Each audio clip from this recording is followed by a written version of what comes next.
nam nam.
Nam nam nam nam nam nam.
Welcome in, everybody. How are you doing? Happy Wednesday.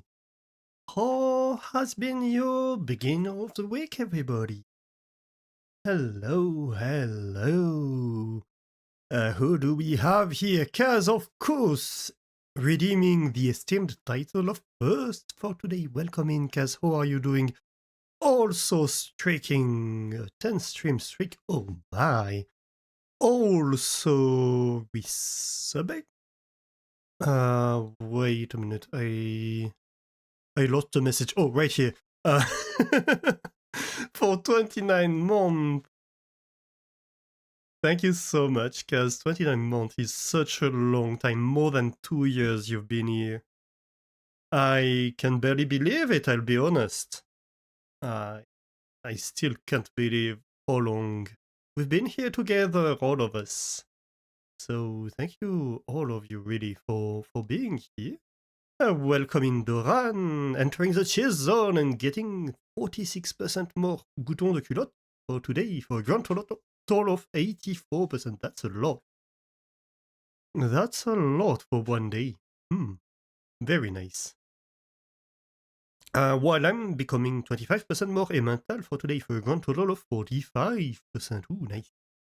And Kaz herself is getting 30% Tom de Savoie.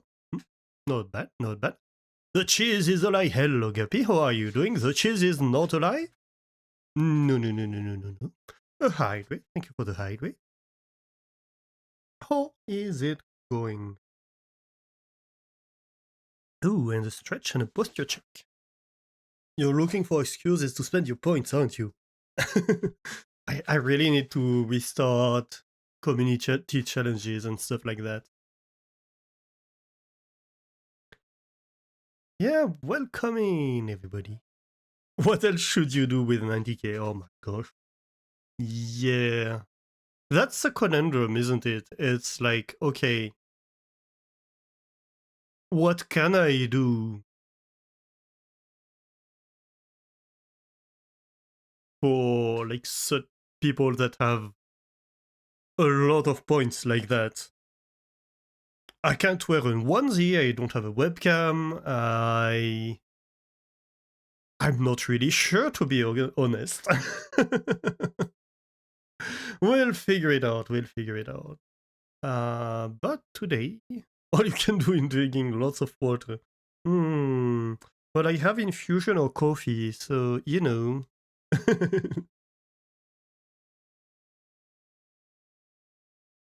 But today we're gonna be playing Timberborn again. Yes, that's right. Send in the beavers! Come on. Yay. And as you may see, I have added mods today. It's nothing extremely game-changing. Harmony is just a basic mods for mod developers.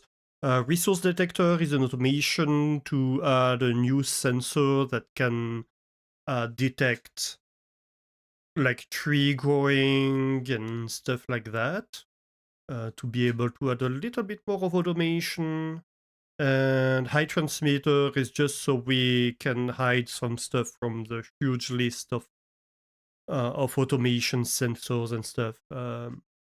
It's just going to be easier to work with, basically. So,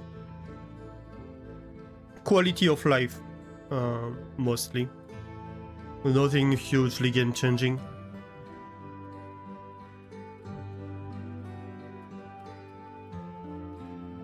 And yeah, let's load the moon. So we may find the cheese.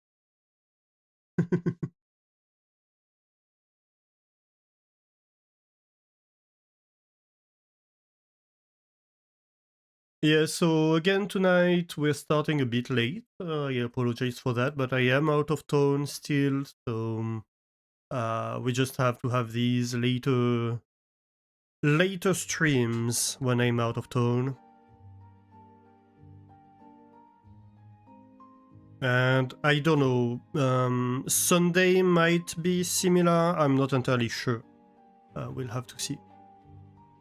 I don't know if I will be back on Sunday or not yet. So, this is our Beaver City. We are playing on the pressure map. It's called like that because on the pressure map, everything comes from the bottom. So this is our main water source, clean water source. Over here, there is another one right there that we could potentially exploit in the future. But right now it's just being wasted basically. And where are the Badwater sources again? Yeah, we have one over here.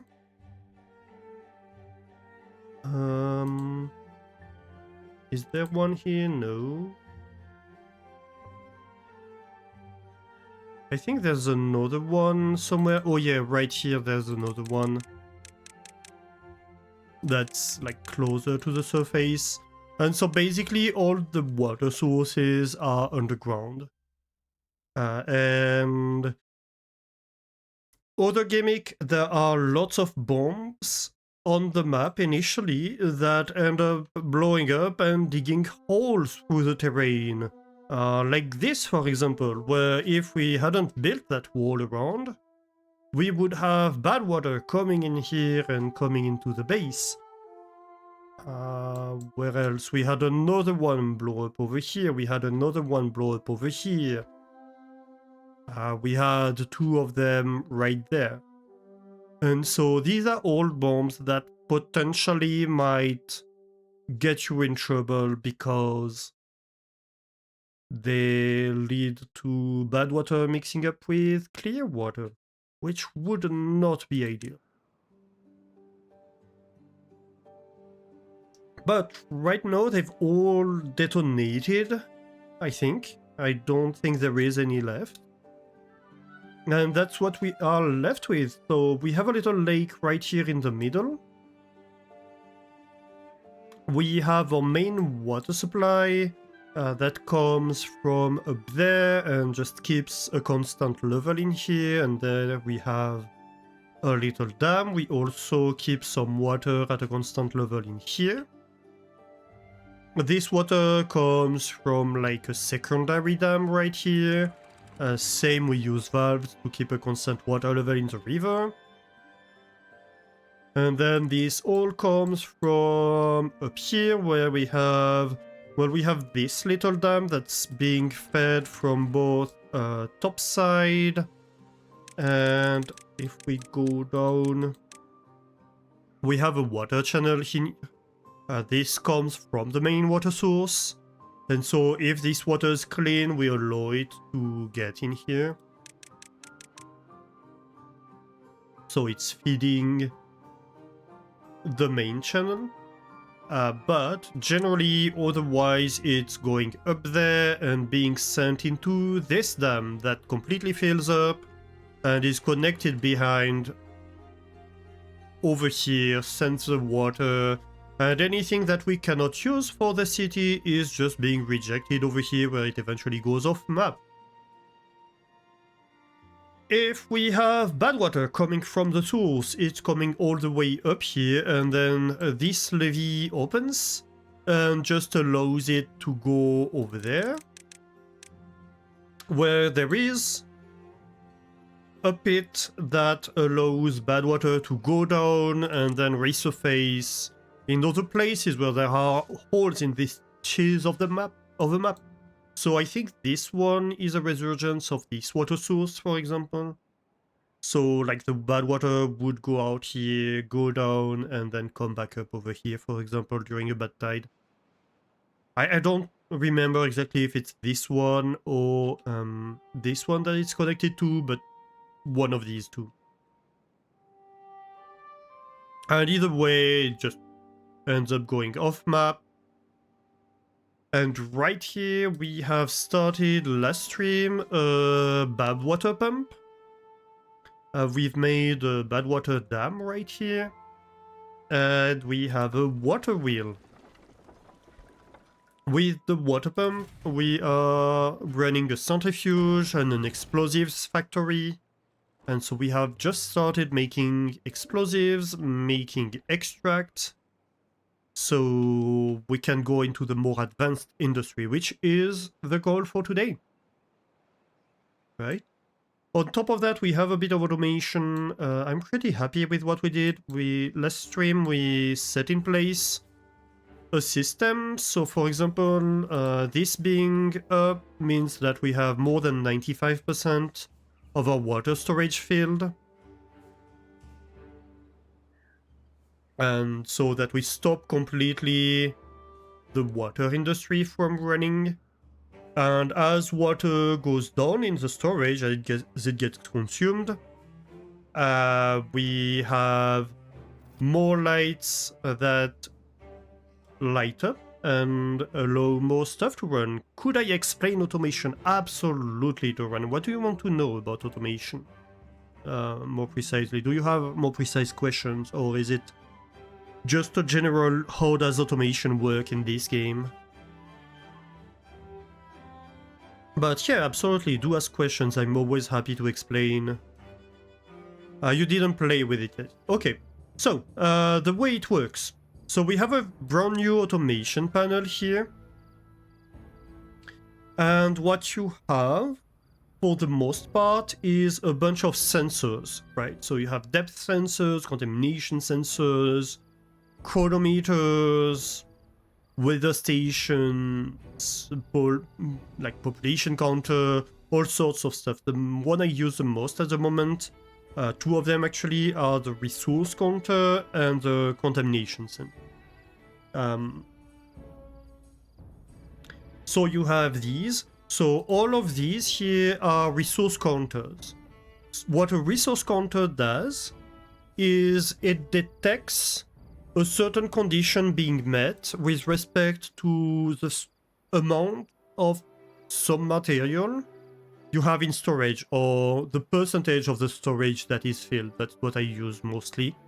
So I say at 95, you turn on if you have more than 95% logs storage in the district storage, right? And otherwise you're turned off. So right now it's measuring 91% log storage in the current district. So it's off, right? This one is on if there is less than 91% of planks in storage. The current storage for planks is 88% full, so it's on. Second thing, so yeah, first you can use, so you give them a name. And so, for example, one that's directly connected to a sensor, well, this would be a good example. So here I measure, is there less than 95% resin, fine resin? And this is saying yes. And over here we have a tapper's shack that is tasked with collecting pine resin. And you see here I have connected it to this sensor that is called resin. So if I open here, we have a list of sensors. And so I connected it to the resin sensor. And so when this sensor is on, this building is on. When this sensor is off, this building is paused. So all these buildings you see that have a blue pause button on top of them, they have been paused by automation. So for example, this is controlled by Planck level 2. Planck level 2 is this. This is currently off, no matter what it is. We can talk about it, but it's off, so this building is off. Metal, we have... Why isn't it on at the moment? Oh, 94%. Okay. So metal has a threshold of 94%. And currently there is 95% storage of metal. So the sensor is off and the building is off. Also, I should have it be 95%. I don't know why it's 94.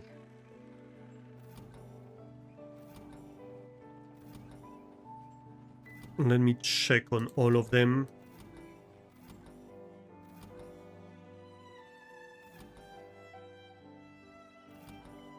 Alright. And so, second thing you can have is a relay. What a relay does is logic operations. So, for example, I say here that this relay is not water level 1 on, and water level 1 on being this sensor, this resource counter, and so currently this resource counter is off, so this relay is on. I have other uses for relays forever. For example, I can talk. Over here, I have two sensors that detect if the water below them is contaminated, and they detect how much the water below them is contaminated. Currently, it's not contaminated at all. I tell them, so that's dam contamination A and dam contamination B, I tell them to turn on if the water column below them has more than 3% contamination. Right? This is what you expect from automation, contamination, and floodgates control, and that's exactly what you can do. So over here, I have a relay that is on if dam contamination A or B is on. So if, like, this says I have 3% contamination or 4%, it turns on, this turns on. And as long as either of these is on, this is gonna be on. And this is just the opposite of it, right? And so this one's dam contamination, and this one is dam clean.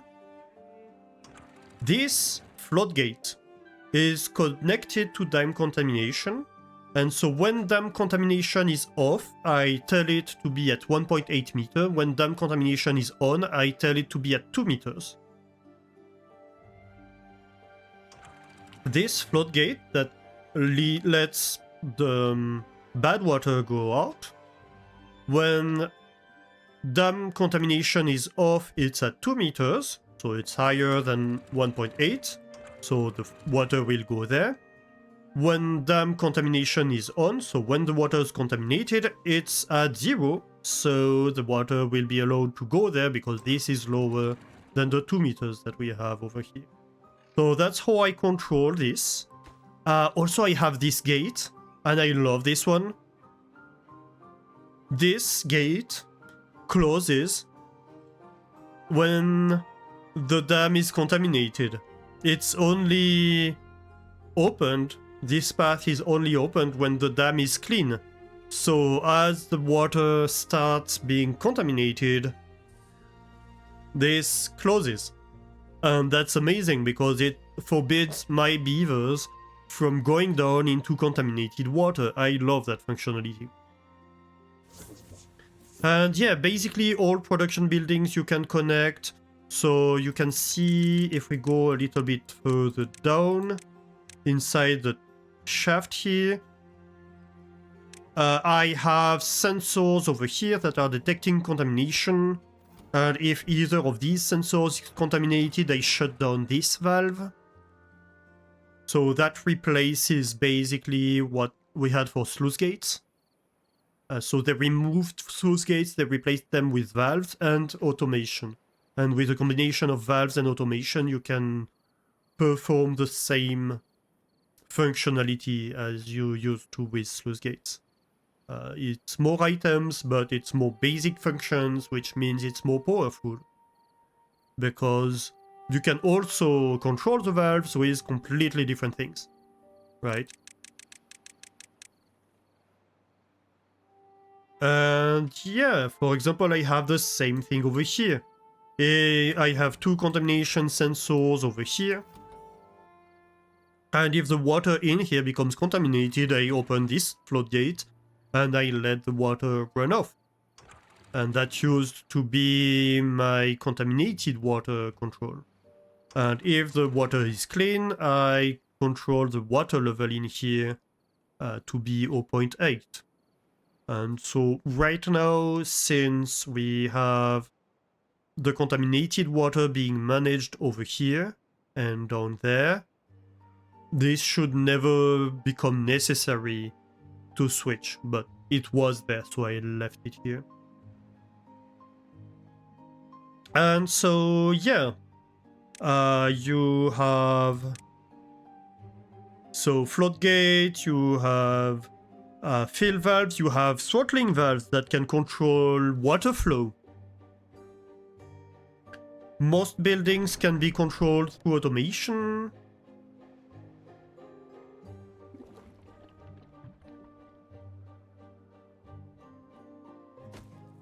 So yeah, lots and lots of automations, and then of course, so that's what I was mentioning earlier. So for example, for the water, over here I have 4 sensors that detect 4 different levels of water, so below 80%, below 85%, below 90%, and above 95%.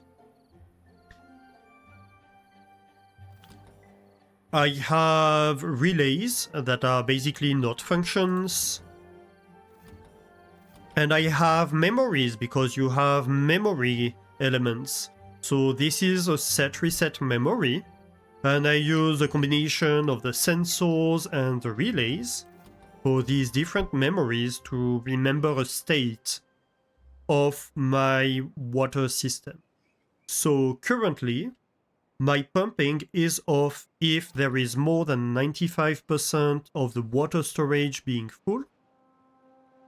Then if there is less than 90%, these 3 pumps turn on. And they turn on until there is 95% storage. And if at some point I drop below 85%, then these 2 pumps turn on. And then if I drop below 80%, then these 2 pumps turn on. And so what that allows you to do is, of course, because at any point in time you have a lot of resource buildings being off, it means your workers can be assigned elsewhere. And so you have overall more workforce available at any point in time. And so that's one of the reasons I added mods. The resource detector is one I added. 2 mods. The resource detector, what it does is it sends a signal based on the level of a specified natural resource. So you assign it a range and a resource. Let's see. What if I do that? Too far from a district? Oh no. Well, I can't do that then. Can I... Maybe I put it somewhere in the middle. Why not? So let's remove this tree.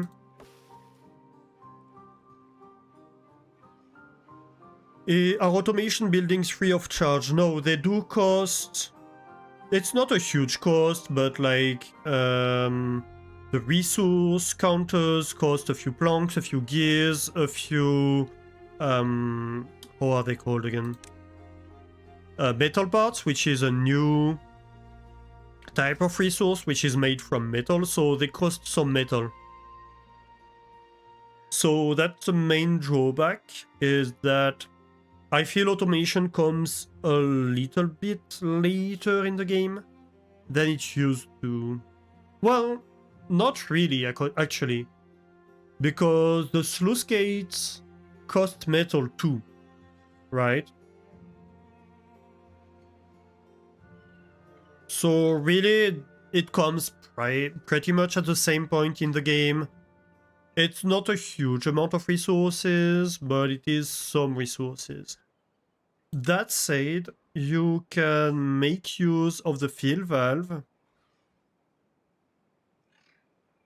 I mean, you unlock it more or less at the same technology level because it's metal too.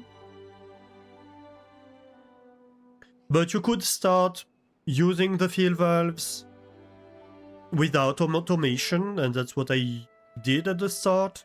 And then start doing automation on top of that a little bit later if you want to.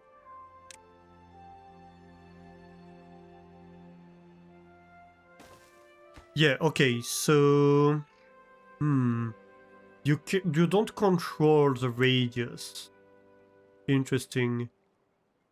So ideally, I'd like to have it over here then?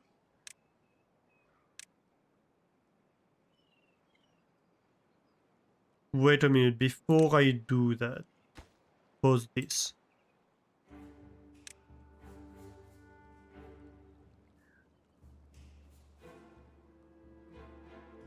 Will it be far enough?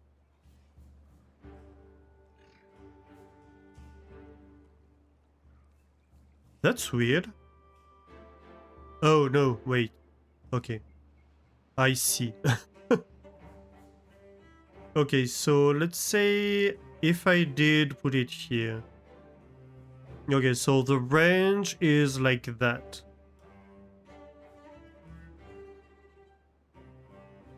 So I could get it one further. I don't think it's worth it. Let's just build this. Okay, so what I can measure... Natural good resource. Would that work? Log? Measurement 70.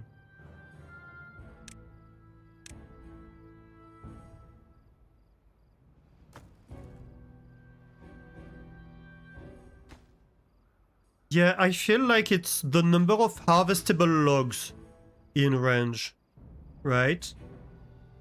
And it only, from what the mod was saying, it only takes into account harvestable areas. Like tree cutting areas. So if I unmark this for tree cutting...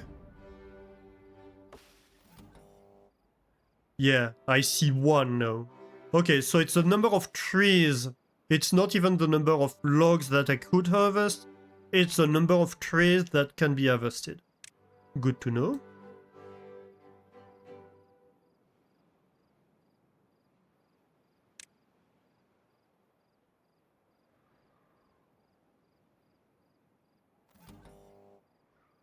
So there is currently 73 trees that can be harvested in red. Okay. And so what we can do is use this as a condition to turn on and off the lumberjacks.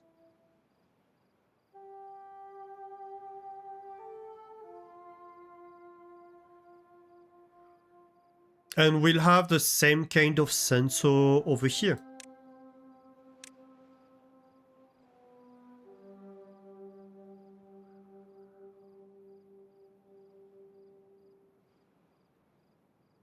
That's perfect, actually. Let's see. Something like that, I think.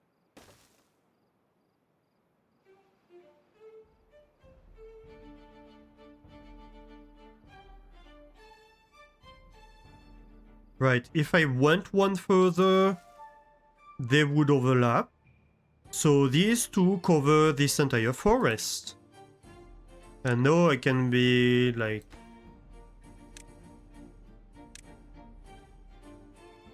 So 46, 84... Yeah.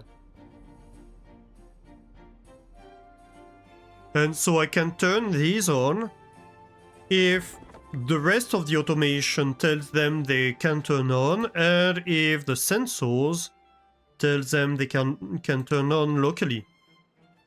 So I can have this relay to do an OR function on these two, and then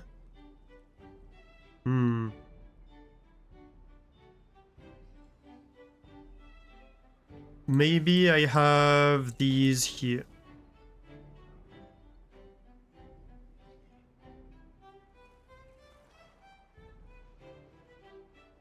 And so these trees that are outside of the detection area won't really count. But I feel that's okay. So, how many trees do we want to allow them to start harvesting? Let's say like 10 trees.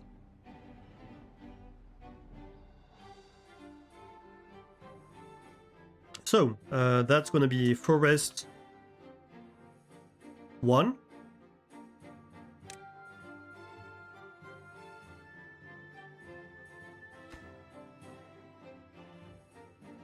That's forest 2.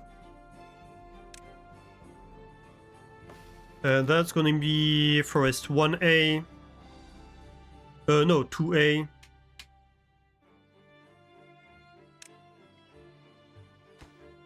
Oh, that's too far from a district. That's too bad. What do I do? Maybe I can have a path that goes around this way.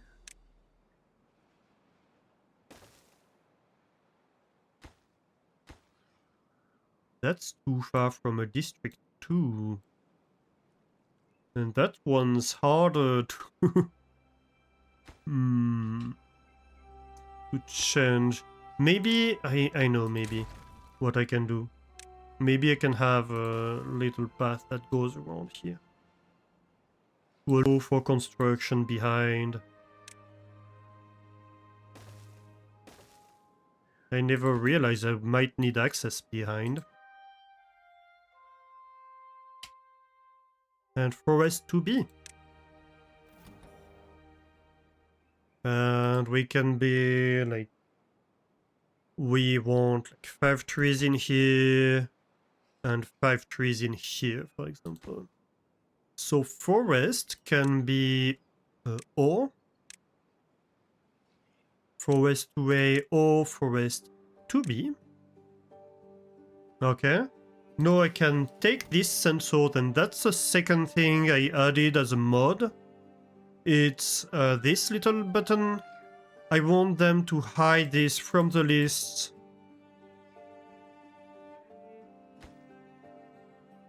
And so this stays configured, but no, it's not messing up with the list of things I need to select. And we'll do the same for a lot of these. I'm going to hide all the unused sensors and all the already configured ones. It means a little bit more work when we want to modify something. But also it's going to make our life a lot easier when we need to select anything.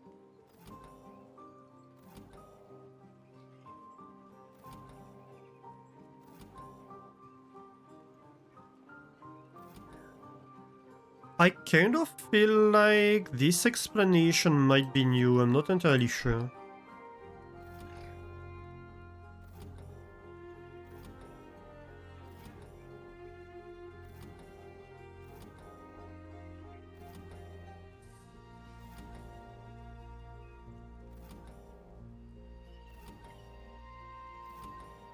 I didn't click.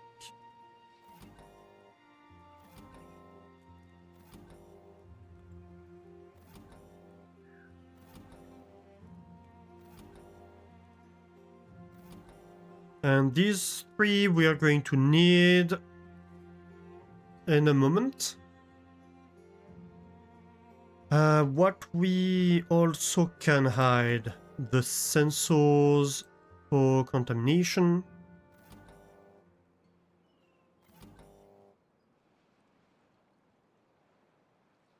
Yeah, we can hide these.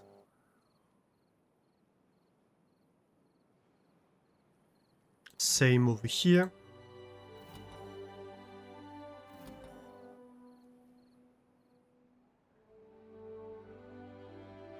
And also underground.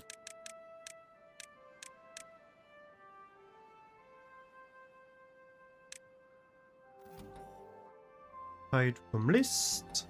Hide from list. And hide from list. Let's go. So, no. We are going to want these relays. So, logs level 1.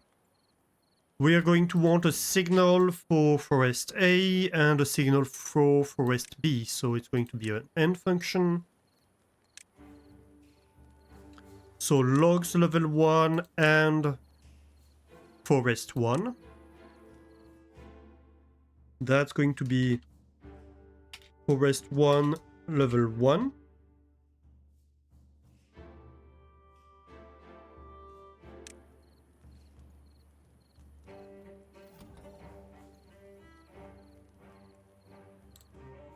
Forest 1 level 2. Forest 1 level 3. And same for forest 2.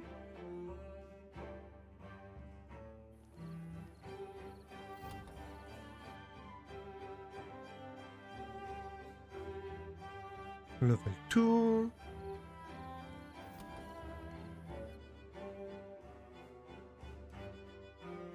And forest 2 level 3. Okay. So, yeah. So you're correct. This is an AND. So forest 1, no, not forest 1 level 2. Logs level 2. And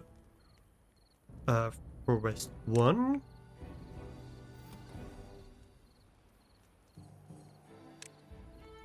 Actually, what happens if I select itself? Automation loop. Oh, interesting. So it automatically detects that there's a loop here.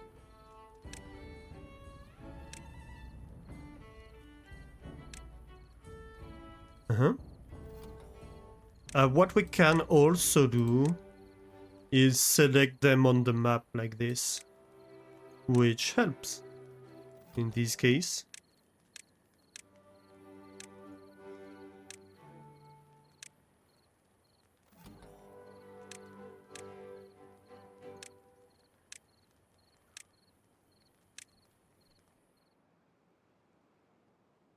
So, do we want them to be colored?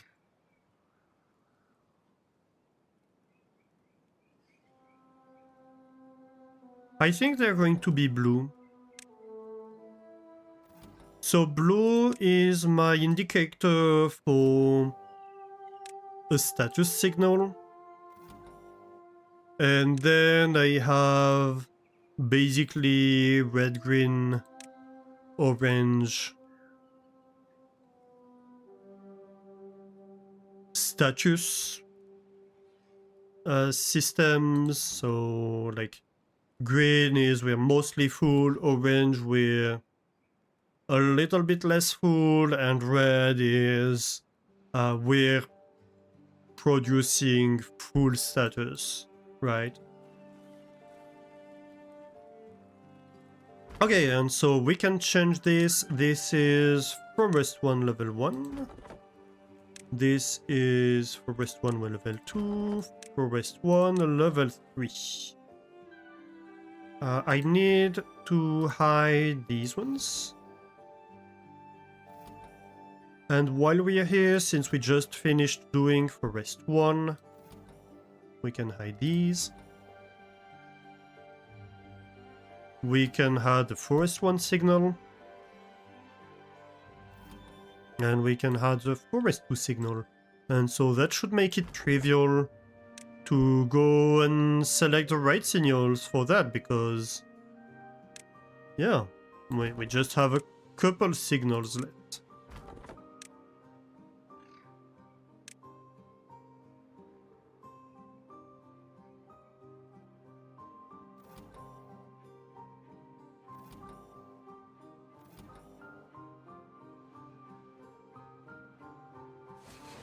And so... wait, what's left? Plank level 2 off.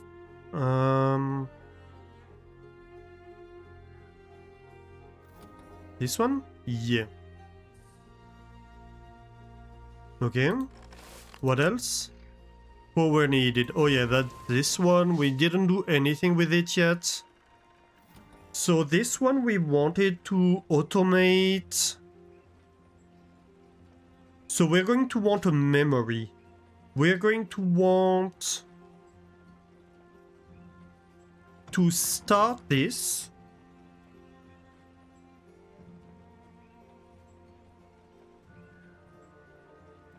If we have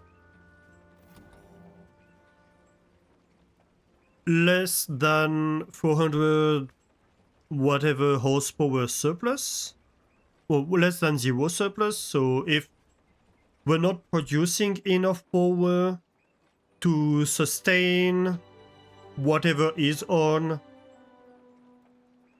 we start the large power wheel, and this can output 345 horsepower, right? So if the surplus goes above this, and this is on, it means it can be turned off. So let's do this. Power meter. And then we need a memory. So that's power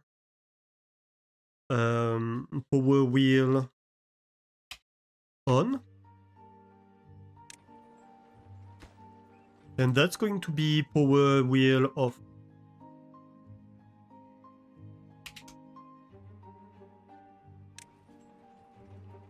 So if the surplus is greater than, what did we say, 345? No, not 245, 345. So we turn this on power wheel on, and we turn this off on power wheel off, and this is gonna be power wheel.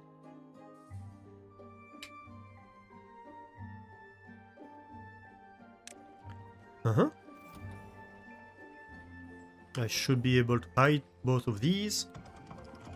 And we'll wait for this to be built. The memory is a little bit later game because it requires extract.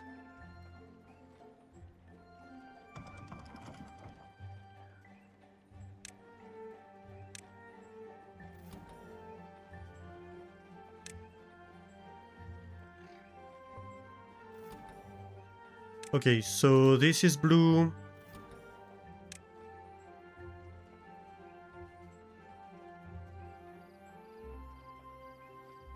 Should they be blue? No, I think this should be green and this should be red, really.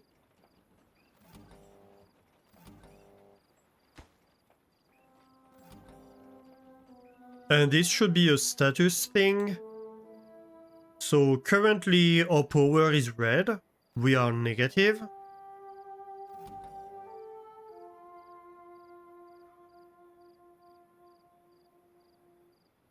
You know what? Dang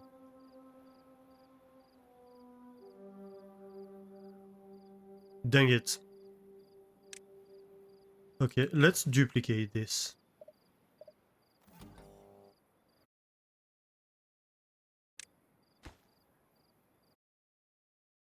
So power wheel off.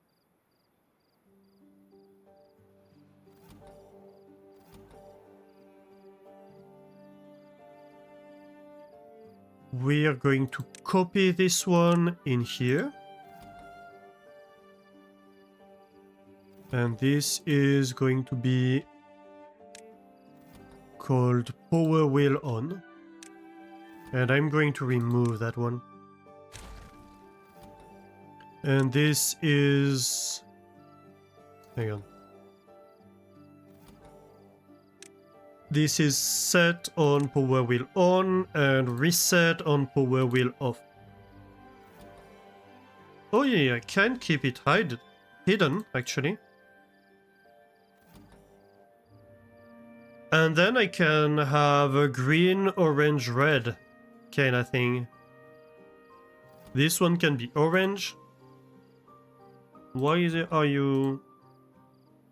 Is that a better orange? Yeah. Right.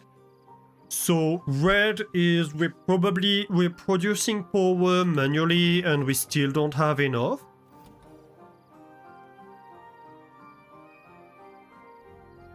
Orange is we're producing power manually and that allows us to have enough, and green is we don't need to be producing power manually.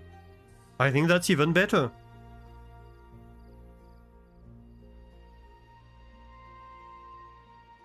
As a signaling system. This can be blue. Ooh, a drought has started. We're pretty much at a point in the game where we can mostly ignore droughts. This is like the green you can harvest. This is green, you can harvest this forest.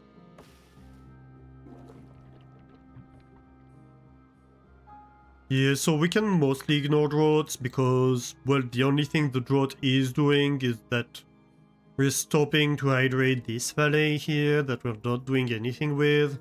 But we have this huge dam that we just finished last time. I completely forgot actually, I thought we still had to finish this. Hence the title of the stream. But no, we had just finished it. So yeah, we're pretty much at a point in the game where water is not a concern anymore. Okay, this has been built. So right now we are producing power manually, but it's not enough.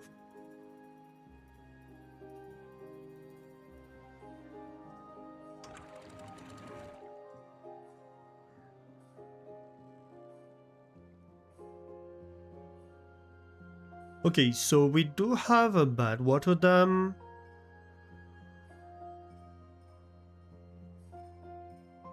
It's allowing us to keep pumping Badwater during droughts.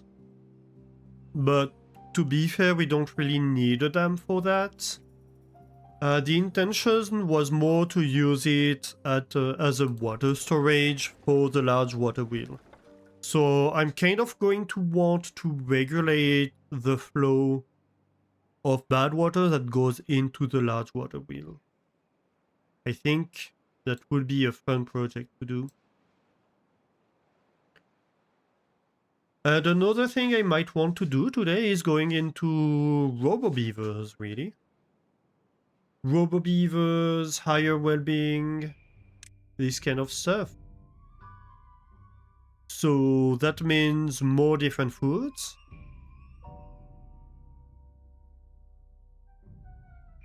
And more fun stuff. And monuments, maybe. Even. Can we make a detailer? I want a detailer. And where do I make a detailer? Maybe here? Don't they need power? I can't remember. No, they need extract. Yeah, that's fine.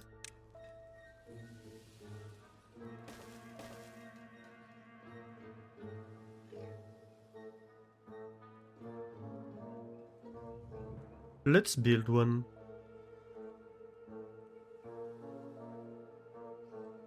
So yeah, for example, for my water, most of the water you consume is in the evening, because that's when the beavers go off the job and go and catch up on drinking and eating and that kind of stuff. So you have a larger water consumption in the evening.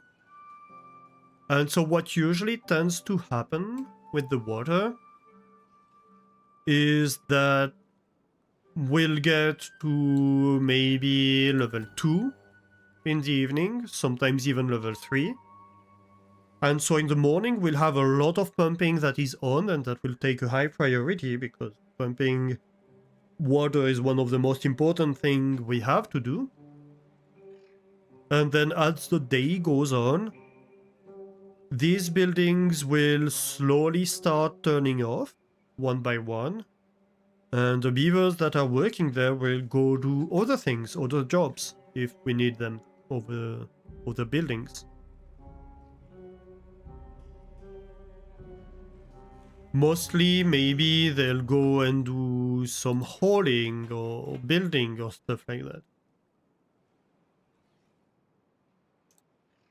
Or maybe a little bit of research.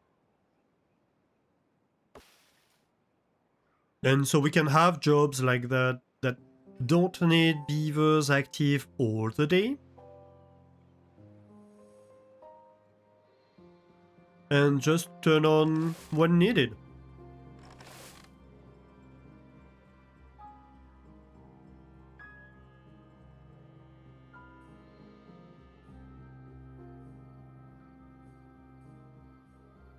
So how do we automate the farmhouse?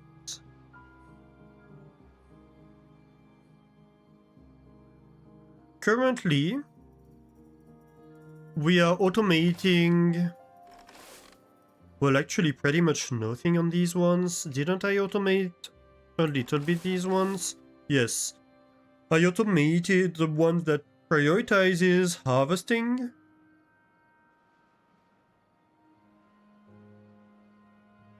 Based on the amounts of resources in stock. I'm kind of thinking we could use this resource detector to allow us to turn them on when we need the resource and when there is enough grown, right? Ideally, what I'd love would be if we were able to turn on the planters when there are free spots. But I don't know that it's possible, necessarily. Let's try. So if I say cassava, currently it's saying 6, so that's 1, 2, 3, 4, 5, 6. So that's the number of them that are grown.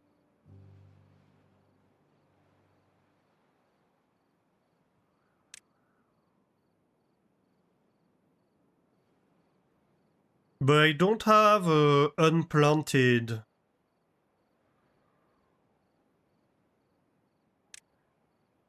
thing.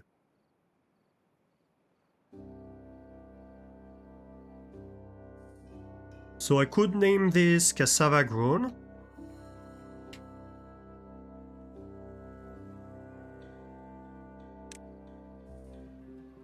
And be like, if there's more than 10 that are grown,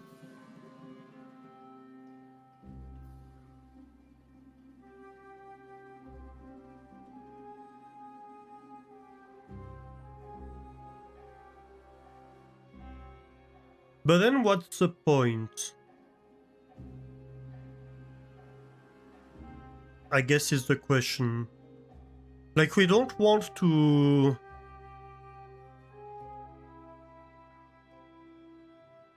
Actually, it's kind of the same thing with the lumberjacks. What's the point of only turning it on? I guess for this, it's... because there's no point turning on a forester if there's nothing in the forest. But really it should just be greater than 0. Right?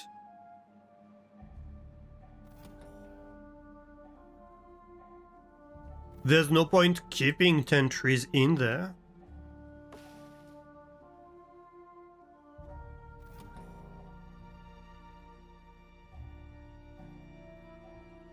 So if there are trees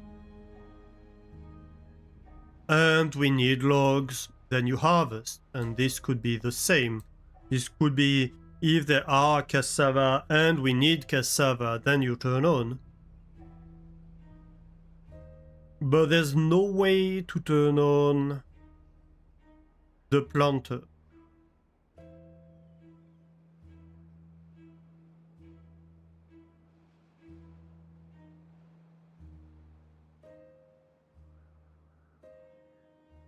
I guess that's a suggestion for the mod maker.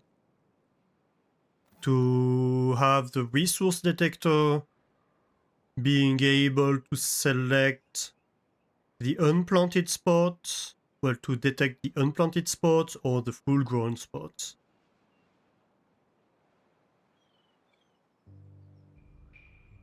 As an option.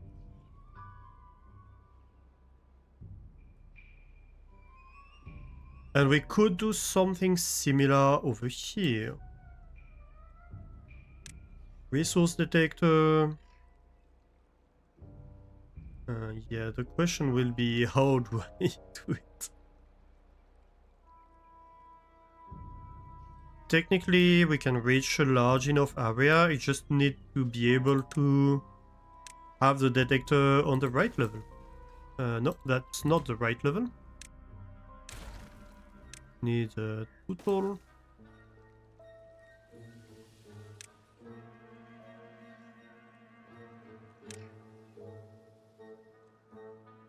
Would that work?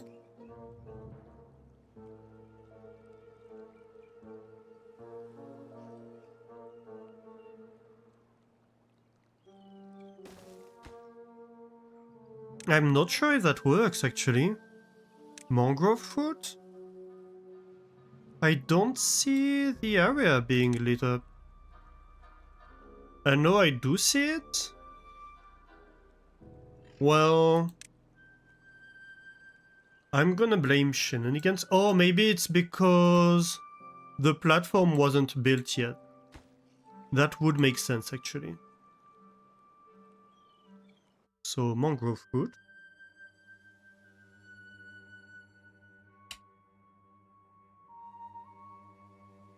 Mangrove forest? No, how did I name this? Cassava grown.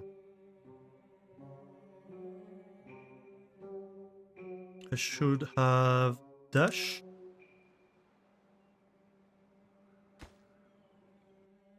Mangrove grown.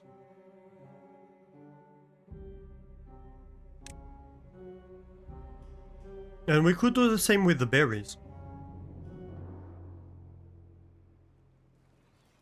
So... this is cassava. And where's my mangrove? I don't think I have an automation for mangrove actually.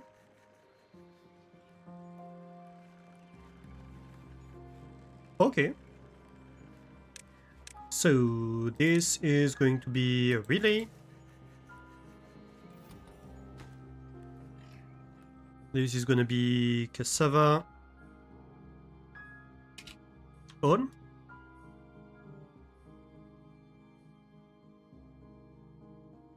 No, this is gonna be cassava needed.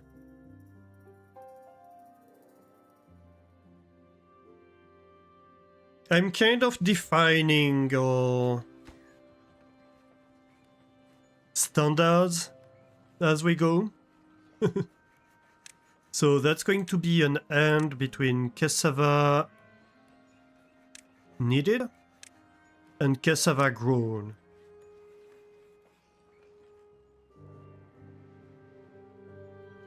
So we turn on the cassava gathering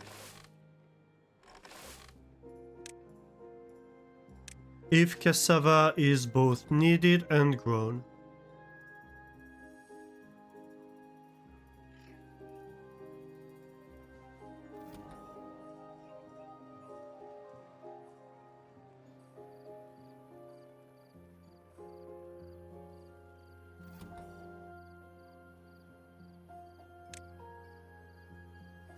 You're blue.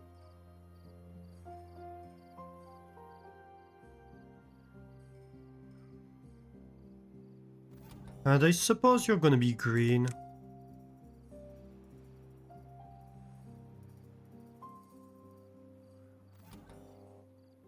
You can be green. So we have mangrove fruit. And we want to turn them on if mangrove. Mangrove. Where is it? Mangrove fruit is less than 95% full. So mangrove needed.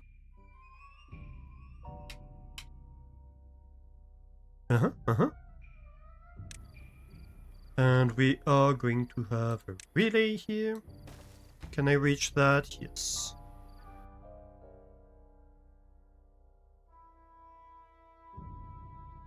Mangrove.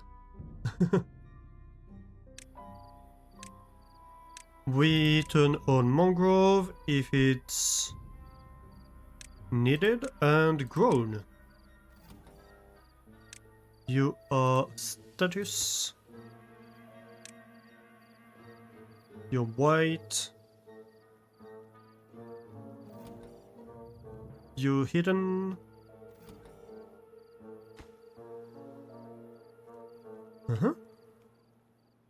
And so the gatherers for mangrove, where are they again?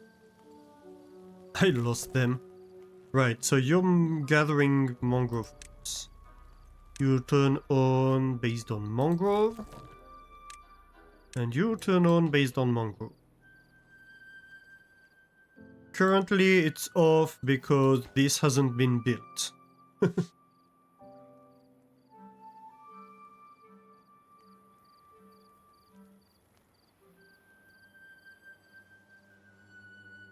I like that.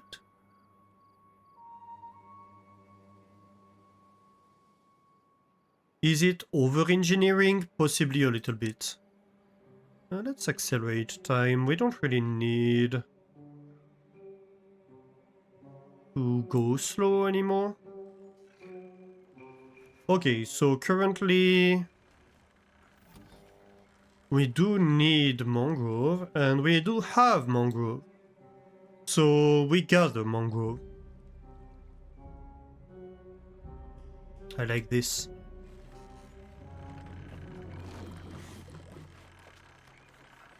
Okay, let's start playing with explosives. Finally. First things first, I think.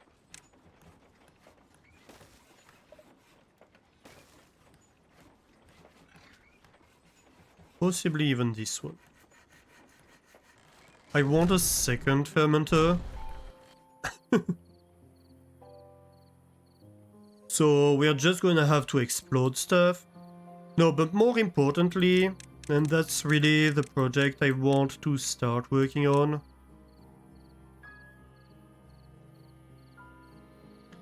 I want several large water wheels in here. In this water channel, we have the space for like 5 or 6 water wheels. And we need more of these. The problem for that is that currently the ceiling is too low. And that is unacceptable.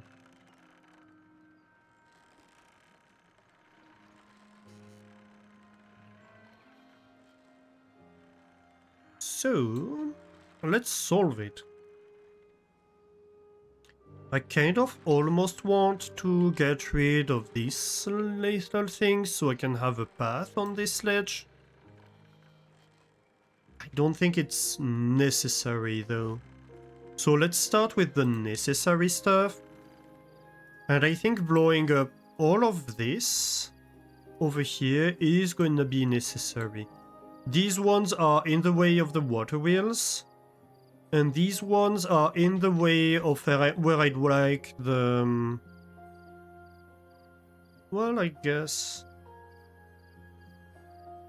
I'd like to keep this available so tubeways can go there in the future.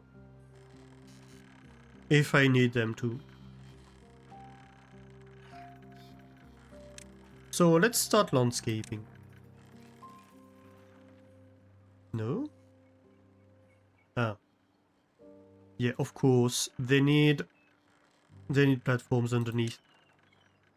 Forgot.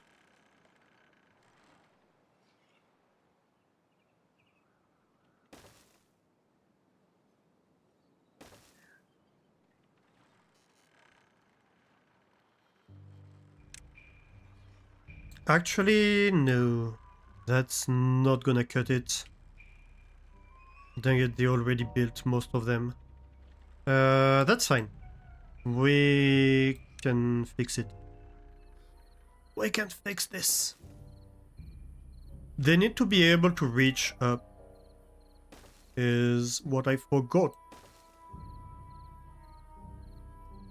So we're going to have a 2 high here, and that's where they're going to walk. And then we can have a 1 high for them to build on.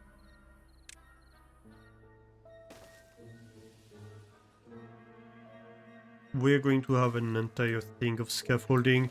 I'm not even going to think about it. I'm just going to fill the whole thing. It's not that much wood. I don't think we're at a point where we need to worry too much about the wood we're consuming.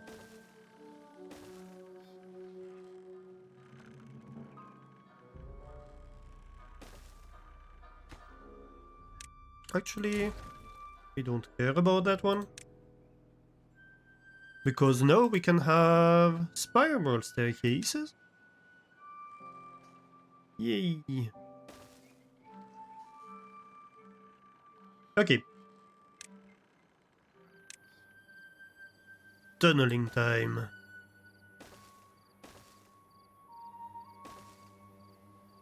Because we like kabooms.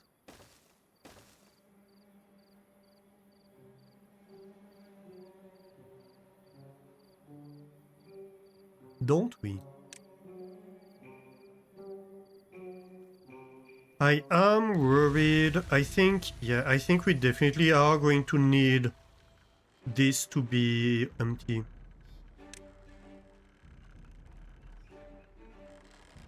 Ah, interesting. So this does need support.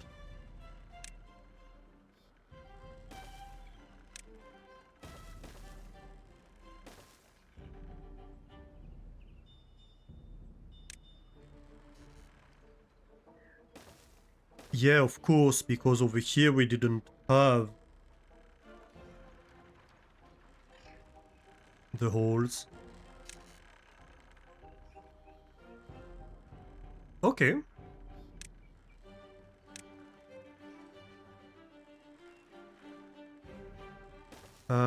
Why not this one? Oh. I missed this platform. That's why.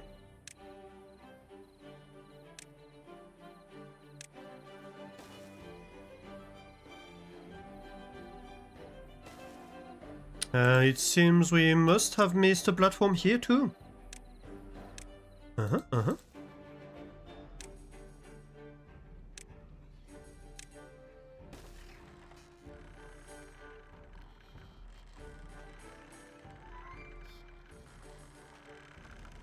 Okay, this should be good.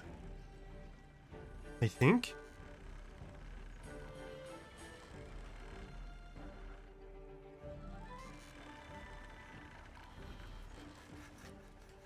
Oh. They built these ones. Hang on, we're changing the design. Definitely.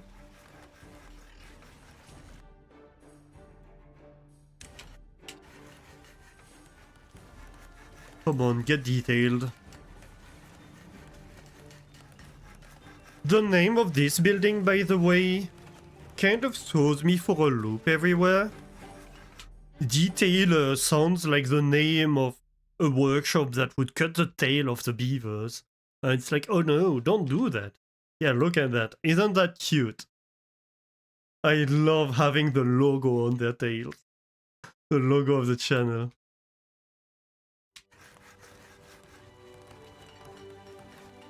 We're branding our beavers.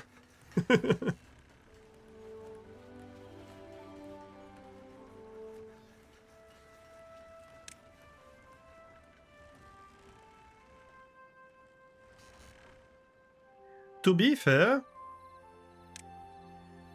it's much less... how to say this?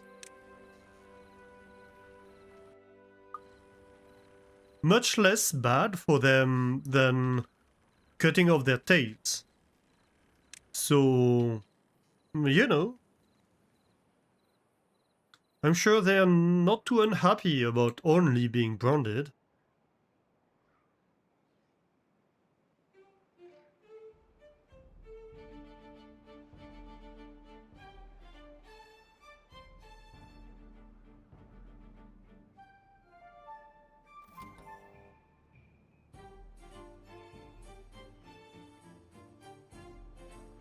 All things considered.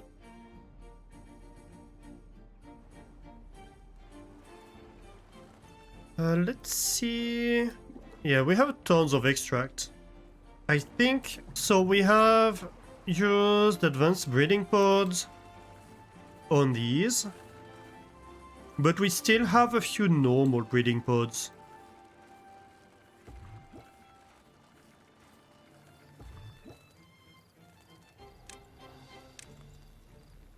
So let's replace these two with advanced ones.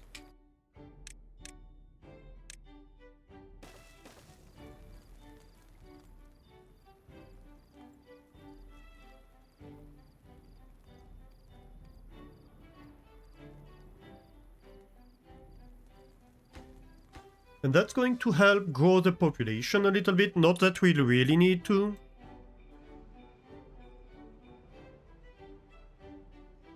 But also it means we have less baby beavers, so less beavers that are just a burden for the colony in terms of resources.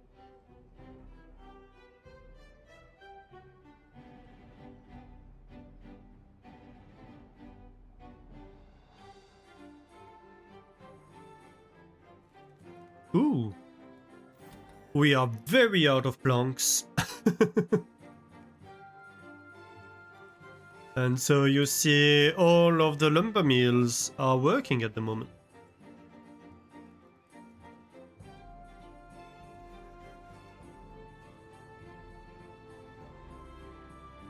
I might even add more lumber mills.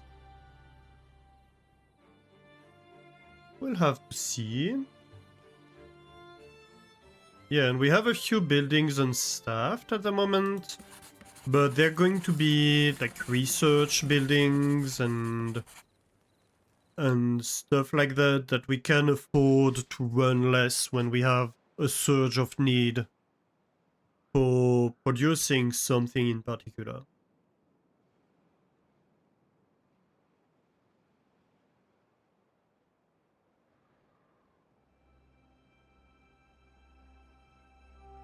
My game is lagging a little bit, I feel. It's stuttering when I'm moving around.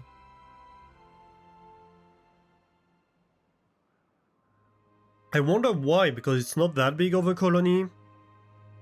I wonder if it's the mods that I installed that are making the game run less efficiently, if it's because I might 3x speed and...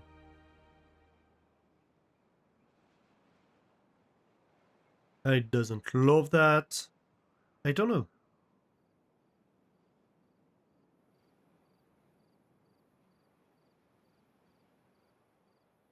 What do we do next? They'd like more scratchers. I need to scratch my beavers more.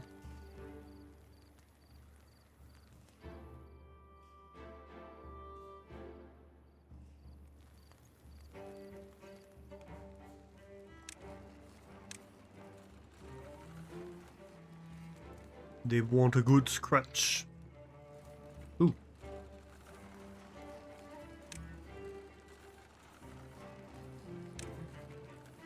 Let's see.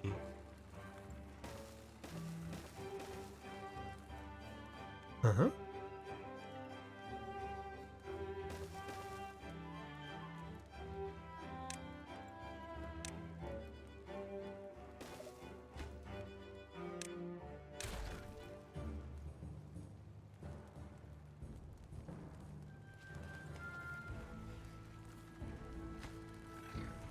Yeah, we are kinda out of planks. I think I want more plank making. Let's see where I do that. Industrial lumber mill. We could have an industrial lumber mill over here. Possibly several.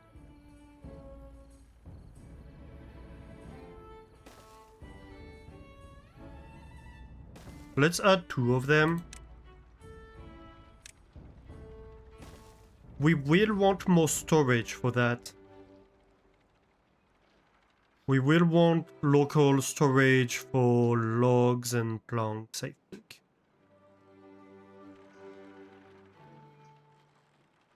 Even if we deprioritize this plank storage.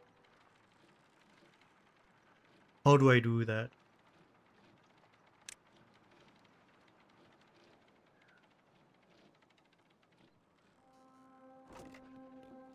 They're in warehouse and logs in industrial pile. I think. Oh, that's a large warehouse, okay.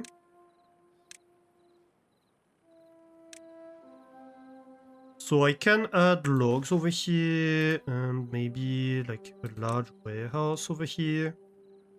Maybe a medium. Might as well go large. Go large or go home.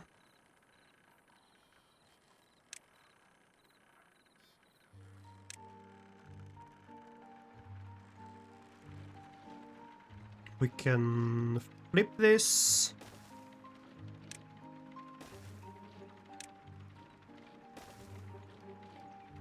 So we get the stairs over here.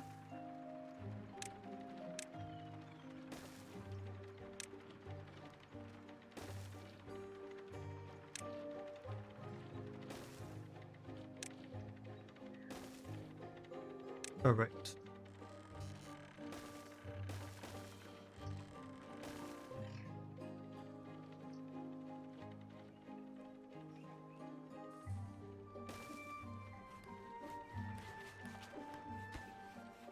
You are obviously going to be logs. You are going to be obtaining logs through the logistics, and you're going to be planks. That's not what you do with planks. This would be a failure. It's fine.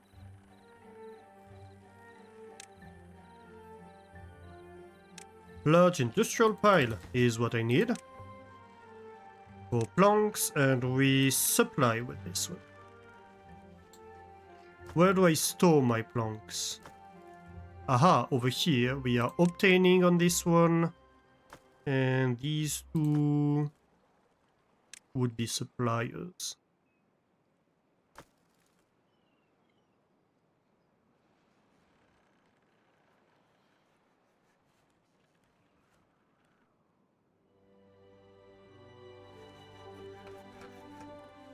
So these are on... I need to see my plank levels in the list.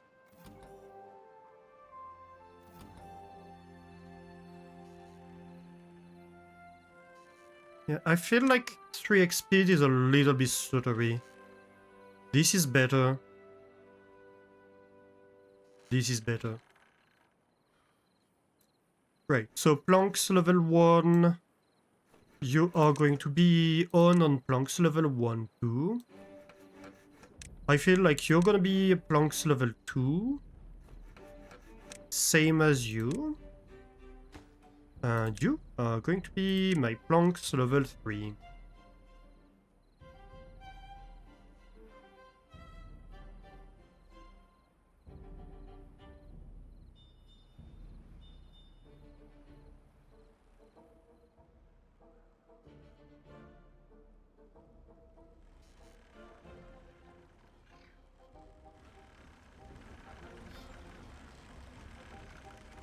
Yeah. I might need to go upstairs from here. So I'm going to add like another spiral staircase here, flip.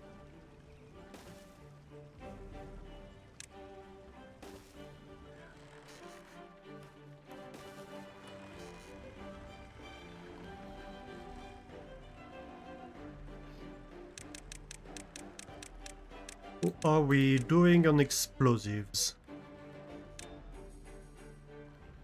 I feel like some of these have gone through already. Maybe not actually. No, not actually. Because they're still working on the platforms. I'd like them to prioritize my access shafts.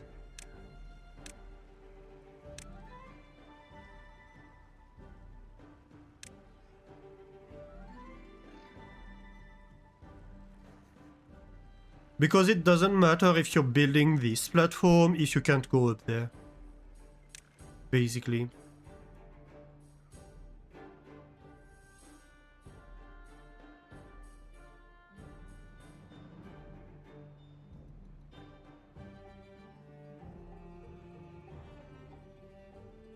Yeah, I feel we're making very good progress.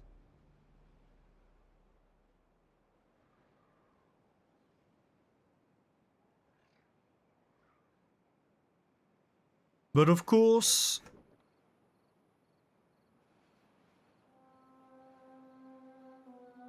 I mean, we do have... Well, this is a terrible time to look at the power supply and demand, to be fair.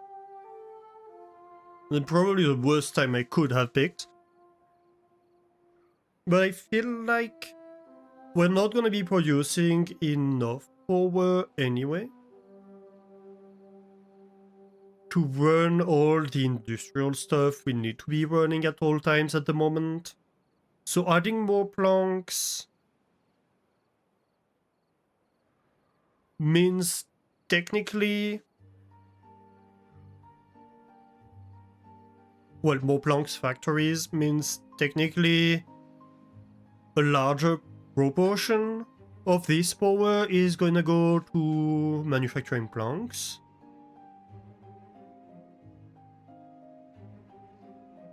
But it's not gonna make a huge difference because everything is running slow anyway.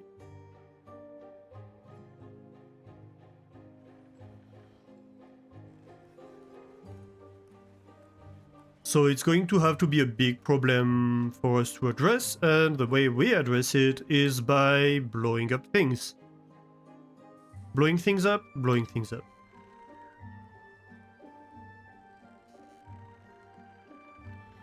We could also address it by adding large power wheel. Another one.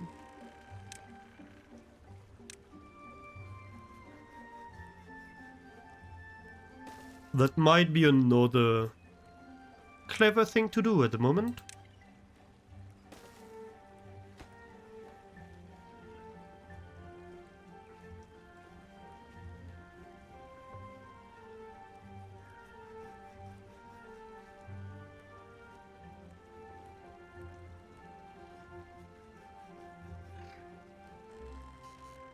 Technically, we could add automation for it. Hey Zeta, how are you doing? Welcome in. How's your week been? Wow. How's your beans week?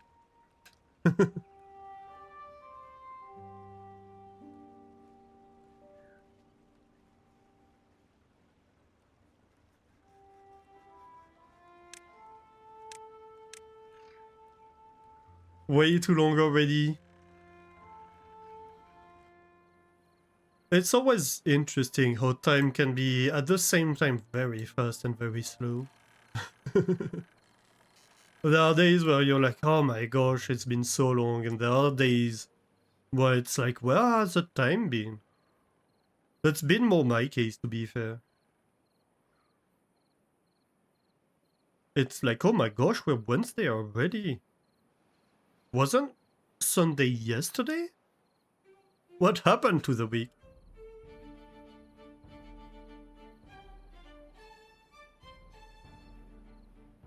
To be fair, I did go skiing earlier in the week, so that's an entire day gone already.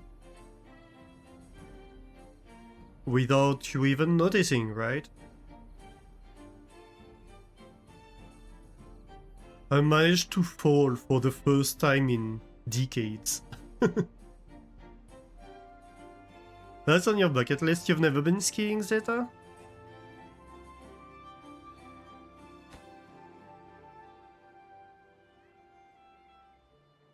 No. Wow. Yeah, you should definitely try. It's fun. It's lots of fun. It's not for everybody, I have to say. Well, first of all, it's become very expensive, at least in France. It's become extremely expensive to go skiing. And unfortunately with climate change, like that's an activity where you can actually see climate change a lot of things. The amount of snow that you have on the slopes is just not the same as it used to be when I was a kid. There are tons of ski stations that are just closing because they're too low in altitude and cannot keep being open because they don't have enough snow to be financially viable. That's really sad to see and unfortunate. But yeah, also things have been... Let's say stations have been gearing towards a more luxury business.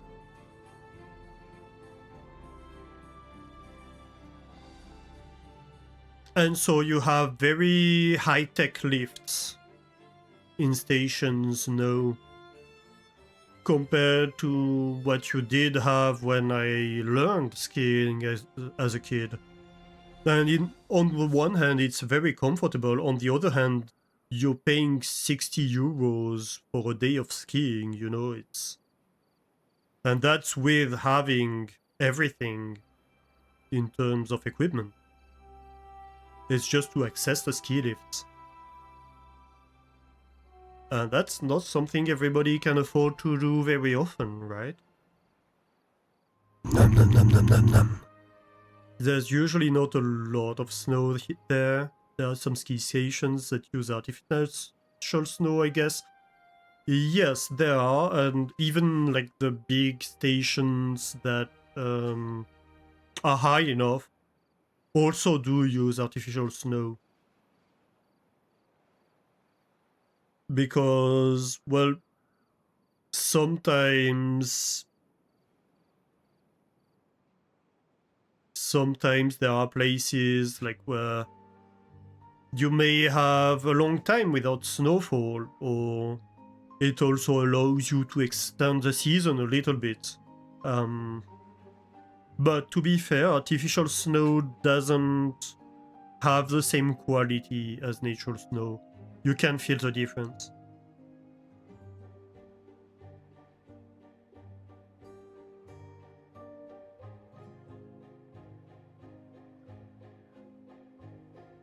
And also, when it's too hot, the snow gets all slushy and sticky, and it doesn't feel as good to ski in it.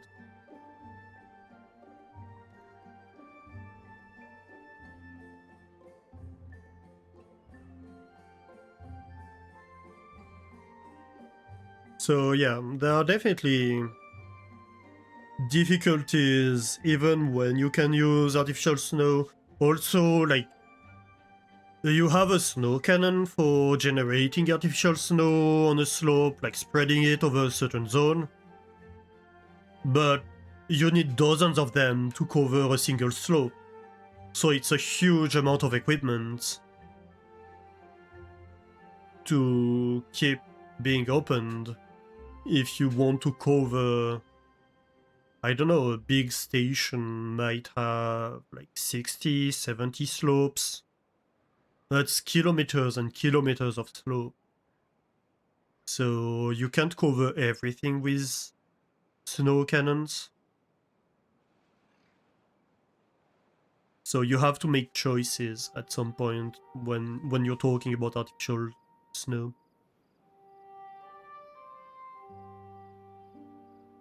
The ideal, of course, being to just have natural snow. But, like, and to be clear, I'm not talking about very low stations. These are not just not viable anymore. I'm talking about stations that are at like 3,000 meters altitude for some parts of them.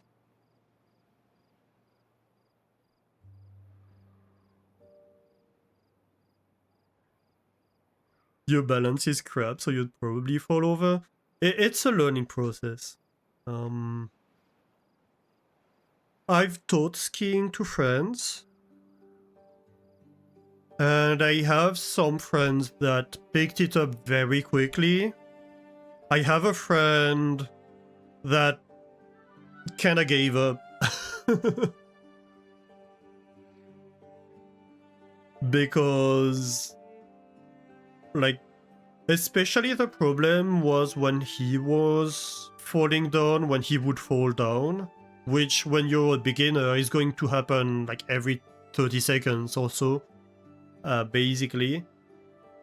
And every time he would not manage, he didn't manage to understand or to find a technique that would work for him to get back up after falling. And if you can't do that, learning skiing is really a pain because you're on the ground all the time at the beginning.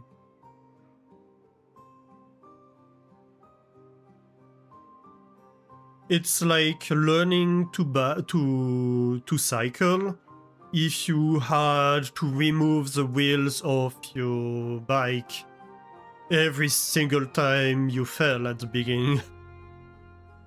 It's like, nope, no.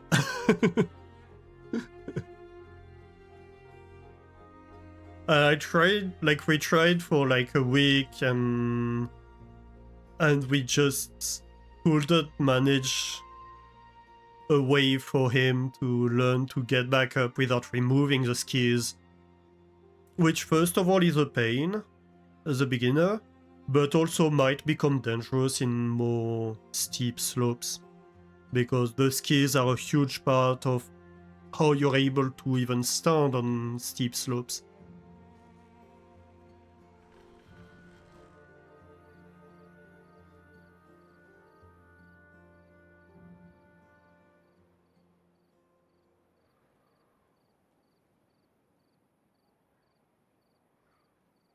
But it's okay. I'm sure I'm going to eventually get this friend to learn diving.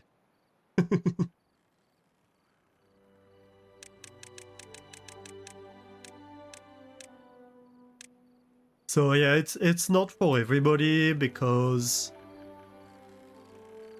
it does require some skills that are a little bit harder for some people to learn than others.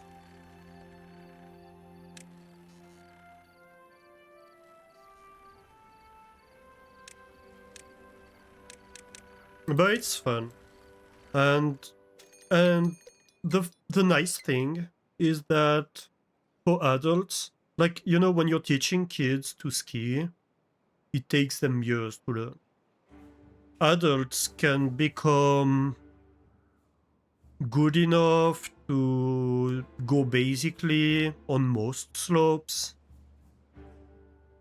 even though they're not going to be comfortable on most slopes in like maybe 2 weeks of skiing.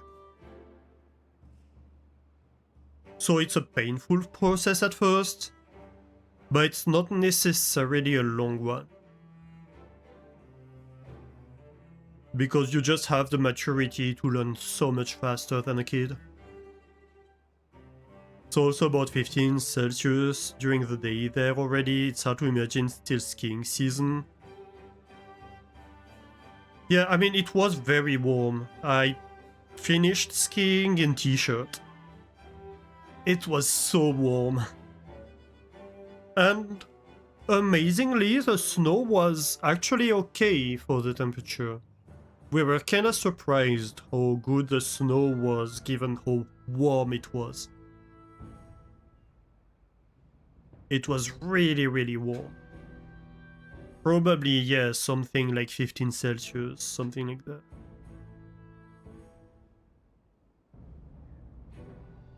That's how you get sunburned. I only did it for like the last slope or so. My main concern wasn't sunburned. I mean, you're using sunscreen anyway.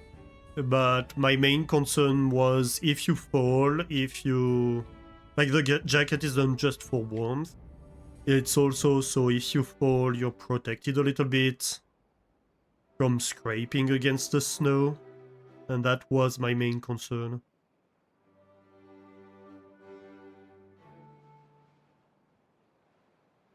And also, even if you don't get physically hurt, the snow is cold if you fall.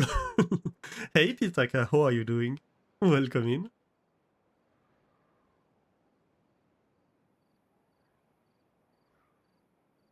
But yeah, no, if you have the means and if it's something you're interested in, I definitely recommend trying skiing. It's fun. It's a lot of fun. It helps a lot if you can find somebody who knows well how to ski to teach you, of course. Or to take lessons, that works too.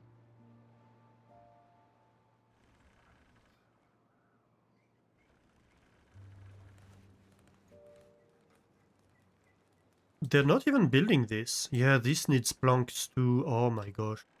Can I build this one in priority, please? Too far from a district? Is it not connected? Oh, that would be why. Yeah, turns out without planks, you don't make more planks.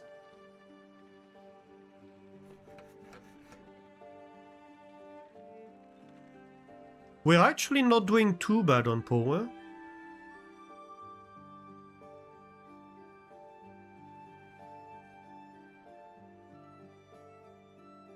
Wood's good. Yeah.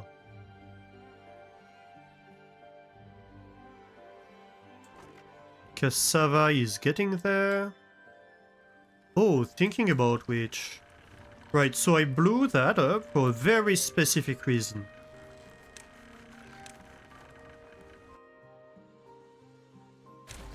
Ah, we covered 20 planks, yeah. But that's not just it. I need more cassava.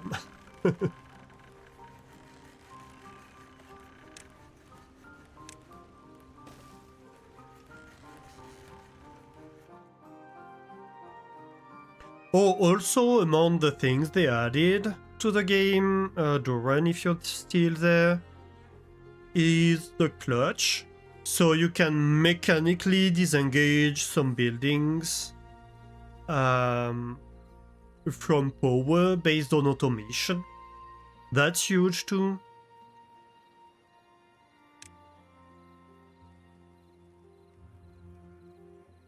So they added a lot of stuff that's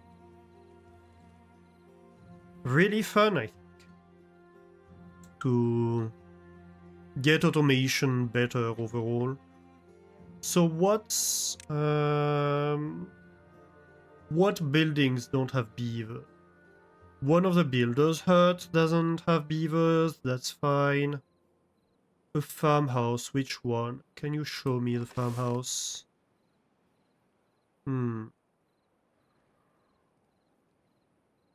I don't like that.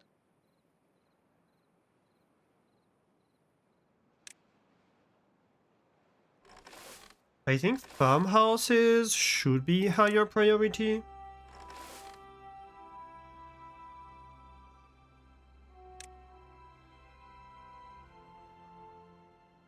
What is this? Prioritized by haulers. Ah, I see.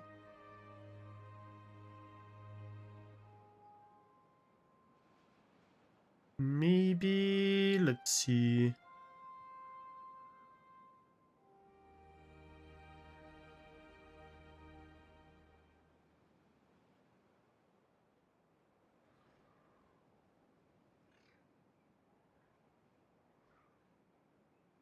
Centrifuge is pretty high priority because it's part of the baby infrastructure now.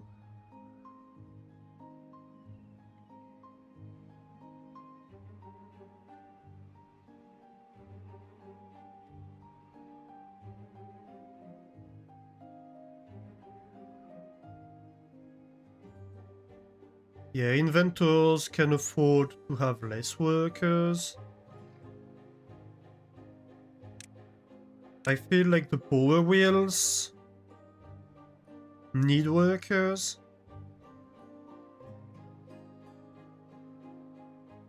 Oh, is this working?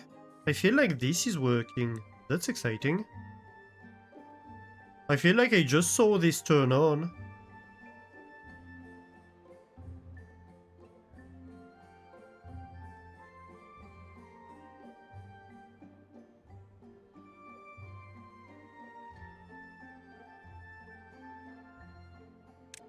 Maybe the holding post. Okay, so maybe I can have a holding post that's important and a holding post that is lesser priority. I think I'm going to do that. I'm going to have a holding post with like a minimal number of holders that I want active at all times. And another one where it's like, okay, if you have too many workers, they go here, but otherwise we're fine.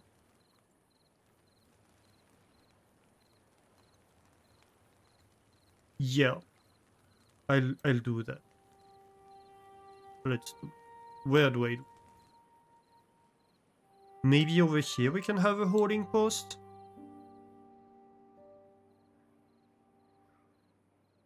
Or here? That would be a bad place actually, because it's contaminated anyway. Ooh, bad tide. Ooh, let's see it working. Let's go. So currently, no contamination. So water is going that way. So this is like 1.8 meters. Water is being pushed out and flowing this way. Then soon we'll see the contamination rising slowly.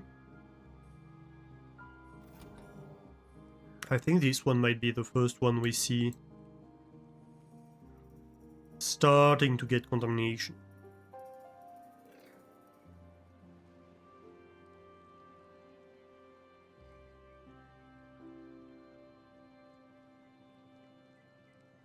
Come on, come on.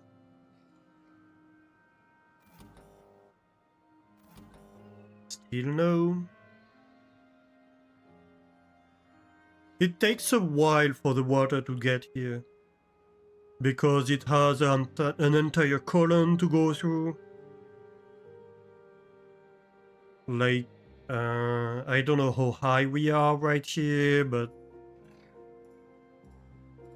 it must be like 15 tiles high. So it does take a while for the contaminated water to make it out of the water system. That's just how the map is designed.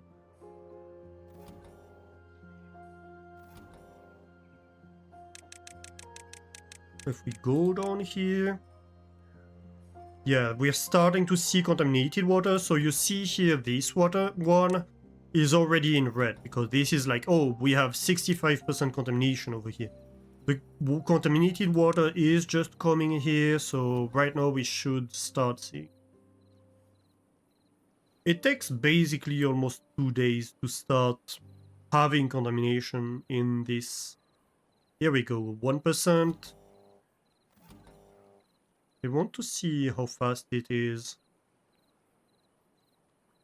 between the 2% here and the 2% there.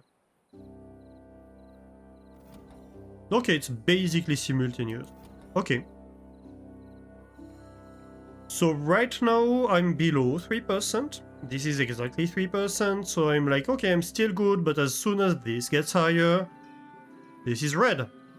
This one's like, nope, contaminated, and we sent all the water this way. We are rejecting the water until it becomes clean.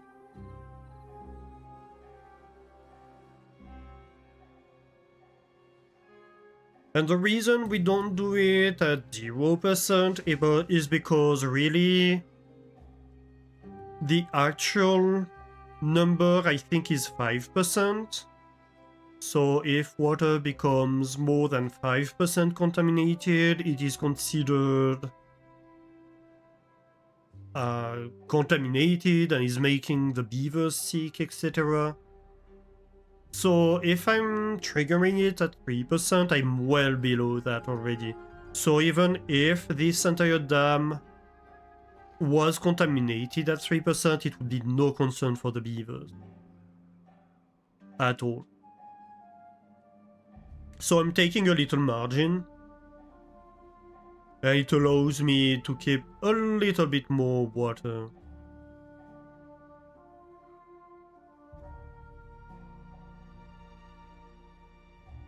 And more importantly, that's more important at the end of the bad tide than at the start. Because if there is like some bad water that is kind of stuck somewhere in the system, it can take a long time for it to dilute through and for the water to get from 3% contamination to 0. It's going to be very fast for it to get from 100% to like 5%. But then you can have slow residual, oh, there's water somewhere being diluted slowly and slowly mixing with the clean water of the system.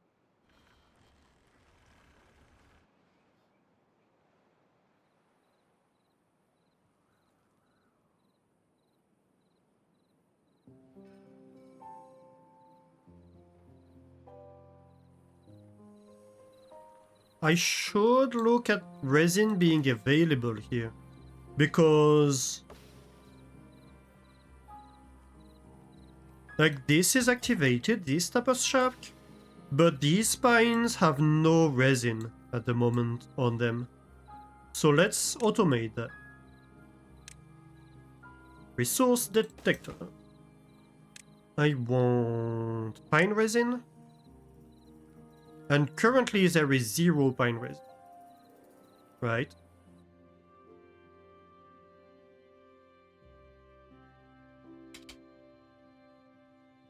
I'm still going to use grown even though it's technically incorrect.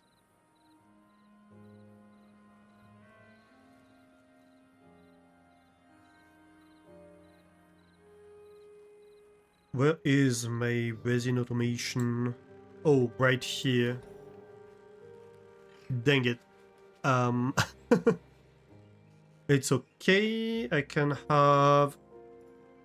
They don't need to be right next to each other. So I can say, hey, let's build a relay over here. So this one's gonna be resin. Needed?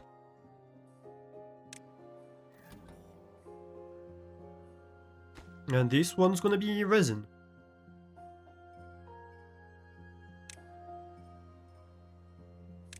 And it's going to be on if resin is needed and grown. Uh-huh. And you blue. Da-ba-dee-da-ba-da.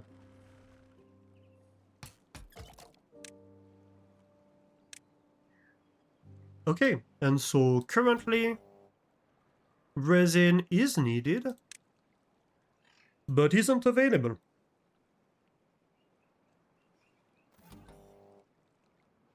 Ooh, and now some of it has grown, so the building activated. Beaver goes there, gathers it, and now it's off. Great. And you're a white one. And that means I'm making just a little few more beavers available. Because I'm not employing them when there's no need for them.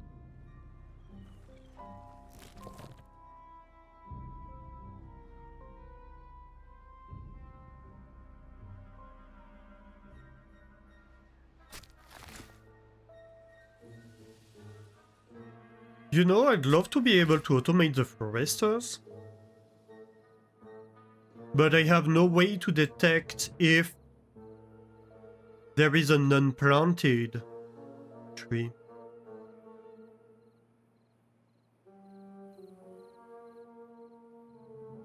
So it's really the same thing as this, right? I'd like to be able to know if there is unplanted kohlrabi and to activate the planting farmhouse if there is unplanted ones. Didn't I automate kohlrabis at all?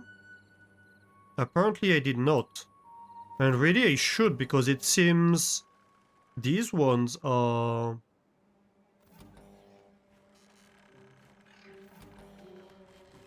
So that's mangrove. Let's do kohlrabis here.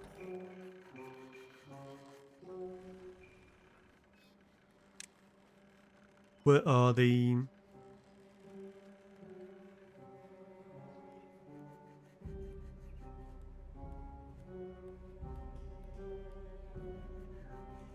No, that's cassava. Algae. Come on. Am I blind? Oh, kohlrabi.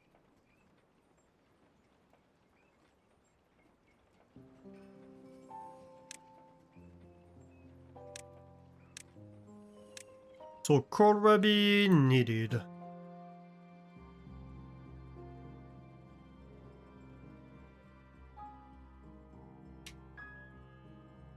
Where does this word come from?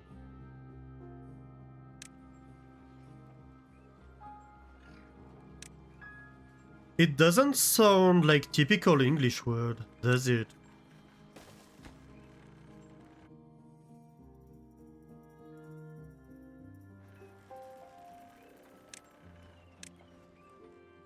And I want to know if there is some kohlrabi grown.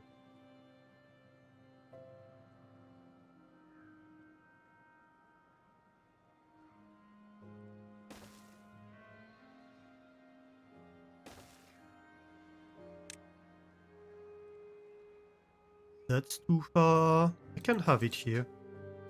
No, actually, I'm not going to have it here. I can have it here.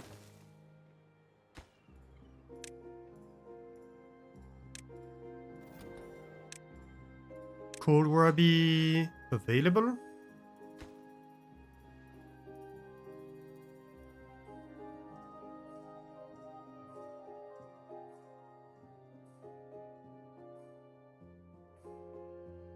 Grown A.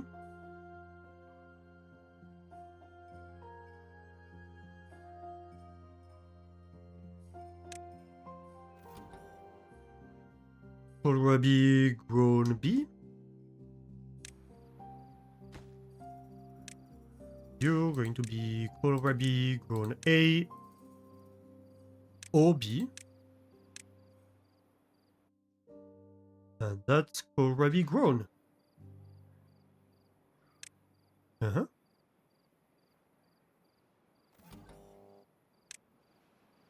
You're an indicator.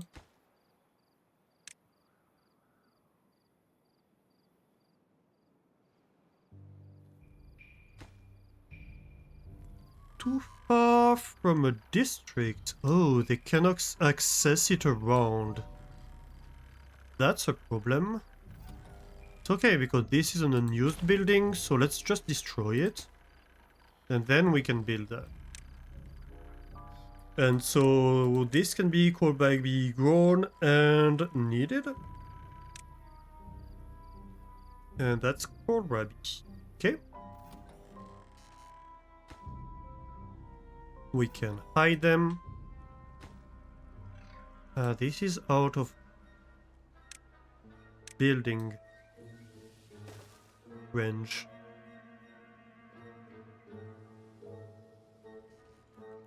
That's built. Let's go.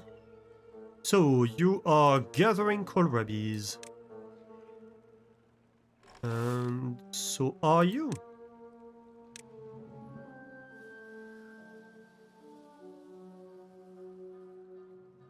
So I think no. These should pause from time to time, because I don't think we're eating kohlrabi all the time, because we have cassava and we have mangrove fruits. And we seem to be pretty full on that.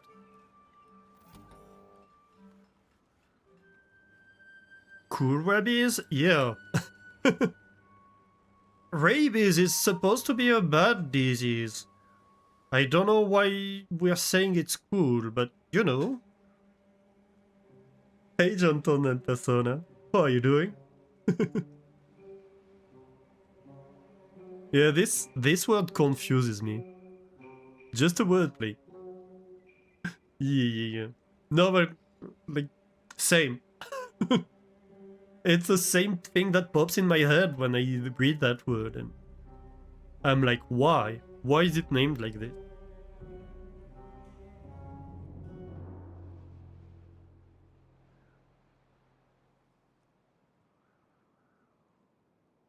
Not that it's important, but I'm curious. Oh, and look, no, we have gone from having unemployment to having... No, we've gone from having, sorry, negative unemployment to having positive unemployment, which is a good thing for us. Oh yeah, because we have tons of planks available now. Does this mean we finished this project? No, we did not. I think it means this is out of range, actually.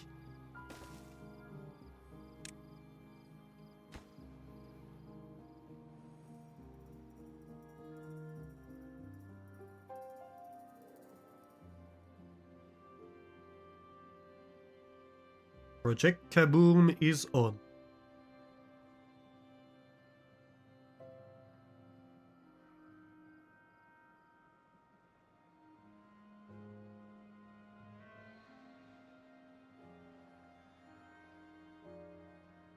Aha!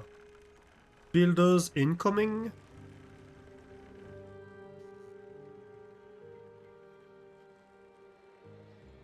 Let's go.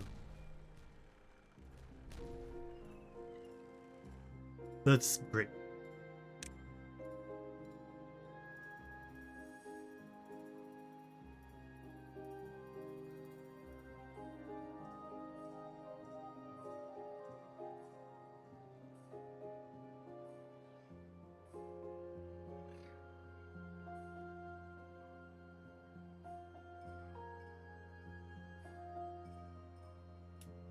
Maybe we start a new food industry? They want more detailers and more scratchers, I think. We could also decorate a little bit more. Exercise plaza would be a nice one for mud bath. I think um we need dirt that we're not currently gathering. Wind tunnel needs a lot of power, and I think so does the motivarium, which is kind of a struggle for us, but the exercise plaza might be something we can afford. Let's see, no, in well-being.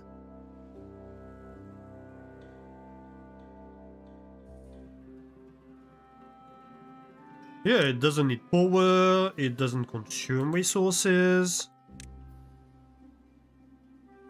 It just requires a lot of space.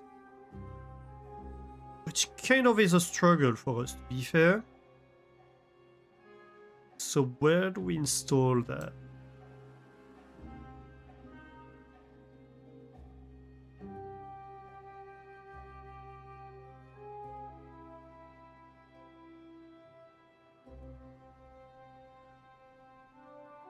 You know, I'm not entirely sure where to do that.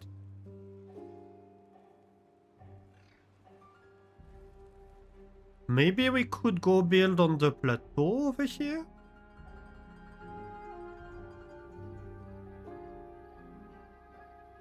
And like have an entertainment district in here?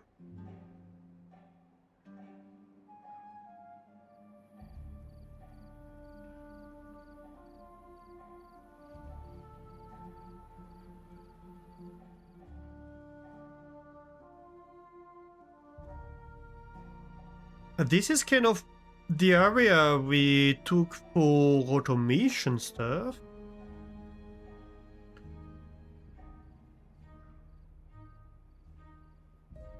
You just want white paws back. Oh, I don't think I've seen them or ever played with them. What were their specialty?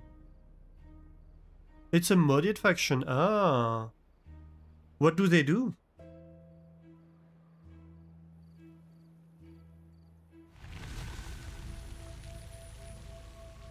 They were extremely complex. How to explain everything? Yeah, that's fair. But yeah, I agree. It's something I wish the game did have more faction. I think the faction concept is an extremely cool concept, and I think they underutilize it, to be honest.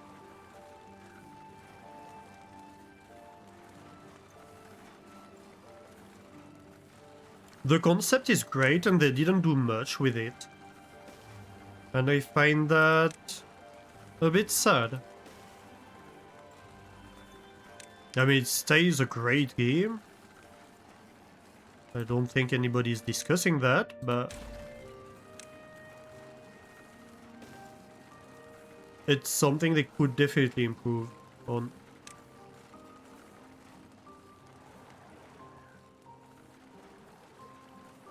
Hey, Crying Casual, how are you doing? How am I today? I'm doing great. How are you? Soon TM. You think modded factions will fill that gap needed, like many mobs? Yes, absolutely. But like when you look at the game from a like first time player perspective or a reviewer perspective kind of thing, you're like, oh, what's a game offering for content, right? And you see the factions, you're like, oh, that's so cool.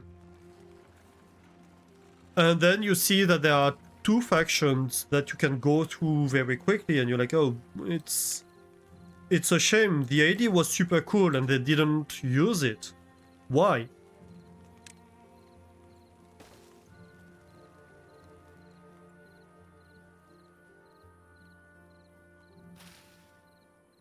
I mean, they do use it because they have two of them, but I just think it would deserve more in terms of content. It could add so much more replayability and longevity to the game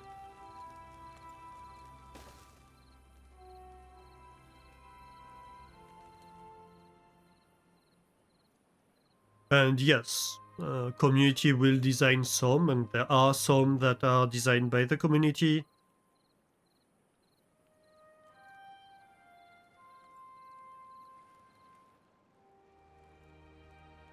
But also, the community is more limited in what it can do in that respect than what the devs could do. I was discussing the other day. Okay, so I don't know if you know streamers RuleStorch and Wojess. So Wojess is a streamer I'm modding for. She's amazing. You should check her out if you don't know her. She's playing Timberborn at the moment too. And RuleStorch is another streamer from the same team. And he's been playing a lot of Timberborn.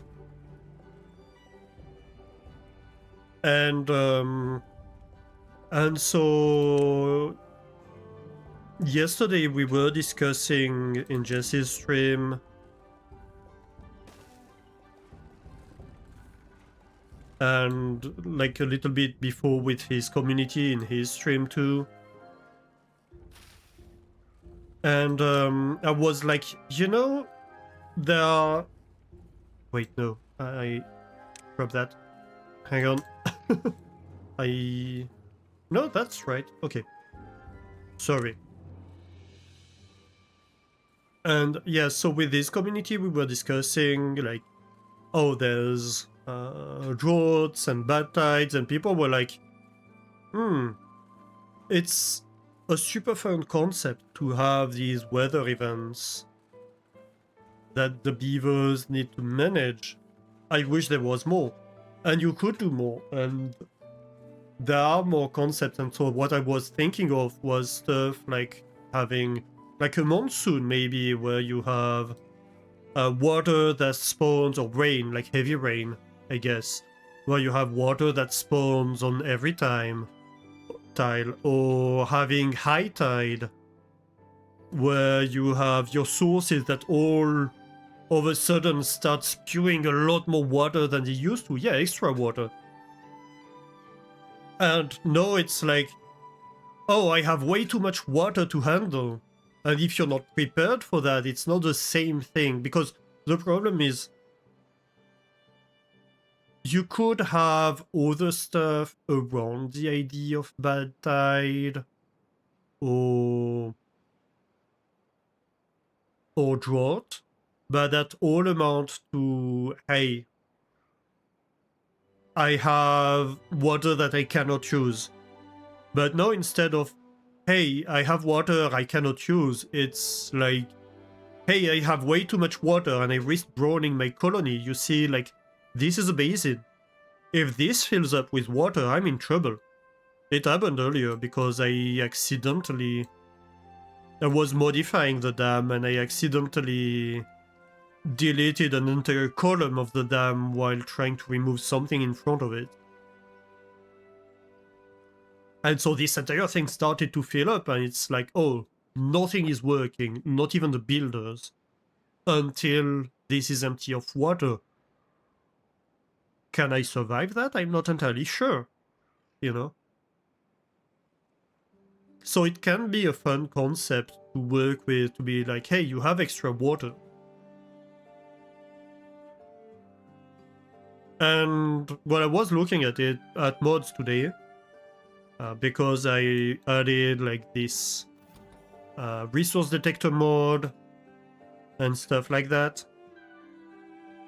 And actually somebody modded that in already. I saw there was a mod that does add these weathers.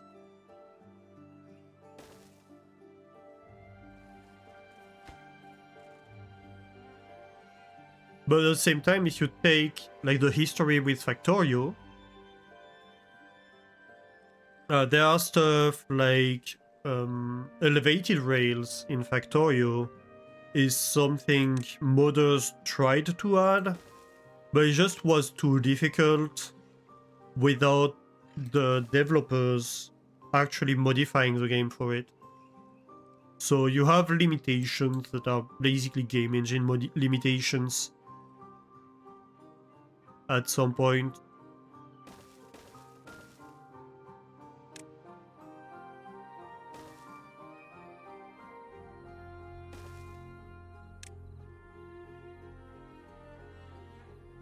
And having the devs be the ones that add this content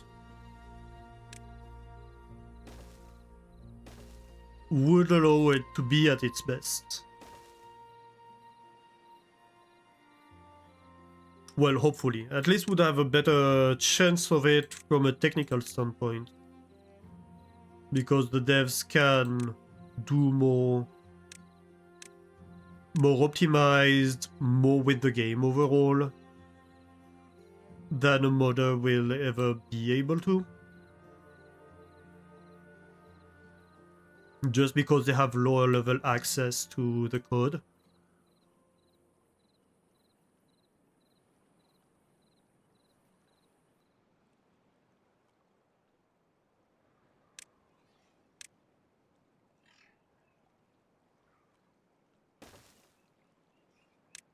Right, so let's go and build an entertainment district over here.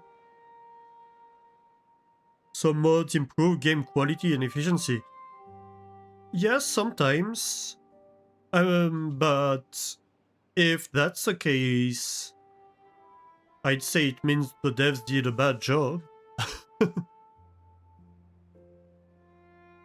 When you have mods that hugely optimize a game, it means the devs didn't do the optimization work that they should have done. Especially if it's something that players are having issues with. Damn! Hey, Crane Casual, thank you for the 7 stream streak.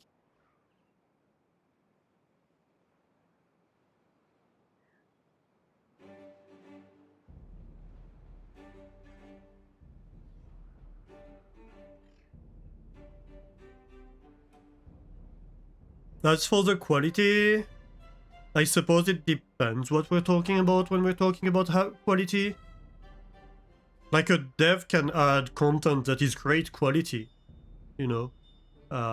That's not in question. A mod, I mean, can add content that's great quality. But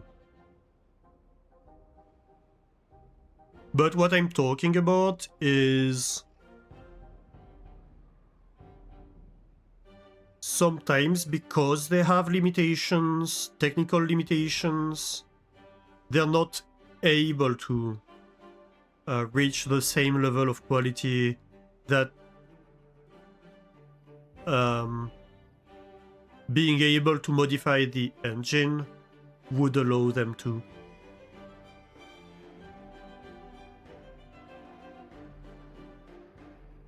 But yes, mod support, I totally support having support for mods. Mods add a great longevity to games and add a lot more content and add you the ability to tweak things and get these games exactly how you want them, or have fun challenges and stuff like that that are not part of the base game and neither should be, but can allow you to do fun stuff that make you want to replay it when you have already covered the base game content.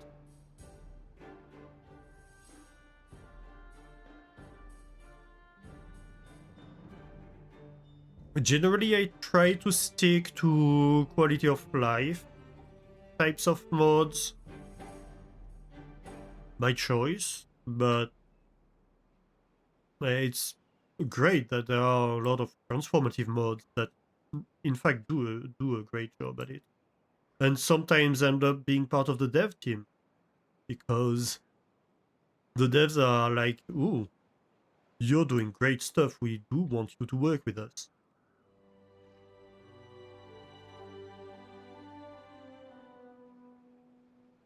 Still missing good statistics?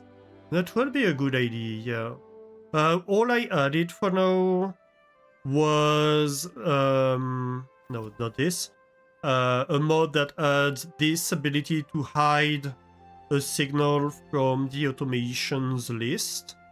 So you don't, no, this is wrong, sorry. So you don't have a list full of like hundreds of different signals Actually, I need to hide planks.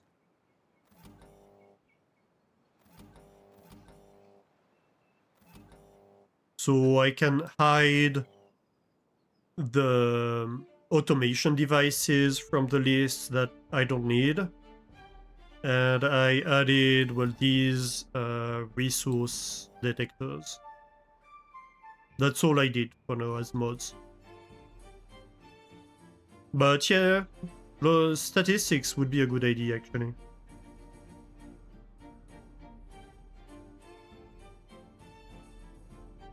You saw it earlier? Perfect. But, you know, worth mentioning since others might not have seen it.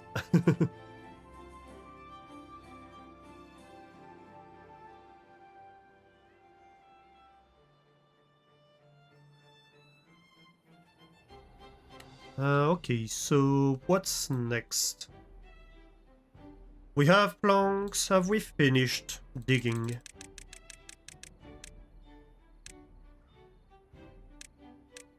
Yes, we have. Good.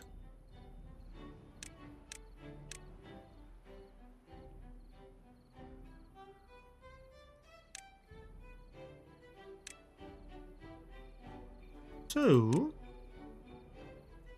let's see. I'm going to want to get my resources back.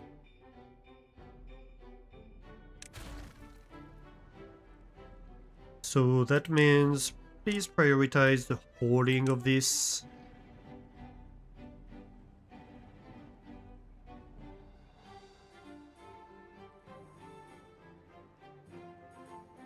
I don't know that I will be able to. Could be okay. Oh, by the way, I did want to add secondary haulers, did I? No, I didn't. I said I would and then I got distracted.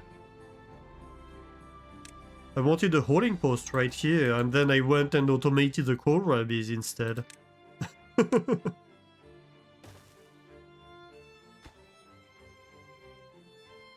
Okay, so you're going to be a lower priority workplace.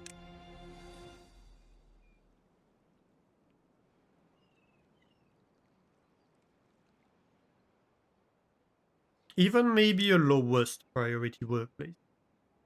I think that's fine.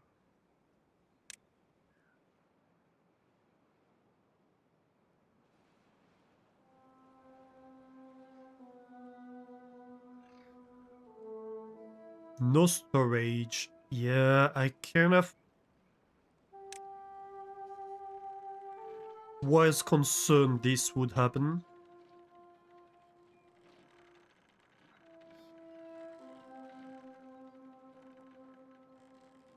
Do I add another industrial pile?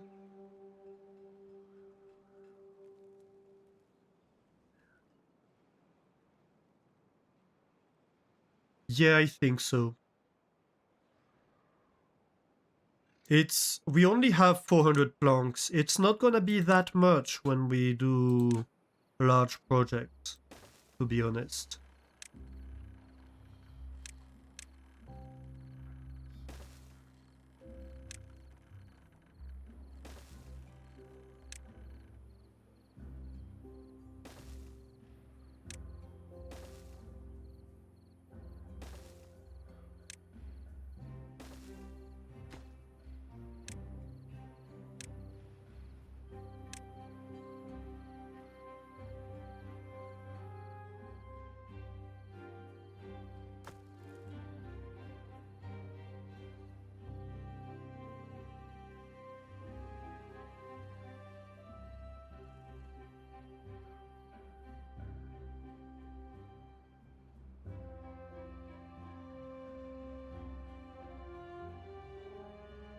You also recommend map resize? What is map resize? What does it do? Num num num num num num. Hey Aidlin Knight, welcome in, how are you doing? Entering the chase zone to become 32% more per salary today for a grand total of 170 and 37%, not 170 yet. Soon. It allows you to change the limitations of the map. What do you mean the limitations? Like the height limitations or like size of the map? Num num num num num num. Also map size, interesting. Hey Mastani, ooh. Entering the cheese zone to become 30% more Gorgonzola today. For the first time, ooh. Nice.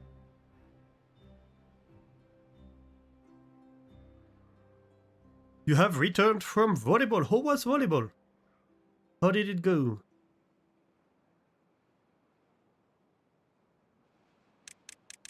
Have we managed to haul all the things yet? Not all the things. We're getting there.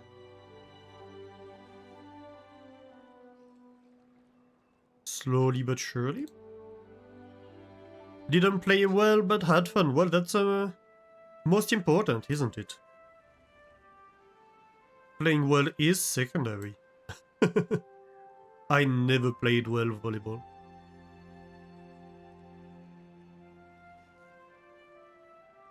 I never was good at it.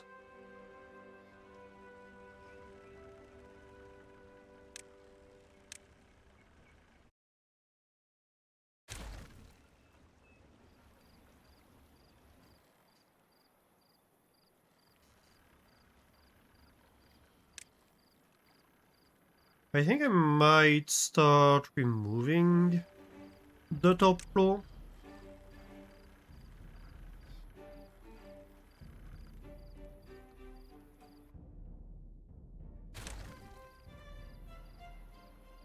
Because they can still access it, after all. So they can start working on this. They have access to everything here, right? But they don't have enough storage available for it. That sucks. Do I add another one? Sure.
I think I will automate this one.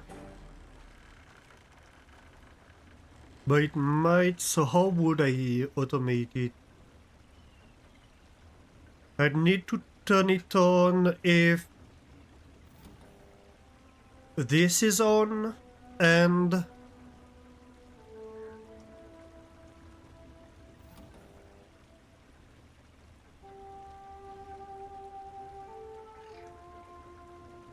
this is still on.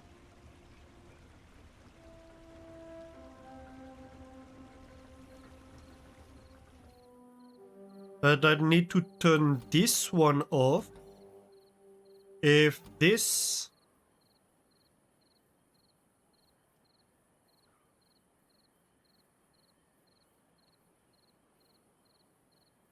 turns on and this one is off.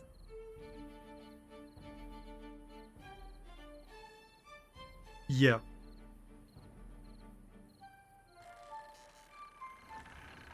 So that means I need this one to be duplicated over here. And the state memory for this one would be right here instead of that one. We can build it after we move that. And we'll need a couple logic gates. So this one will turn on first, and then this one if it's not enough, basically.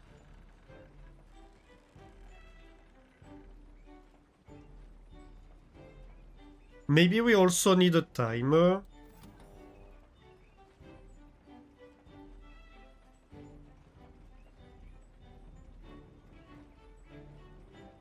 So how do timers work? Let's see. A time-based processing to its input signal. Okay. Show me. What's your options? Yeah, it's too far from a district. That's perfect. A delay. Right. So delays A on by T1.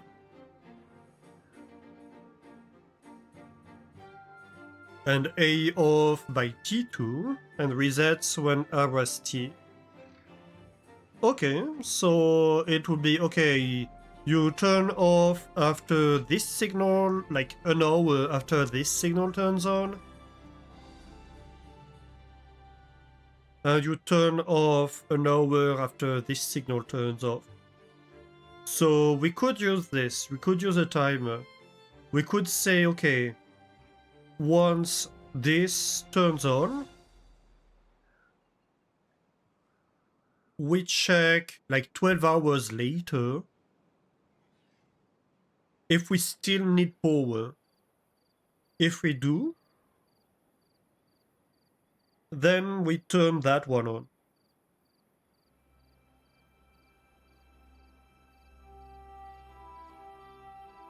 And when we turn that one off, then we check like maybe 2 hours later and we see if it's still off to start considering turning that off.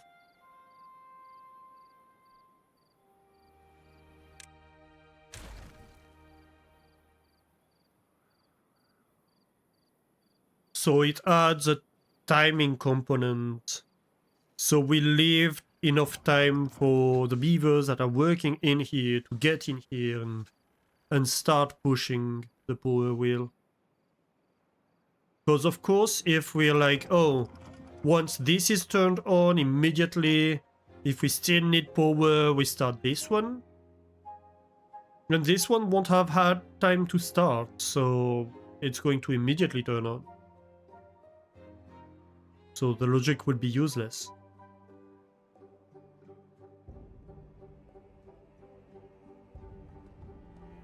Though I suppose the first thing will be to... Oh my gosh, we still need more storage. Do we add another floor?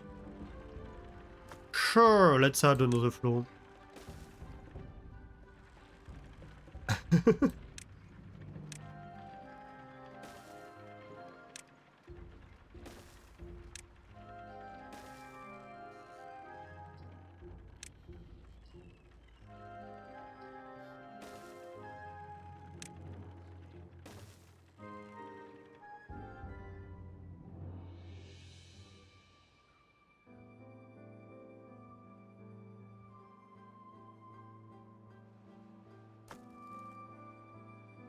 That would be about 1,000 planks in storage. That's a good haul.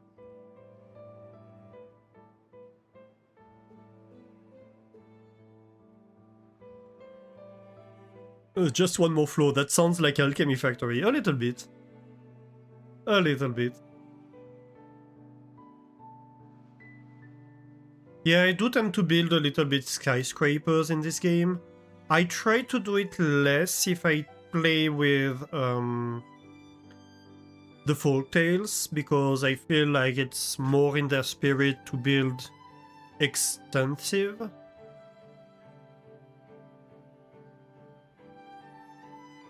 But with the Iron Teeth, I think it's more in their ethos to start building skyscrapers, you know?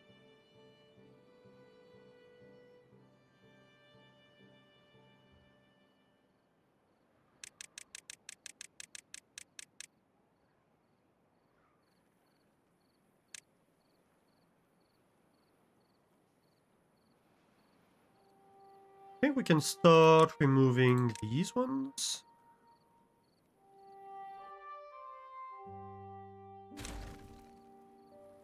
We still do have access to these. Our links with images load.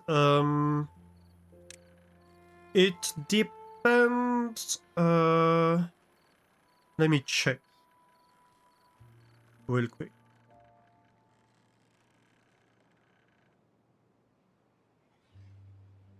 And let me see.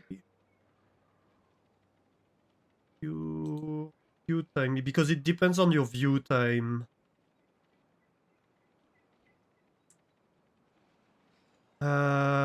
You wouldn't be allowed to, but I can permit you.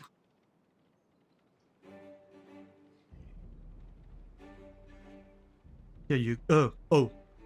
Wait, I need to add your name there behind. Here you go. Now let's see. Ooh, that's a bit of a tower. Hang on, it's loading. It's being all blurry and stuff. I think it's loading. I don't know. But it's very tall indeed.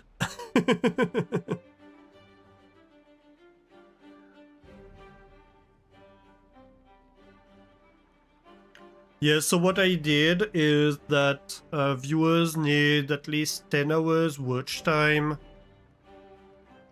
before they're allowed to post links, because I don't want view bots to start posting links in chat.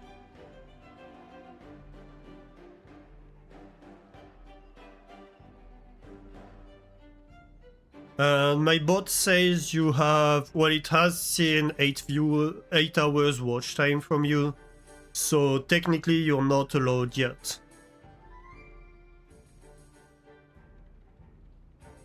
But I can permit manually, so I just need to remember the command. Ooh. It's in French. Why is it in French? Then bot, why are you doing that? Oh my god. Why?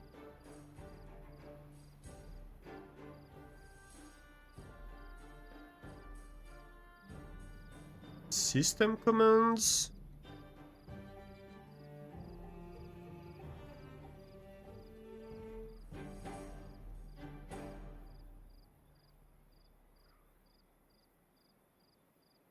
Oh. It's not even in French, it's in Franglish. Oh. Huh. That might be a Firebot ticket.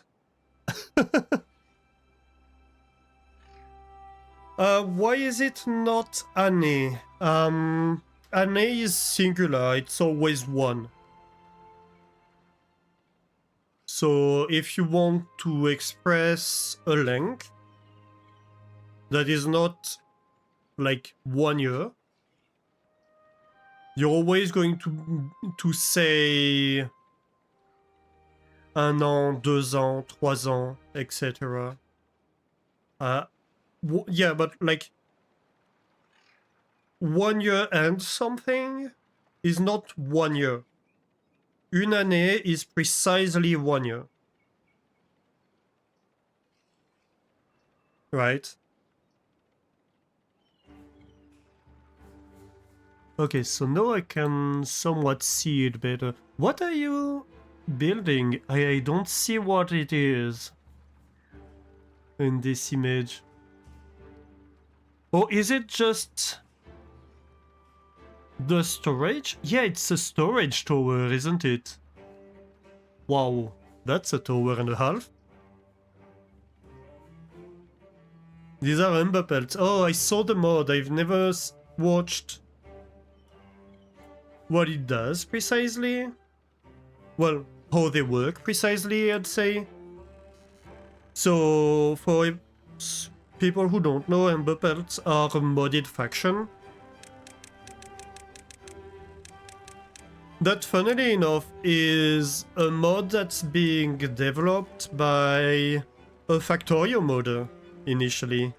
Bobbing About is somebody who was modding for Factorio before he started modding for Timberborn. And he did very well-known Factorio mods that do like complete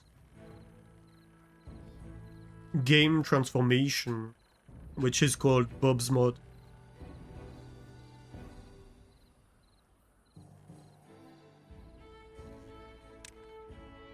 One of the first ones, I think. Possibly the first one of that type.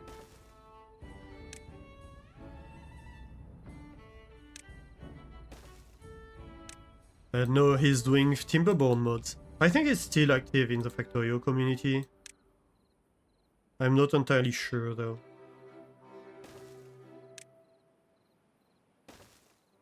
Because it's been a few years.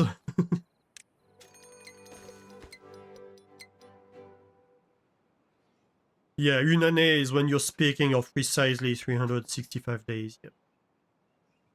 As Mastani says. Just storage. Doesn't it take them a huge amount of time to access the top of this tower?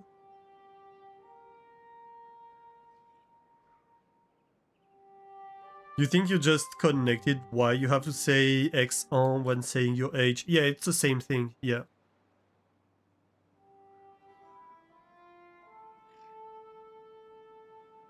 It's the same.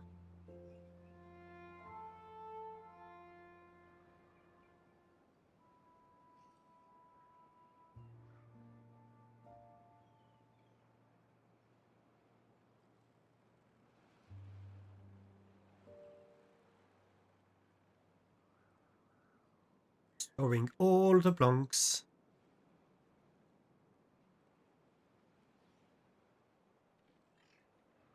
You know what? I'm just going to add like 3 other floors. Because at this point, I think we kind of know we're going to need them anyway.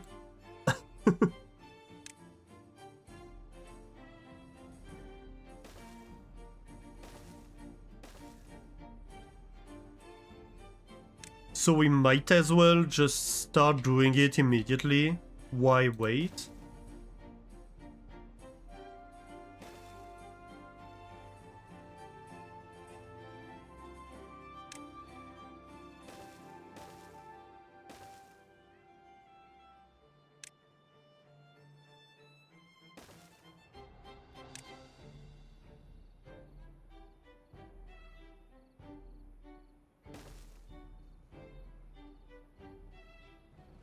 Did I just do a silly...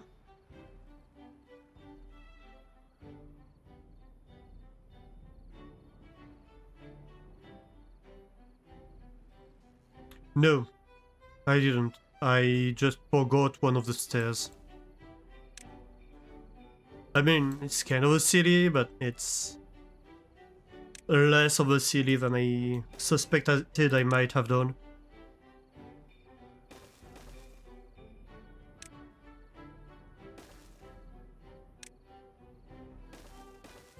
Okay.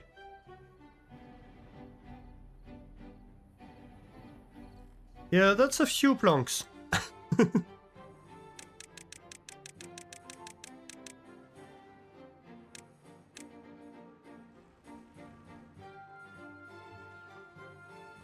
But we have managed to clear all of that. So...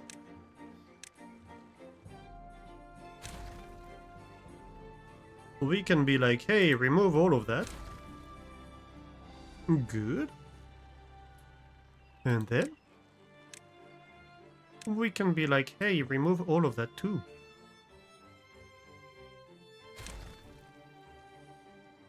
Perfect. So... I want platforms right there, but one tall ones. And then I want to duplicate. Oh. Where do I build you? Right there. Can do. Wait, which one was it? Dang it. Well, it's 2 on each side, so 1, 2, right there. 1, 2, 1, 2, 1 here, 1, 2, 1, 2, 1 here, 1, 2, 1, 2. Over here, 1, 2. I think that should be all my water wheels.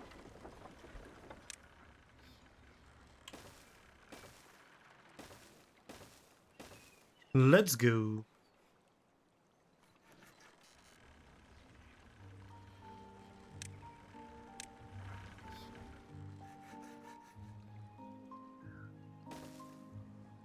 All the power.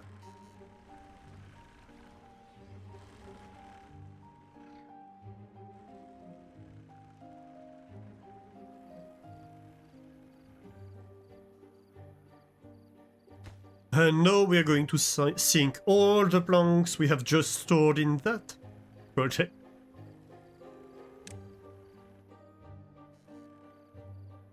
But hey, that just shows it was worth storing them, right? Nothing to do in range. Oh, you're finished. I completely forgot about you. I'm gonna be honest here. So...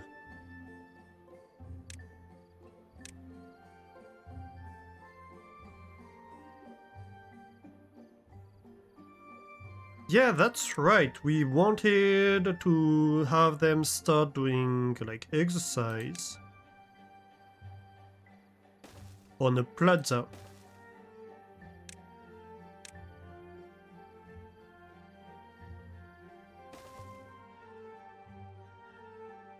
I remember.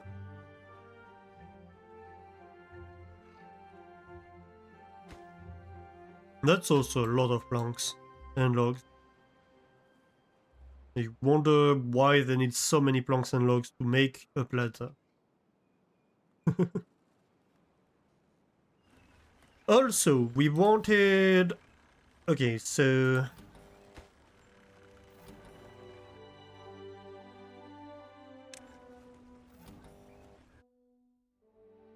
we want power wheel of...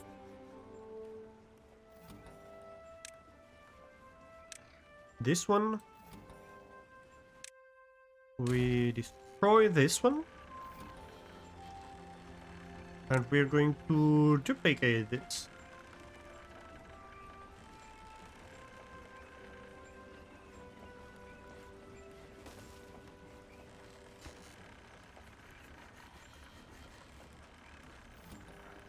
And maybe you can be dark orange. Because you're going to be lighter orange. Okay, but we'll need to add some logic to that.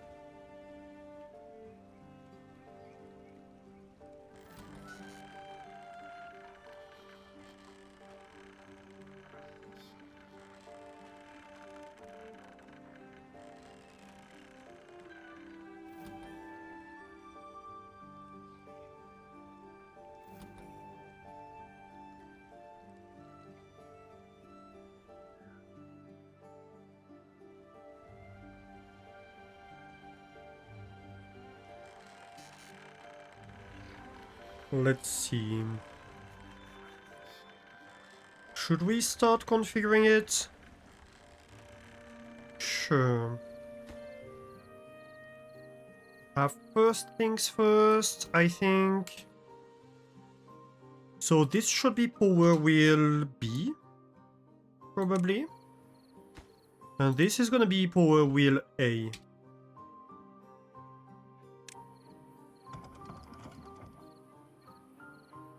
And technically this one should be power wheel A.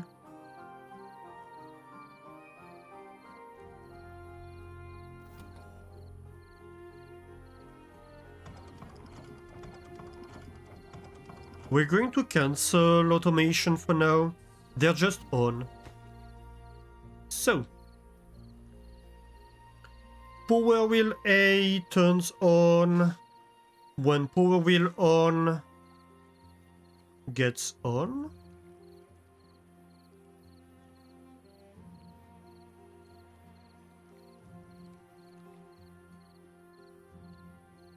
And power wheel B should turn on when power wheel on gets on and power wheel A has been on for a while.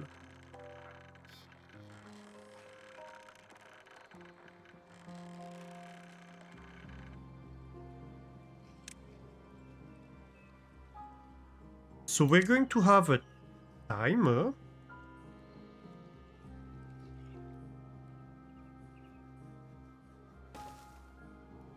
And we're going to have a second timer because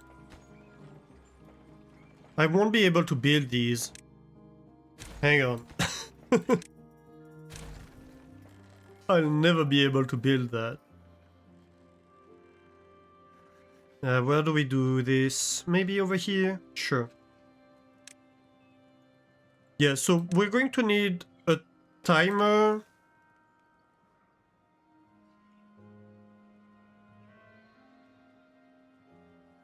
To turn power wheel B on and a timer to turn power wheel A on. Hang on, let me read that. Hey, Tough XYZ. Hi, just dropping to say hi. I'm really enjoying your streams of Timberborn and Alchemy Factory. Thank you so much. However, I mostly only can catch the VODs where you're able to see me online, so thank you and keep up the efforts. No, you hide away again, working, and need to speed up your VOD watching to avoid spoilers. Oh, thank you so much. If you have VODs you're late on, I do try to upload them on my YouTube channel. I don't know if you're aware of it. Sometimes I miss one, but like if there's a VOD you haven't been able to catch, and I'm trying to get better at having them earlier on YouTube after my streams. However, it's not always very fast as of right now. I'm really trying to catch up, but I do tend to have a little bit of delay.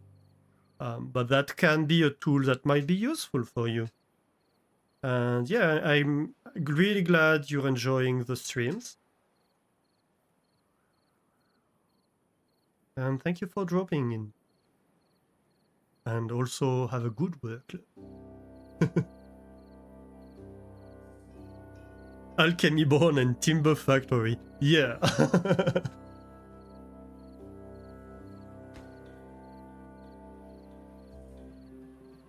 Okay, so we'll need relays here. So, let's see.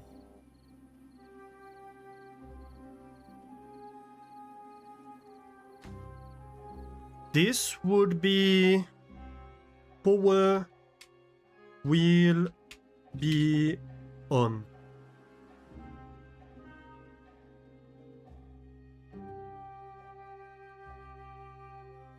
Ready to post 5 images. Ooh. Hang on.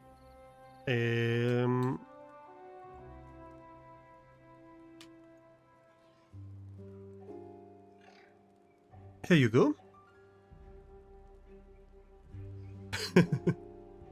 Let's see.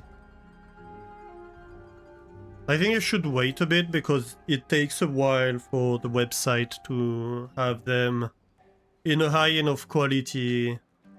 I don't know if it's on the loading side or if it takes them time between the time you upload them.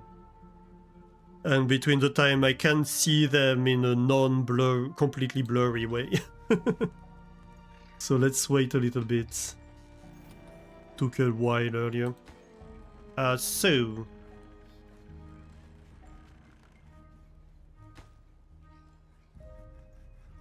Power will be on.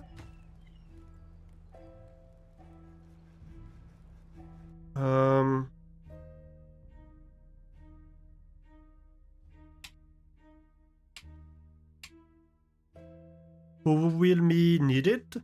Okay. So power will be needed is power wheel A is on, and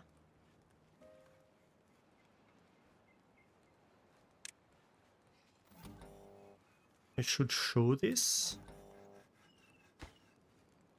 I need them to all be shown. And power wheel on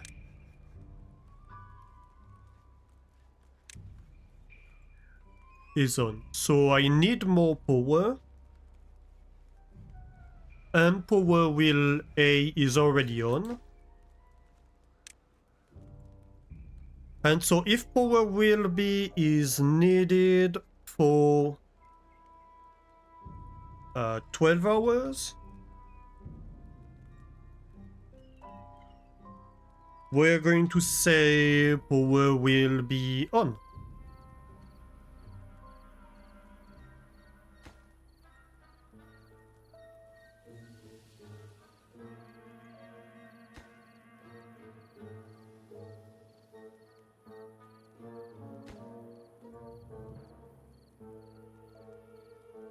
And this one should be power wheel A off.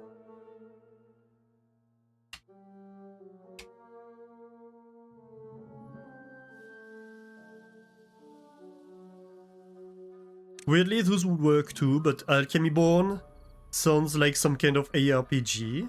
Yes, I agree, and Timber Factory would be some kind of simulator. Yeah, you're completely right. That's kind of funny. And so power wheel A off. And this is...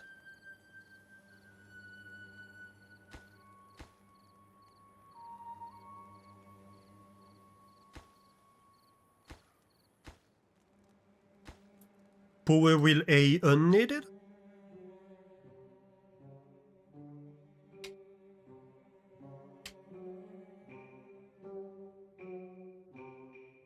Something like that? So power wheel A unneeded is... Oh gosh. If we have power wheel off and power wheel B off.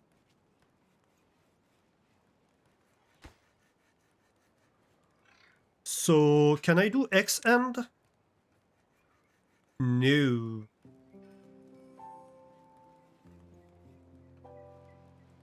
So I need another one. I need another relay.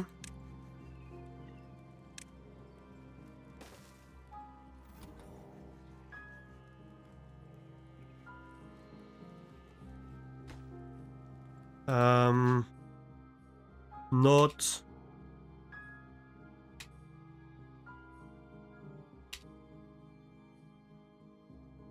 Power will be off.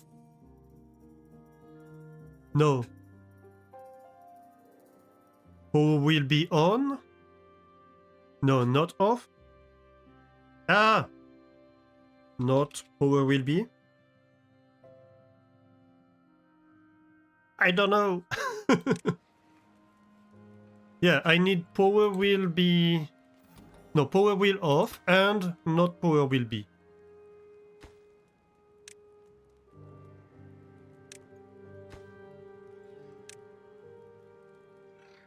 Power will off and not power will be. Okay.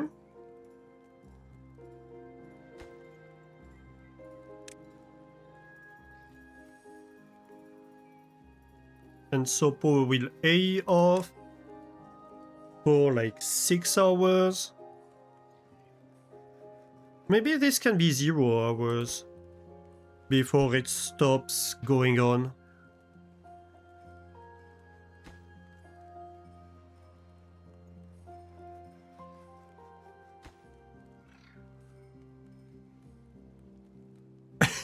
There's a minimum. It can't be 0. Oh no.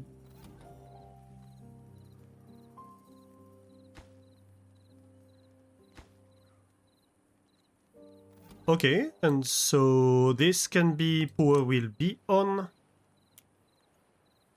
power wheel off, and this can be power wheel A off, power wheel on. I think this should be right.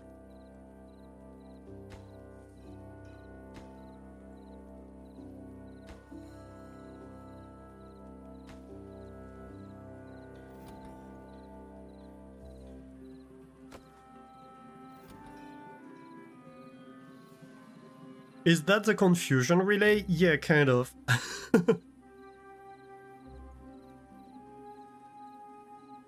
Hey, Crying Casual. Alright, let's try that again. Hey, bud, for some reason my phone don't like your stream. Your phone is rude. How are you doing? Welcome in. I hope you're having a good week, and I'm sorry your phone hates me. Alright, let me see John Tom's images. Yeah, no, they load fast. So it is that it needs to wait a while when you upload them and between I can see them.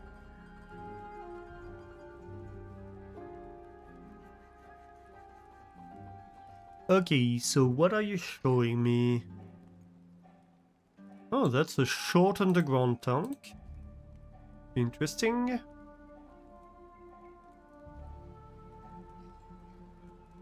And ladders. That's very modded, isn't it?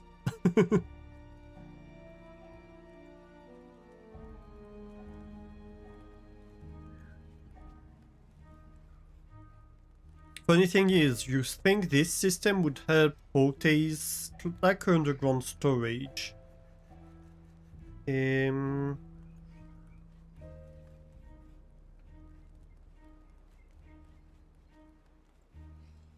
Just a way to store underground stuff. Okay, very modded. You like pushing the game to the max. Yeah, that's fair.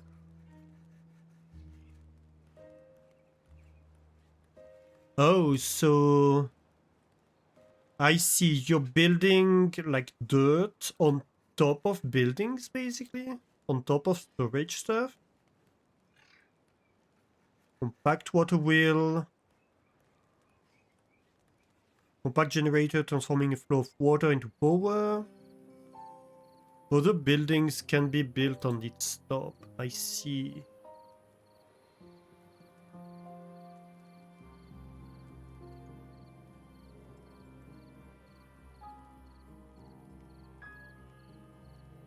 Okay. Yeah, that's kinda fun. You can stack underground by making ground upward. Interesting. Ooh, okay, so we can automate this large power wheel on power wheel A, and we can now automate this large power wheel on power wheel B. Right?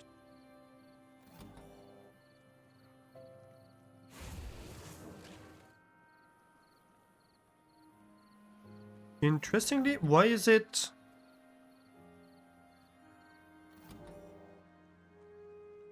I mean, yeah, I suppose it should be greater or equal. Right, so right now I need power anyway, so it's just going to turn on both of them. Also, we just got a new well-being high score of 22. Thanks to the exercise plaza that just turned on. We also need more detailers, I forgot about that. I wanted to have one over here, I think.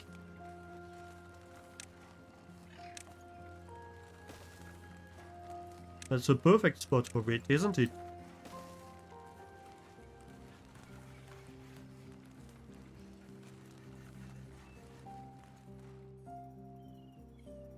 Possibly we could have detailers over there.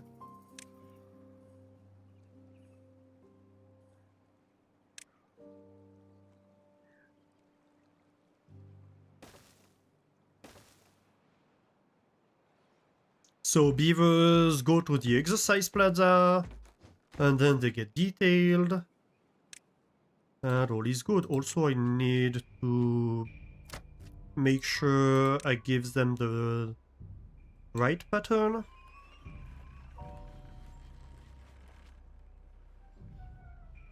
Oh, we're in the middle of a drought. That explains why I was like, wait, they still need more power? Didn't I just add a bunch of water wheels? How are we doing with the water wheels, by the way? But yeah, it makes sense in the middle of a drought, doesn't it?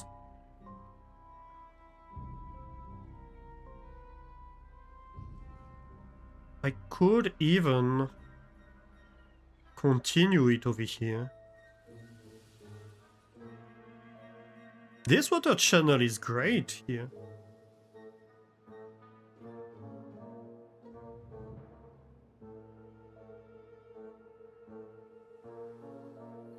The thing is,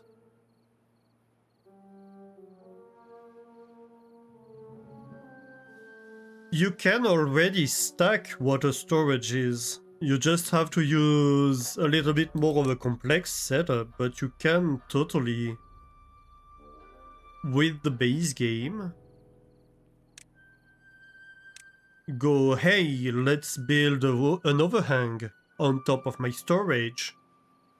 And then let's build a second layer of storage.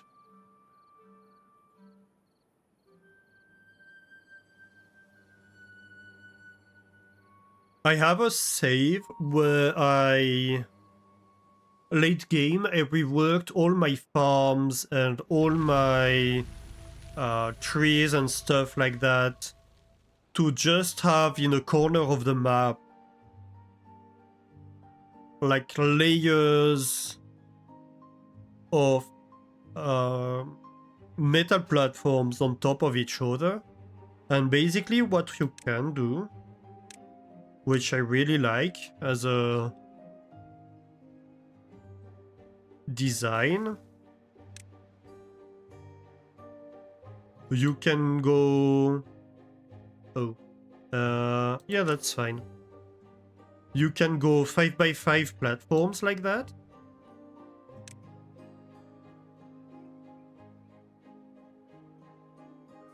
And then you can do this, and then you can do that.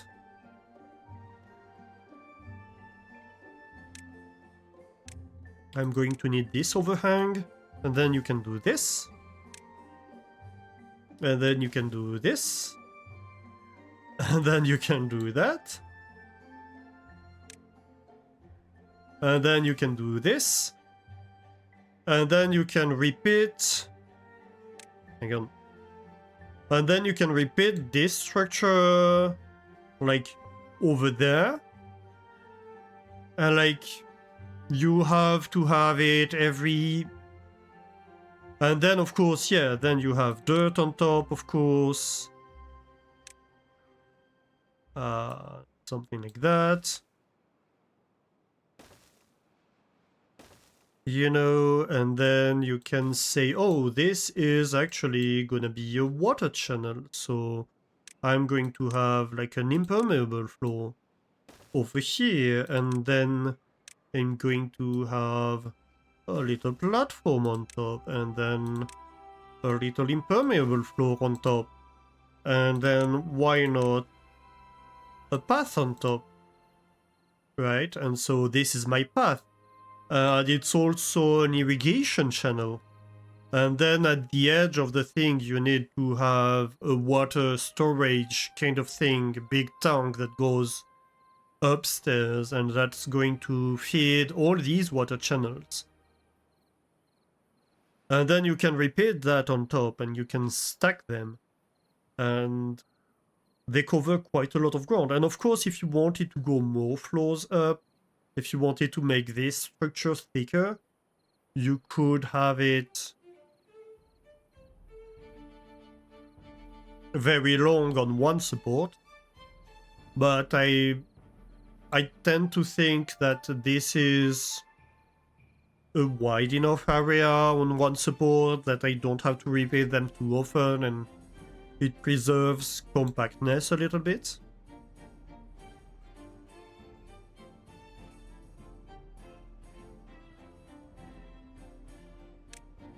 And then, of course,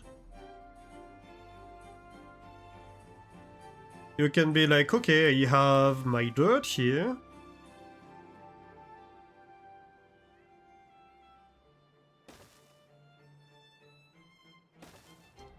And then I can go like 3 tiles out, right?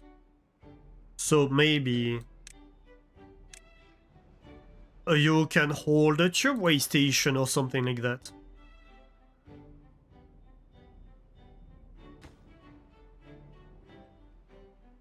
I was playing with Fall Tales, so it was zip lines, but you get the idea, right?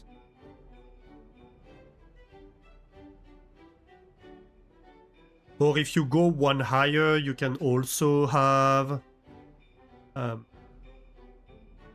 if you want, oh come on, I numbed the word. You can also have an area that's flooded, and that using a valve you can maintain a certain water level inside, so you can do underwater farming. And you can have storage that's local, all sorts of stuff. So technically, like, you can just completely build artificial buildings late game and an entirely artificial farming structure if you want to. Which on the one hand is fun to do.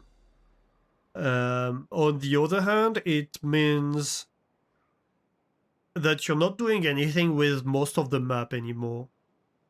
Because all of these areas that take a lot of space of farming, etc. Farming is what takes the most space, right? And all of a sudden you're like, actually I don't need to do farming anywhere anymore. So what the heck do I do with all my infrastructure?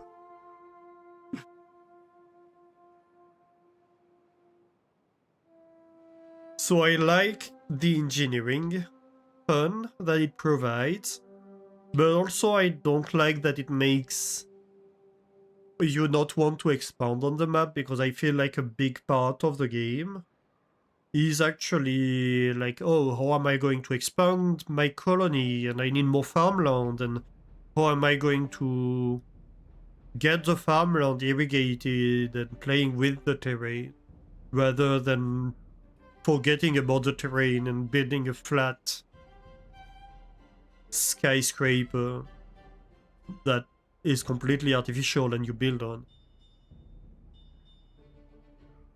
But that's my playstyle. It's the same thing I have with Satisfactory, for example, where a lot of people will build a sky platform and build their entire factory on it. I'm like, this is for getting half of the game for me.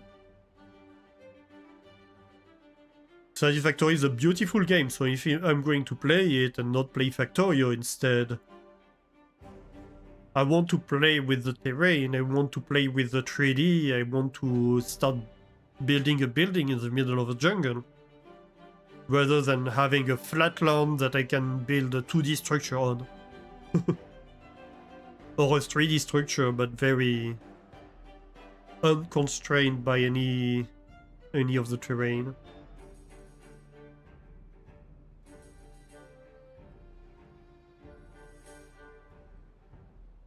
Which does mean that doing anything takes me longer compared to somebody who's doing this kind of spelly style. But I'm fine with that. It's the same in Alchemy Factory, right? I'm playing Alchemy Factory slow, technically, because I'm making the game harder on myself.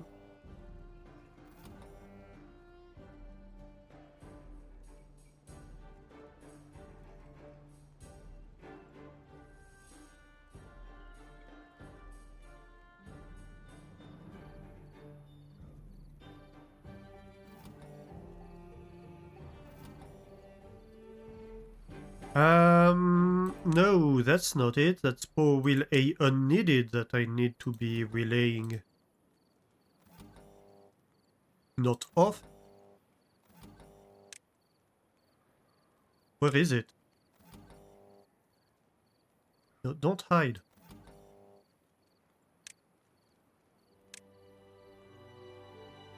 Okay, here we go.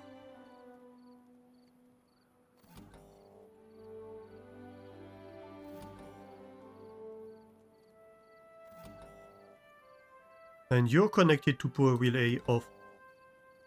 Okay.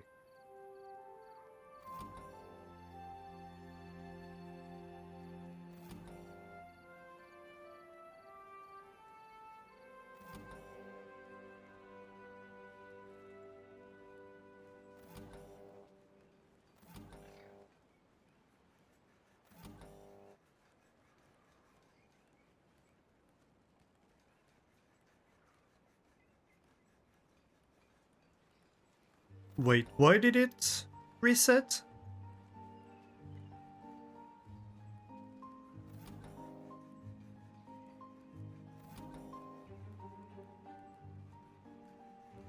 Okay, let's see. When this goes on.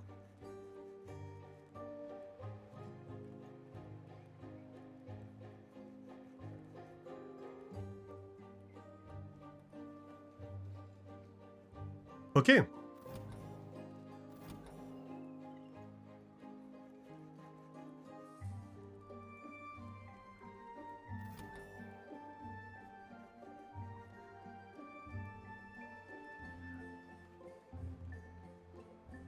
Why is this off?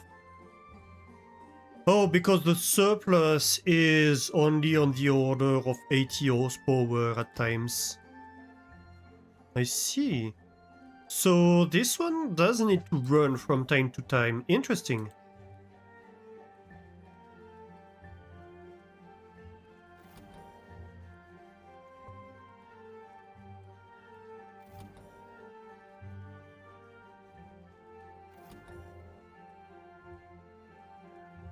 Yeah, because this one turns on as soon as I need power. But then it takes a while to deactivate. Okay. I'm into that.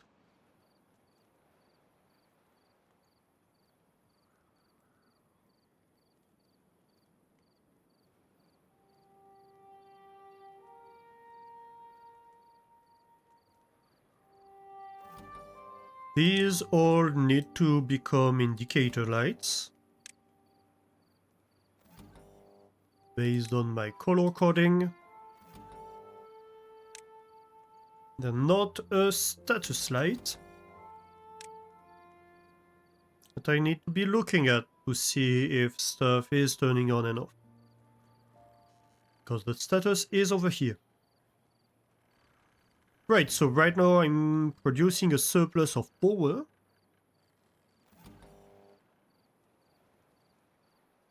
Yeah, I think that's good. I might want to reduce this timing to maybe 6 hours. I feel like 6 hours is a good delay for now.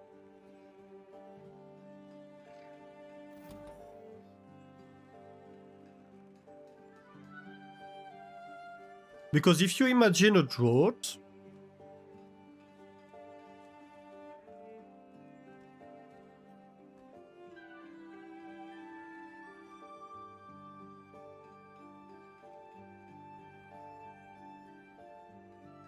what was I saying?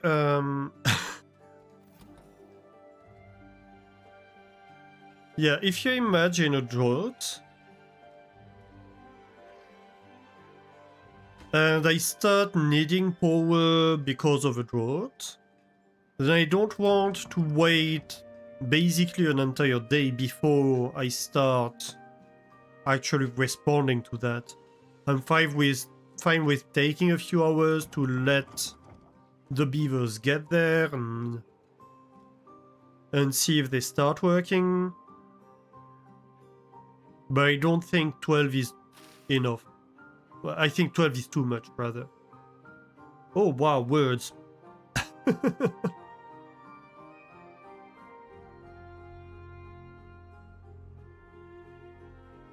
Okay, another area of concern for me is this one. We are slowly but surely consuming the ruins. I feel like this could be a good one to use. And I think I saw we have one over here somewhere. Where were the... yeah, this one. Which is also pretty close to us.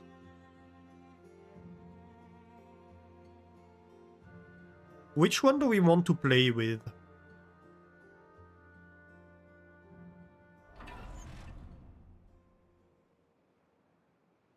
This or this? This is close-ish to some of our infrastructure.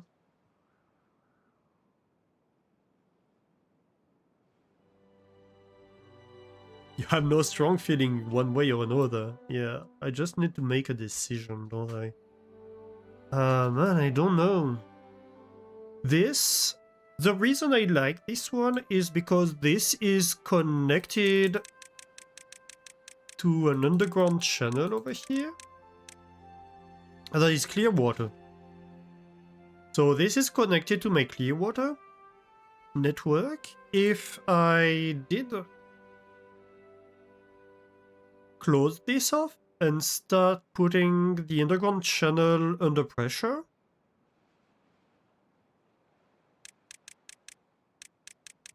we could start having this river flow. And I feel like this would be fun, a fun project longer term. Or even we could have water going here and water going there eventually. I feel like it could be a fun project to have. So let's do that one. Because it does encourage me to go and build this way towards an area that I think is fun to work with.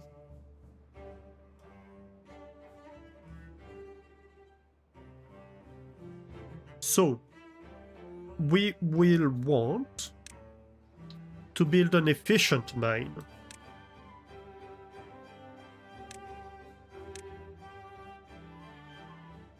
Over here. This efficient mine will be collecting scrap metal.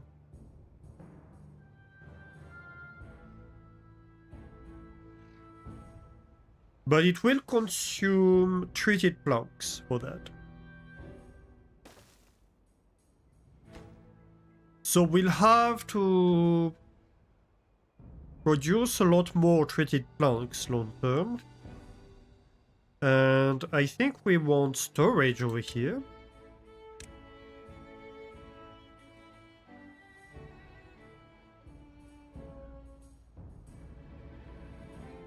For treated planks. And scrap metal at least. Do I do 2 and 2? The recipe... I can't see the recipes from there unless I select stuff. So either I consume treated planks or treated planks and extract. So we'll need extract too, probably, long term. Right. Yeah, I think 4 is enough.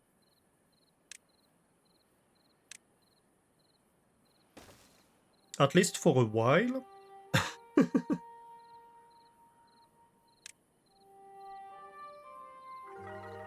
Ooh, well-being high score, nice.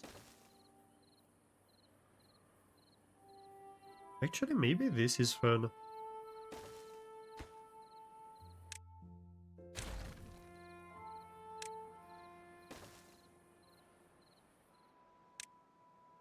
Because it does give me access to the plateau and to the storage.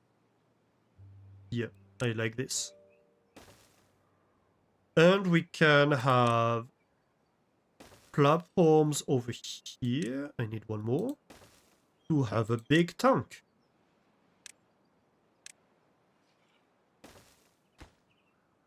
Which is going to store extract. Yeah. Storage is where you put the angry people. Get to the dungeon, Mustani.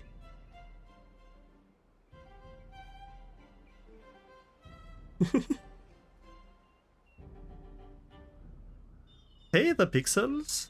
Thank you for the hydrate. How are you doing?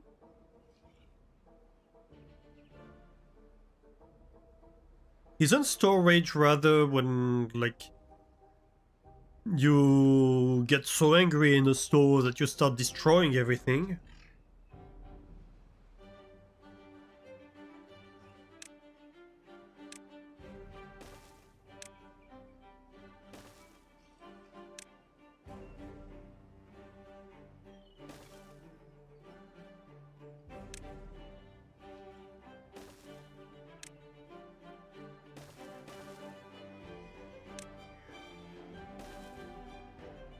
Is that a common social phenomena for beavers? Phenomenon? Are beavers commonly angry? So treated planks and scrap metal and treated planks and scrap metal. You are supplying. You are supplying. You are acquiring. You are acquiring. And you are acquiring. Right. And then over here we need a tubeway station.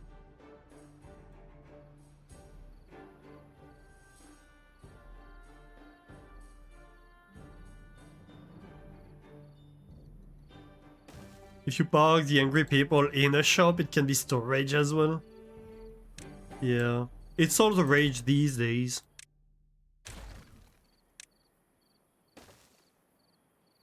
To do that.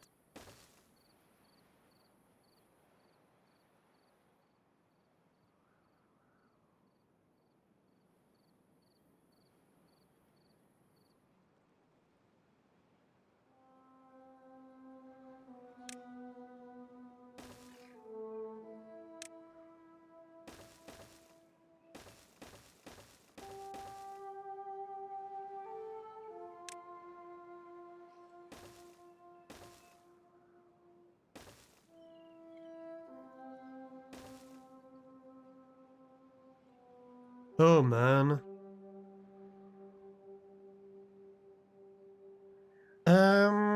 I think I'm going to have a tubeway station here on the plateau. Just so I can get rid of the trees.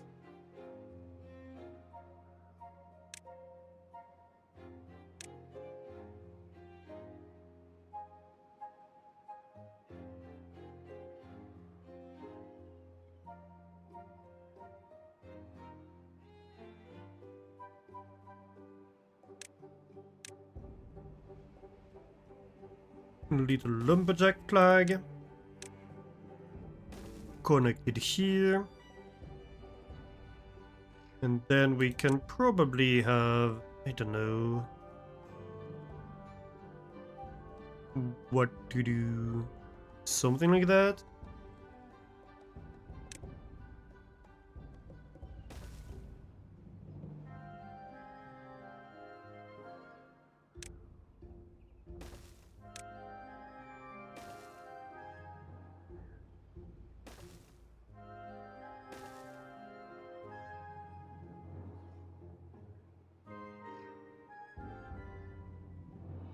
But Hebe is probably sleeping, so your punt won't be rating by the gruntometer.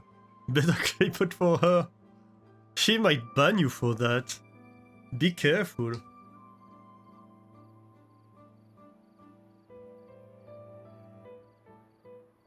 I think she's acknowledged the second pearl on this channel so far.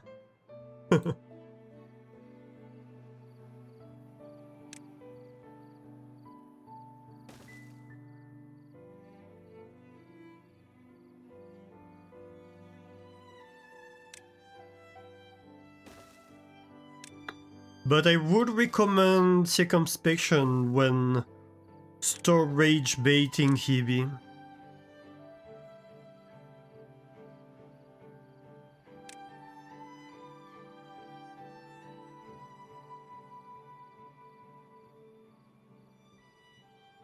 It could get ugly very quick.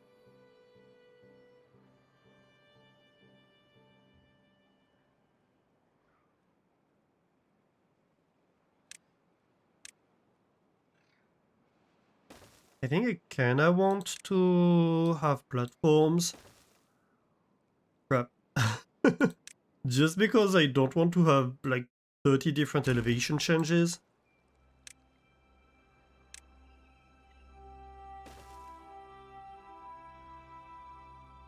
And then maybe we can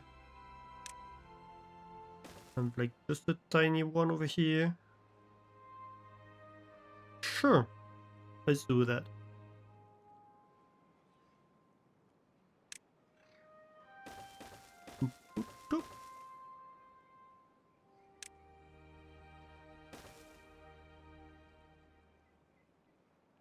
You don't think you're foolish enough to do that?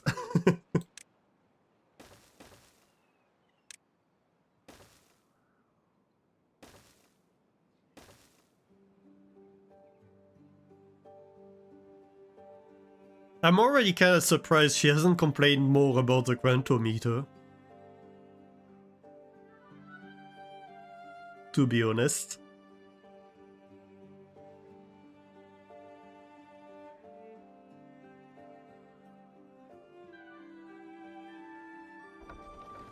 So how is this going? 177 horsepower?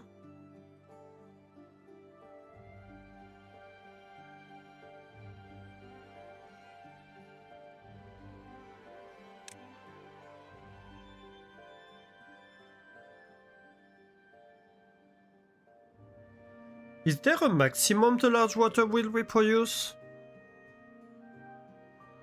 They don't really say, do they?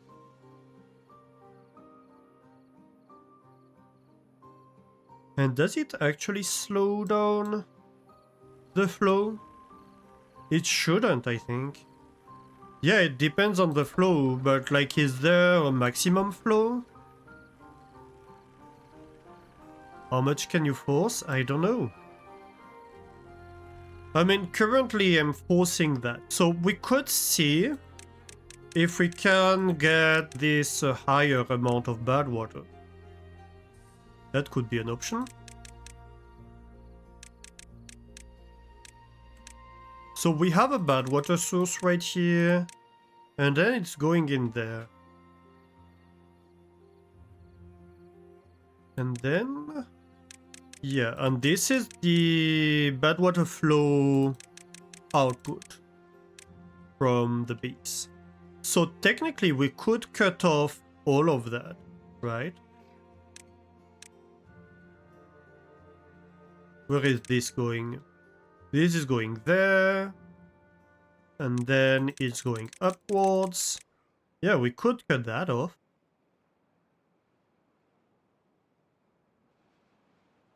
It's not even that complicated, to be honest.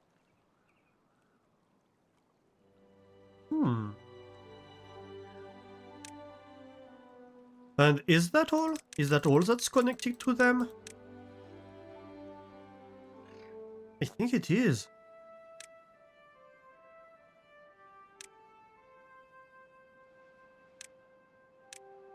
Dang it. Wrong button.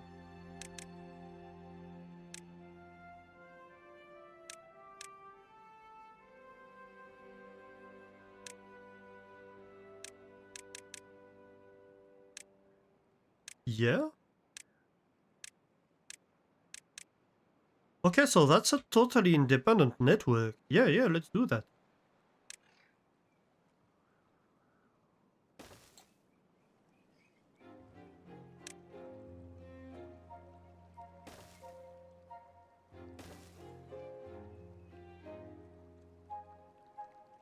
I mean, no. Bad idea. I mean, it would work to do that, but I think it's kind of stupid to do that.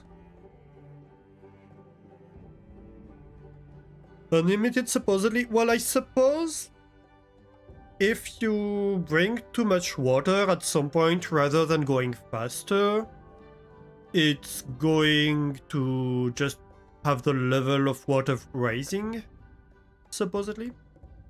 So I think there is a limit, but I don't know what it is. You need to sleep. Have a great night, John Tom. Thank you for being here.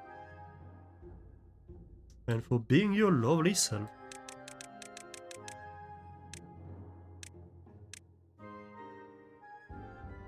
I think I want to build a barrier over here, actually, instead. That way, if we want to at some point, we can destroy this and have the water, like pure water, flow out of here. Because really, this doesn't need to go any further than that. So, that is what we want. It's just one high? Interesting.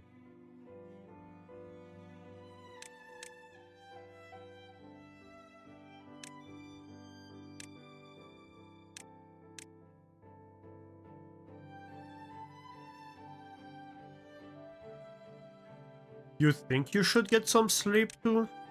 Are you certain? Have a great night, Zeta, and thank you for being here too. Thank you for lovely be. Oh wow, I can't speak anymore. Thank you for being your lovely self.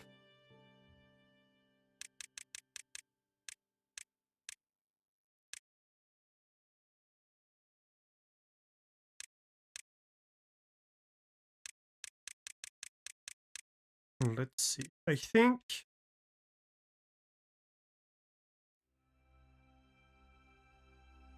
we need to get down there.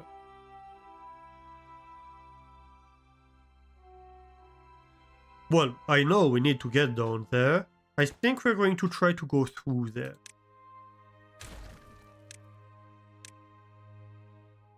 The question is not if we need to go down there, it's where we go through. So let's do this. And then Chubway. Like that. And then we go around.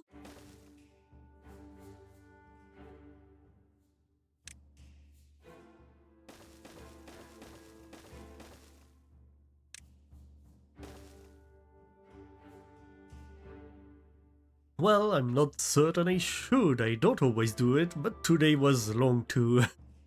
No, you do need sleep.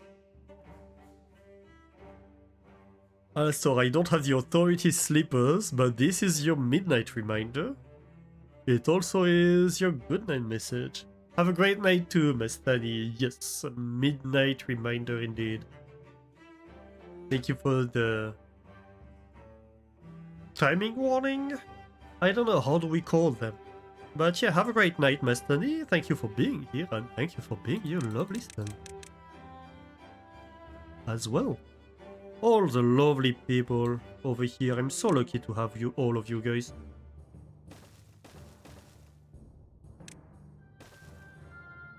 This is a wonderful community.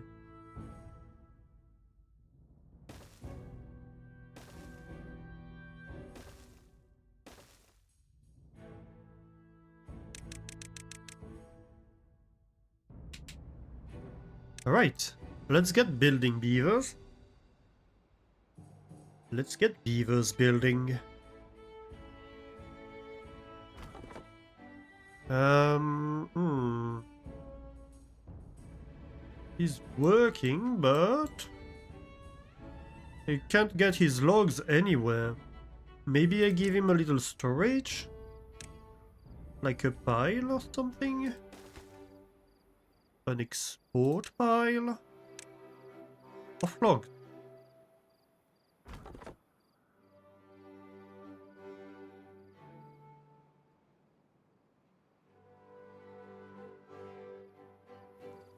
Why are you hungry?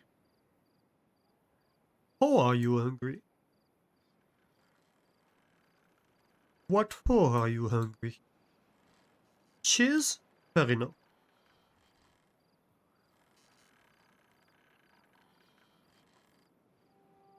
Hashtag hungry for cheese.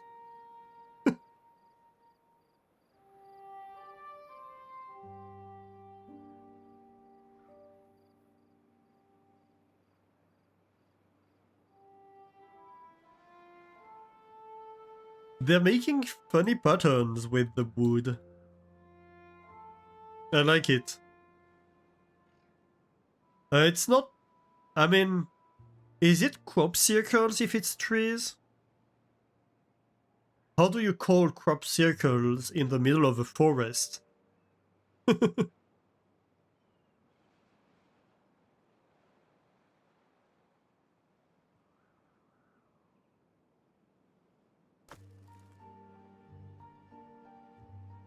Oh my, this is feeling fast. Why are they on?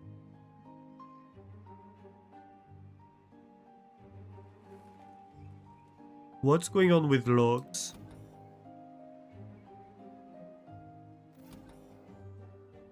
Why is logs on level 1?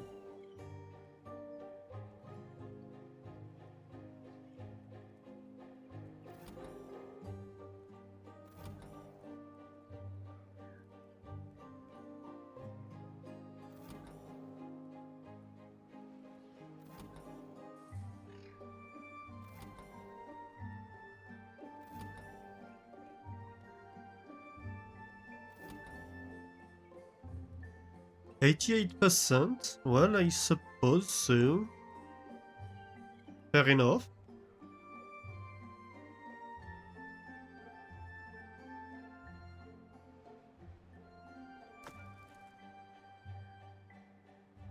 I suppose that's a problem of adding like a brand new industrial stockpile.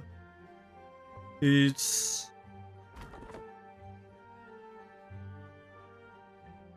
The beavers from the opposite side of the map are going to activate to go and fill it. So it's not much use if I'm not using the logs. I could manually override them, I suppose. I might. Pause them for a while.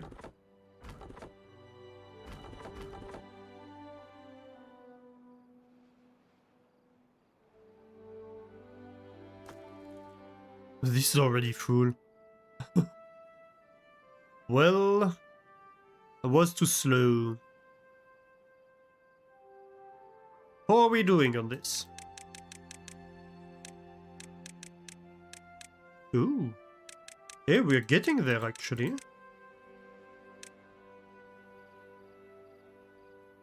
We have started building this column. It's mostly planks. It's planks and metal blocks. It's not directly logs, unfortunately, which is fine. We have a few planks. Just a few.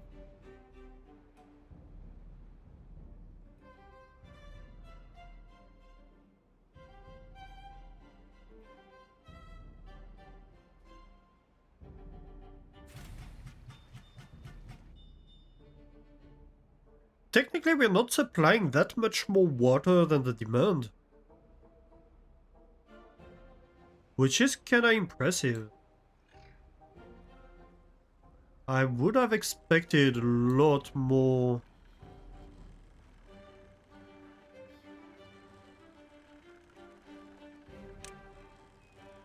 a lot more oversupplying.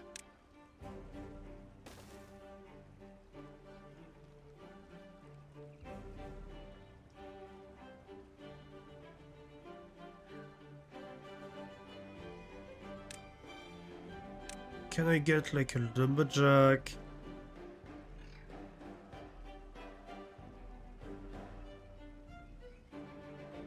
I mean, you're gonna have to do for now until I clear a few of these trees.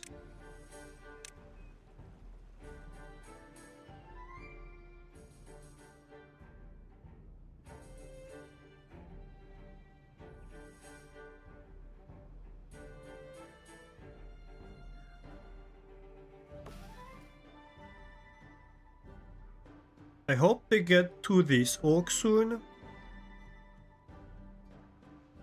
But yeah, what we can do here is increase the number of water wheels. Another thing I'm considering, like this water channel is 4 wide, isn't it? I'm only using 2 wide tiles of Badwater. So why don't I make the water channel 2 wide?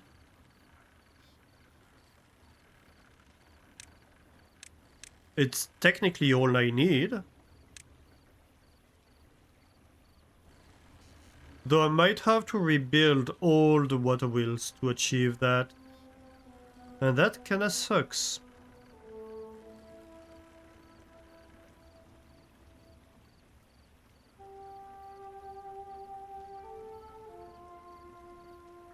I mean, it would already probably help to have like levees over here.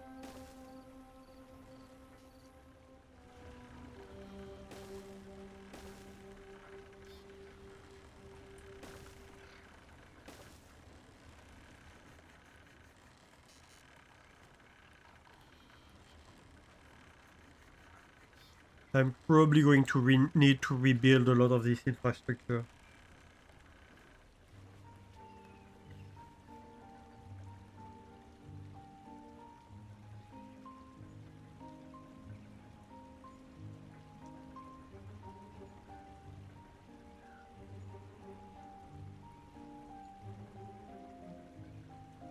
Technically, I mean, as long as the water in here is still, I could just block the water over here. I don't know.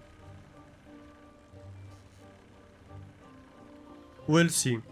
I'm going to try to restrict the flow behind, and hopefully it increases the flow speed right here.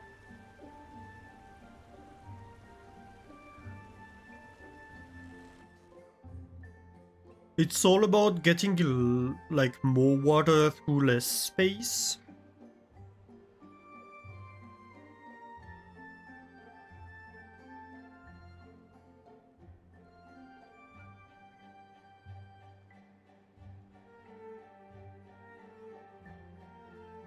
But also there's not much elevation change here. So this is not helping. Because this is kind of taking priority in having the high speed flow. I think.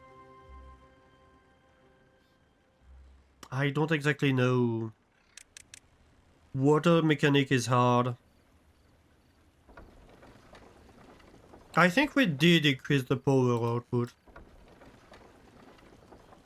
Wasn't it like 177 or something? So maybe we did increase it a little bit.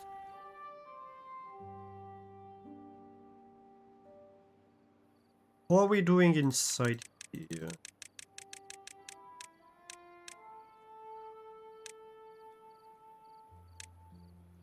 Oh, we're almost there. Exciting. Yeah, this will basically double the Badwater output in here. It might mean contaminated beavers, so I'll have to watch out for that.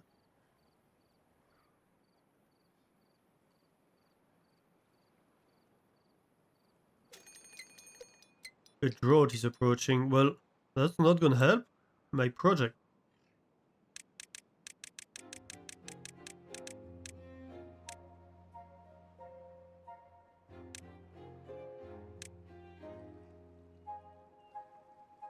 Okay, so I do think right now they can access all of this. Yes, they can. Let's go. Come on, beavers. You can do it.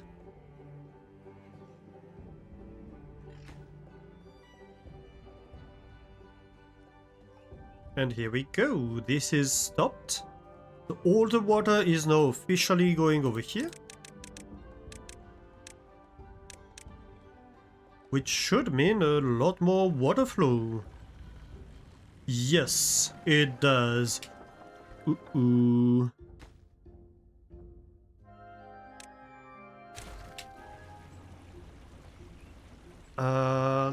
These beavers don't go down here. I see water popping over.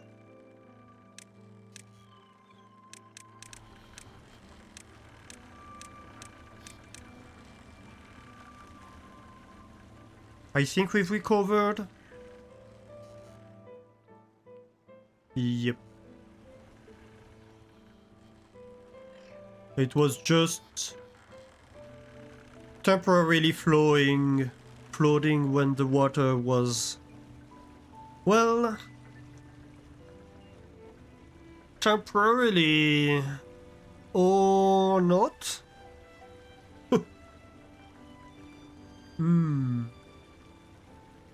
That's not good.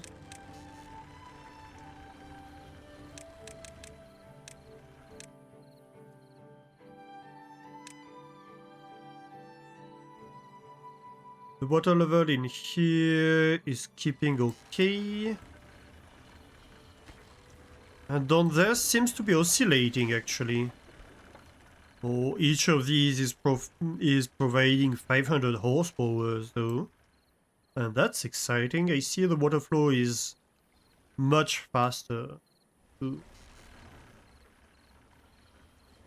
That's good.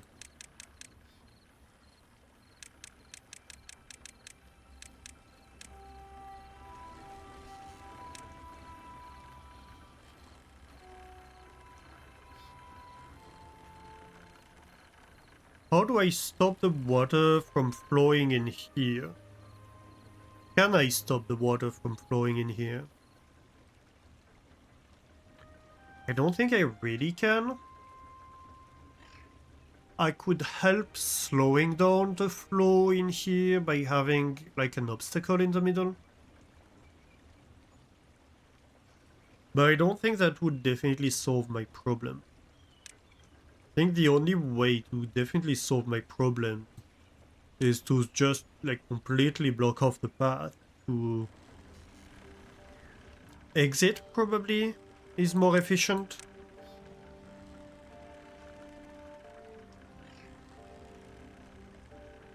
Which I could do. Like I could have a too high over here, have a block over here, and then go back down.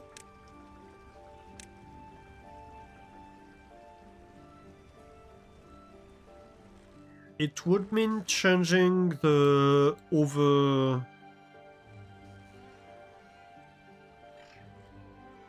air path, but we can definitely do that.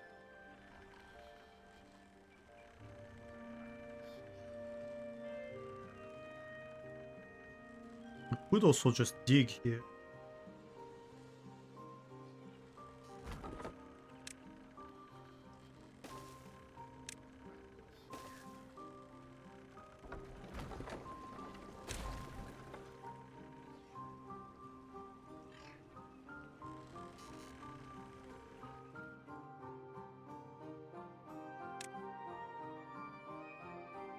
Oh, good.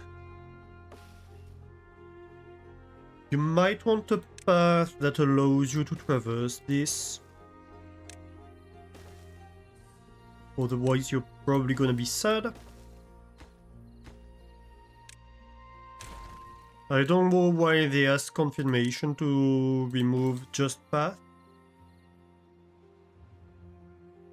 I mean, in some way it makes sense for consistency, but also it's just a path. It's not costing any resource, so it's annoying when it asks you confirmation to remove a single path tile. No, we do have a lot more power than we used to. And also, in other exciting news, clear water exclusively in here. This water sip is now officially functional. This is not a Badwater discharge anymore. This is just a clear water thingy. And I love that.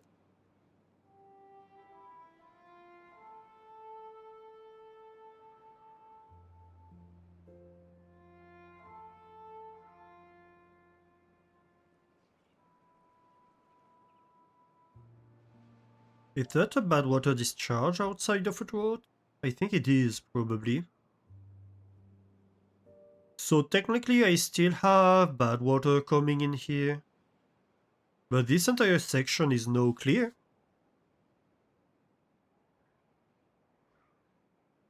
But I could raise the water level a little bit so I can get the water in here.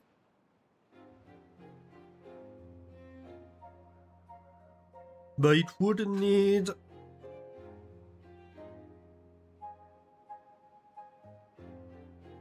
It would require to either transform this entire thing into a lake, or to add a little bit of surge protection over here and right there.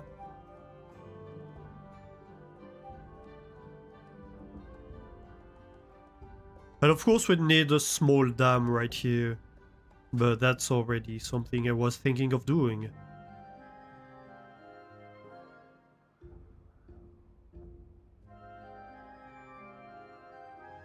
Wait, this is still overflowing? In the... Oh no, the drought is in 0.4 days. I see. So this is not actually flowing. Where is this communicating with?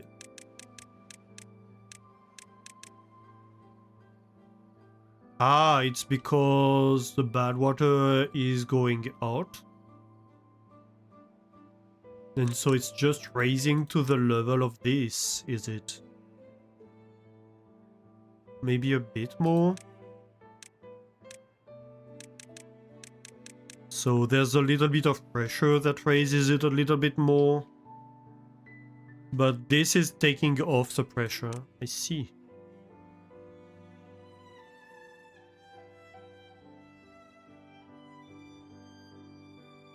And this is gonna be slowly evaporating. Nice. Nice, nice, nice. Question. What is this communicating with?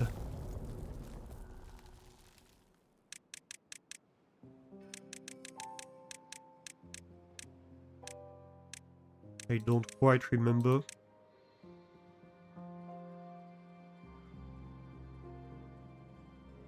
So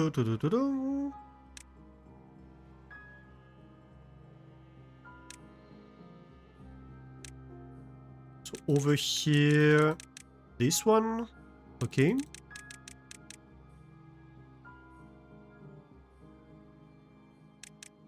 We have another one over here that would bring Badwater over there. I see. So I could convert this to a Badwater output and just have these two be like this river end up being Badwater and divert the clean water over there if I wanted to. That would be kind of a shorter path. But also, isn't this a clear water source? Yeah, so if I disconnect this entire thing from Badwater, I could have clear water go out over there. Interestingly.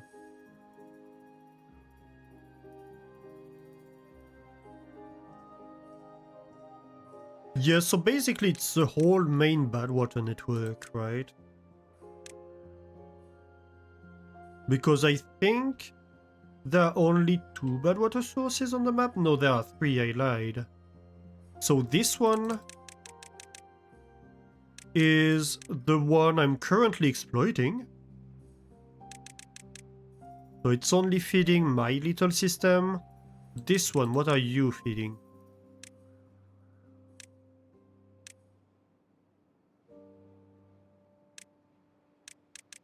Okay, so this one is going out over here and feeding back into the other one.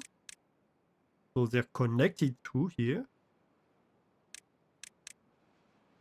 This is underground.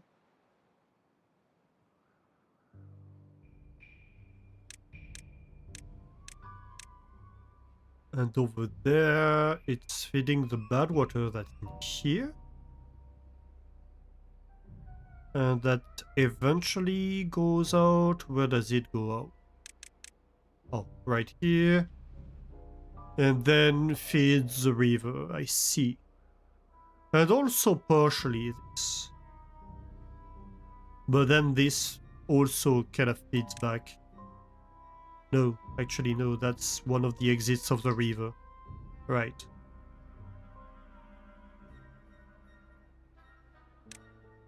So it fits back into where I reject my bad water. If I did close this, it would just entirely go into my bad water output. And also reconnect with the other one. But underground, completely underground.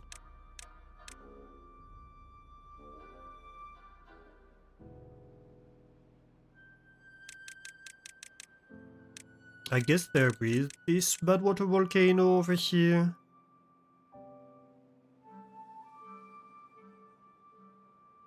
Which honestly could be like my shortest Badwater exit.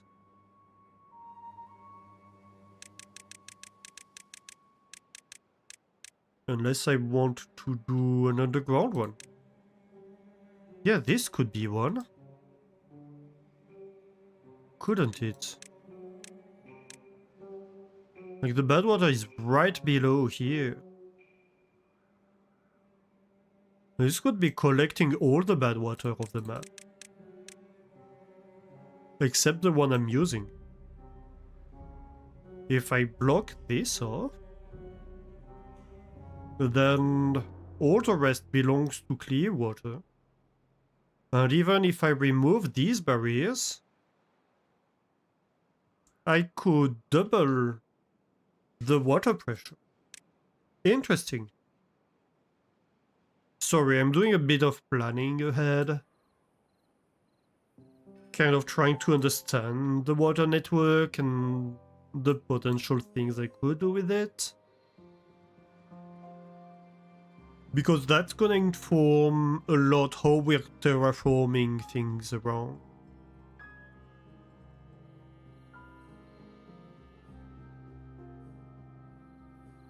And where we're going with the project. So that's gonna be important.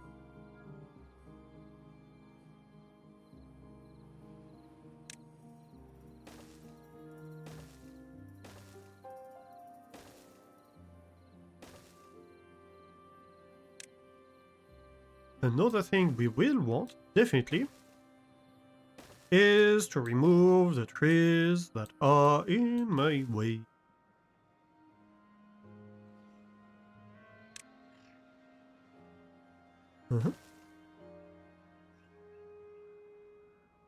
And that means cutting tree.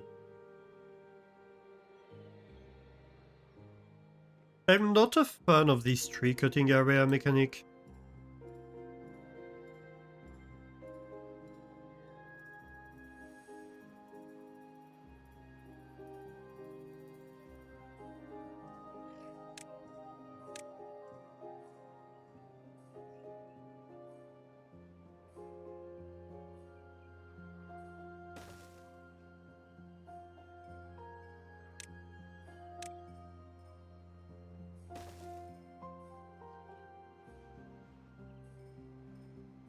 I don't know, it feels a little bit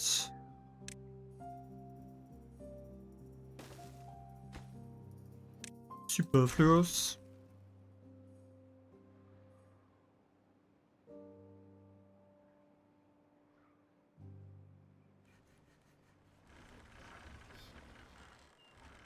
Okay, so this would be a good time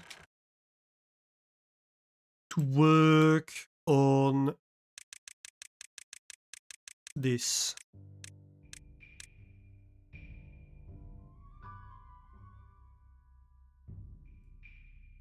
If I want to do that.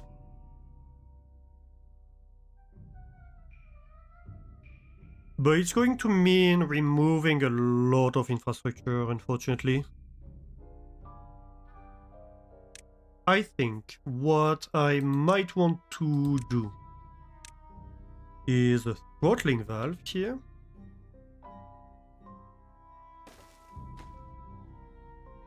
Flow limit, unlimited.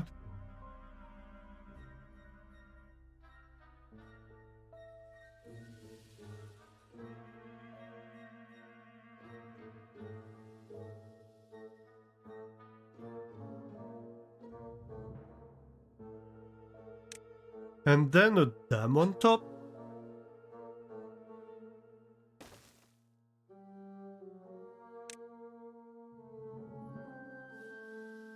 These should be levees.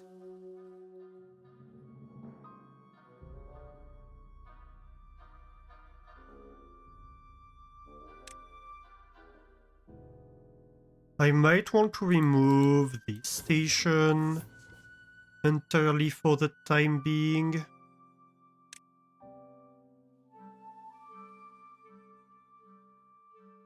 Yeah.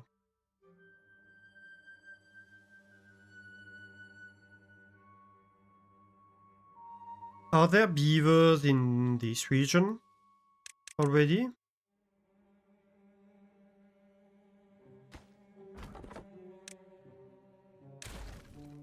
That would be a yes.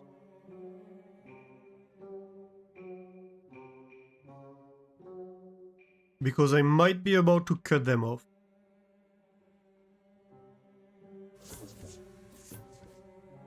So maybe let's do it carefully. Or try to do it carefully.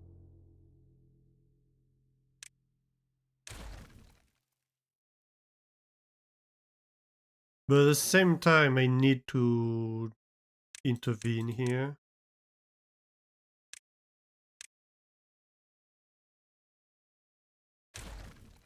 I just need to rework a lot of what I did. And unfortunately,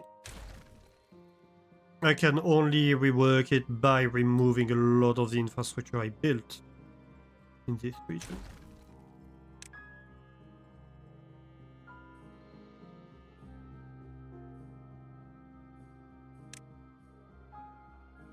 So let's see, we're going to want to insulate this from the flow, right?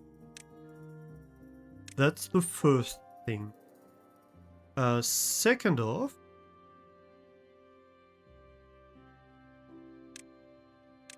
I do not want water going over this.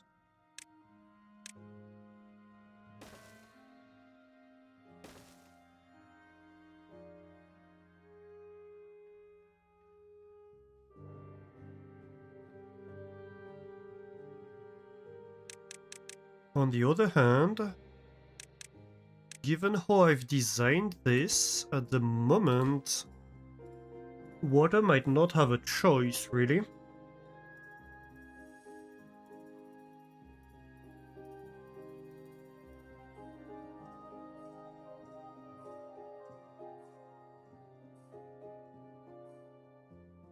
So I might want to rework this to replace these dams with full blocks.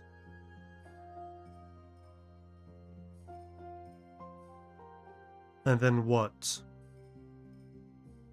I can insulate this.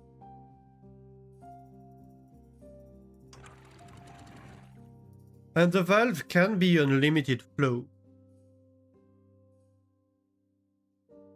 Rather than 0.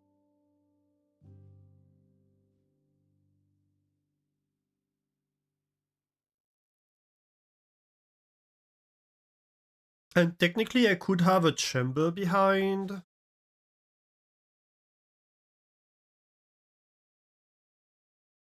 That does keep the dam full. And does limit the flow except overflow. And replaces the functionality of these dams. I can do this.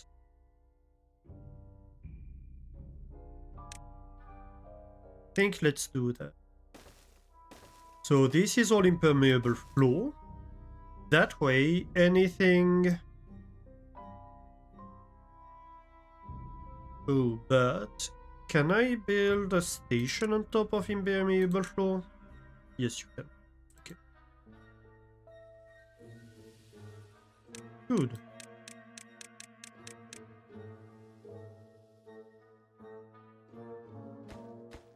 So... No... This is an enclosed area. But I can't access this tubeway. If I remove this levee, I can have a vertical tubeway here. And because it's behind these corner elements,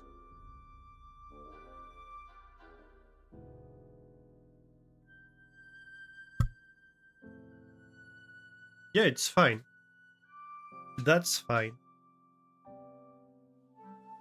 Sorry, I think I bonked the microphone.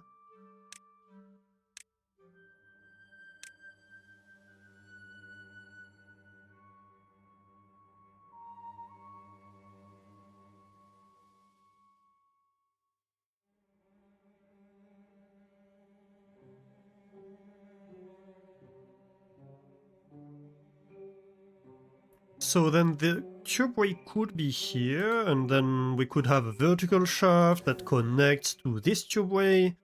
So they're all happy and connected together, but I don't have a path anymore.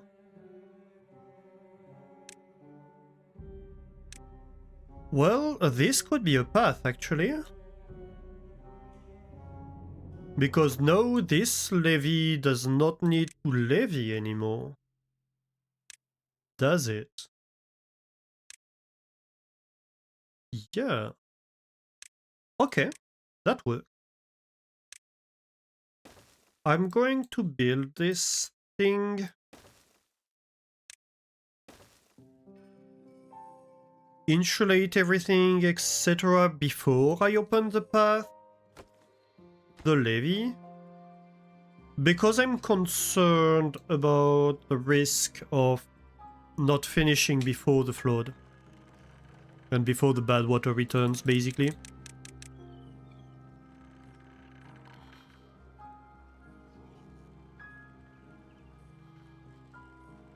I will pause these two impermeable floors. Because if this were to overflow, then it could go through here. Still.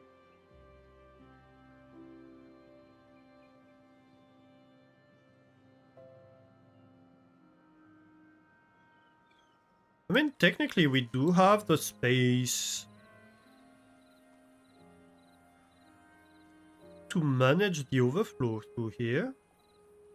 We would need to shift this vertical tubeway because it's not waterproof. could do that. That's an idea. I kinda like this idea. Okay.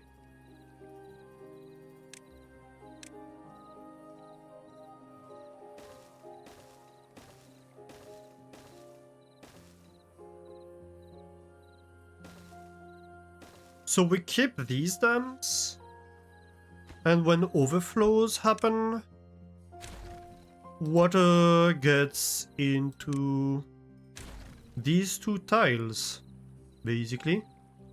That does mean this isn't impermeable floor, this is gonna be levees. No point in building these here.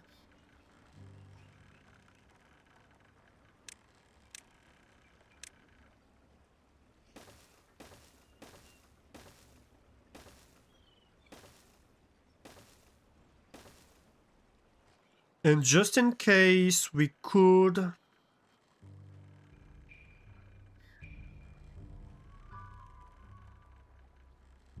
impermeable tile this? I don't know that that would achieve anything though.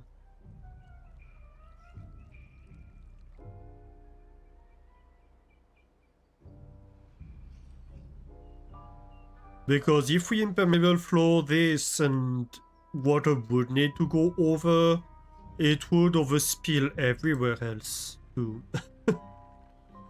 Yeah, so long term we'll need to move this vertical tubeway, but it's pretty easy. Because it can go right here. And then we can have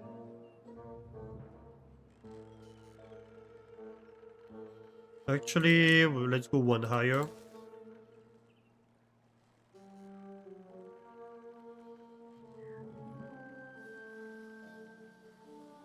Just for consistency.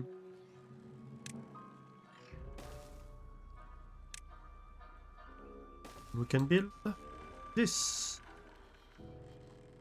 No, actually not these ones.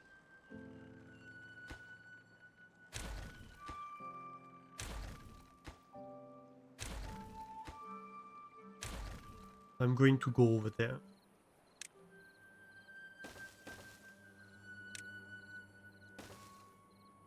That way I can dispense from building up this corner. I probably will eventually, honestly. But you know, I don't have to. That's always a certain comfort. I might even build a levee here and a tubeway just so they're directly connected. And they don't have to go through the station. It's really like finagling. Are they? Yeah, these are built. Good. Throttling valve unlimited. Ooh. Has it been long since we've done 23? Maybe. Yeah, I think it is.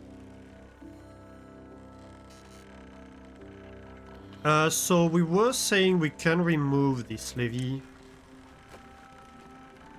It does mean...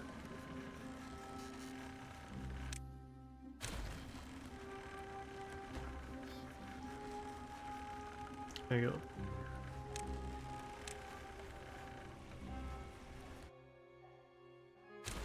Yes, yes, I know. That's cutting off a lot of stuff.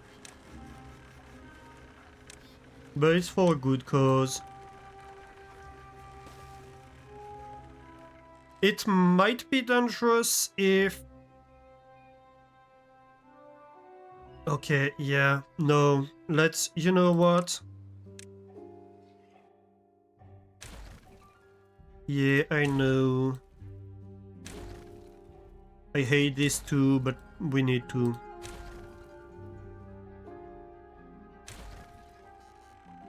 It's just too dangerous to leave a water connection here.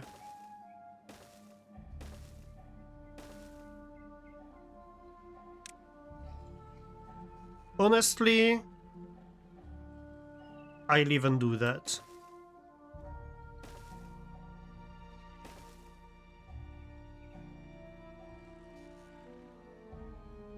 Can we hold this with very high priority?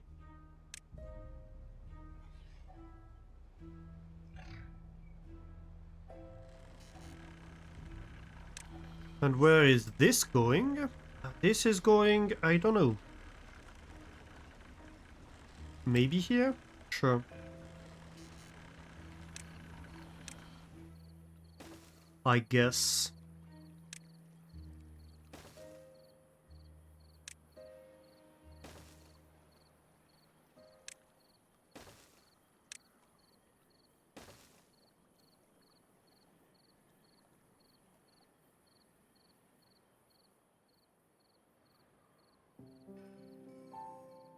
Please hold this off. Fast.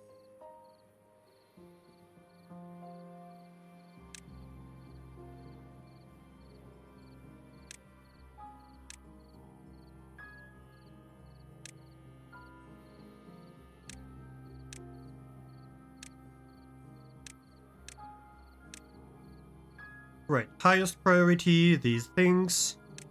This is just slightly higher priority. I don't know why they want to overwrite a higher priority that's lower. That's not how it should work. But it's fine. I can live with it. And why these were not selected is beyond me.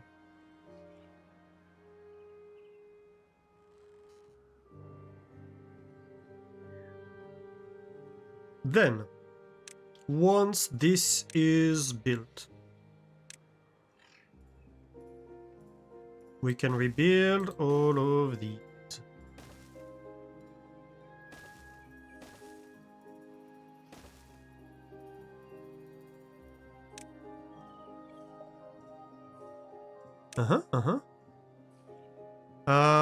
I hate this. Right. Okay, build that, I suppose. Come on, you have 2.6 days.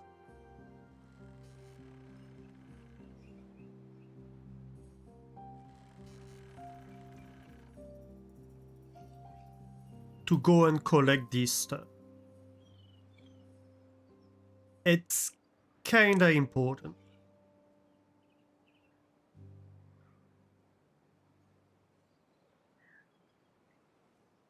Too far from a district, oh my gosh. Okay.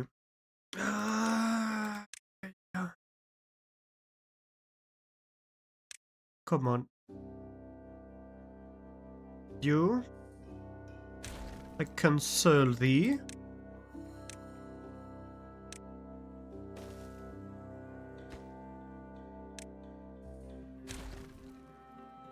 We good? Okay, I think we're good.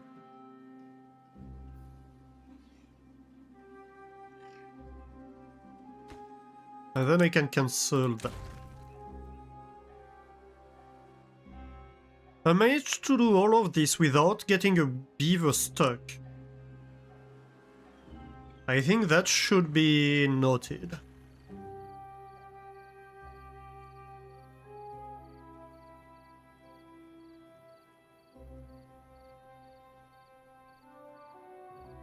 I think we start to open the valve.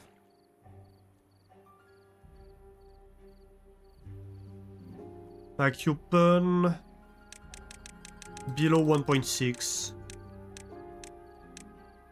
Just because I don't want to overflow. But I can get this water out now. And we can check that it's not getting in here. A little bit.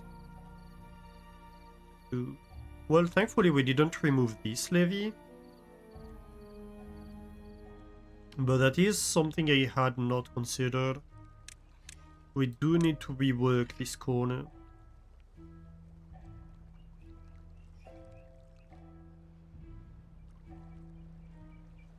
I feel like we needed to do it either way. But yeah.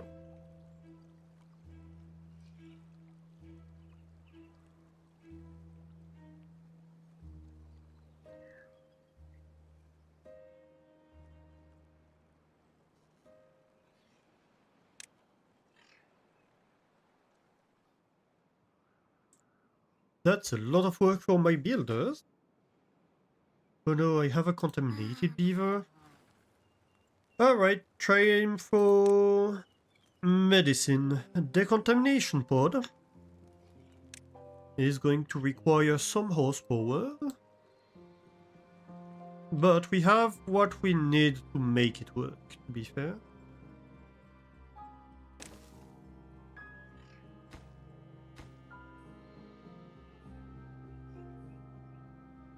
Your highest priority, please.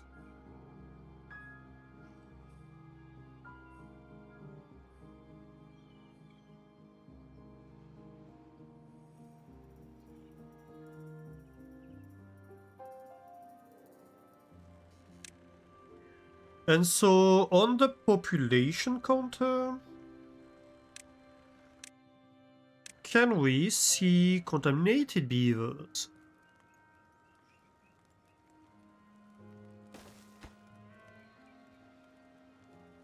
Global mode.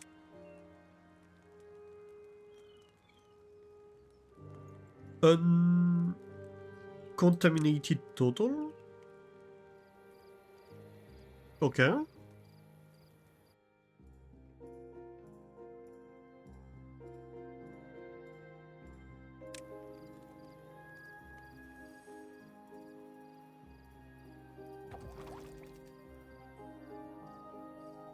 And you will be connected to contaminated.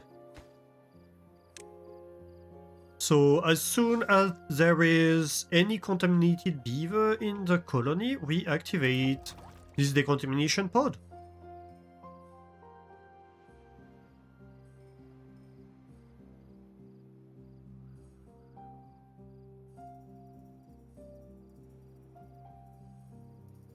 And I think that means it won't consume power when we have only healthy beaver. Because I think it would consume power still if beavers were contaminated. If all beavers were healthy, I mean. What are we building at the moment? What are my builders working on?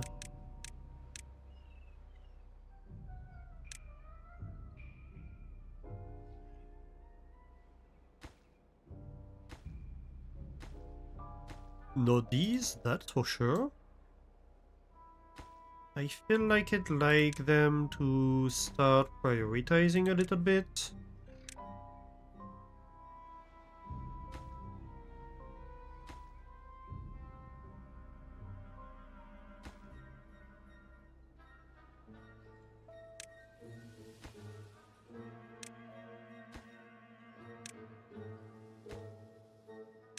I know, it's a lot of logs and planks, I know.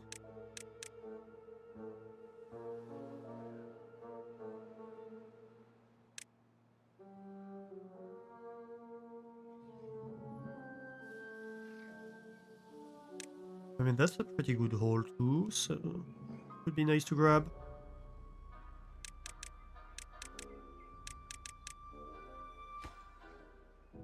Ah, here we go. That's more better, isn't it?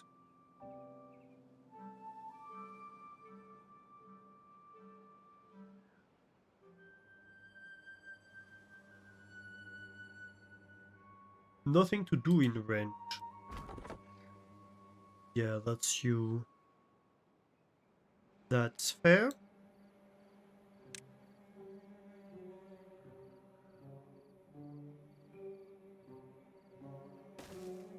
Hey, Buffen, how are you doing? Welcome in. You never understand why people are placing stuff in a logical pattern. They just place stuff where it fits. If it fits, I sit. Are you a cat, perhaps?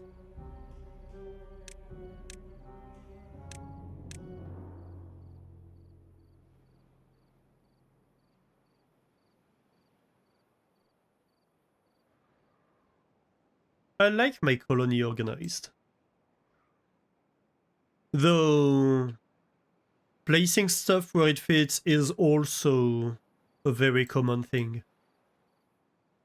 Why is it here? Because it's the only place where it fits.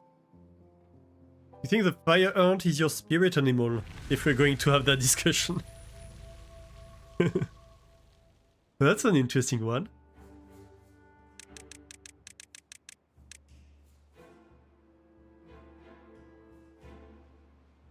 Oh, wait. Are they unable to access these now? I think they are. That sucks.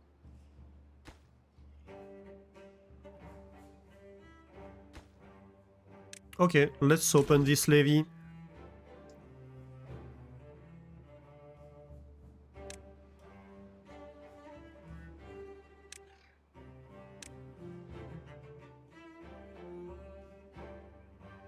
I had a friend in one of the lab I worked at, who had this thing where she would associate an animal with everybody. And it was always a different animal. And it was kind of fun because every time there was somebody new in the group, it was like, so which animal are they? It was always surprising.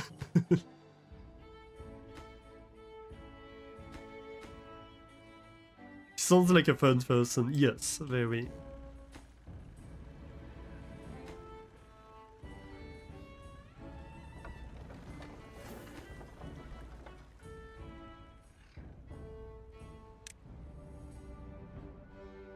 Aha, the Badwater is coming. Good.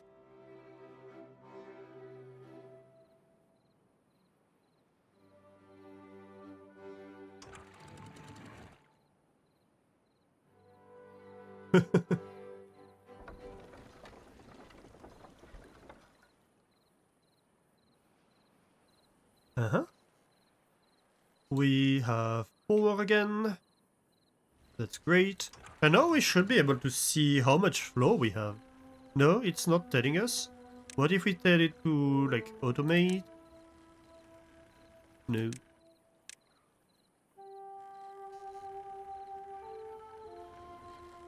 Maybe I shouldn't have done that. That was kind of risky.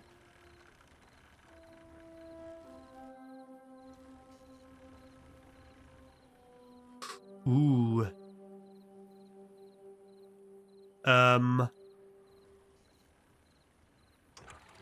What? Oh. Unlimited, unlimited. Let's get going. I forgot about that. Okay, this is going down. We're cool.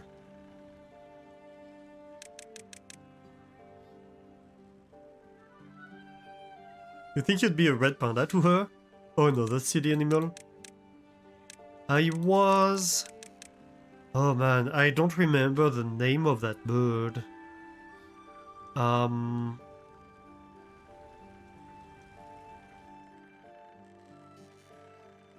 It's a bird with a kind of fun beak.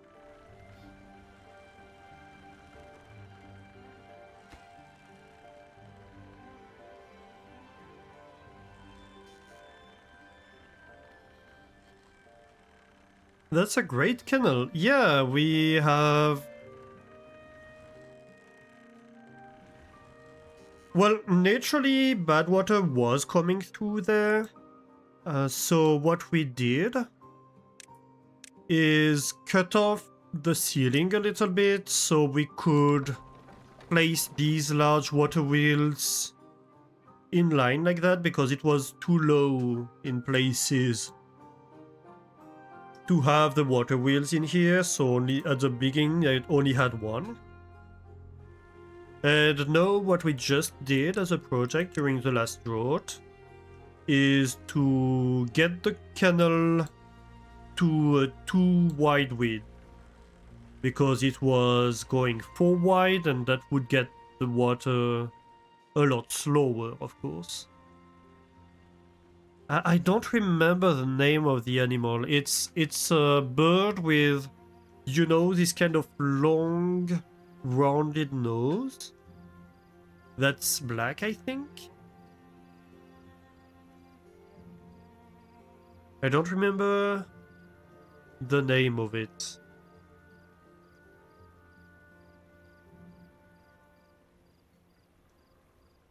I didn't know the name of the animal before she said it.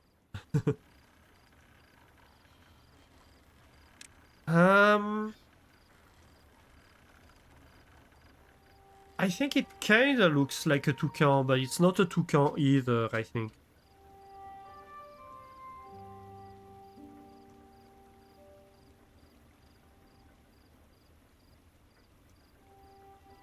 But yeah, it's kinda similar to the toucan.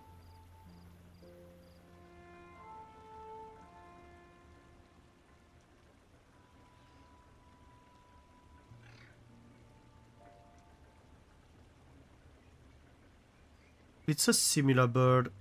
Don't know the name.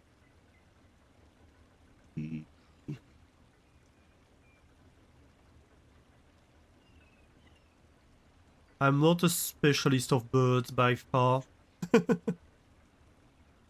But yeah, that's what I mean by kinda rounded.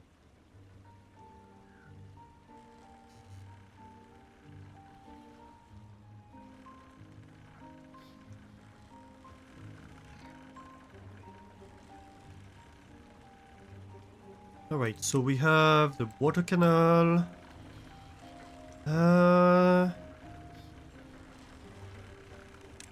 I'm not a huge fan of the 3 blocks being with water in them.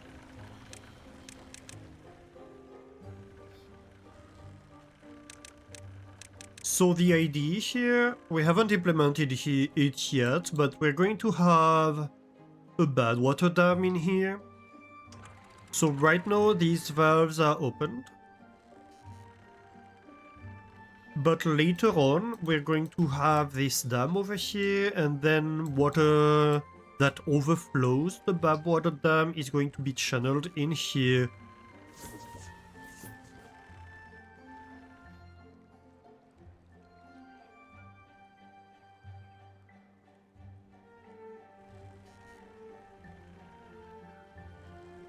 Where it gets through a throttling valve, which currently has the flow unlimited, but later on we could control the flow. And then we could have a dam over here. And so essentially, if we have too much water coming from here, it would fall in here and then fall over here. But this could maintain a water level of like 1.5 or 1.3 or whatever, so that this can take just as much water as it needs to. But if we have more water coming in here than we need to, we're just going to store it until we fill the dam. And so that means that in the event of a drought, then we'll have a lot of water stored inside the dam that we can use slowly in here to produce whatever amount of water we need. to produce. Of power we need to produce. Sorry. That's the idea of what I'm building here. And so eventually we can use explosives to widen the amount of water we store in here. And so hopefully during a drought we should be able to maintain power production. That's what I hope to achieve at least. Or reduce the amount of time where we are no water. And then we could have like gravity batteries in here to increase the margin we have. But of course to do that we need to build all of these first.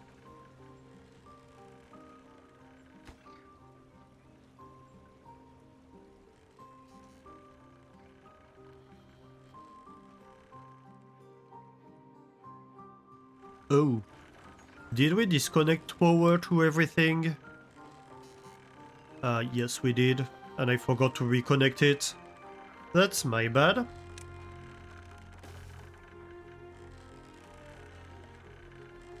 I did say that I was going to do that, and then I forgot that I did.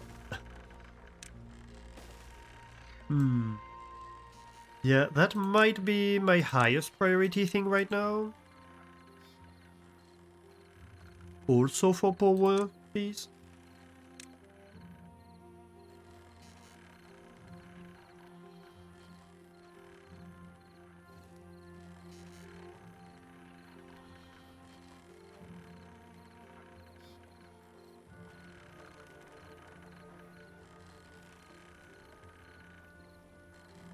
Why are they hungry?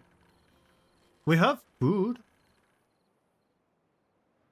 Is it just...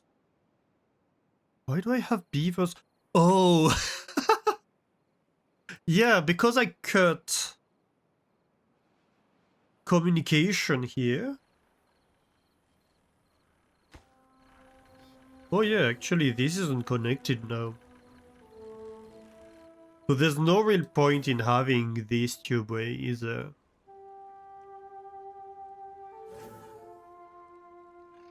I could just remove that. But yeah, because I disconnected this,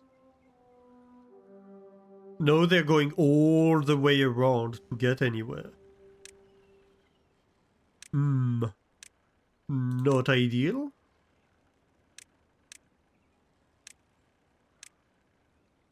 I guess you're lower priority than that. But yeah, you're pretty important.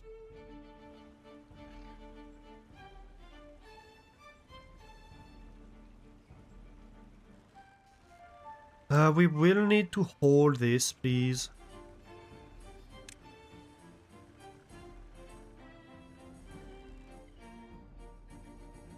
But I'm happy with the power production. Oh my god. Like before the project, we were at 3000 horsepower. Hey, Flamethrower, thank you for the warning. 1 AM warning. How are you doing?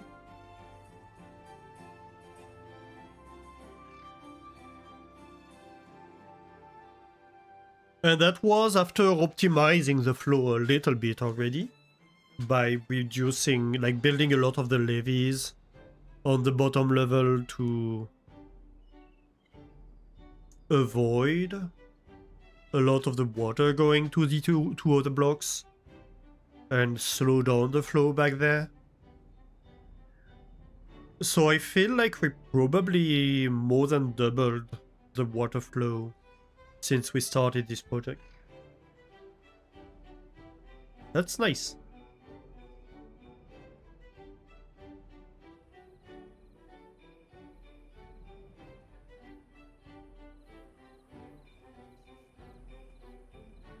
It does mean we don't need to push the power wheels anymore. At least for the moment.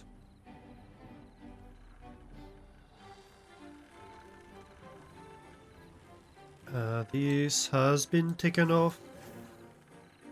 Let's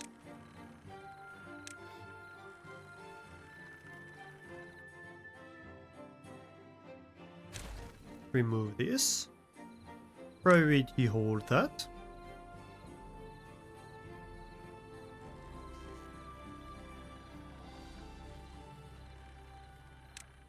For common holders.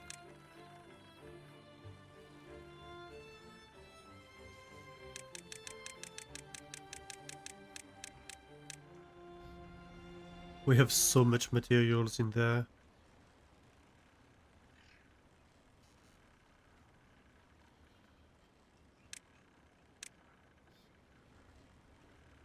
Prioritize holding the materials on the floor, please. At least we have nothing inside the closed off channel.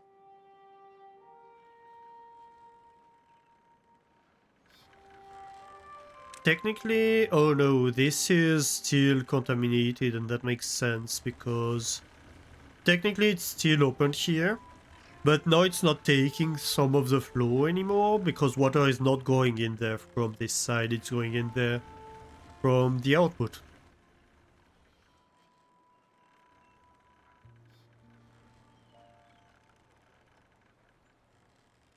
Natural overhang?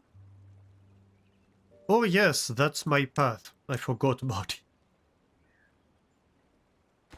I completely forgot there was this natural overhang, which is a cool addition I wasn't aware of before I saw it.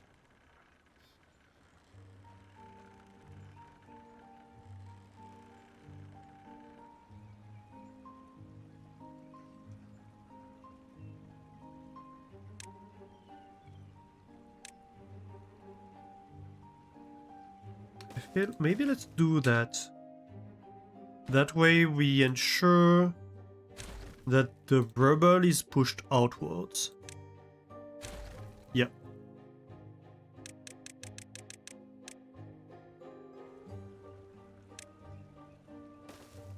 And then we can build up, because I was waiting on that. That's what I was waiting on.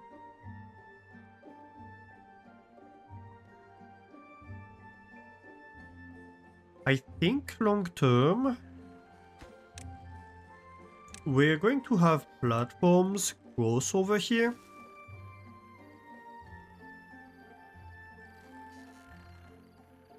And then maybe we'll have stairs going up here.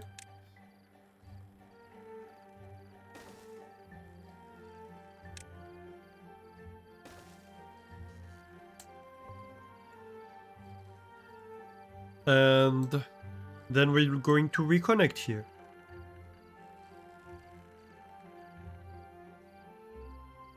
Then I can build that up so it looks less flimsy.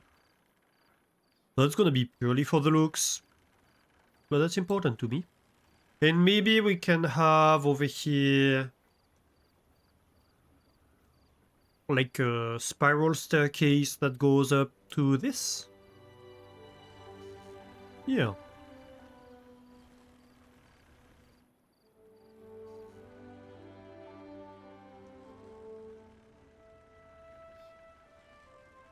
Okay, this is entirely reconnected. I love that.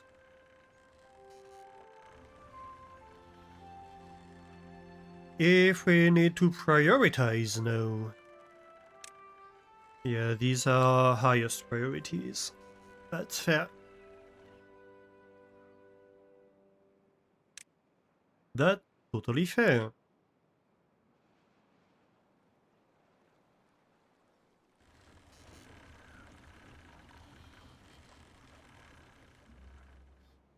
All the flow is still going there. And wait, where is...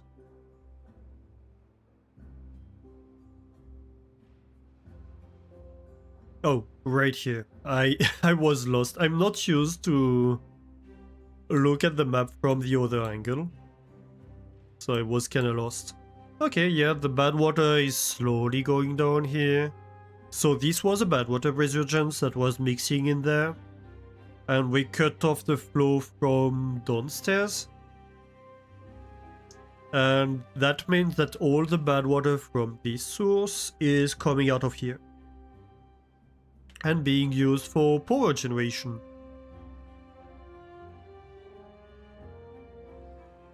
So not only did we reduce the width of the water channel, we also doubled the water flow basically. So we improved a lot of things in here. But they're still going over there. They shouldn't really. Let me demolish that.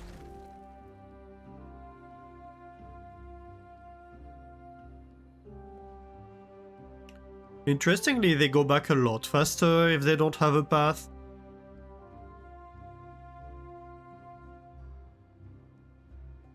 Because they're just like, hey, let's just return. Running as fast as we can. And ignoring paths and just using something more optimal. Technically it means we cannot go there at the moment. That's fine. It's just going to be a lot faster to build from this side. Rather than having 90% of my builders go the other way.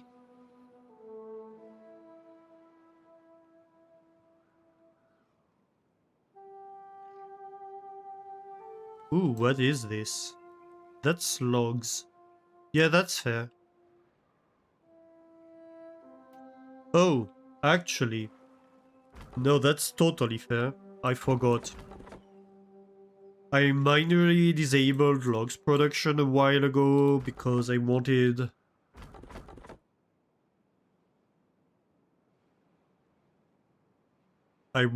this to take priority. But I completely forgot to reactivate it. Oops. Oopsie doopsie.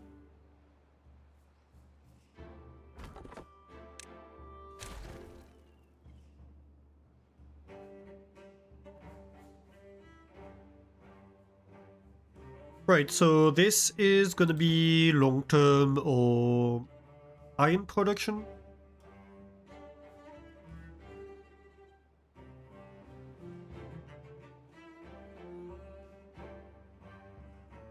Why are they going by feet? I mean, I suppose, yeah, they could only access this one, and there's only so many beavers that can work on this block. I understand, but still, kind of frustrating.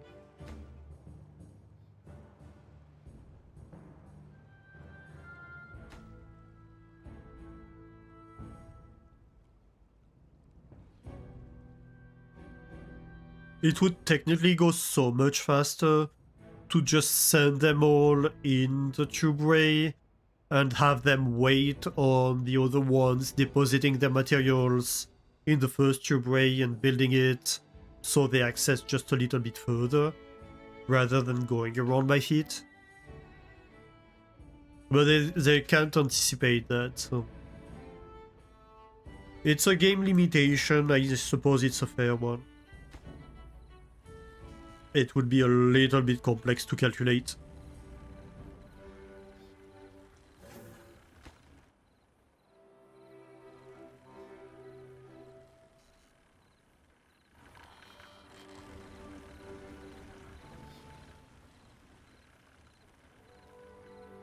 Yeah, I don't know how we're going to access that, to be fair.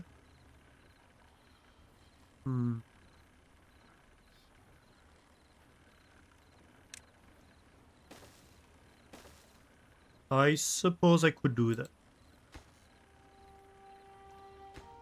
It's a lot of materials just to access one tile, but it's gonna bug me if I don't. So we do it.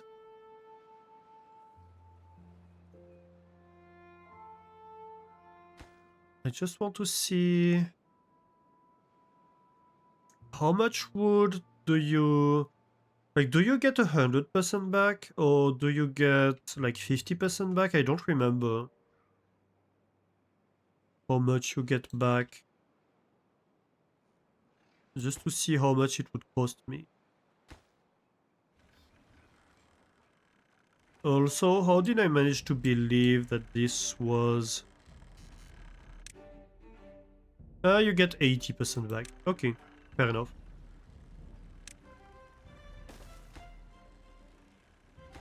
So technically, that's what, 28 planks.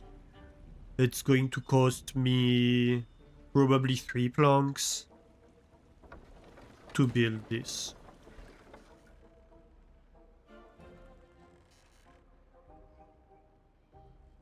Hey, this is reconnected.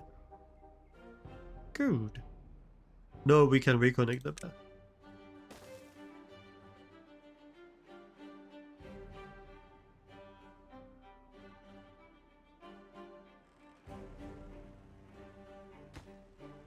Yep. All this for that.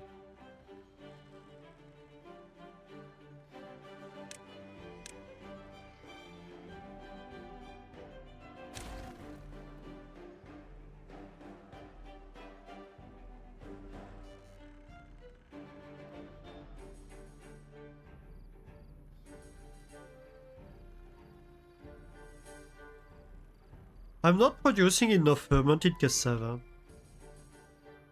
I need another one of these fermenters. I mean, do I? Why is this cool? Interesting. Am I not storing fermented cassava anywhere? Is that what's happening? I think it is.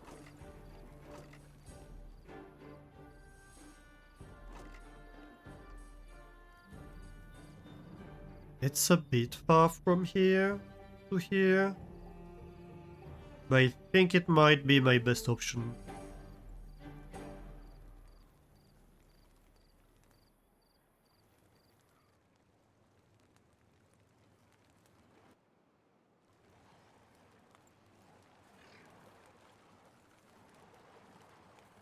Also, interestingly,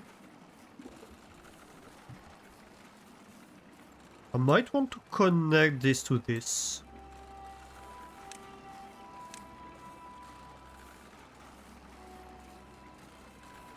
Like that.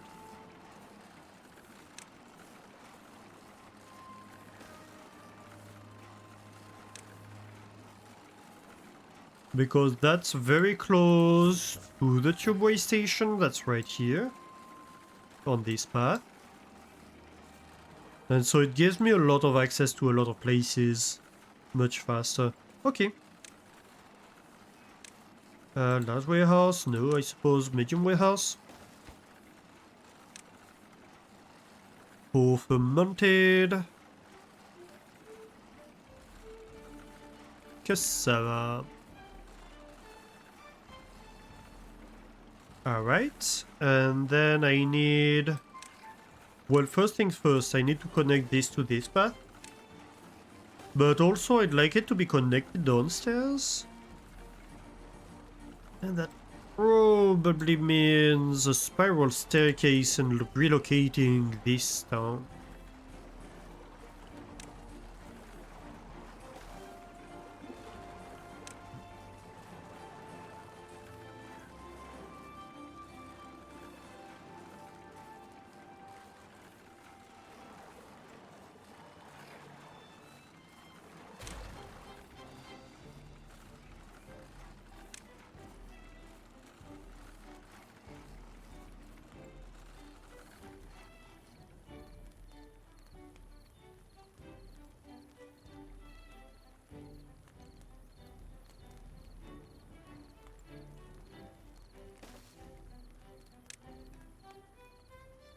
I can't do that. Hang on.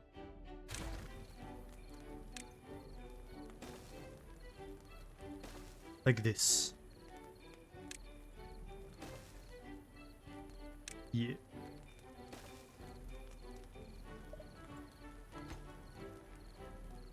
But also these stairs.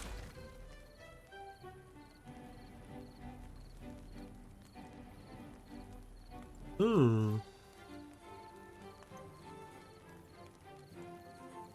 Hang on a minute. What if...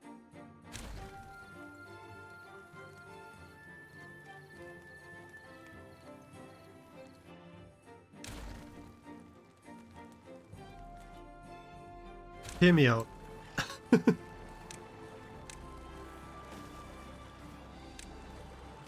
Two high stairs here. And then we flip this spiral staircase. This was something we built very early, this storage. We didn't have the spiral staircase here at the moment, at the time. And I remember distinctly being like, oh man, I wish we had the spiral staircase for this one. So I've been wanting to rework this for a long time. Never took the time. But here we go.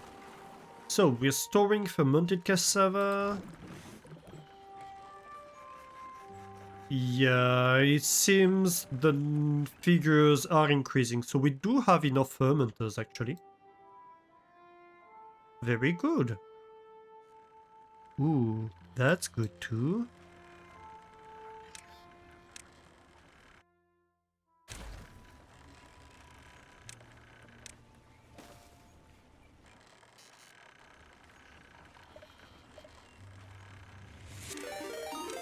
Oh, Jess, welcome in, warriors. How are you doing, everybody? How was stream? How was Timberborn? Thank you for the follow. If anybody of you is shy about following, do not worry, I will not call you out about follows unless you talk about this. I mean, you know the drill. Follows are anonymous in Jess's channel too. Welcome in, everybody. How is it going? How was stream? Your bad time diversion system worked nice. These are some advanced beavers. Yes, I am fairly advanced at the moment in the game. Yeah, welcome in, everybody. I'm glad the system worked. I'm glad you managed to make it work. I'm sad I wasn't able to watch you work through that. You have no idea about half of the stuff you're looking at. Well, so if you need to raid and run, don't worry about it. I totally understand. But if you don't, and if you want a tour of the base, I'm about to go on a tour of the base. Although we do have ads going on at the moment, so some of you may be in ads, so we're going to wait for 20 seconds.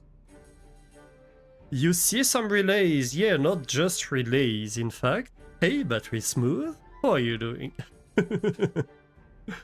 Yeah, I'm currently building a Badwater dam. You might be asking, why would anybody want to be building a Badwater dam? We're going to talk about it.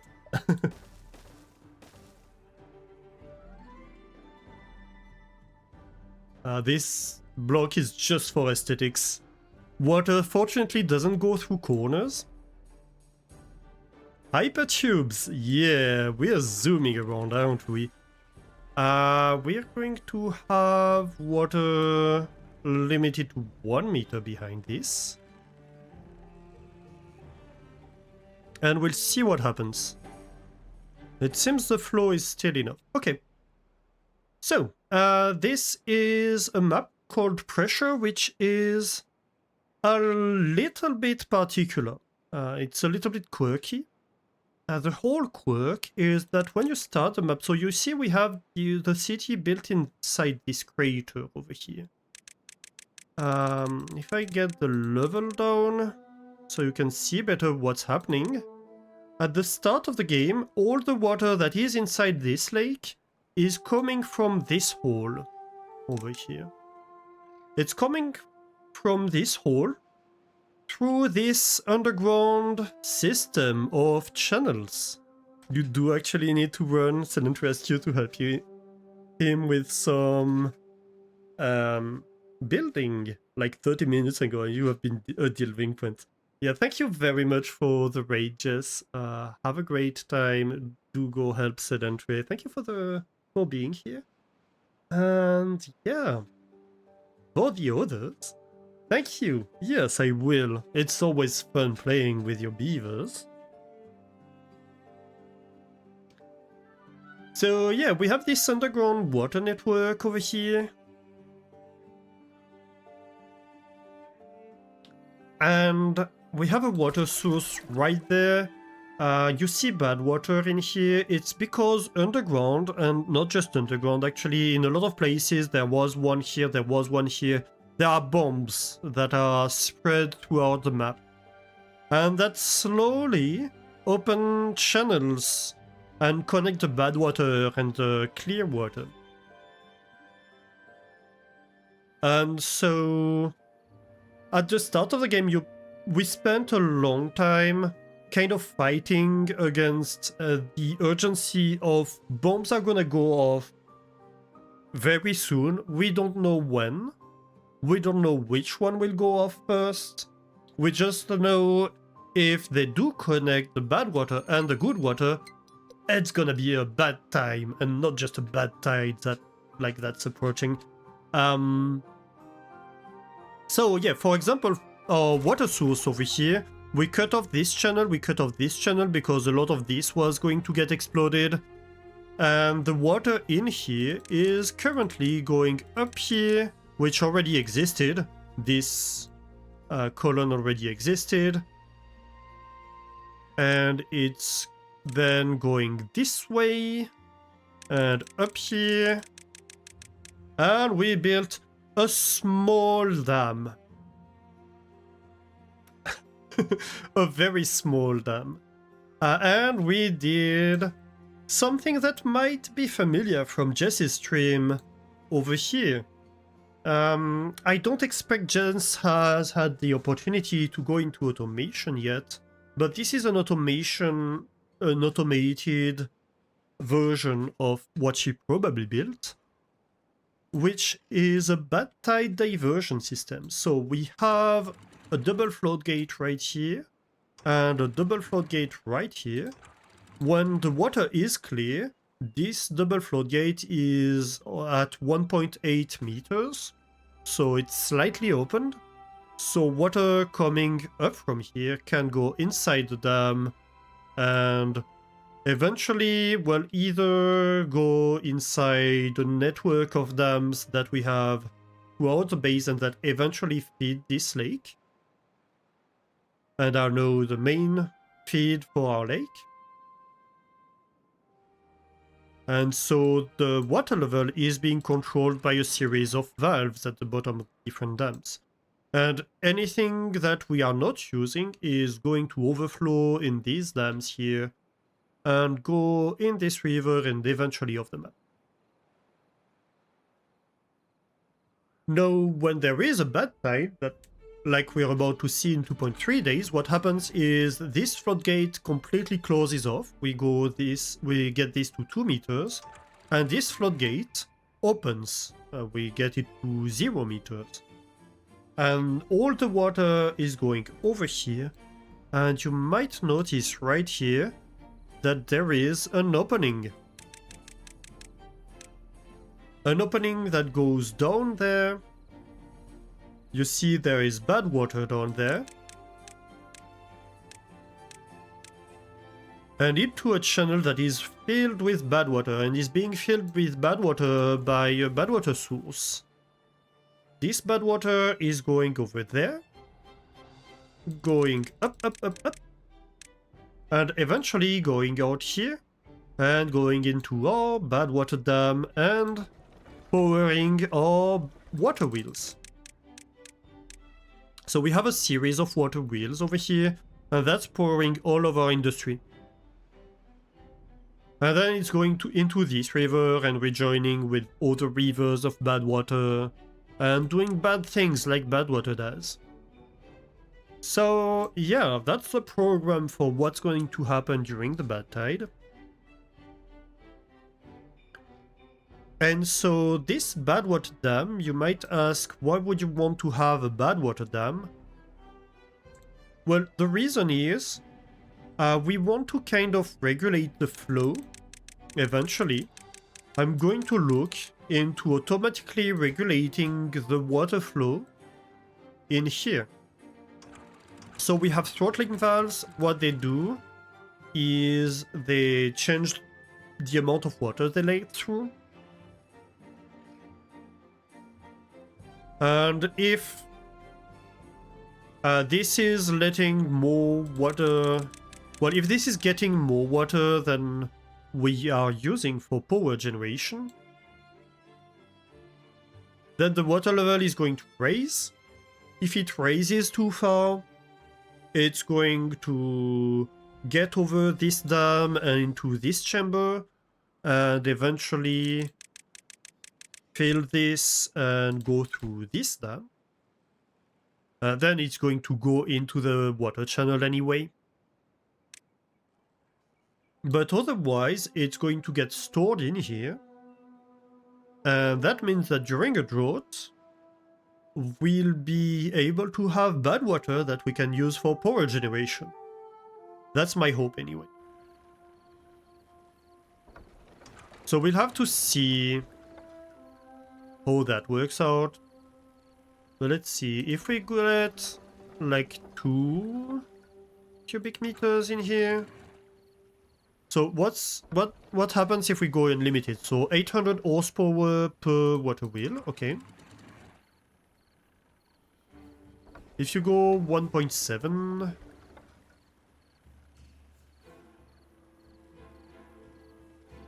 we're not losing that much flow, to be completely fair.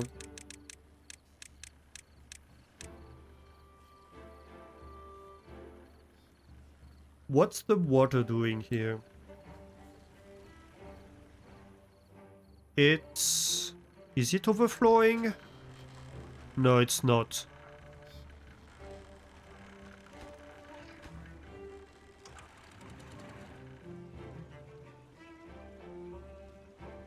So what if we get it to like 1 cubic meter per second? Okay, so now this is filling up.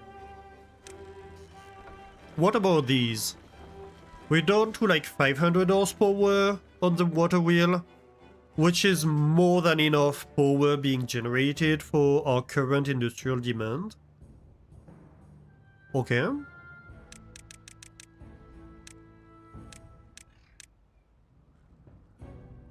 And now we're filling the dam. We're filling this damn thing. 3 AM warning. That's a lie, J-Moy. How are you doing? Do we have kabooms yet? We have. We've had kabooms.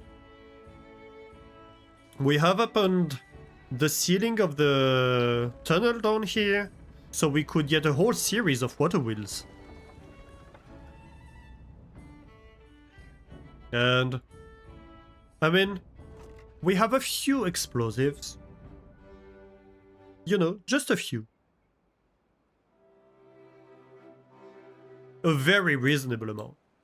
I'm currently looking into what's going on with my water dam and if it's going to work. This looks pretty high-tech for beavers. Hey Lilium, how are you doing? Yeah, it's...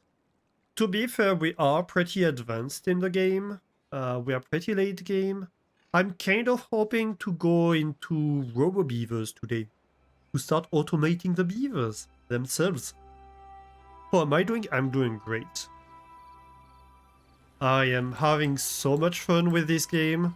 I love it. I love what they did with the automation. I didn't even talk to you guys about what we did with automation. But we did some great things with it. I'm so happy with what they did for 1.0. Okay, so this is filling. I'm waiting to see water overflowing in here. So yeah, we're pretty constant at 500 horsepower per water wheel. Okay, let's go. We are officially full. And no water is overflowing over this. That's exactly what I expected to happen. And now we're generating 800, like 1,000 basically horsepower per water wheel. A little bit less. Oh, let's look at the bad tide. That's gonna be great. So during the bad tide, well, it's going to take a while. So let's talk automation. Let's talk about how we are automating the bad tide. So what they did in the game for automation is that they added a bunch of sensors and a few special components. We're going to come to them. So right here we have two contamination sensors. What they do is that they start sending a signal when the contamination is, in this case, above 3%, or reaches a certain condition, let's say. The contamination of the water column that is below the arm of the sensor, right? So eventually contaminated water is going to come in here, and so these two sensors are going to start seeing water being contaminated. Currently they're seeing 0% contamination. We have a relay here looking if either of them is seeing contaminated water.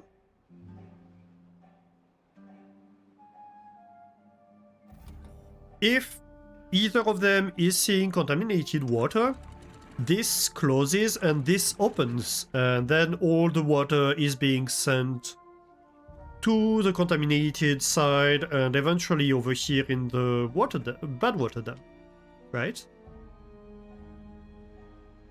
And so all the water from the water source and the Badwater source is going to come through this dam during the bad tide. Which could be a little bit of a worry. We'll have to see if the dam can cope with it. And if it can cope with it, then it will be exciting to see the exciting amount of power the large water wheels are gonna generate each. But yeah, that's the plan here. You see, we now see 1% contamination, so it's starting to come in. We're now quickly going to start seeing contaminated water here.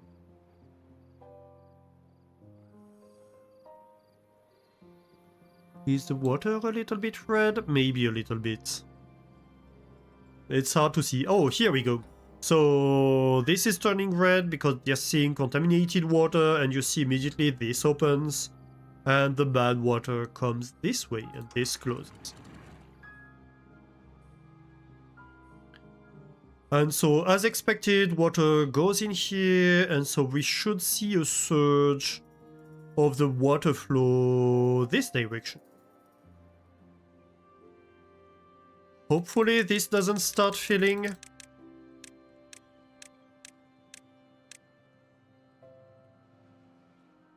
I think we're good. What's your power generation? Oh yes! We went from 700, 800 horsepower to 1100 horsepower. Nice.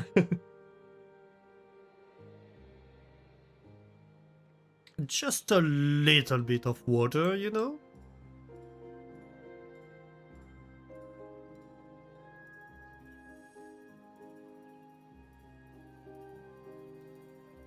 A tiny bit. So yeah, currently we're generating just so much power. Oh no! Wait, what spilled? Something spilled. Water is contaminated over here. What happened? Who spilled?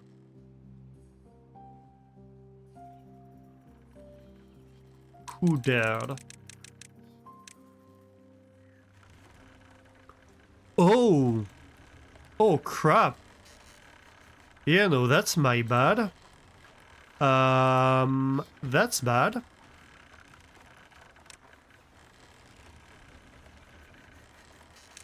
Alright.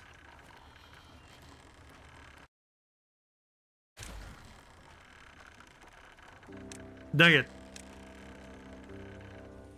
I messed that up to a high degree. So the tubeways aren't waterproof. That's something I knew. Please do that like right now. Tubeways aren't waterproof. That's okay. The problem is I didn't realize that this dam sends water not just straight, but also to the side through the tubeway. So I sent the tubeway through there being like, yeah, it's okay, we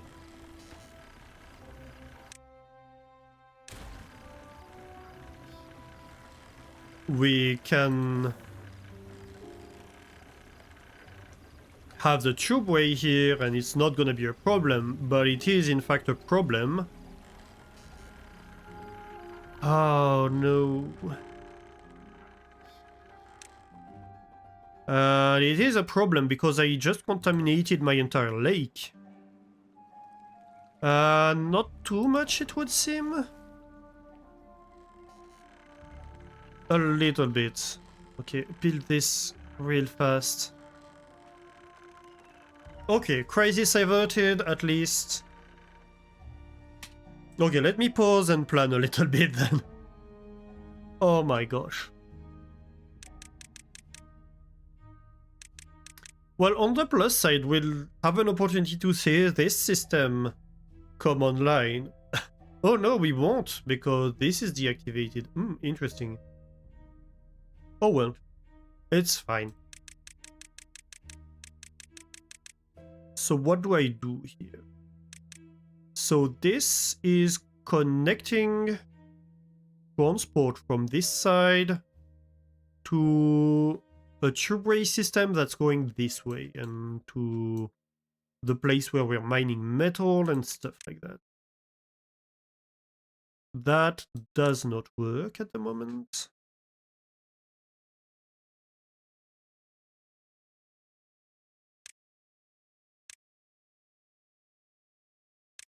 Okay, I think I might have a plan.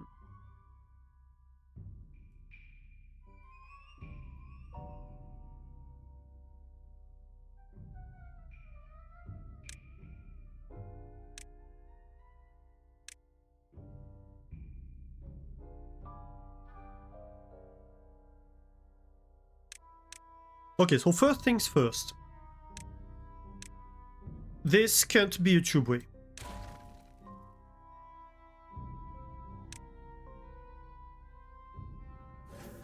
This can't be a vertical tubeway.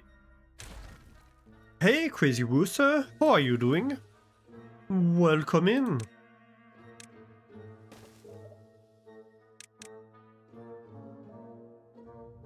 How are you doing today?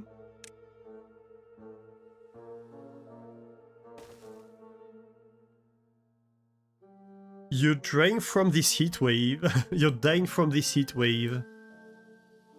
Are you a beaver, perhaps? If you're drying from this heat wave.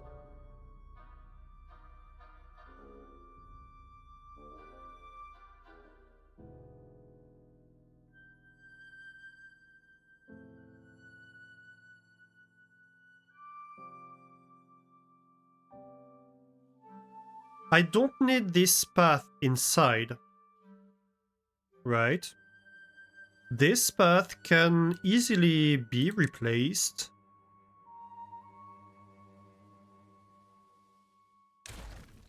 Well, it's going to need come over here, at least. But then I can open this levee and have the path come here. I'm going to need to replace this sensor, this power meter, but I can totally do it.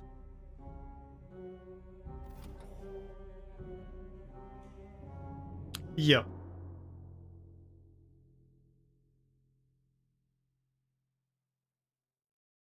And so this entire thing is free if we do that.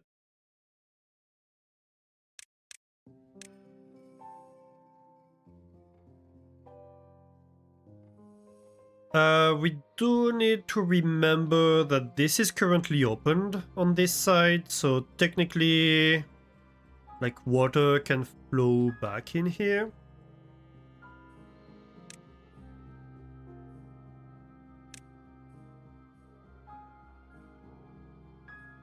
So actually, maybe it's a bad idea.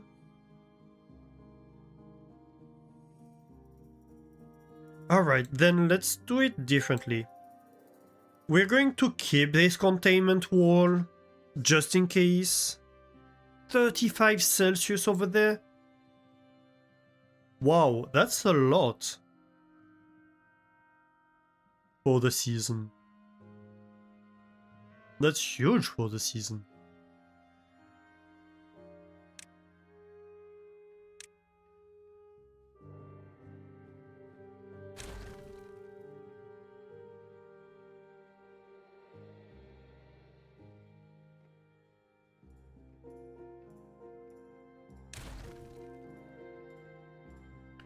I'm going to end up with stuck beavers everywhere. It's going to be a mess.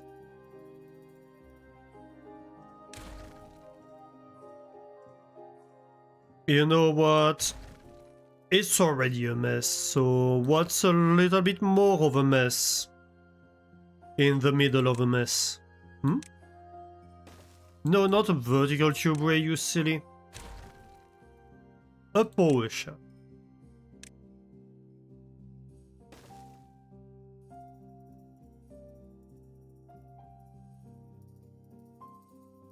We're going to have power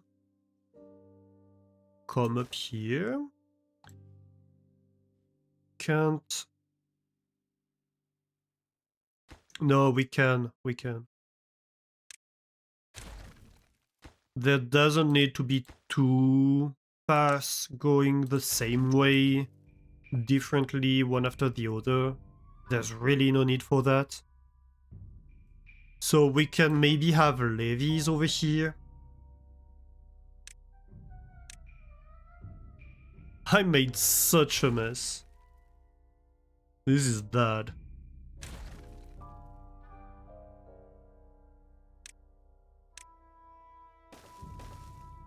I cannot stress that enough. This is bad.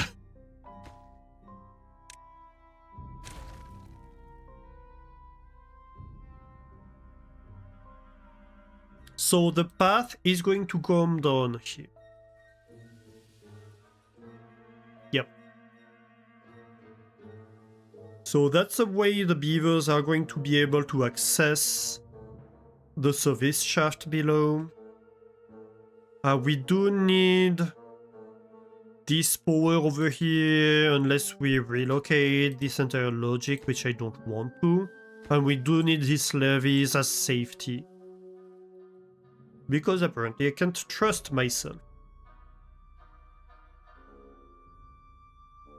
So that does mean... No, I can remove this shaft. Because I just have a path right here. But I can have something go over it. Right?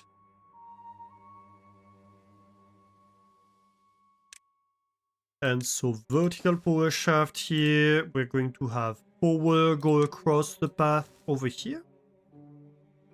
And then power.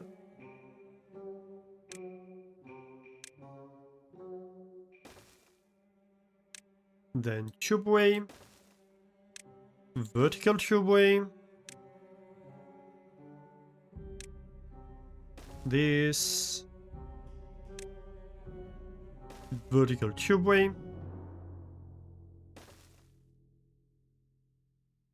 What's going on here? Ah. Yeah. This is going to need to be the vertical tubeway because this is not connected to tube race at the moment? No.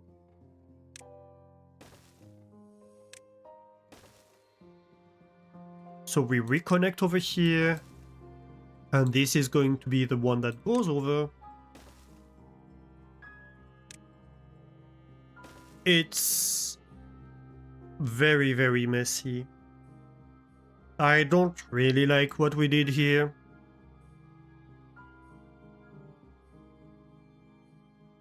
But it's going to have to do. And I do not remove this before I build this. So this is like the highest priority thing you could be doing right now. No, actually it's not. This is the highest priority things you could be doing right now. This is a close second though.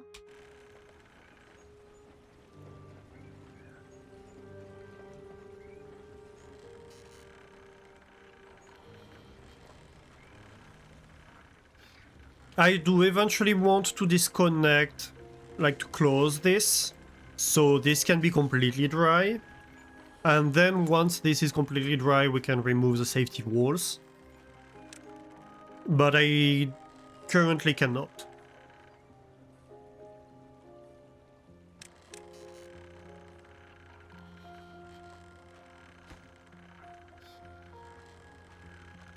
Somehow they're working on anything but the ones I told them were high priority. Clever beavers. Okay, we can now open this.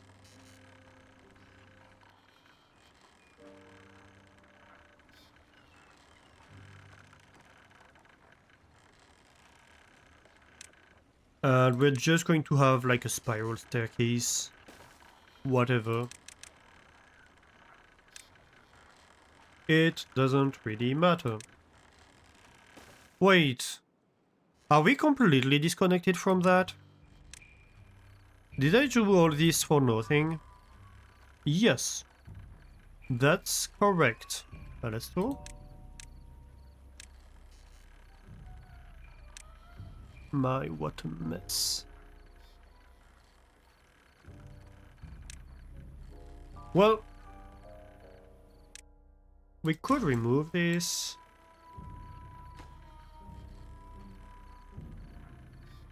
Oh no.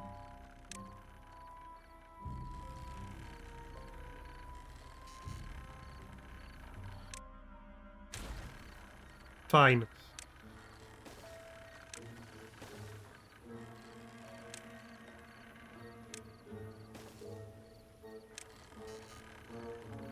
I still have no idea.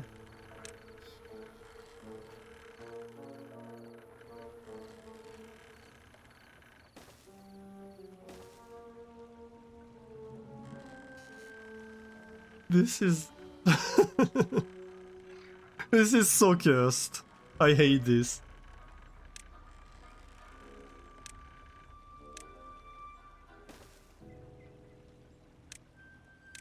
Who was saying my base looked organized?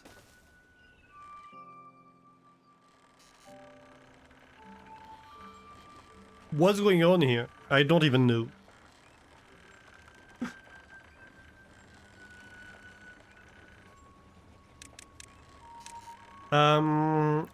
Well... I still didn't answer the question, how do beavers access this? No.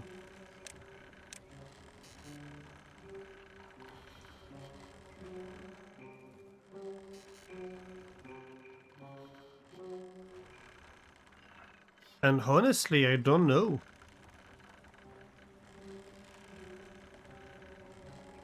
That's the worst of it. I have no idea how I can solve that.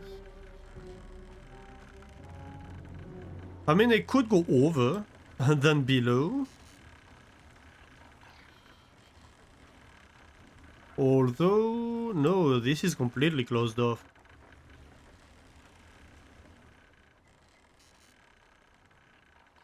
Well, no pass for me over there.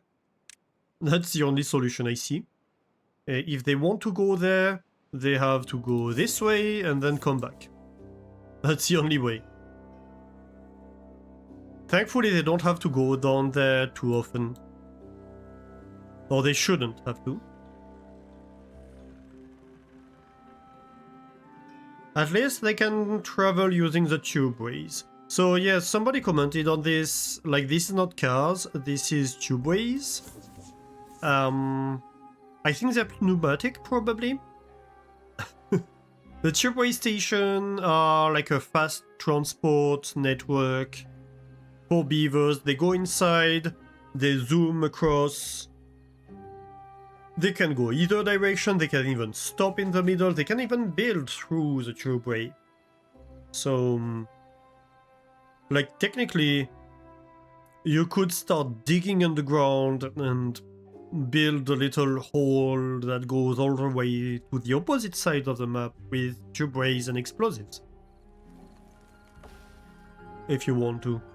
It would take a huge amount of time, but it's possible. I've done it before. This is blocked by Badwater. Yeah. So, what's the situation? Ooh, hey, Belin! Entering the cheese zone to grab some Gouda and becoming 23% more Gouda. You're now 75% Gouda. Nice. Very nice. That's a cromulent amount of Gouda. How much is this contaminated? How many beavers are unwell? Not that many, to be fair. And who's unemployed at the moment? Ah, you finished cutting the trees. That's good. Okay. Well, so base 2. I was also going to talk about automation. And why is this entire thing disconnected still? I don't get it. Where's the power going? Why is it not connecting? Hang on. I messed up my power? Yes, I did.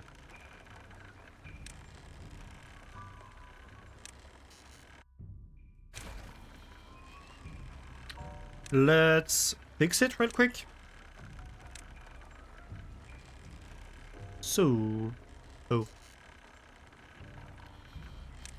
There still is this.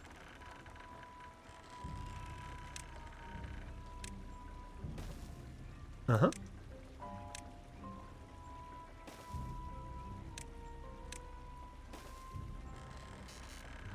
Very good. That should reconnect the power. It turns out all my industry is in trouble.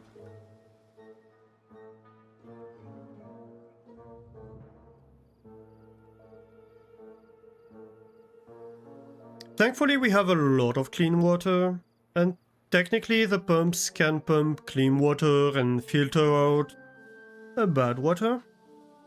So that's fine. So all the buildings you see posed in blue are buildings that have been posed by automation. So we have a bunch of systems you see here. This is for logs, this is for plants, we have water control over here. We have a similar system for power control. So if we talk about the water system, for example, if the water in storage is greater than 95%, all the pumps are stopped. Then currently you see we're at level 1, so we have these 3 pumps activated.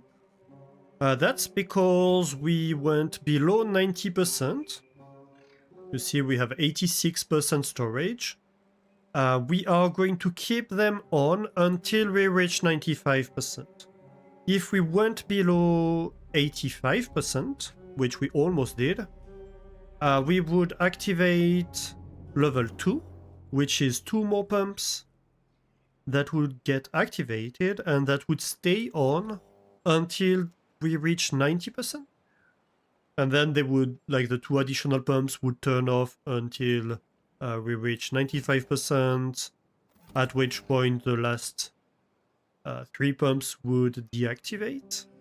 And finally, if ever we go below 80%, then we have 2 other additional pumps that would turn on and help us go back to 85%. So basically it's a system that turns on progressively, and whenever we go below a certain threshold, we turn on additional production capacity that helps us go above the next threshold, etc., etc. So we have this system for water, we have this system for planks, which currently wants a level 2 to be activated, because for a long time we have had no plank production because all the industry is off. We have the same system for logs, which is currently at level 1. Because between 90 and 95% storage. We're at 92. And we have kind of a similar system for power, but it's a little bit more complex because we have passive production that is not controlled. So if we have more demand than supply at any point in time, we would activate this large power wheel. And if for 6 hours we stay with this large power wheel activated and we still need more power, then we activate this one. And if we have more extra power than this produces, then this turns off. And then if we stay for 6 more hours with extra production more than this could produce, then we turn this one off and stay with just these activated. So currently none of these want to be activated because we're just generating so much power. And so these are the different sensors and memories that turn on and off these 2 things. And so eventually what I would like to do would be to control the water flow. So the power generated depends more on the demand, basically. And so we have a lot of storage of Badwater that would allow us to go through droughts, for example. Ideally, we'd like to be able to go through an entire drought without having the water wheels turn off. That would be nice.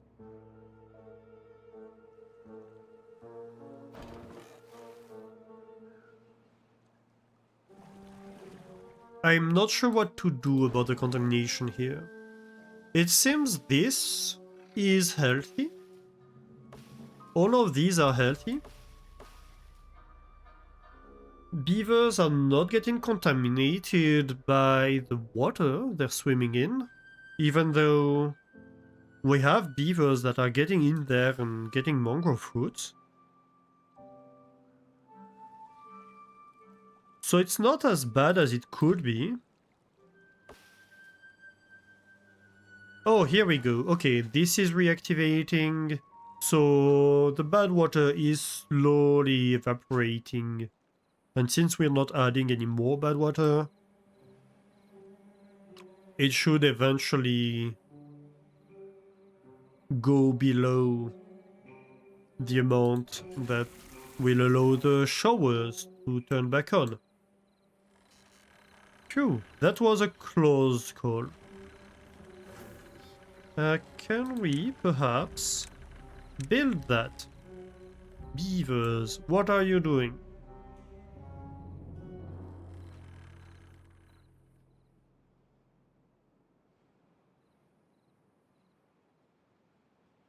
So yeah, we have a lot of things activated, automated, I mean. For example, we have the field. So I added a mod that adds a new sensor that is a resource detector. And what this does is it's able to see if there are any grown cassava in the area, for example, or the number of grown cassava. So this sees that there's one grown cassava. And so I can turn on and off the farmhouses based on whether or not we need to gather more cassava and whether or not there are some that are available. So you see that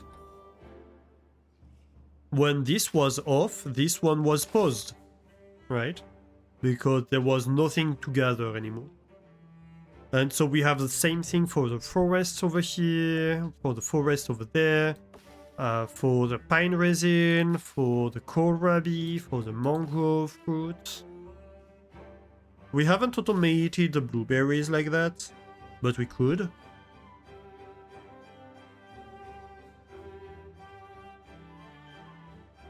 Water is still contaminated, we're at 99% at the moment. Which does mean that clear water is starting to make its way up. But it's going to take a little while before this is all clear water. You see that we didn't really make a huge dent in the dam. Like even the secondary dam hasn't gone down pretty much at all. So yeah, we have a good amount of water available. Come on. Why are the things not getting big? Gears. Do I have no gears? I don't have any gears. Oh no. Well, that's gonna be a problem.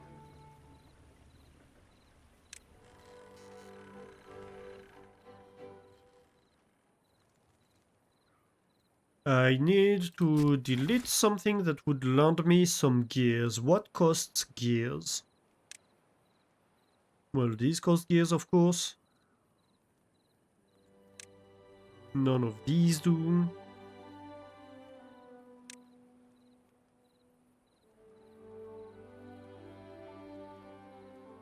The Forester doesn't cost gears.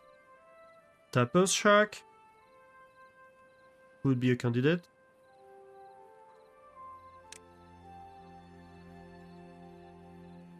Sure. Let's get the Tapper's Shack. 8 gears.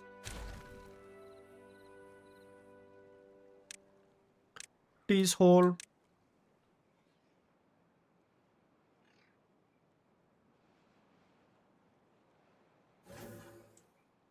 Please build.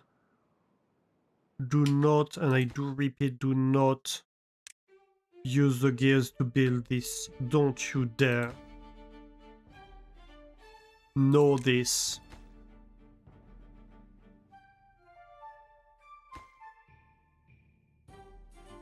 Right.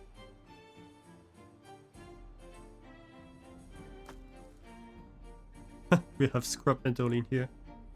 Fair enough.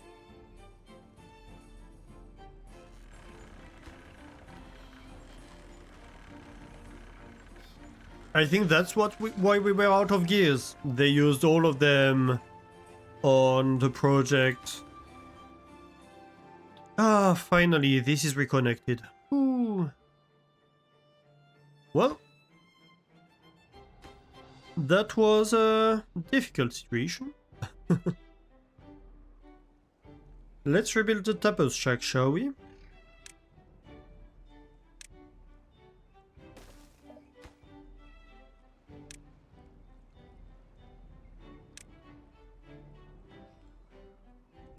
So you're being automated on resin, so when the resin signal is on, which is right here. So if resin is needed and resin has grown, Then we gather resin by turning on the tapper shack. Easy enough.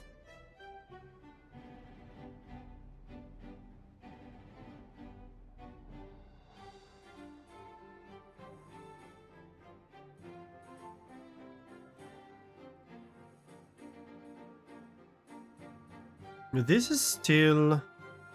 yeah, 13%, 12%. It takes a few days when you have...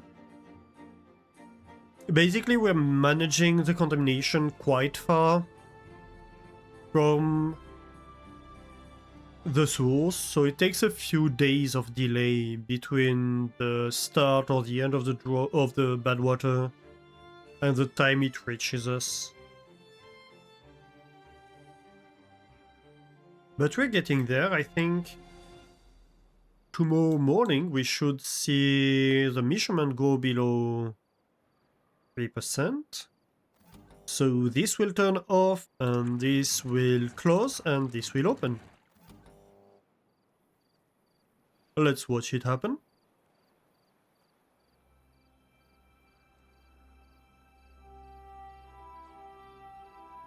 Oh, another fun thing, you see that this gate closed because the water is being contaminated. As soon as the water is clean, this gate will open back up, and so if the workers need to go down there at some point because they have a project of whatever, this opens. And here we go. So this is closed, this is at 1.8. Water level goes up. And water is going to go back in the dam. Why no water? Ah, here we go. And we refill the dam. Easy enough.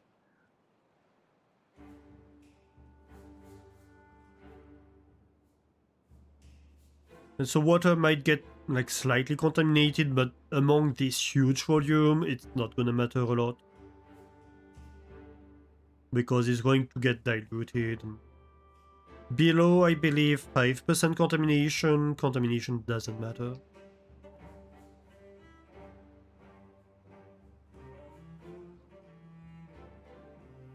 And you can see that in the morning we're pumping. I assume within the day we're going to stop pumping at all, because we're going to reach 95% water.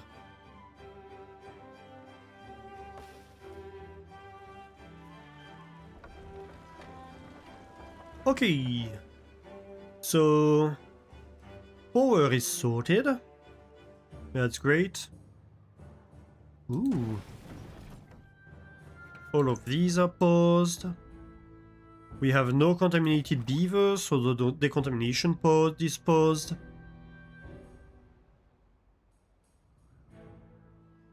Nice. Can we get them happier? Mudbath, wind tunnel, motivatorium.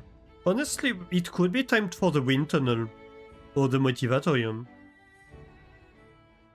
They cost power, but we're producing plenty of power now.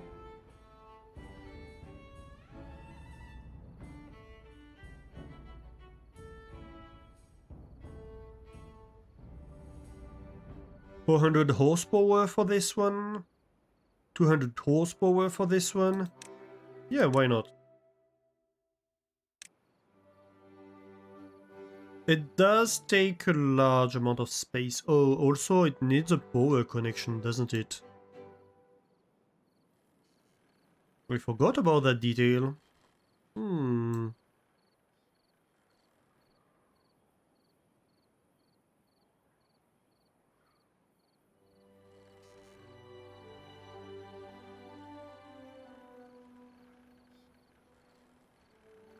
Okay, so what's the size here? This is a 5 by 5. And what's the size of the motivatorium? It's a 5 by 5 too. So how about...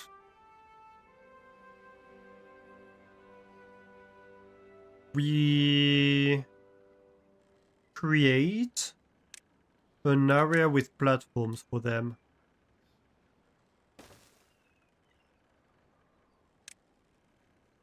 over here.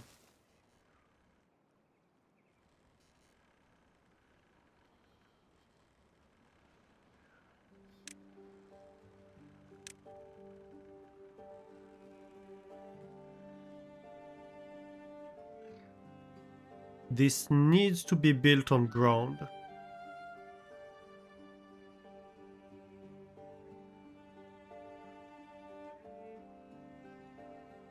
It could look nice backed up against the mountain.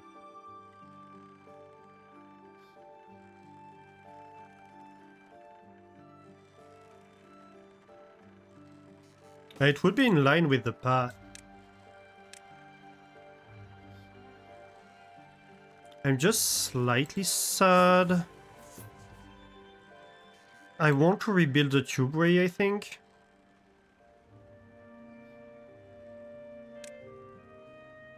Let me just check that this wind tunnel does not need to be built on ground. No, it doesn't.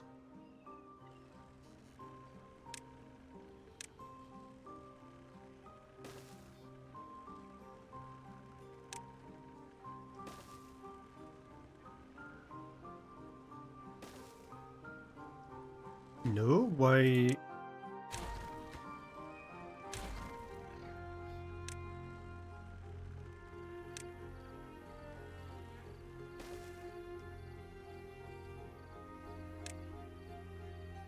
So, wind tunnel. Right next to it. I think that's fair. I think, going to move this quickly.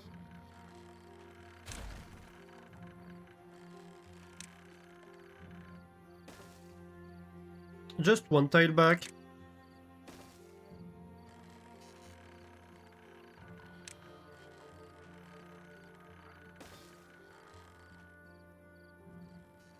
So we can have a path connection.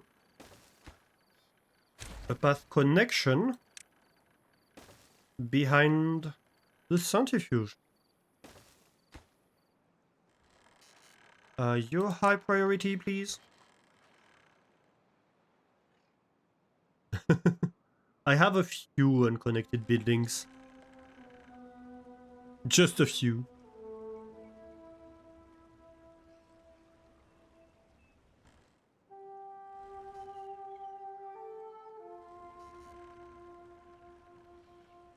Technically, I might want to do this with dirt eventually, but that's fine.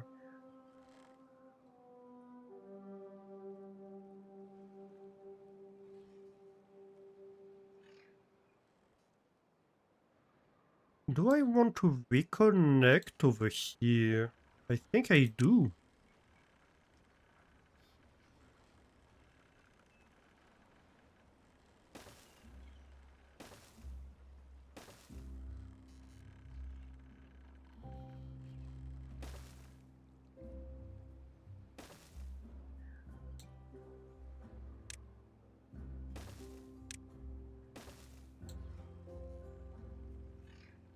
Yeah, that might be fun.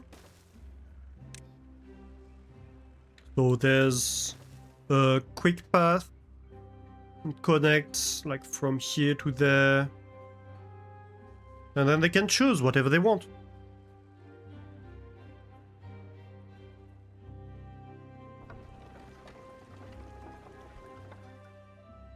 £800 per water wheel is kind of our usual amount. So that's nice. We're getting there, we're just a little bit short on gears. We'll need more gears production. I think there's no question about that, so let's have more gear workshops. I just have space for one more if I do that.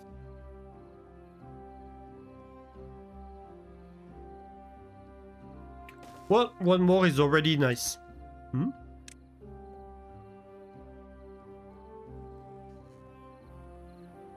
Another mod I added is one that allows me to hide some of the signals from the general pool of signals.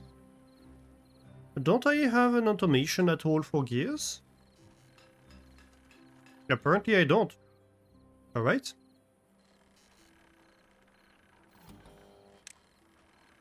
So if gears are less than 95%, you're on. And you're going to be the gears signal. And so it's this tick box I added with the mod. So we don't want to hide that for the moment because we want this to be connected to the gears production. So right now it's on, obviously. And this is going to be connected to gears too. And then we can hide it. And so yeah, a lot of these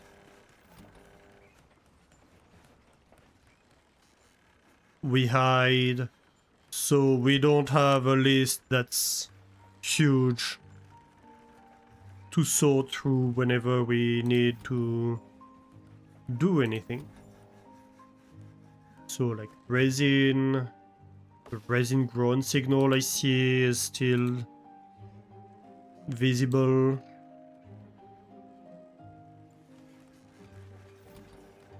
And the power wheel signals are still visible.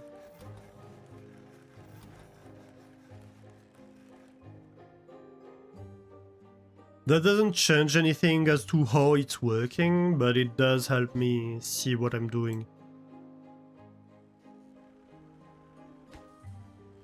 Aha! It's gonna take a while though, because that's a lot of gears.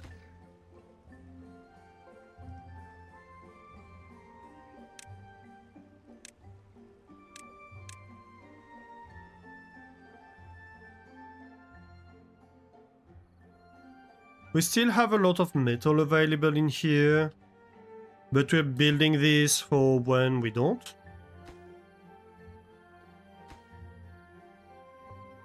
This one should honestly be considered lower priority than this. But yeah, this is gonna take a lot of gears and treated planks. So... Oh, why isn't this not getting built? Because gears. Fair enough.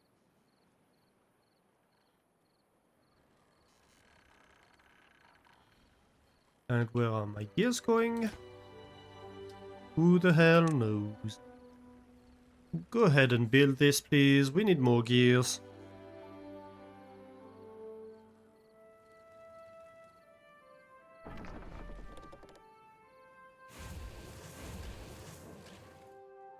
Yeah, that's automated. The wood workshop isn't automated, but that doesn't matter because we don't have enough. And that's about it, really. Well, I suppose the explosives aren't being automated at the moment. I could do that. But they wouldn't stop either way because I'm like 50% storage. And I'm probably going to start using a lot of them soon too.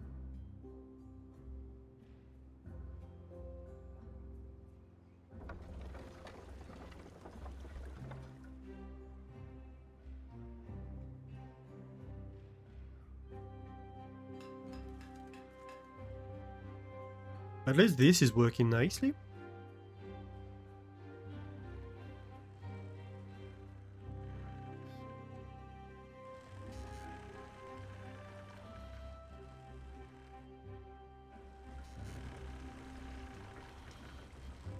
Okay, so what do I do here?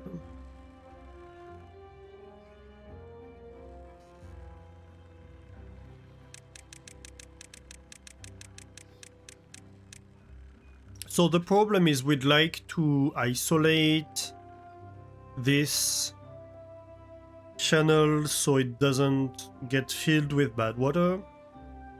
But the path goes right above this. We could obviously like put stairs, etc., but we're going to want to extend the large water wheels up to here, basically. So I think what we're going to do is go dig out a channel with explosives. I might have, let's see, levees here, which is where I'm going to say, at least for now, this stops because the water flow goes sideways anyway. And so we're going to dig a channel with explosives to relocate the tubeway. And so we can close off this thing. Yeah.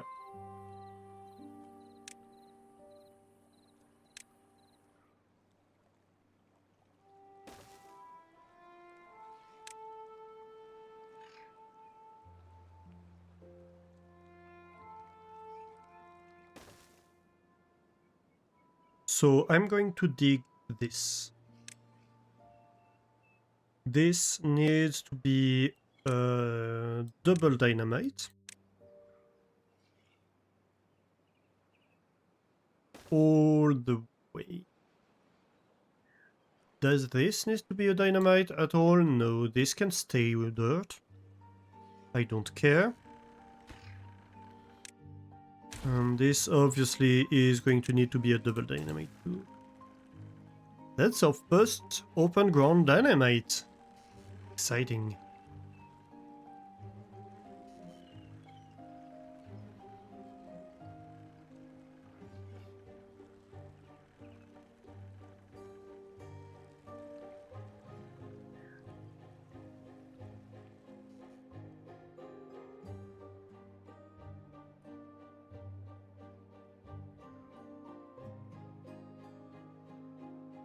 I'd also like eventually to start going into new food. But I think the poor situation is the more urgent to be sorted out.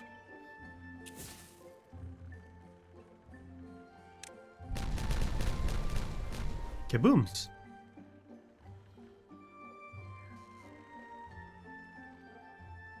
Right.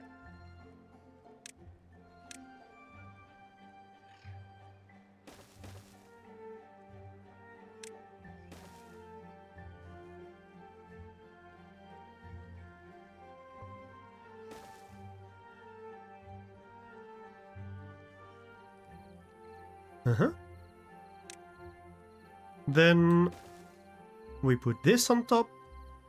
Then of course a little path.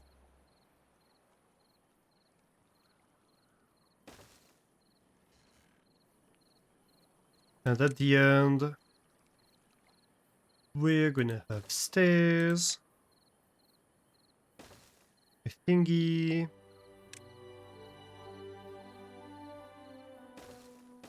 And I'm assuming we're gonna go across right here. We might have to trick this based on... Why did I go 3? That's a double. Based on whether like the last water wheel needs to fit in there or not. We'll see what happens. I will wait for this entire thing to be built before I remove these.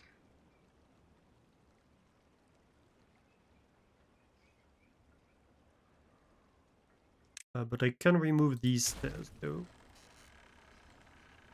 And I can already start adding this.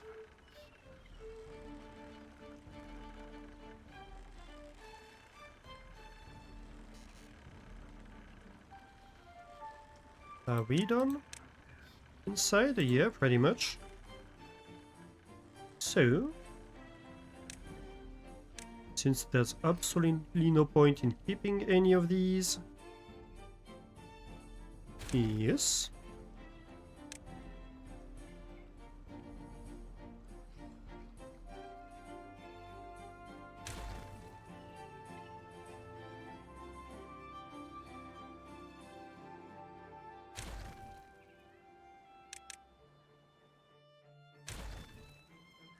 Mm-hmm.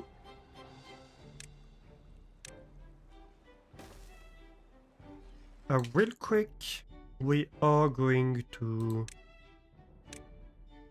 just trick the game into moving all the debris into places that are convenient for us.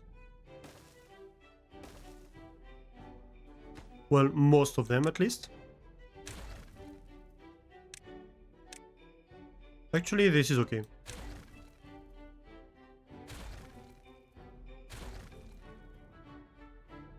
So basically anything that is within path reach.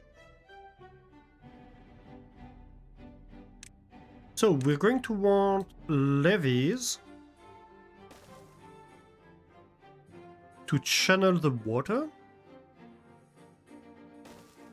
I mean, technically, let's see. Can I do that? Yeah. It's not perfect.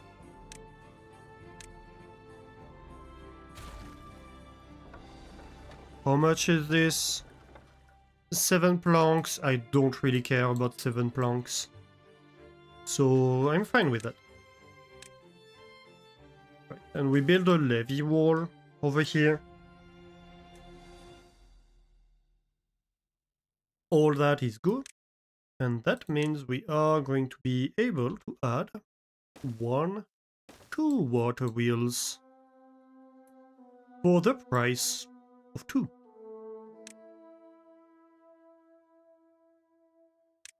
But for the Badwater price of none. Because we already paid the Badwater price.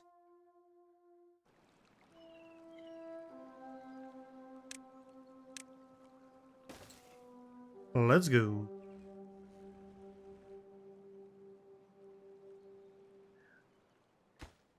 Do we need this one? Not really.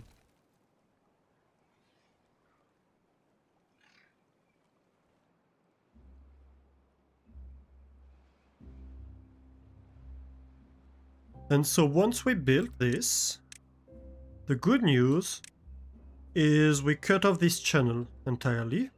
So this is gonna dry out. And then we can rework this mess in a much more satisfying way. I do not like having what we built here. That's my fault, obviously. I didn't anticipate what was gonna happen here. But yeah, I don't like it. I do not. Did I forget to power the things? I totally did, didn't I?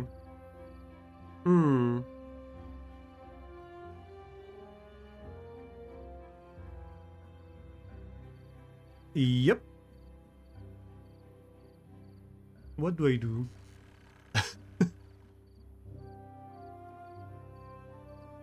The worst thing is I could send power from below. That would totally work. But I think it's too late.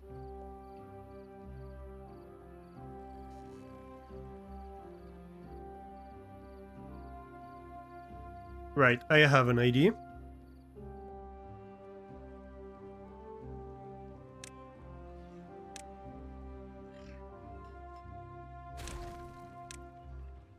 It's messy again, but it will work. That's all that matters to me at the moment.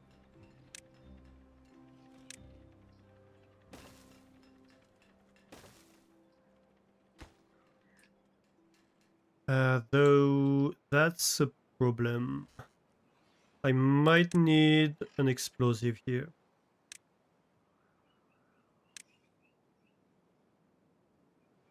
Landscape. fine.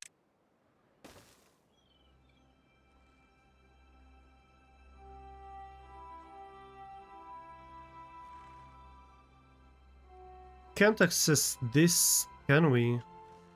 Oh no, actually we can go here. We're fine then.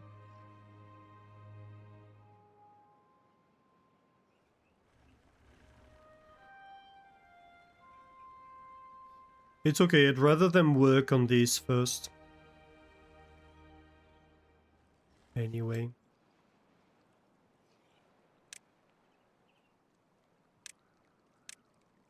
Maybe a levy here and here. As a treat.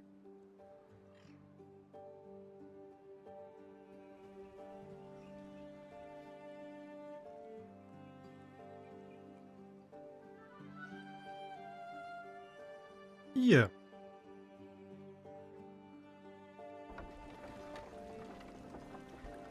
We're still doing 800 horsepower.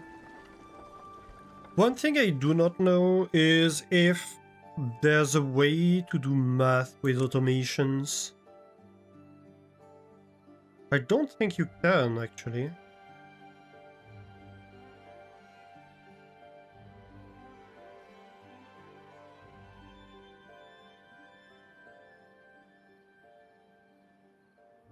I mean... Yeah, no.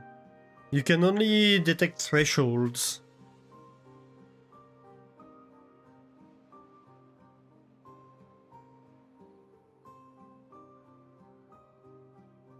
Well, I suppose this would already work through droughts.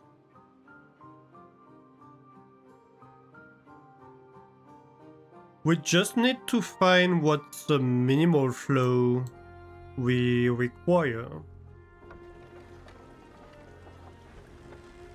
And set this... No, not the dam. Throttling valve to the minimal flow we require.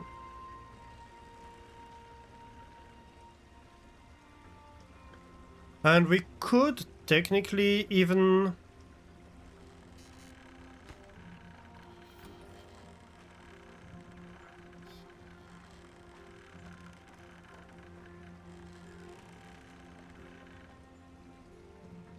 We could turn off the water wheels.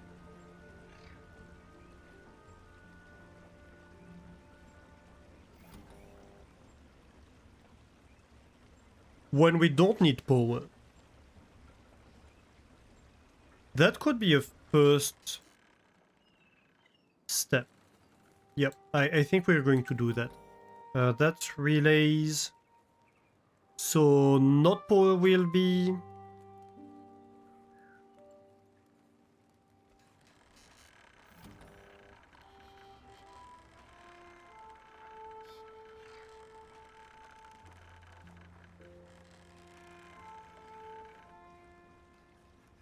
So I think the logic for that is if we do not... So power wheel on here is measuring whether we need more power.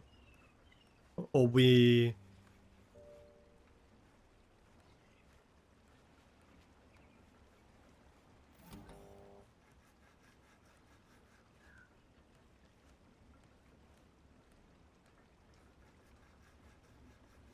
It's measuring whether we need power.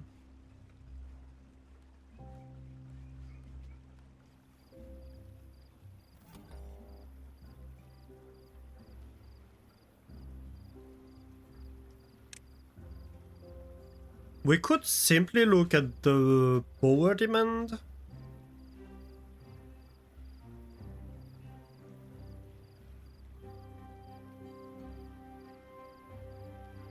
And say that if the power demand goes below or is 0,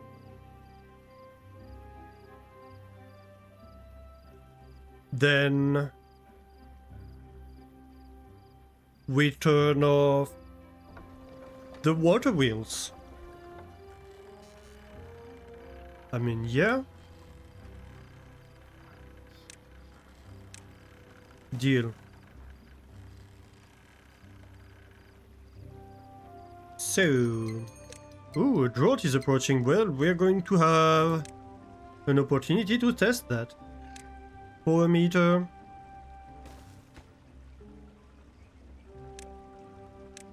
Get on that. How is this going? Slowly but surely.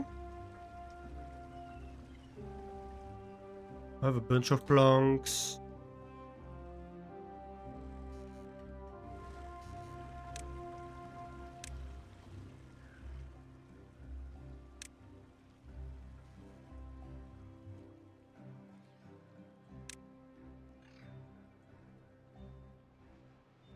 We need to tell the haulers to get on that.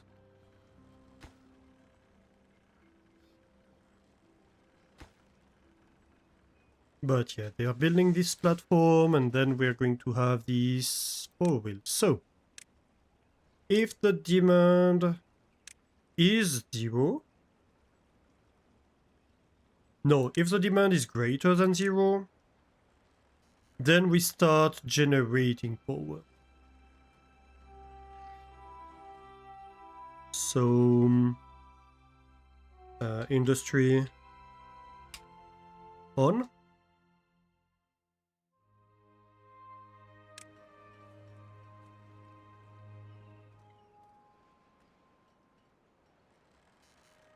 I try to have a somewhat consistent vocabulary.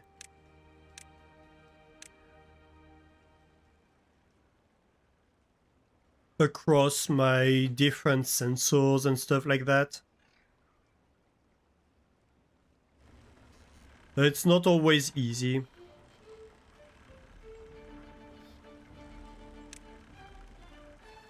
But just so we can like see something and see what it means without having to guess too much. Okay, so flow limit on industry on. If industry on is off, right.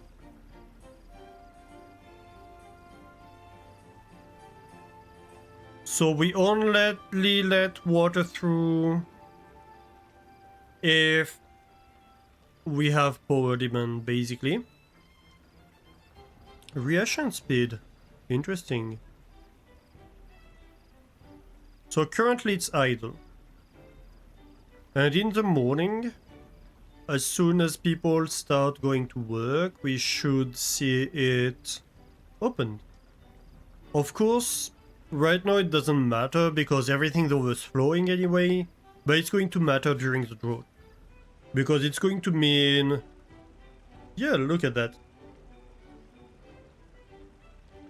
It's going to mean that during the drought, we're not consuming Badwater during the night.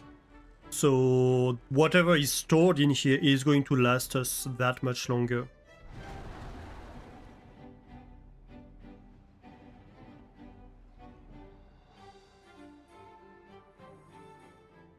We might need to see about the wind tunnel. We'll see.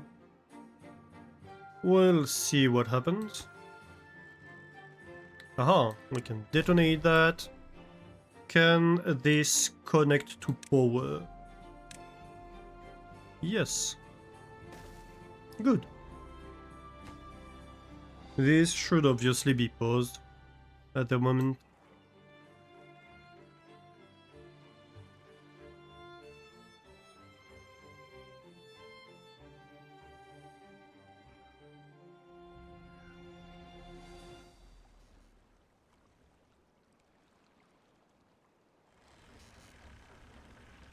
Next, so how deep is this? 1, 2, 3, 4, 5. And here we have 1, 2, 3. Interesting.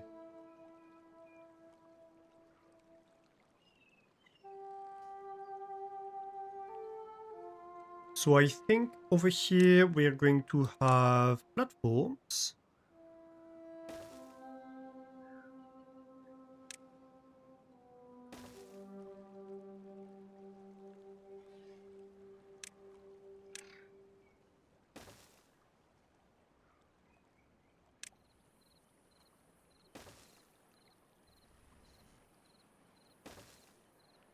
here in the middle. And we're going to start installing a lot of explosives. Triple explosives.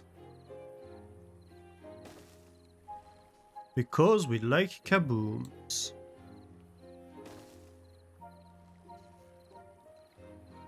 Mm-hmm.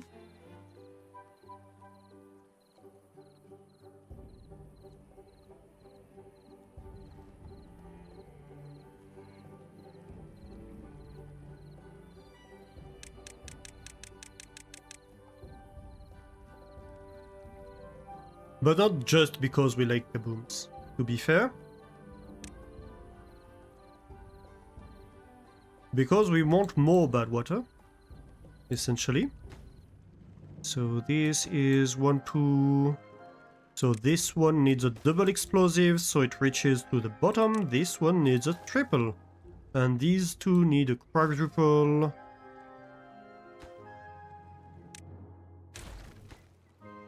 Hang on, I'm going to do 2 and 3. So they're flat afterwards.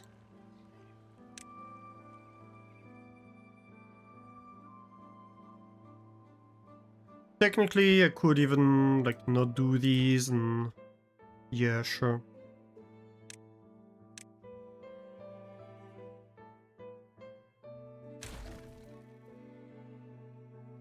Use the fact that they build through the corners to build these ones.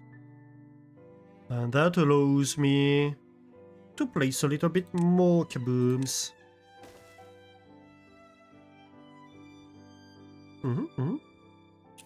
That's a double.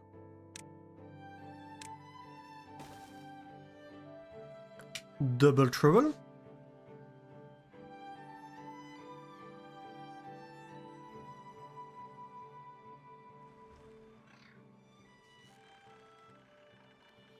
Beavers, why would you do that to me? They've been stupid again. Fine, build stairs and then you can reach this. Do not build this one before building this one, otherwise you won't be able to access it.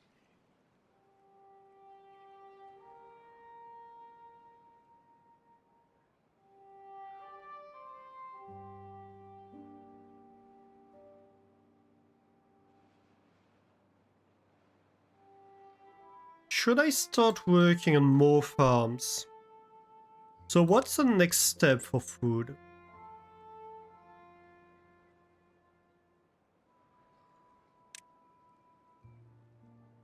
Soybeans, maybe? But we would need oil, which we're not producing at the moment. We could do mushrooms. How do we do mushrooms? In a hydroponic garden.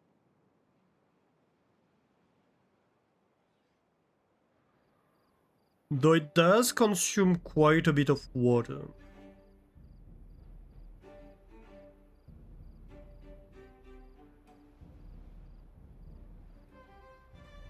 The other solution would be to go into canola and oil press. And then soybeans to ferment.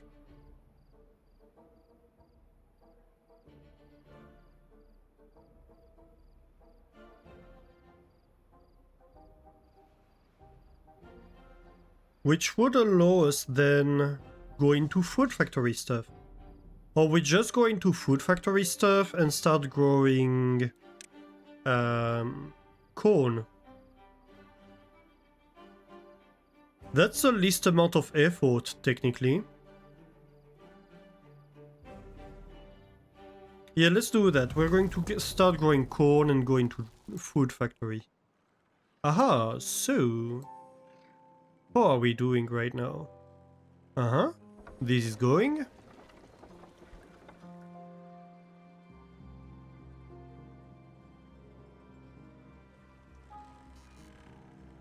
So you see these have started pushing because we needed power. But no, we are producing more than the demand.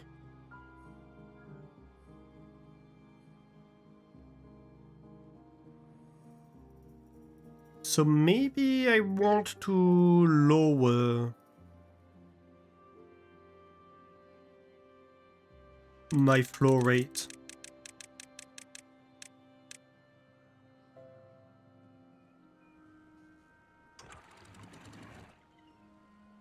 To like 0.5? What do you think of 0.5?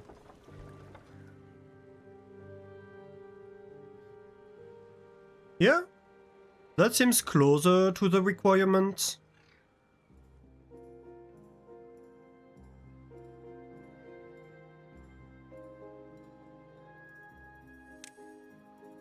We don't have the entire industry working.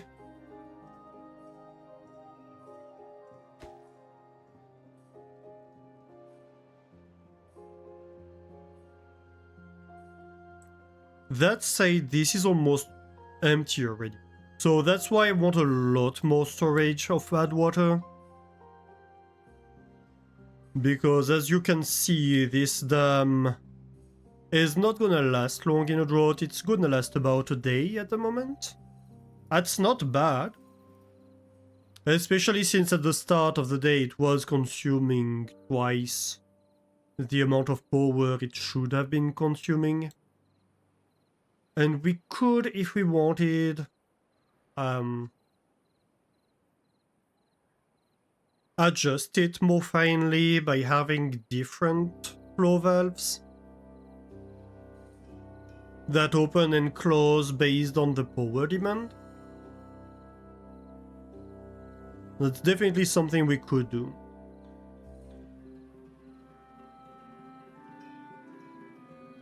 But it would need rebuilding a lot of that because this would need to be taller, basically. At the moment, we only have space enough for one flow valve. Should I explore this?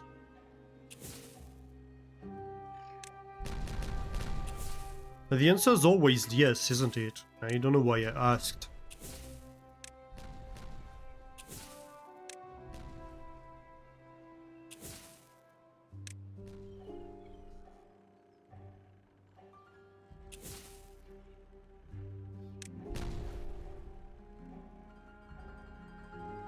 Okay, so this is 2 tiles high. The entire thing.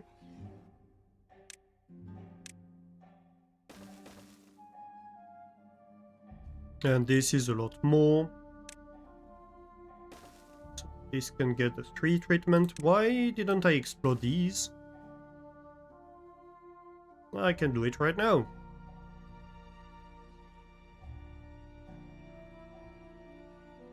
That also means should be able to do this entire thing. This could get a 2, this could get a 3.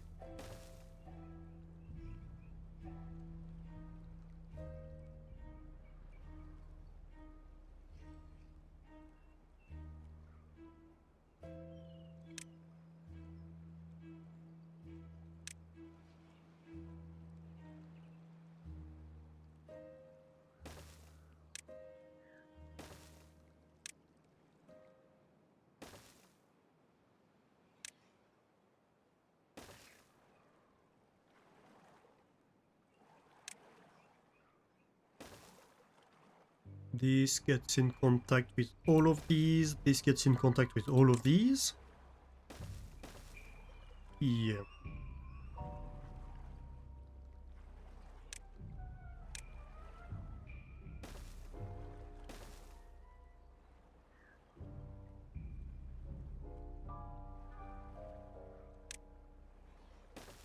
I mean, thinking about it, it makes sense that I cannot build explosives below platforms, otherwise I would have to destroy the platforms when exploding the explosives.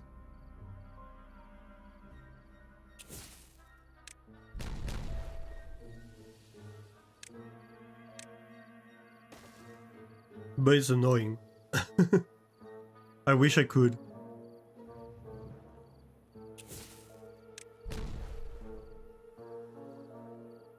Right. This is... What level is this? This is what? Too high? I do think it is. Let me get closer so I can actually see better. Yeah, this is too high. So I get on the same level as these then.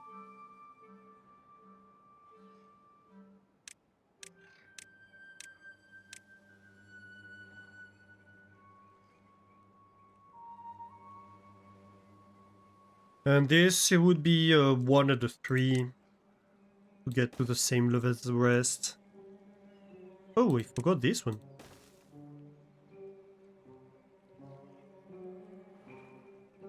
It would seem I forgot to build infrastructure to access these. Silly me.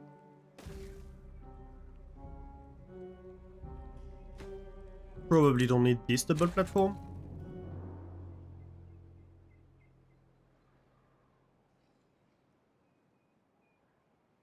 It's kind of funny to me that I'm digging up the Badwater Dam before the water dam. But it's just the reality of what I need. I need bad water storage more than clean water storage because I have a ton of clean water storage. I should probably have this on fairly high priority.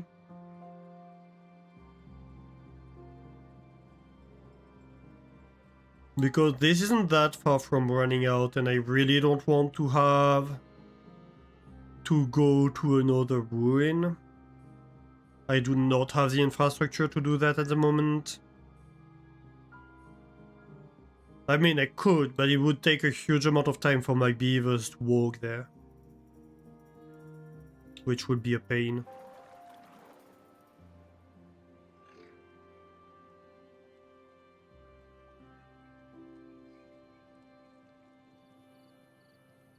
So... I'll try not to.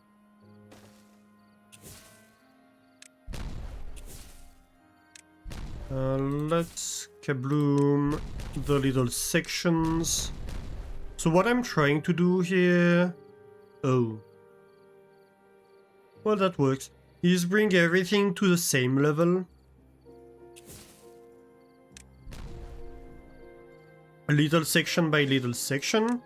So then I can build explosives on an entire level and detonate it. Which will be more efficient, less annoying to do. Basically. Because I don't want to have to click detonate on every single one by one. And also it's more fun when it all goes kaboom at once. Let's be honest.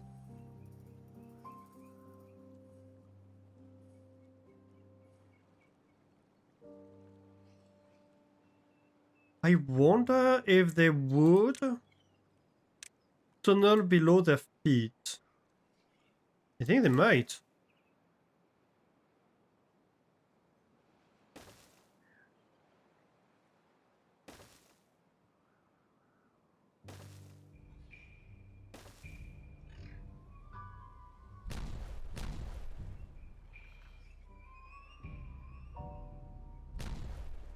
Yeah, they definitely would. I mean, do I need to do these? Not really. Because these can be dug out individually afterwards.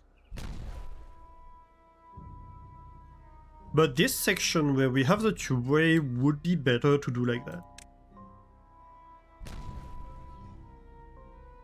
So that's still useful.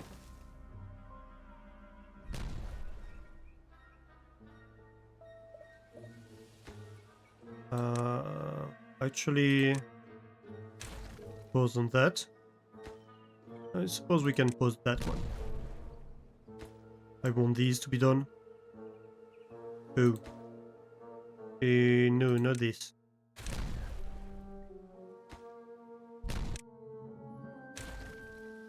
Right. Are these done? Yep. So, detonate this, detonate that. This little section. This. All that. And this little section. Oh.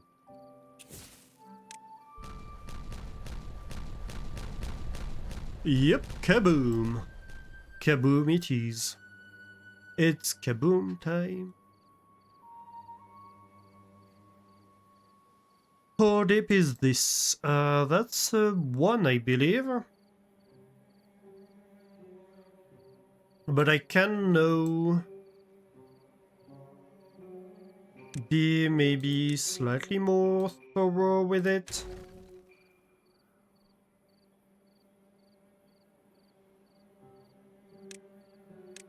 I mean, slightly.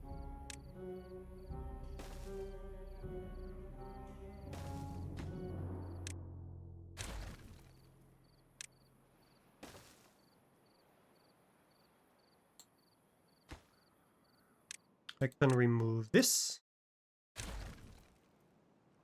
Oh, I forgot these ones, didn't I? Yep, these need to be 3s.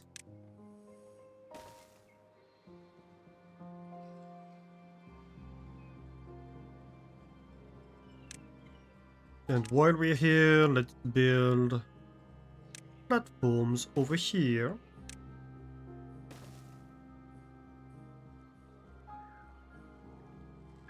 So, these want to be on the same level as that.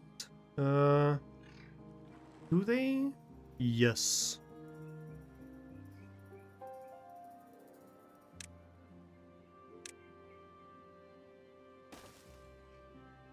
That's what I wanna see.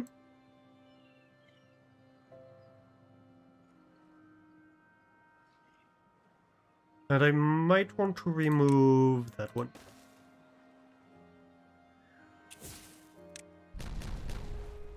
Uh-huh. Actual 3 AM warning? Oh my gosh, how did that happen? I did not see the time happening.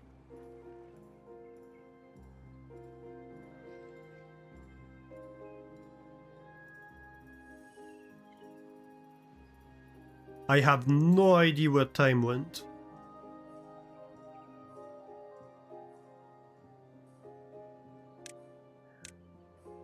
How is that possible even? I barely started.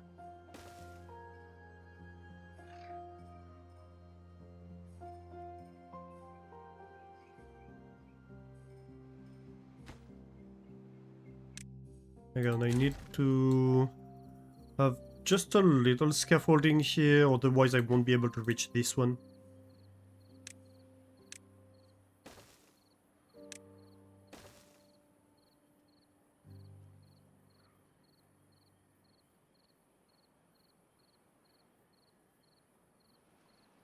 Time is not supposed to sneak up on you like that.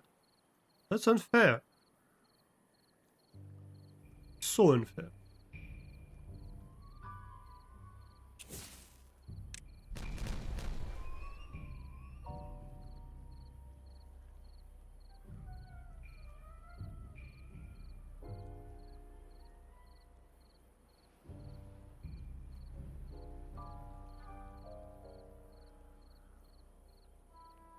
One day we need to talk about time research. If you could pick anything to work on, it is that. Well, that's a topic I don't know much about. I don't even know if there's much research going on about that. Like actual research, I mean.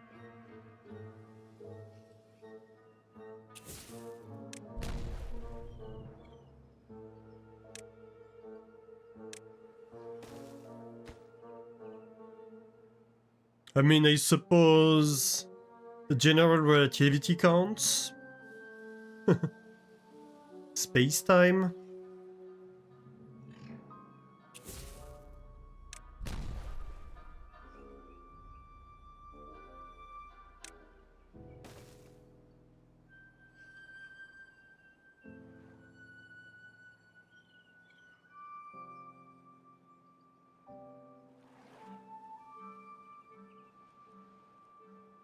Aha!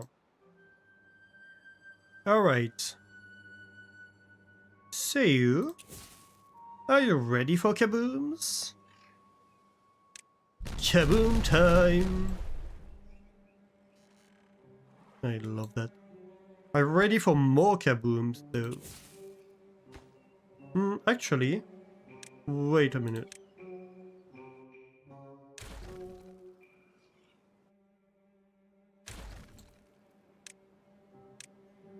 I'm not ready for more kabooms apparently.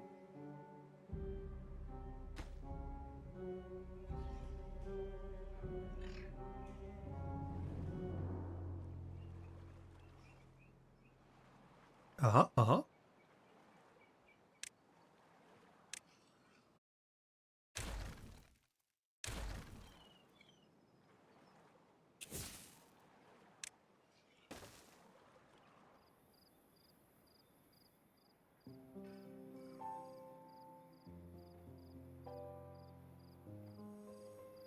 What do we need to have here? If these are doubles, these should be trebles. Or triples.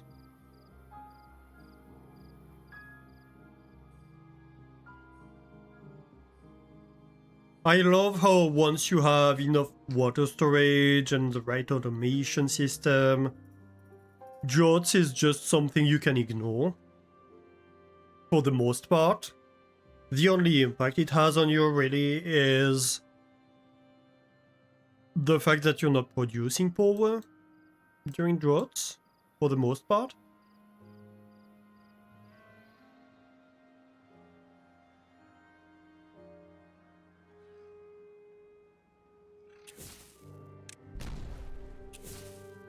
Right, I suppose we detonate these.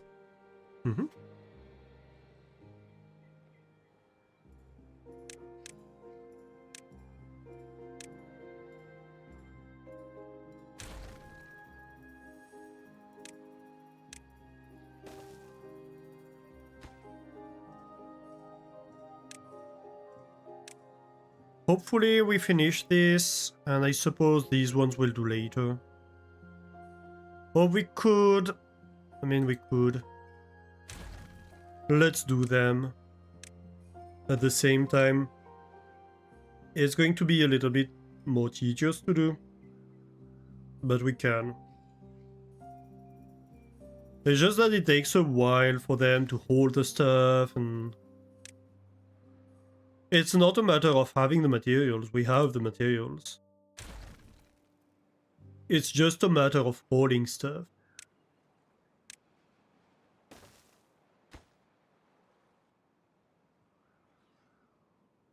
Like, yes, it's just one explosive to bring here, but the beavers need to go all the way over here, get the explosive, come back here, build the stuff. It takes a few minutes. A few hours of beaver time. Well, not really minutes even. To be fair, it's a few seconds technically it takes us. But you know.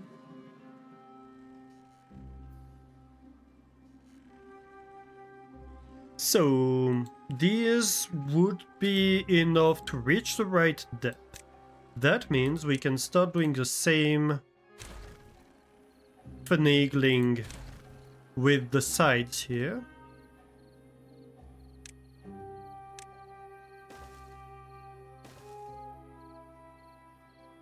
By getting these resources. That's a lot of planks that we will lose. I suppose these ones can be connected, but these ones dead in the water. No, we can probably just shift them.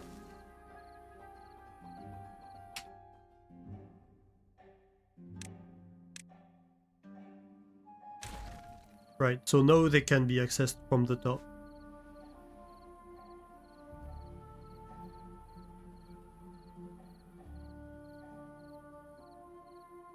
Ah, this is built.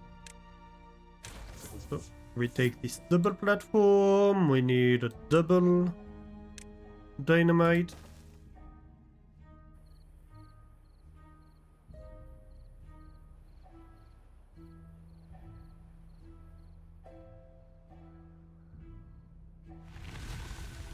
The drought has ended. Nice.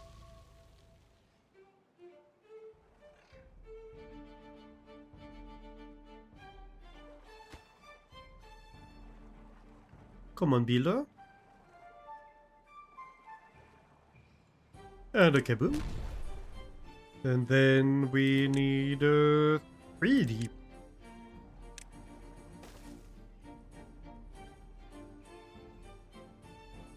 Problem is, I think it's going to be another step to do the rest of it. Technically, we're gonna have a Badwater reservoir in here for a while.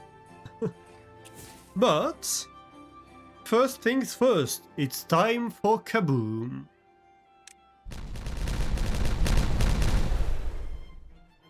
Nice. That was a nice one.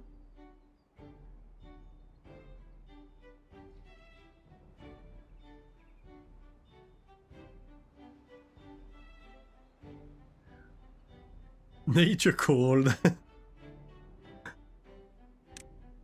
Hopefully you didn't miss the kabooms.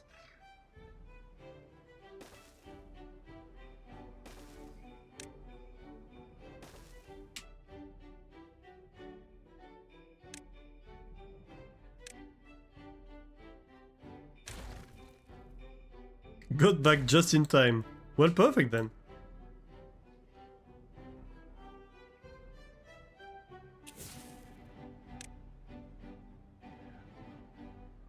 You too fear we are doing way too little research when it comes to time?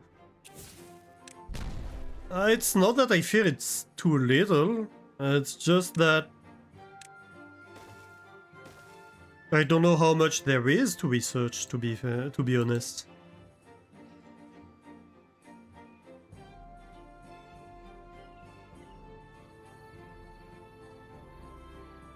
I'm not sure how much there is we understand and we don't understand, and we understand that we don't understand, right? To do research on a topic, you need two things. You need first a legitimate scientific question, something that will help you understand better what's happening, something that will make you progress your understanding. And you need to have a possible way to understand it, right?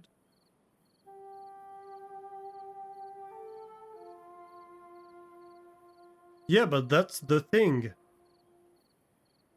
What is the question that you're asking? Like, okay, so you're mentioning Newton, right?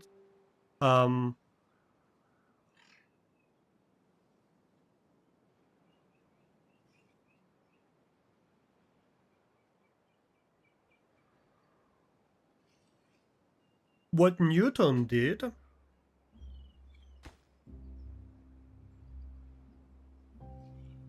was seeing that objects fall and asking why objects fall. So he had a question, right? And trying to see how objects fall and trying to find a model for understanding why it's happening, how it's happening, these kind of things.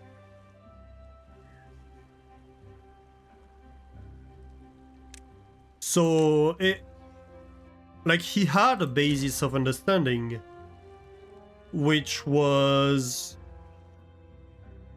an observable phenomenon.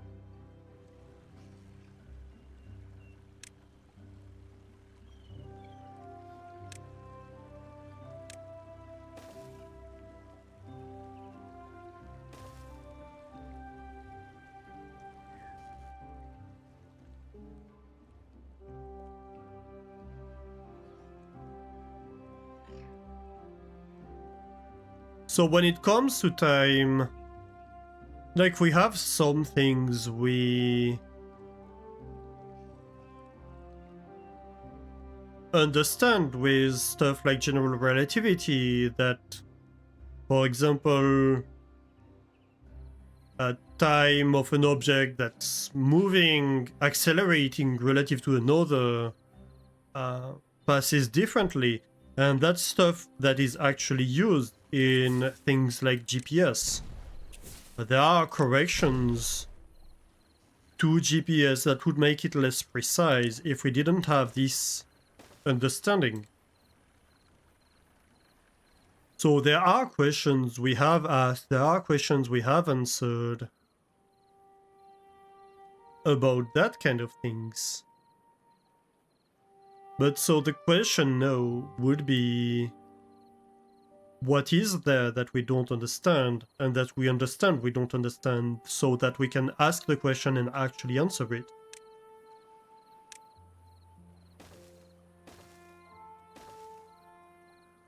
Because if you start with,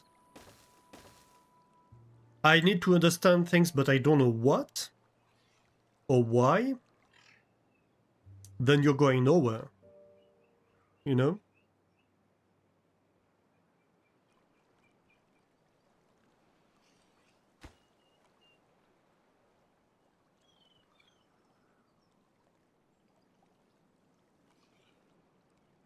That's something.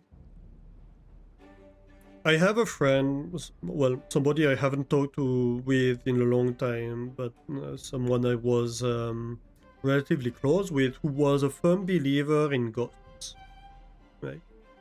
And I'm not, obviously.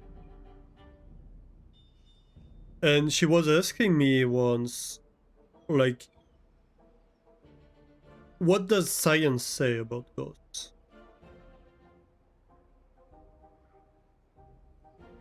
And it's like, well, science worries about something you can measure, right? Science, at its core, is I'm observing a phenomenon, I'm measuring this phenomenon, I'm trying to find a model, a mathematical model of how to predict this phenomenon. So if you believe in ghosts, science is telling you nothing about ghosts until you are showing me measurements of what you call a ghost apparition. So that's why, for example, when you talk about things like UFOs, for example,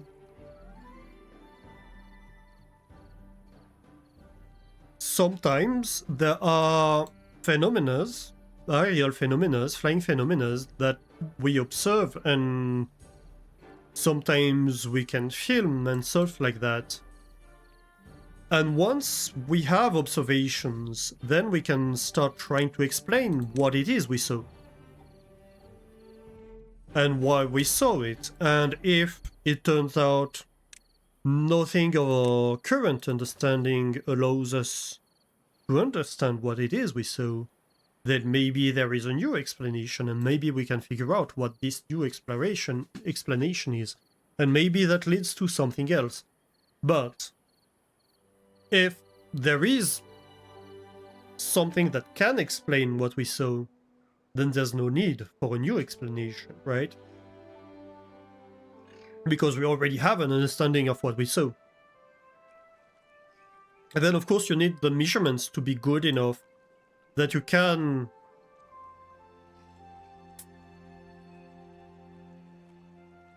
exploit them, and numerous enough and repeatable enough that it's not just a fluke in your measurement system or whatever. The US Air Force looking into UFOs, yeah. They have things they have filmed. And so once you have filmed these things, you can look into what are they? Are they a natural phenomenon? Are they a plane from another nation? Are they a missile or whatever, you know? Or are they aliens? Probably not, but who knows? Maybe someday we'll find something where we're like, yes.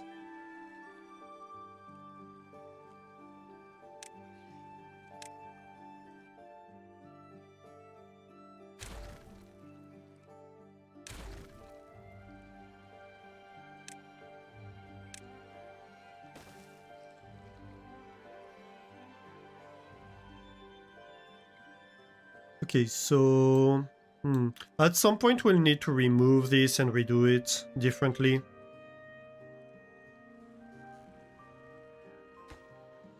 It's not urgent. Okay. How are we doing over here? Ooh, we have all the gears we need. That's exciting.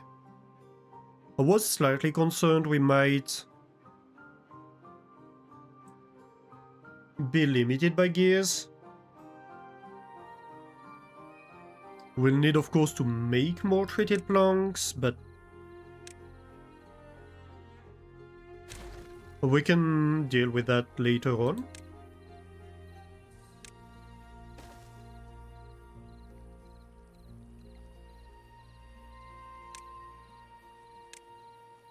Okay, so let's build these. You're back. Welcome back.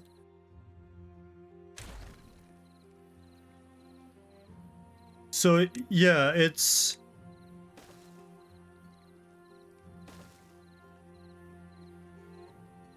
It's the same thing, for example, if you were to ask, like, what does science say about God?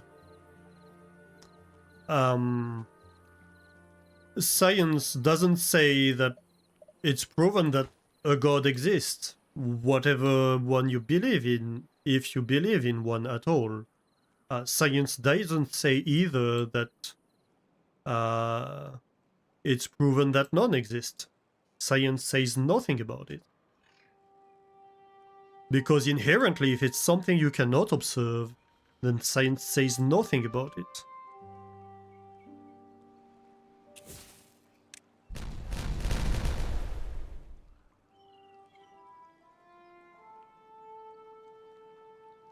So science is not... My point is science is not about explaining things in a vacuum. Science is not about saying, oh, like I have this...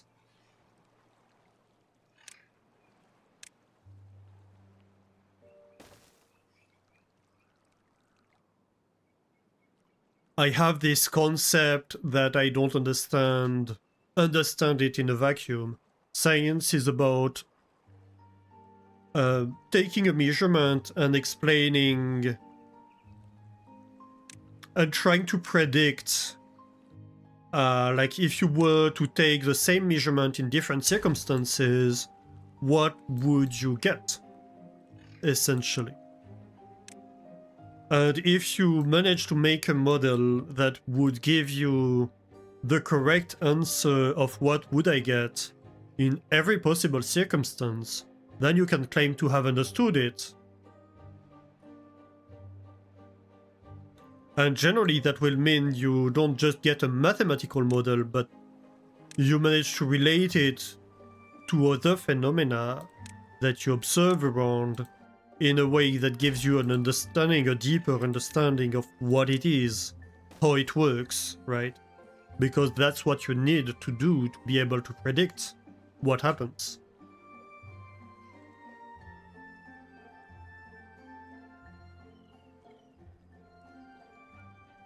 Like, for example, gravity, right? You can say, oh, gravity is a force that's always pointed towards the center of the Earth, and then you get on the moon, and then it's not pointed towards the center of the Earth. So you're like, okay, obviously my model is wrong.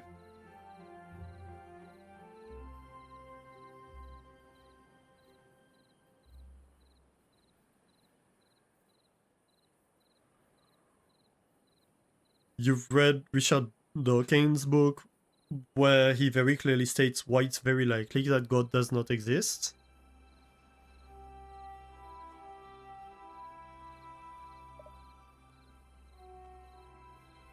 Well, I think there is room for it. There are questions where we don't know that the answer isn't.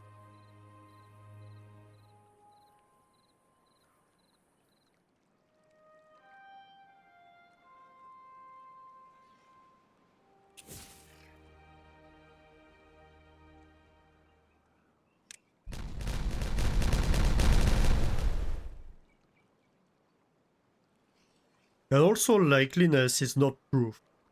Likelihood is not proof.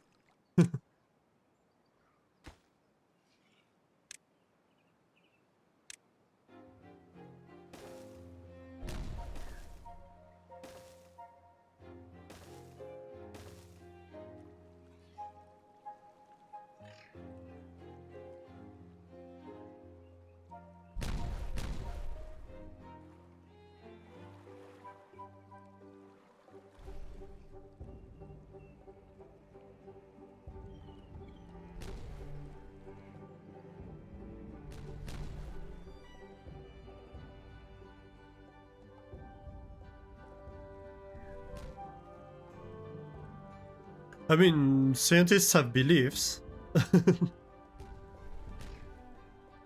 There are things, even as a scientist, where you rely on belief, that's for sure.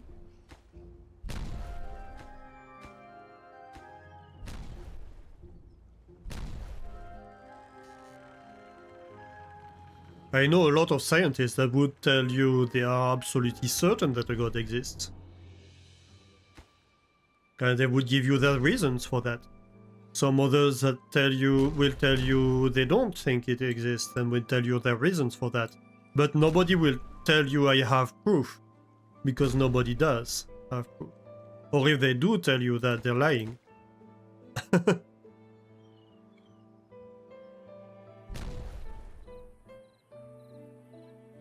He wants to prove that no gods exist. Yeah, I mean, sure. But at the moment, nobody can. Maybe one day someone will, but I'd still like to see what possible measurement we would have to prove one way or another.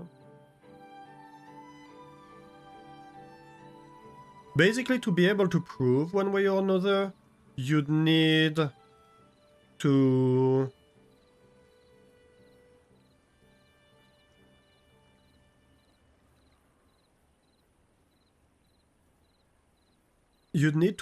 have a measurement that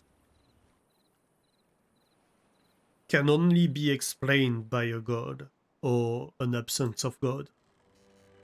And I don't think that's possible. That's how religions are constructed inherently. They're about telling you anything we cannot explain is the fact of a god, and don't worry about it too much. At their core.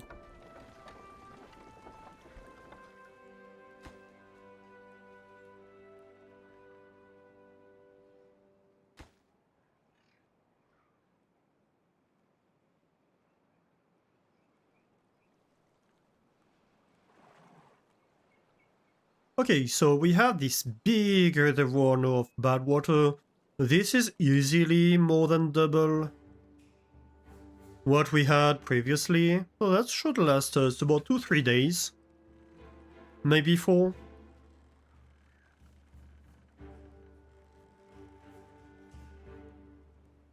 I'm just saying that I'm just giving examples of things that we inherently cannot know anything about with science. Questions we cannot answer one way or another because science does not worry about these answers fundamentally. To try to show how, like, not all topics can be researched if you don't have a precise question about the topic.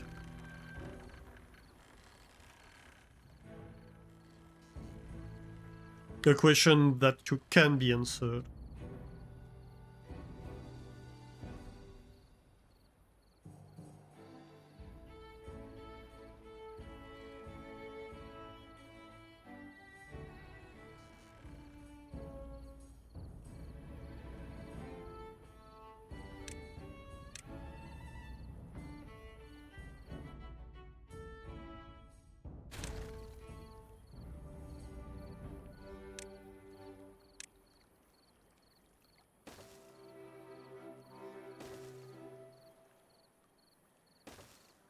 Which, by the way, makes it that designing a research project is a skill set, because a very specific one, because you need to find questions that are the most interesting, the questions that you can ask and answer relatively easily,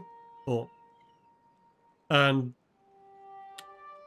with a certain amount of effort, but not something unrealistic, and that can unlock a maximum of potential new questions and potential new answers and potential understanding.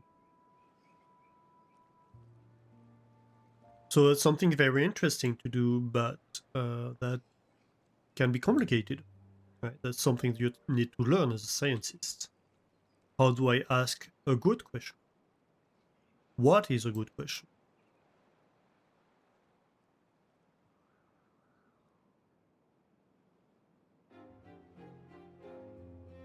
Okay, so let's start working on corn, I think. Should we do it over here, maybe?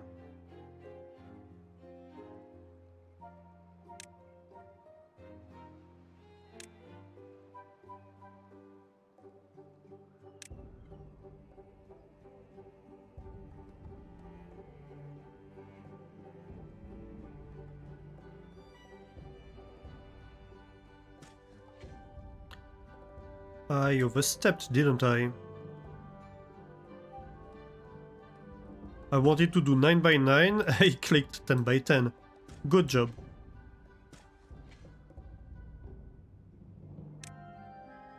And then I'm going to do a second 9 by 9 over here. I think that's a decent amount.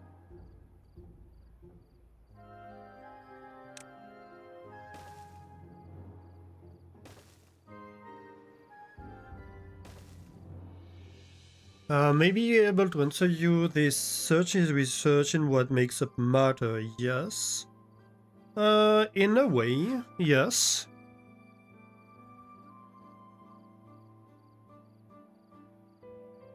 CERN is an institution that's working on fundamental particles.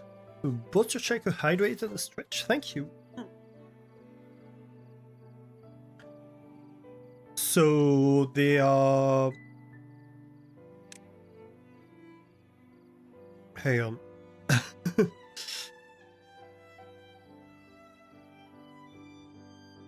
So yeah, they're working on trying to understand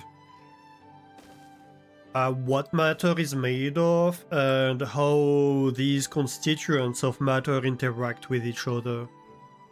So, for example, a while ago we talked about the discovery of the Higgs boson, and that was a discovery that made the news. And the Higgs boson is a particle that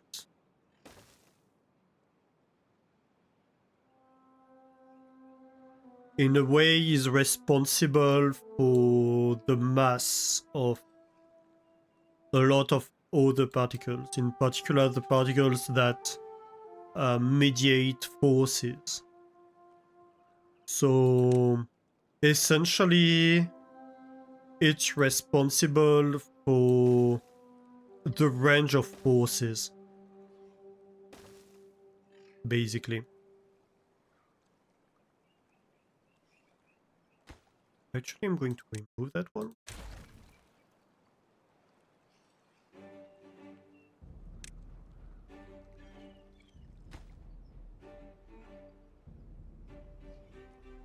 The range of forces. So for example, if you take like electromagnetic force,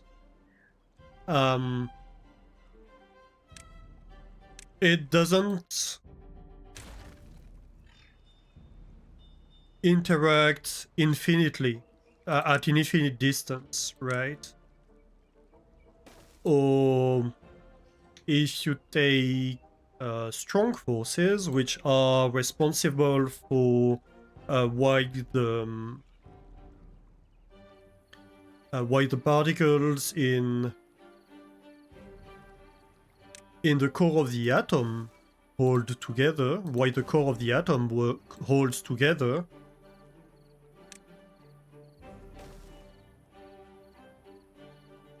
These strong forces are very, very short range. And that explains why outside of the core of the atom you do not see them ever, right? Otherwise, a lot of things would work very differently if they interacted further. And so a big question that we had really was, why are these forces interacting in this way and not another one? Why this range and not another one?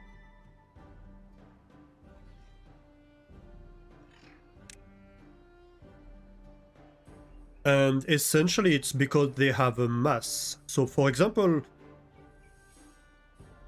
well, actually the electromagnetic forces are infinite range, but they get diluted when they expand, and that's because the photon has no mass. But all the other forces do have a mass, and so they interact at closer range, basically.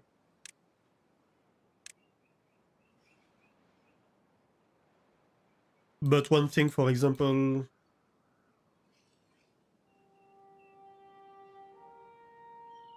that this doesn't explain is the weight of ordinary matter. So like the weight of the atom, for example, is not explained at all by that. And so what they're doing basically is trying to break matter into its essential constituents by smashing things together and finding out how they decompose, what they're made of, how they interact, how things colliding with each other might interact and transform into something else. Yeah, essentially it's the same principle as smashing rocks together and finding out what they're made of, right?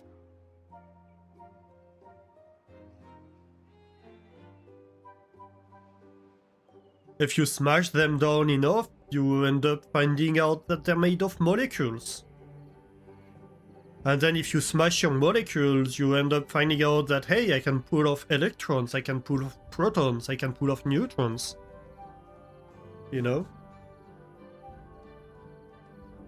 But in between, you might be like, hey, I have electrons, and then I have a core. That's the nucleus of the molecule. That's what you do when you ionize stuff, for example.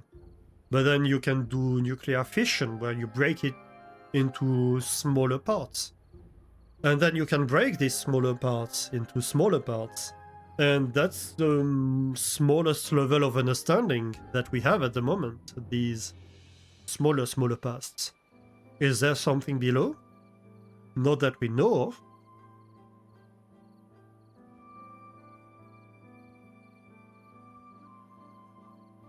But as you get to higher and higher energies of smashing stuff harder together, essentially, you discover things that are weaker and weaker in their interactions.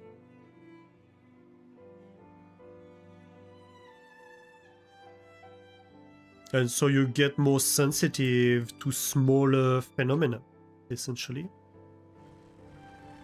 So yeah, that's essentially what CERN is doing.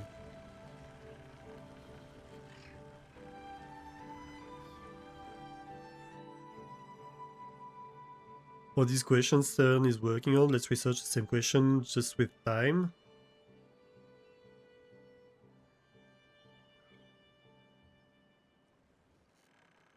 Yeah, but where do you start? That's the question, right? What do you start with?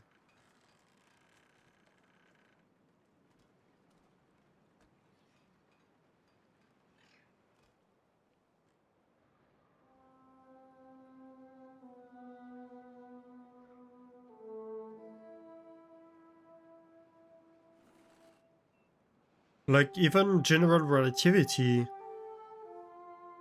that does talk about time,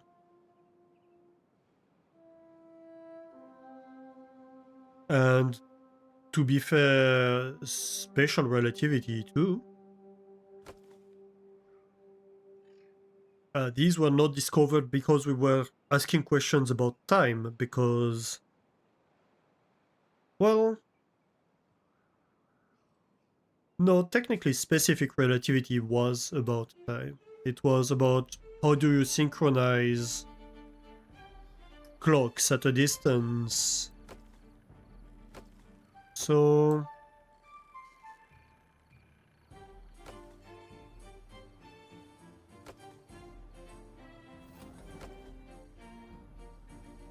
but general relativity wasn't so much about. I guess a question that might be something you're asking about, that I know of at least, is... Ooh, no recipe. Aha, this is built. Nice. Maybe we can get this to be built. And they're very happy.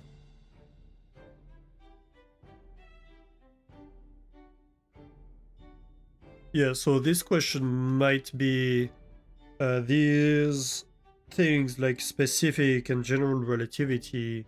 We have no idea what they become at the quantum scale, for example.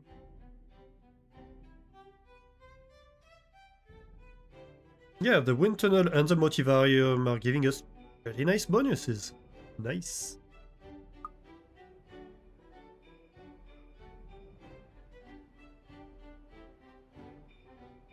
So essentially it's a question of what happens to gravity at the quantum scale. But I don't think we have any instrument that's understood to be high enough energy to answer this kind of question. Because it would require to do basically what CERN is doing, but at much higher energy. We have somewhat of an understanding of what kind of energies that would require, and it's huge. So even though...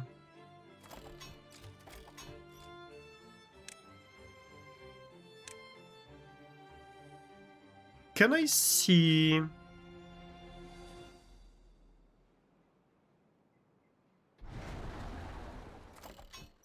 Maybe I could have these active only during break times?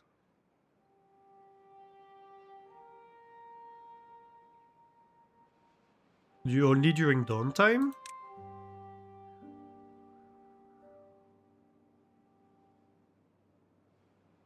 For this no high energy, basically seeing smaller and weaker stuff requires higher energies. And so...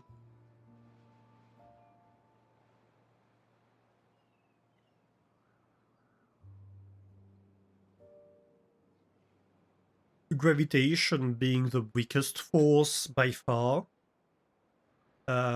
is the one that would require the highest energy to kind of interact with. I mean, we see gravitation at our scale, but it's way too weak to be observable and interacted with at the quantum scale, basically.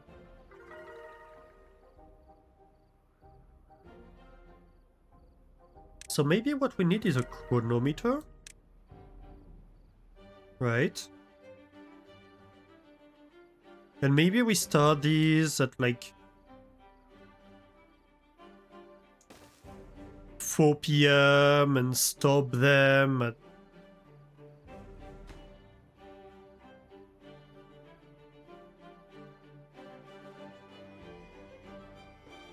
Yeah.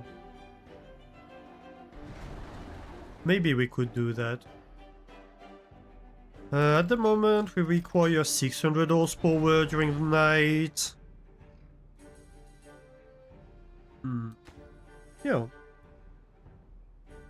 Quantum case means very small, yes, yes. Exactly. Quantum scale is...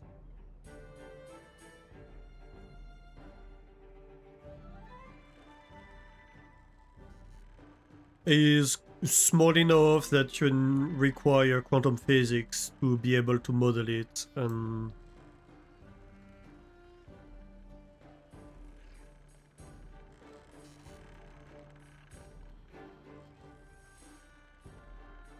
yeah, in a sense. Earth is mesoscopic, something that's about our scale. Actually, let me move that. I suppose you'd have nanoscale in between that is fairly used. So non-working hours, okay. And I want this to be working during non-working hours. So... nighttime. That's gonna be my signal.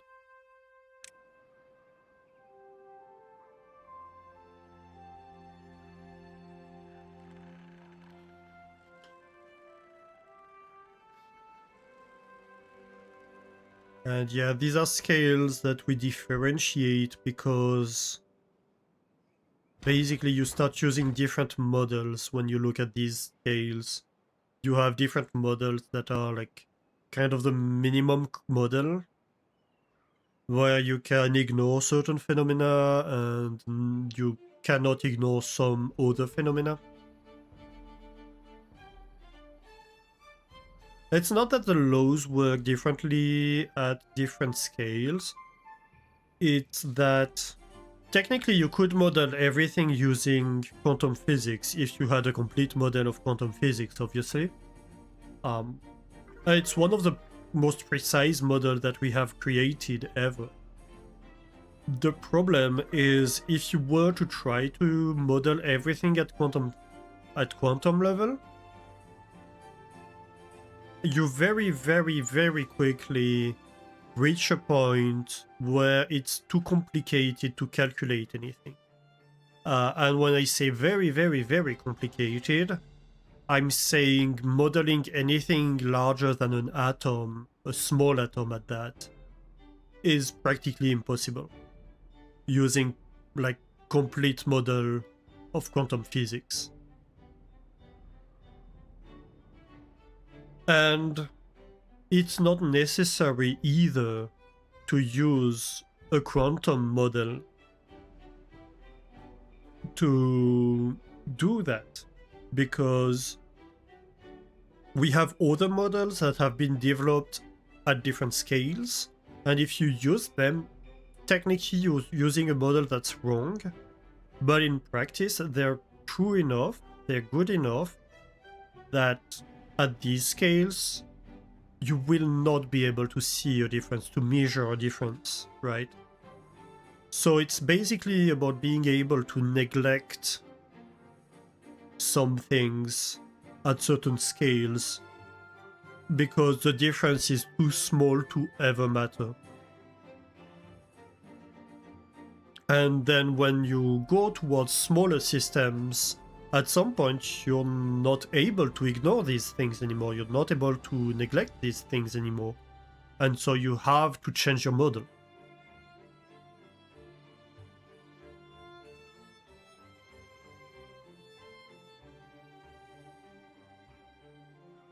So when people talk about looking for one model to explain it all, that would explain all scales at once, that would be the model that would work at the smallest scale.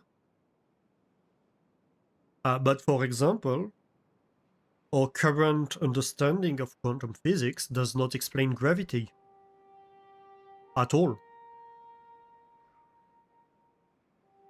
Does not explain the mass of the atoms at all. There are terms that kind of introduce it by hand, but we don't understand why they're here at all. So we have models, mathematical models, that yes, do have the mass, but not an understanding of that model. So it could be wrong. It could be that there's something else to understand here. We have no logical reason why this value is that one and not a different one, right?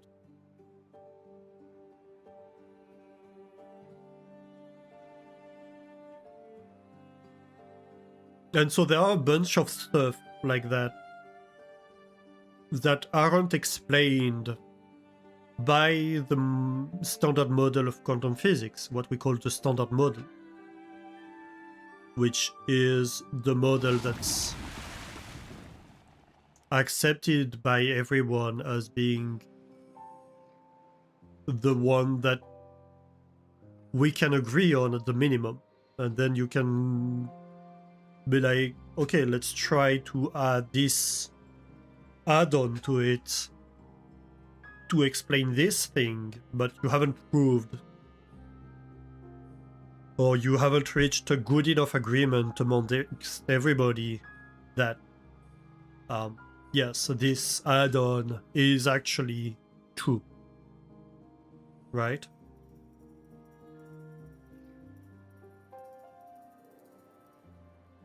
And so yeah, a model that would explain everything would be a model that you could understand all non-phenomena with.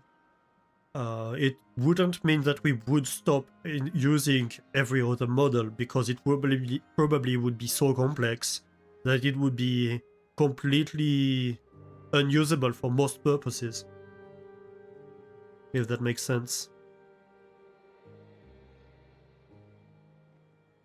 But it would give us an understanding, and that's the important part. That's why it would be interesting to have.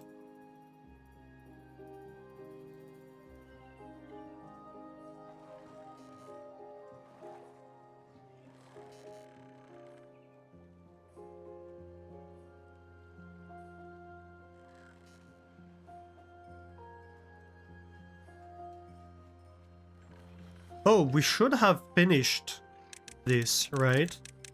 If we go look down there, this shouldn't have Badwater anymore at all.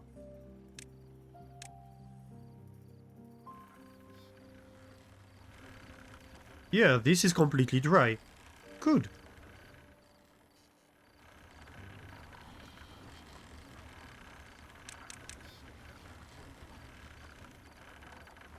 So now we are able, normally, to unmess that mess.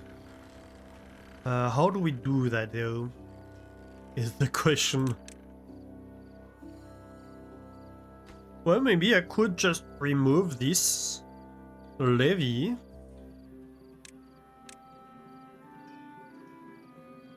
Would it change anything?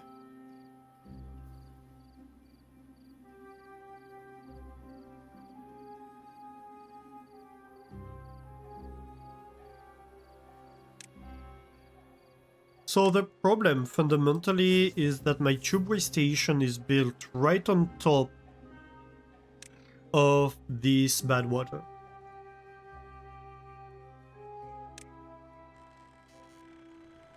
And that makes it complicated to reach from the bottom.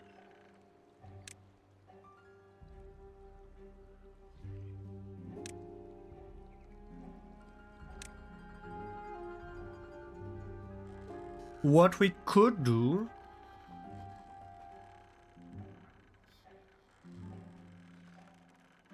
could be to get it further up front. And then maybe we can have... I mean, technically even no. Maybe we could have this come out. Though it would mean having the Badwater barrier removed.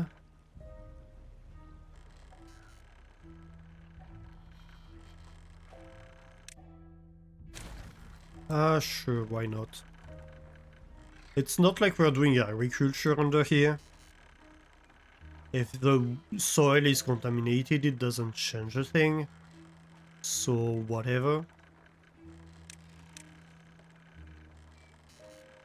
Which then means... Okay, let me planify a little bit. Maybe we wait for the evening.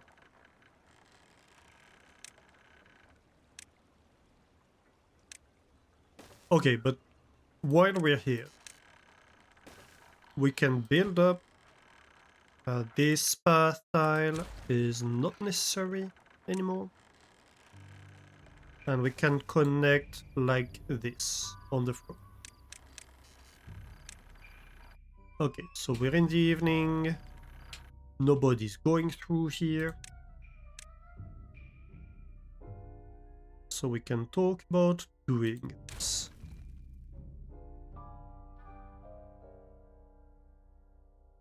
Yeah. Oh, well, that's kinda awkward. There was a beaver in here. It's fine.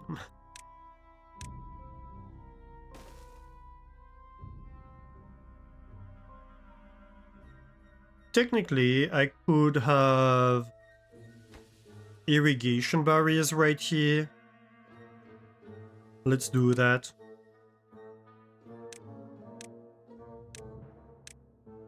Where is it? I lost the irrigation barriers. Right here.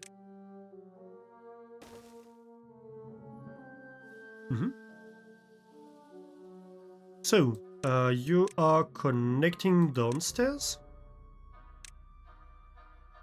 Then we can have platforms on top. These platforms can have a path on top. So we can connect to this. And then this path has a platform on top. And this has a shaft on top. Uh-huh. And then...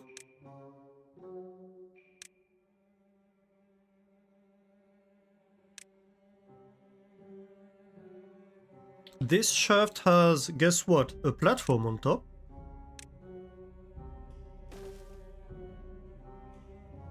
And then we remove a bunch of stuff.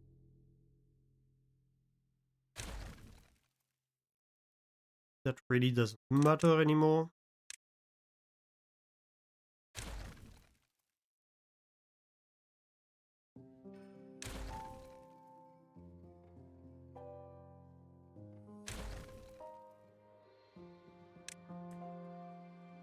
And we can have our tubeway back over here.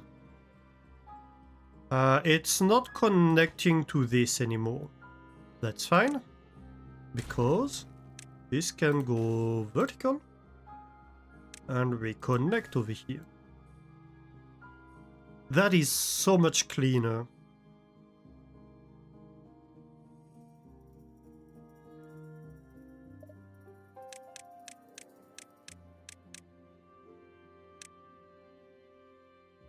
That is so much cleaner.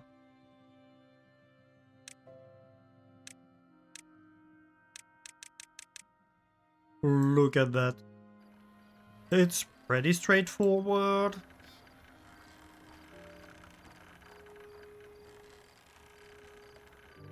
It's not going in all directions. Everybody's stranded. Where are you guys? Ooh, master the flow. Generate 10,000 horsepower using only... it's too quick. 10,000 horsepower using only water wheels in a single power network. Ooh.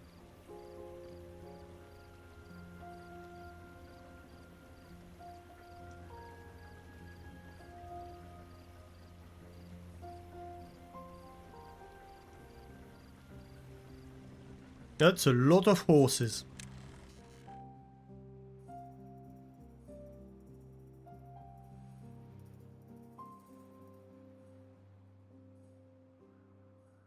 Apparently there's a Center for Time at the University of Sydney, which is an interdisciplinary hub combining philosophy, physics, psychology to study time's nature and human experience. Yeah, that does sound like what you were looking for. So apparently there are interesting questions to be asked if they created a center for it.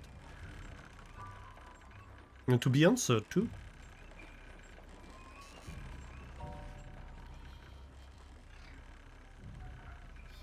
Well, that's good.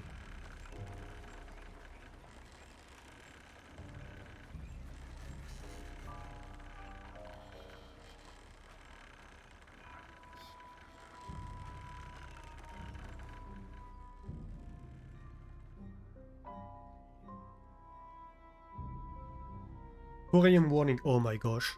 Yeah, we'll need to stop, won't we?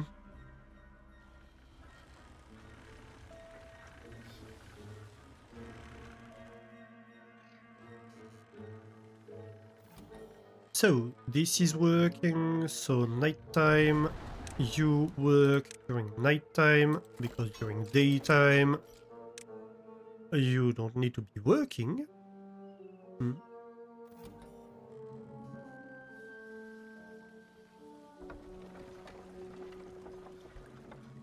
Ooh, yeah, every single water wheel generates 1,000 horsepower. That's quite a lot. That's quite a lot.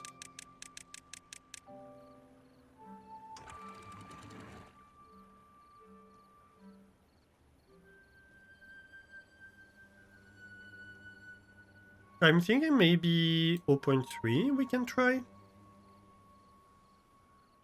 when it's on.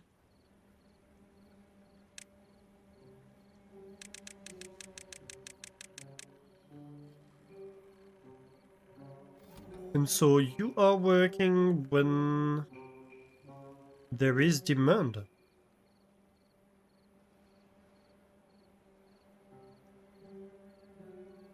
I suppose, yeah. But there is always gonna be demand, is my problem. Let's see. Non-working hours. Currently is 4 p.m. to what?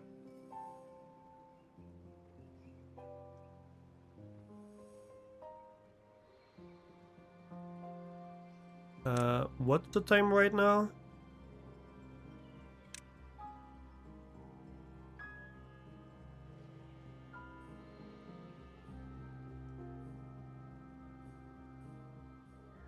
I don't know what time is right now.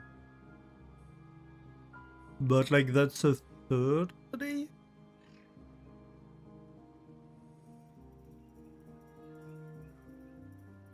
Let's see. One is half of the day for them. No, that's level.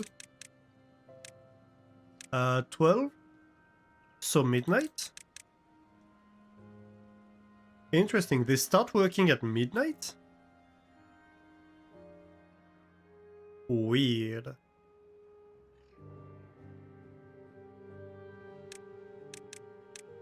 But I suppose so.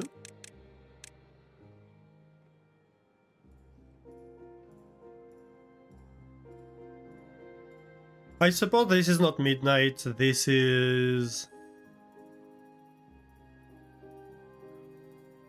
like normal morning time and then whatever.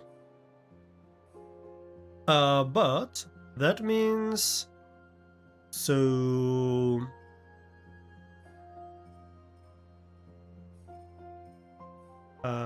8 hours time, that's 600 horsepower.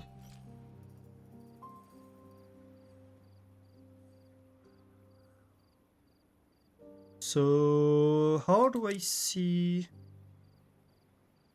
Yeah, that's horsepower hour.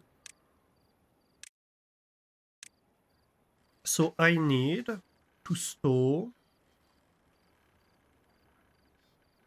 8 times 600.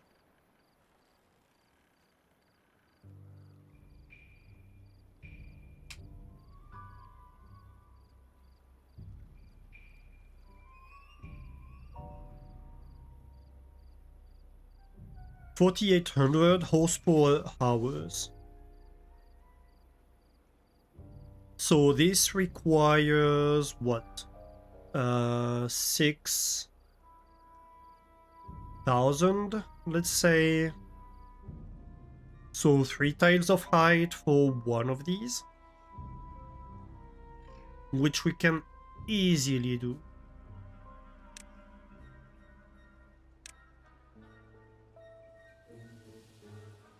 So how about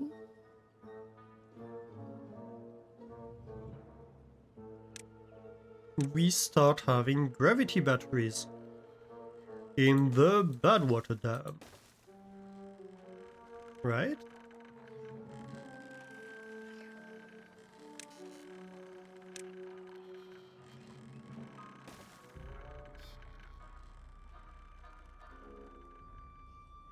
Because each of these will be able to store, I don't even know, 1, 2, 3, 4, 5, 6, 7, 8, 9, 10, 11, 12.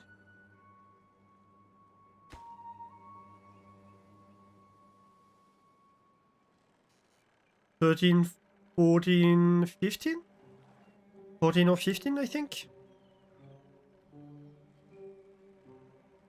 Times 2000 horsepower hour? That's gonna be a huge amount more than what we need.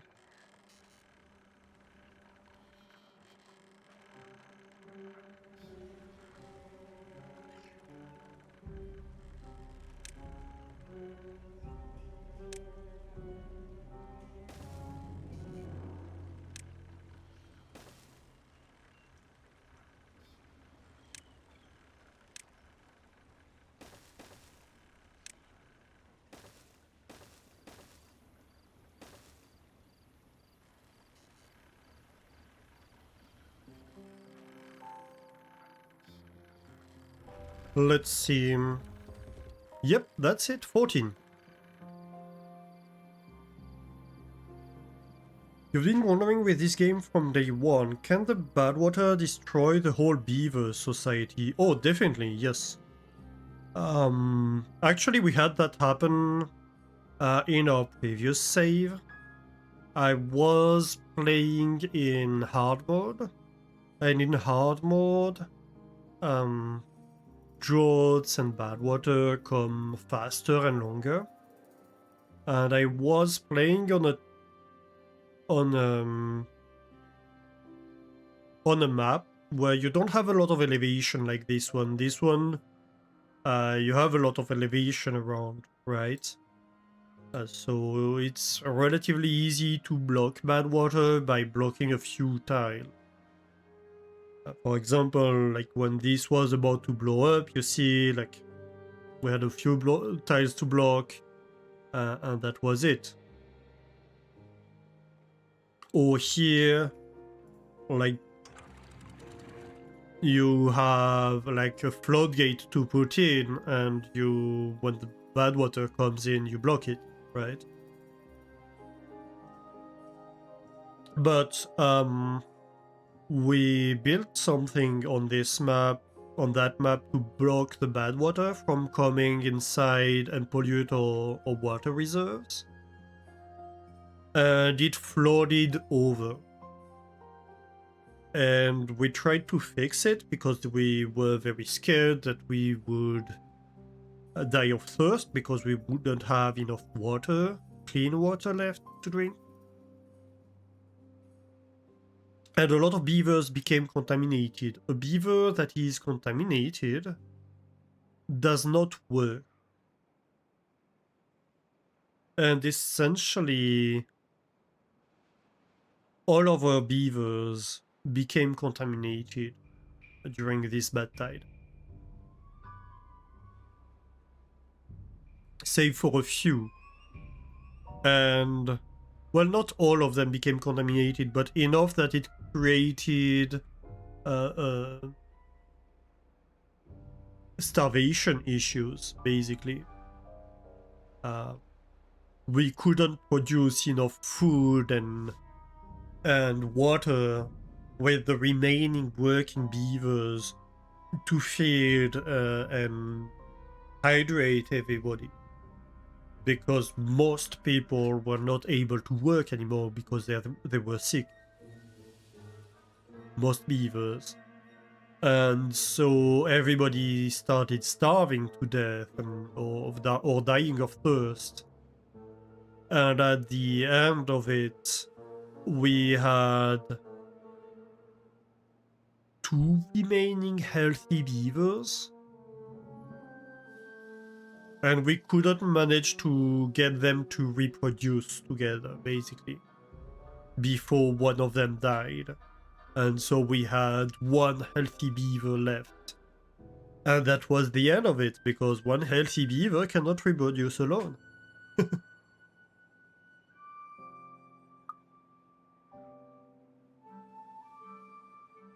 And then we reloaded and we managed the crisis better, and we managed to survive the second time with only 8 beavers infected. But yes, it can cause you to die, because any beaver that comes into contact with it gets sick, and when they're sick, they don't work, and if you have too many of them that are sick, then you don't manage to sustain your society anymore.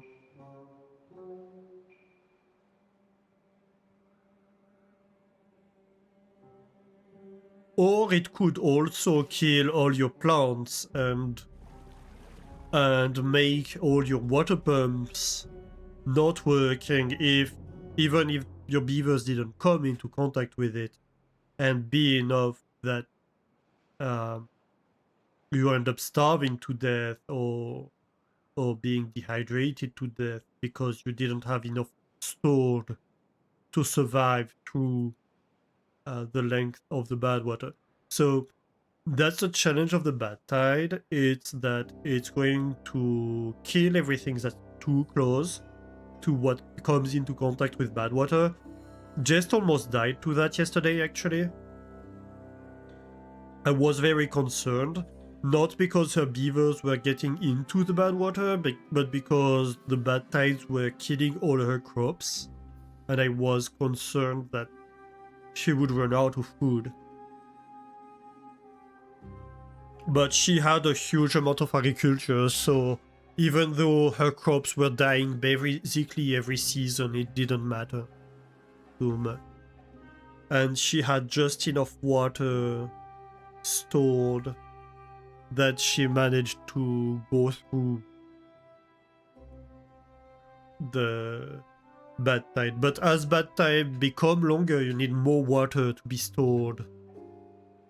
So that's why we progressively built larger and larger dams, because at the moment, because we have safeguards, we can treat a bad tide just as if it were a drought. But you still need to survive through the drought. So you need enough water stored to keep everything working and keep everything watered during that bad tide that lasts for 7, 10, maybe 15 days. And when you get to harder modes, they become longer, and so they become harder to survive. So what I've been building the last few hours, the beavers working on bridges over Badwater, very dangerous. Yes, exactly. That's why when we had an incident where Badwater started leaking in here, I panicked a little bit. Because if Badwater gets in here and the farmers that are working in here come in contact with it, and the workers that are getting in here to start trying to fix the leak get contaminated, then you can be in big trouble extremely fast.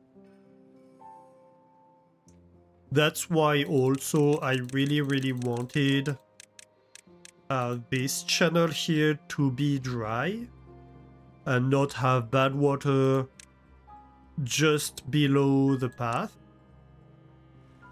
because if this became slightly taller than 1 block height of water because there's too much water, then it would get their feet wet and they would get touched by bad water and become sick.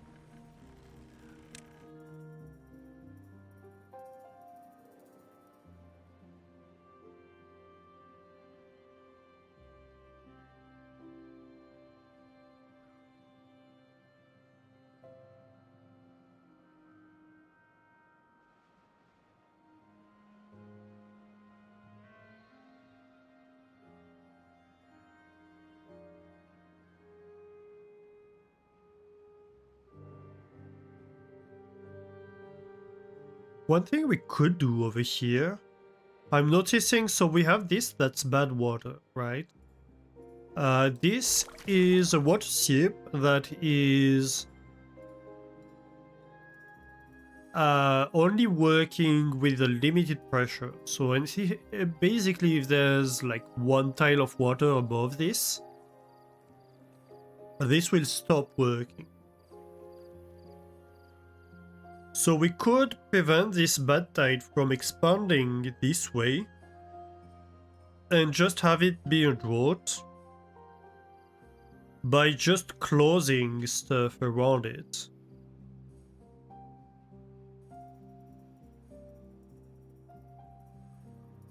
Probably a good thing to do. Is it gonna be useful in the short term? No, but it helps nature a little bit, right? Technically, we could plant stuff and it would not die. It would survive. Because, like, look at all this birch forest. It was alive at the beginning, and now it's all dead because of contamination. I don't like that. And see, these survived because they were outside of the range of the bad water. Right, so let's do that.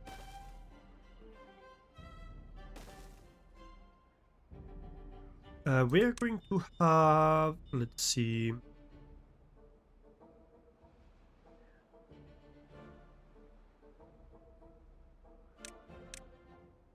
floodgates? Maybe not double floodgates. I don't need them to be double.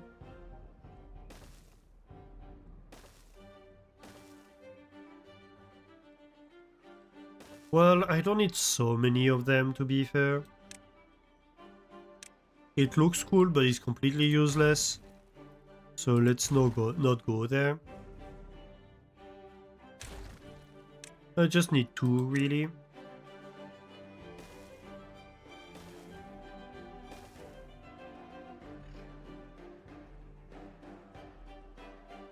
And then I can say contamination detector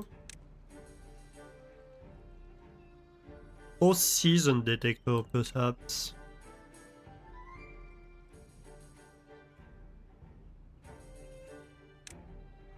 It would be weather, I assume.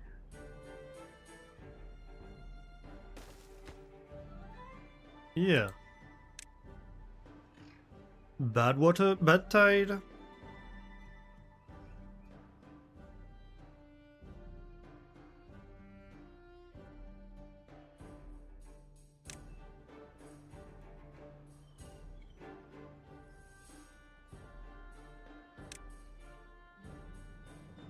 Activate early.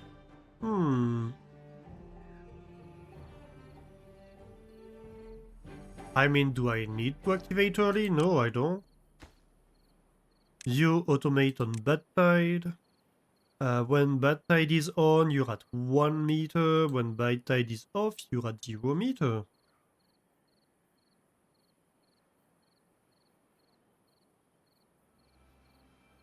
And really, that's it?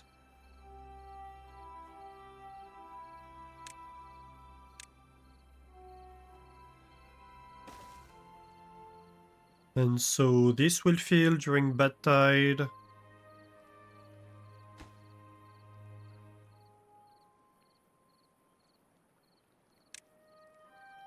If I activated early, it would fill with more clear water. But also then it would insert bad water.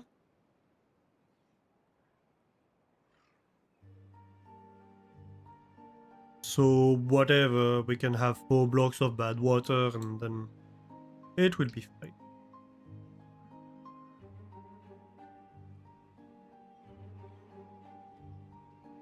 Should I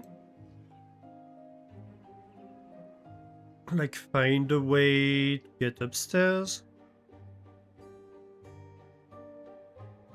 I don't know.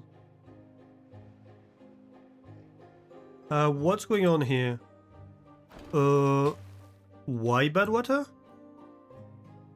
The heck? Where's Badwater coming from?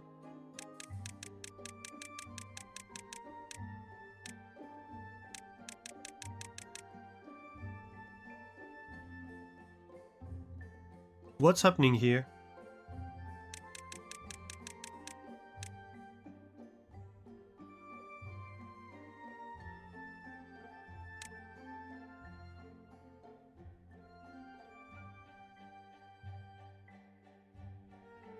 What? What happened here?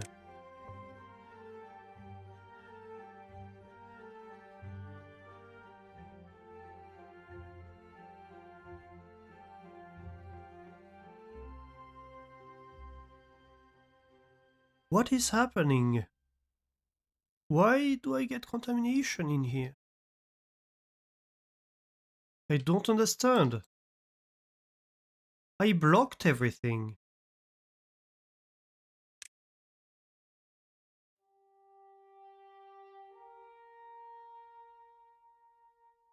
Is it too much pressure or something? Where did all of this come from?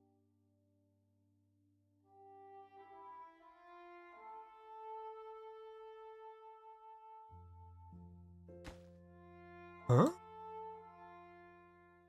So you're only on... I mean, 1 meter, sure.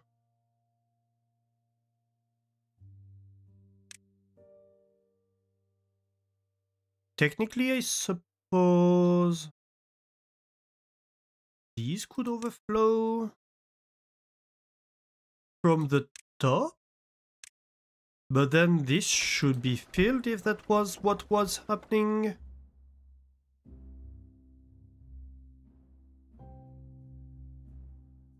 I didn't see it happen.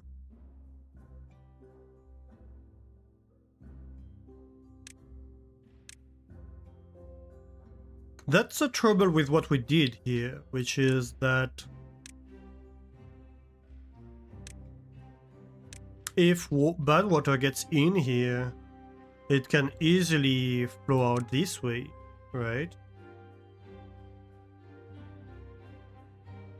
But why? I mean, there is more than one tile in here. But this is 2 tiles high.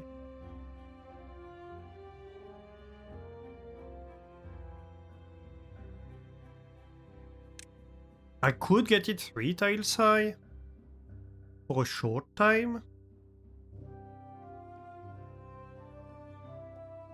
That might help. We could have levees over here.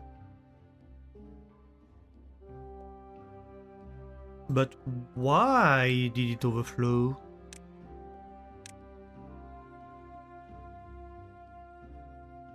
And where, more importantly?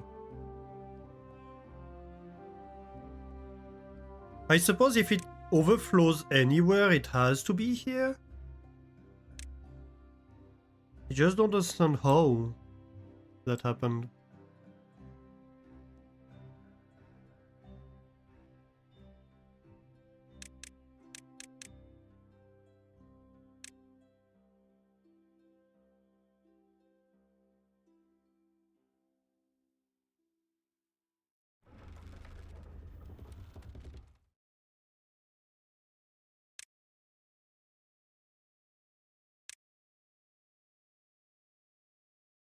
Interesting.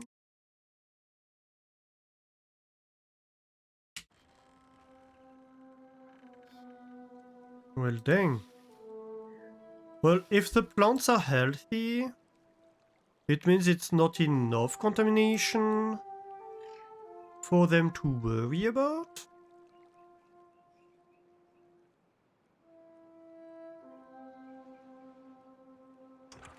So I think the beavers should be fine. We currently do not have infected beavers. And the water level is below the level of these. I just don't get what happened, is all.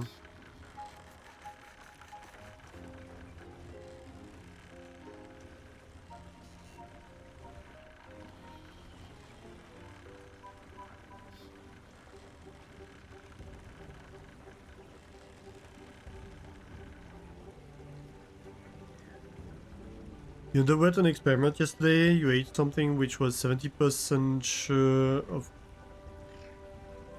and you unfortunately got the unexpected results. Must not eat egg. Ah. Yeah, that does happen.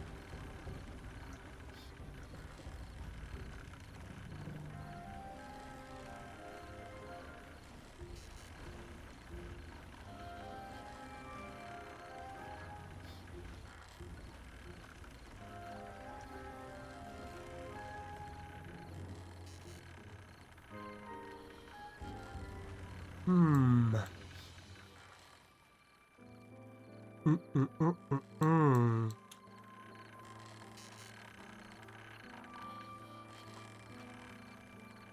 Is there a way I could safeguard this path Interesting, it had not popped up before. I mean, we had an incident, but that was for a different reason. I fixed it.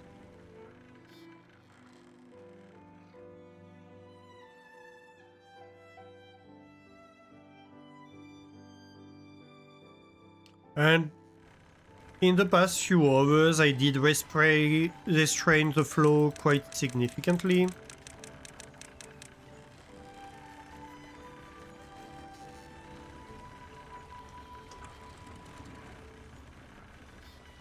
And like a lot more water is going through here because I'm throttling the flow down here a lot more.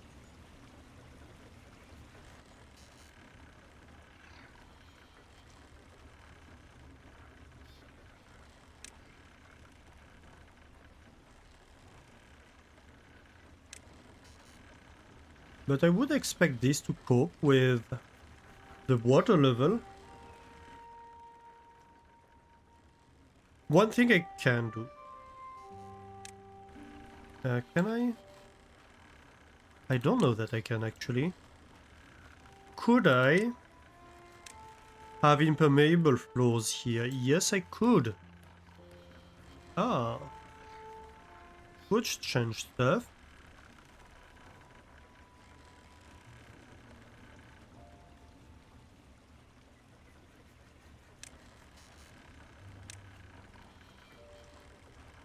That could change things.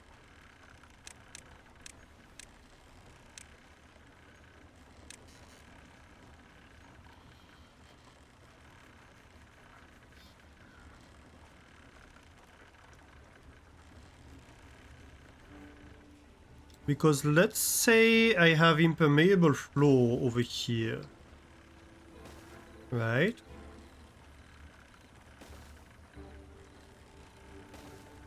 All the way over here, perhaps. And maybe even...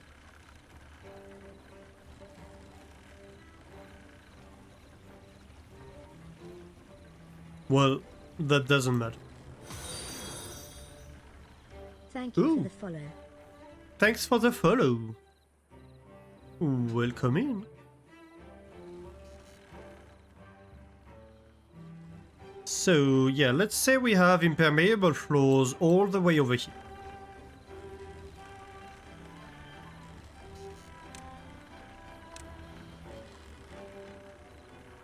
That's going to require me to change a few things over here.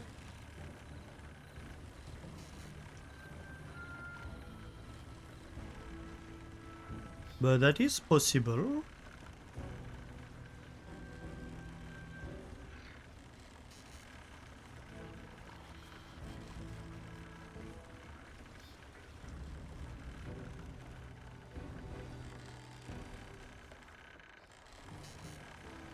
We could perhaps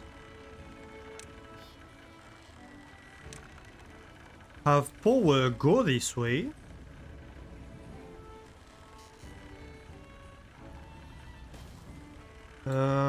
Oh, that does not connect this way.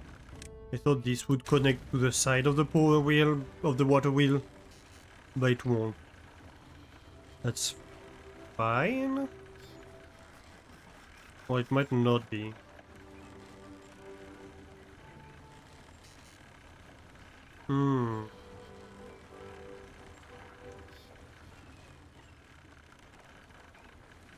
The problem is I'm going to need to remove that power shaft over here.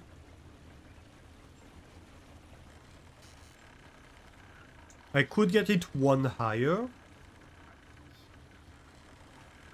Yeah, so this is useless actually, I think.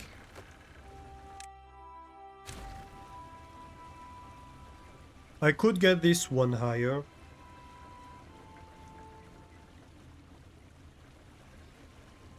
By going up one here and then using this to step up. And then that would mean I could be able to add a levee over here, and then if it overflows over this, it goes over the path, but it does not go inside, thanks to the impermeable floors. And I don't mind if there's bad water in the shaft.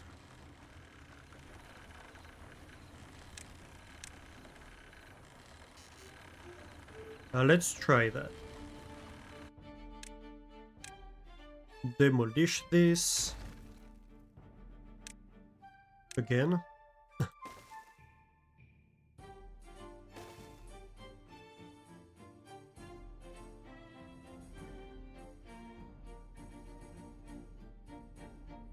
I will need to demolish this and this. This one will come to this level. Then levy and then back down. Sure.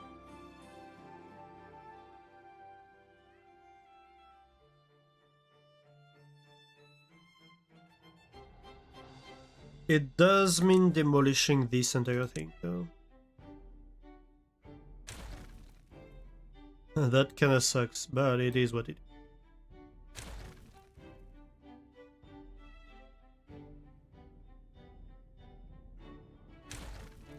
This one can be a vertical one. And here we can have levy. And then we can have a power shaft. And of course, a vertical one here.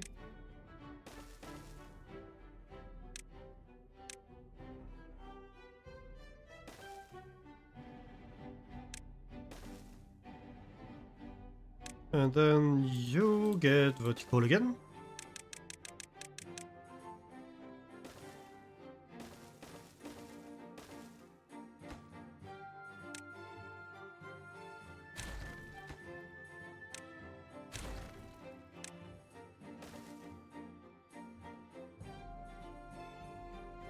This is an issue you'd categorize as I cannot sleep and this is done, let's strap in.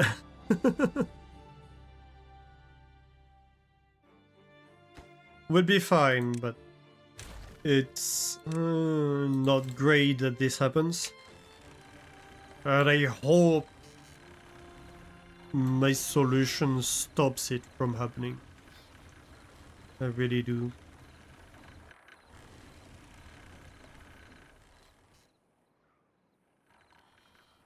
Well, at least we have the batteries. So technically the base stays powered for a little while.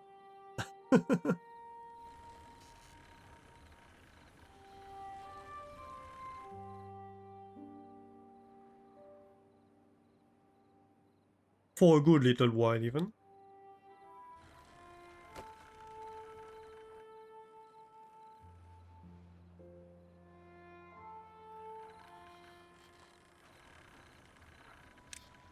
And in case they hadn't noticed, this is important. Just saying.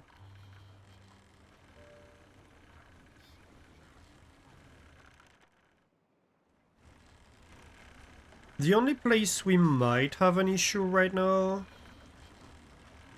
is if the water ingresses over here.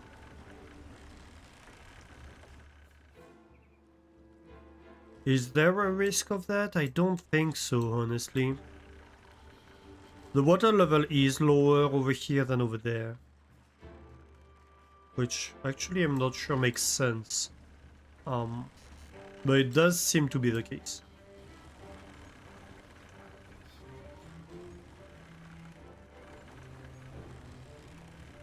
That's reconnected. So this is rapidly rising.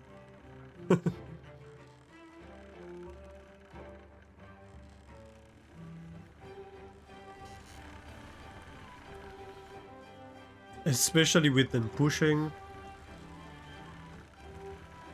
They just need to rebuild the shaft up top.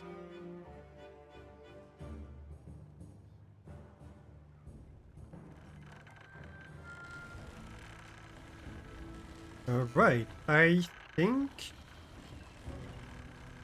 this is good. This has recovered.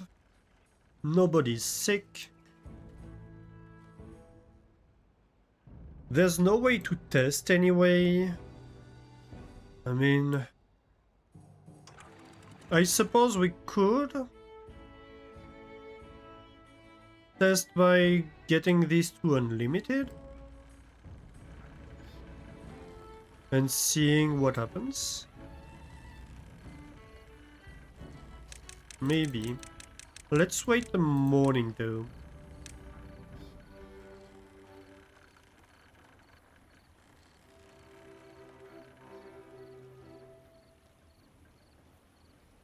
Yeah, I'll wait for the morning. So, in theory, if I open fully the valve by setting the target height to unlimited, all the flow get in there. This should overflow easily.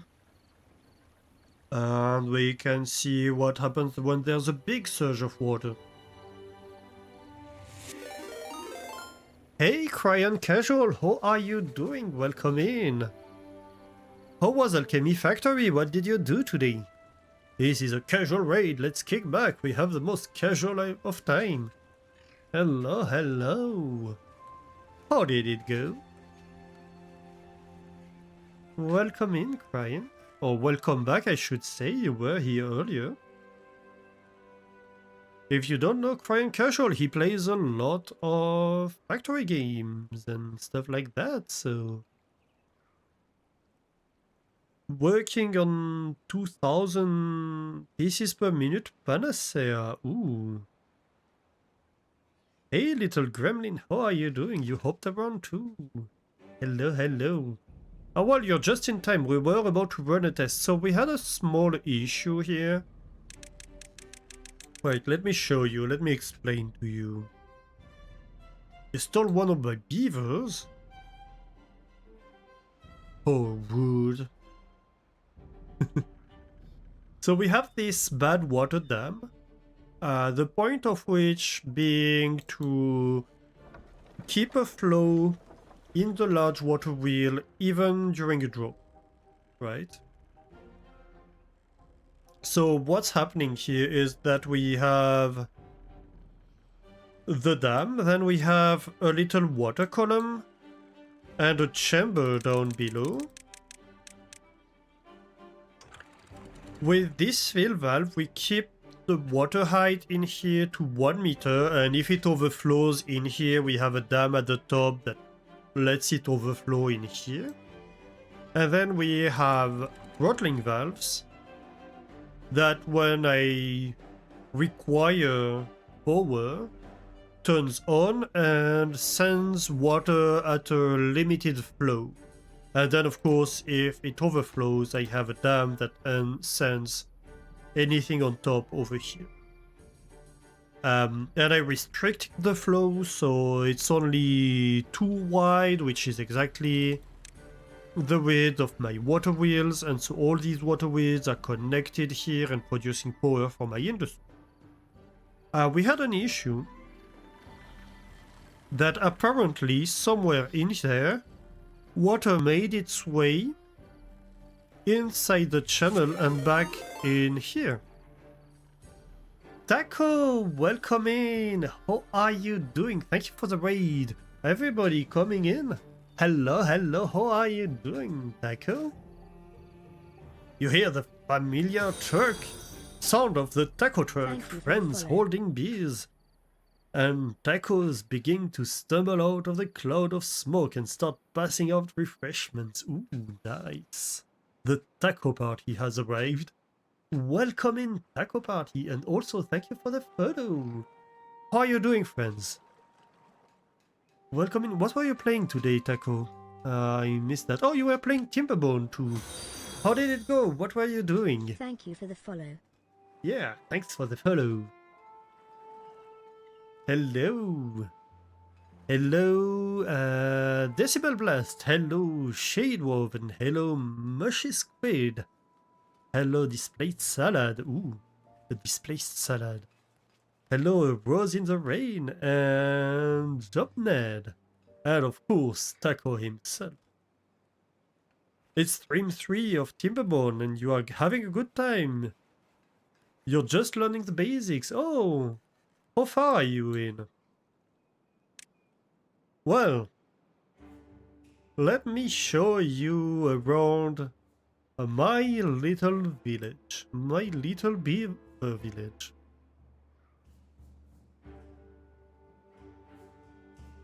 Explosives! Oh yes, we have a few explosives. We've had a few kabooms, indeed. Okay, so if you're at explosives, you're pretty far in. To be fair, you've unlocked pretty much all tech levels. I should start this one, shouldn't I? Oh yes, I definitely should start it because this was where I was mining scrap metal and I have run out. Oh. Yeah, Taco and Cryan Casual raided right after one another. So welcome in everybody who joined it. So this is my little beaver village. We are playing with the Iron Teeth. We have a little water farming here, trees, berries, kohlrabi. We have rehydrated this entire area where we are doing more trees. We are having cassava and we're just starting growing corn over here. We're not processing it yet. So that's one of the next steps. Am I certain there is no contaminated beavers? Yes, it would say over here if there was a contaminated beaver. And yeah, as I was explaining to Cryan, we just had an incident where here we have this Badwater dam that we want to use to continue producing power during droughts. So we have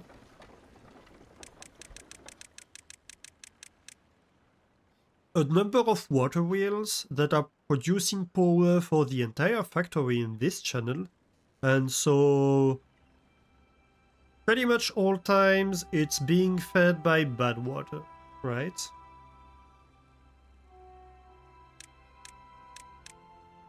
And we have restricted the flow to have as much speed as possible. The problem we're having at the moment is that recently, I don't know why, but water made its way into the path here and back into the base and polluted the swimming pools and the showers. And that should not have happened. So we were about to run a test where we will open these valves that currently restrict the amount of water that is supposed to get in there to basically at the moment just what is naturally flowing in here. And we're basically going to start emptying the dam in here, which is going to increase a lot the amount of water that's going through here, and we're going to see if we manage to fix the spill. So, let's do that. Unlimited. So water should be getting a lot stronger in here. Did it? I don't see a difference, really. Huh, interesting. This isn't even lowering. Why?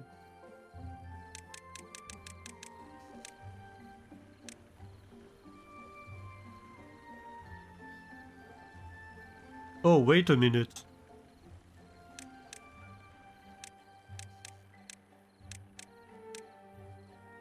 Wait, no? What? I don't know what's happening here. Oh wait, no, it is going a lot faster. Because this is not overflowing anymore. So the water level is definitely going down. So we're sending a lot more water. Basically we're sending as much water as these valves can let through at the moment. There's still not enough to overflow. So what happened? I do not know.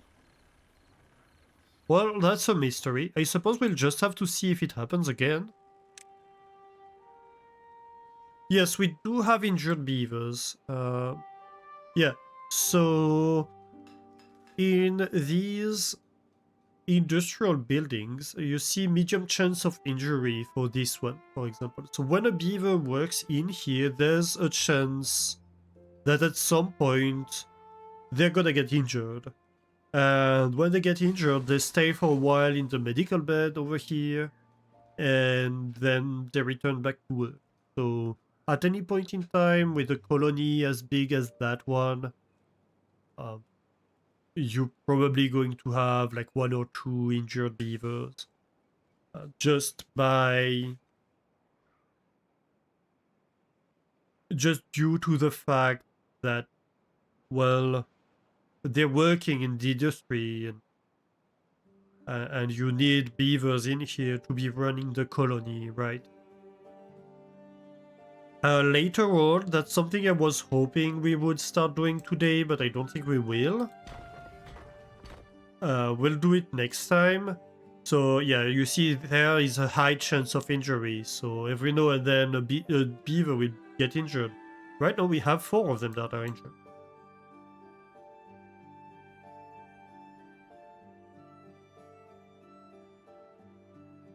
Next time we will start making robo beavers, and so the first job we'll have for the robotic beavers will be to work in the buildings that have a higher chance of injury. Because robots don't get injured. So, you know, I'd rather have a bot be slightly scraped than a beaver injured. We like our beavers nice and healthy and wet, as a beaver wants to be.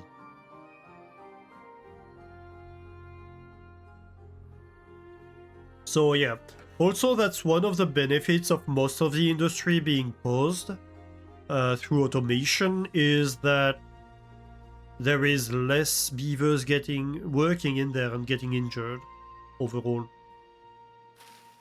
Okay, so we have corn. I want a food factory.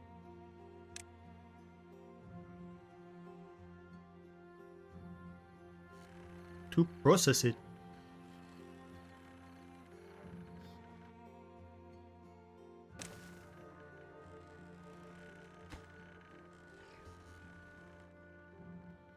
So, I think, let's see.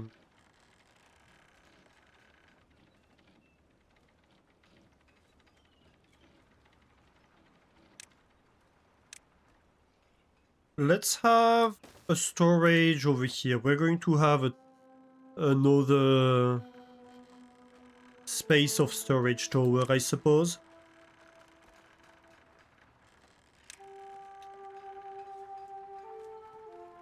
I think they are going to be warehouses. Let's see, the corn itself goes in here and the processed corn goes in here too. Good. So, large warehouse for the processed corn. Corn rations. And then, of course, we need access.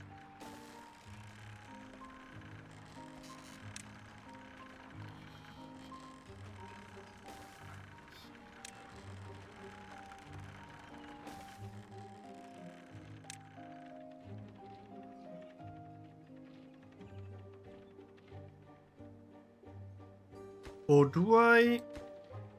You know what? I'll do it differently. It's a 2x2 anyway.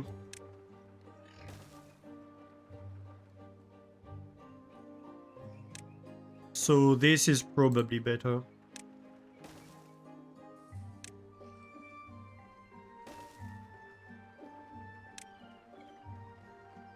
Yeah. Look at that. So we have access here and here. The corn we are going to be getting from other storage. This is going to be supplying other storage. And we'll definitely need other storage that are closer to home. Where do we want to store stuff?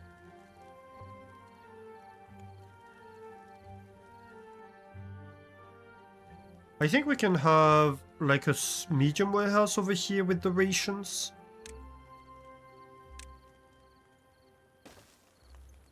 To continue in line with what we had already.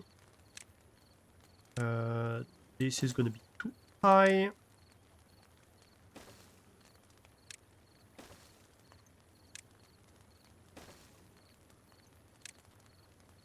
So, corn rations over here. And we are going to obtain the corn rations. And over here where we are growing the corn, we are going to have corn storage.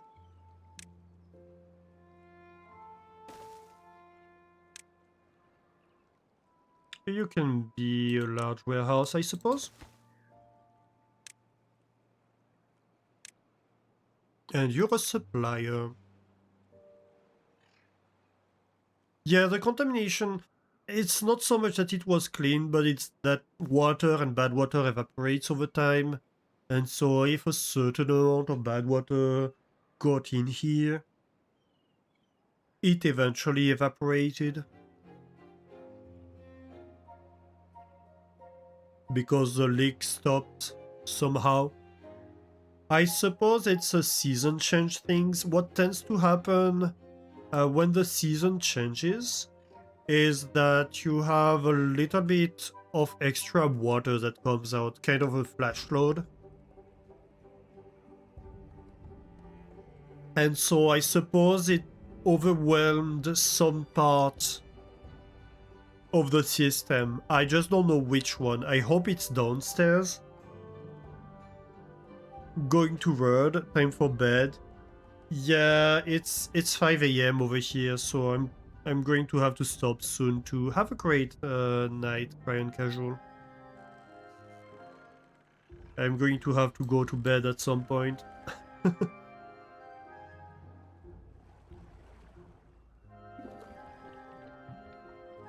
So yeah, I think like something got overwhelmed and probably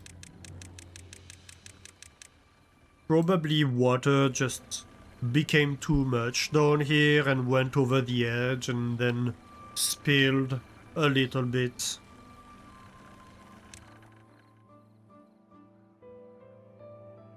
That's my assumption anyway. Problem is I have no way to confirm that, so we are just going to see and hope that it doesn't happen again with the changes we made to get a little bit safer against that. If it does happen again, we might have to try to change other things. Maybe we can change the water level in here if it comes from in here or something like that. If it happens again, hopefully we can catch it happening. And so if we can see, maybe we can know better how to protect against it.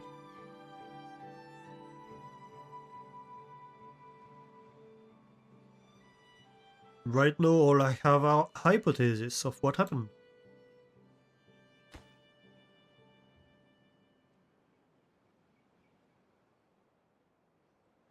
Okay, so this is starting to work. Perfect. I need to give it the job. Very good. Next, I'm going to implement automation for it. So, not maybe full automation, but at least basic one.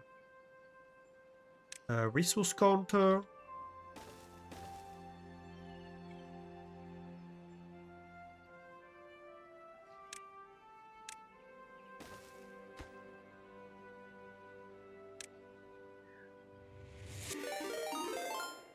Hey, Redneck! Thank you for the raid. Welcome in, everybody. Welcome in, Redneck. How was Timberborn today? How is it going?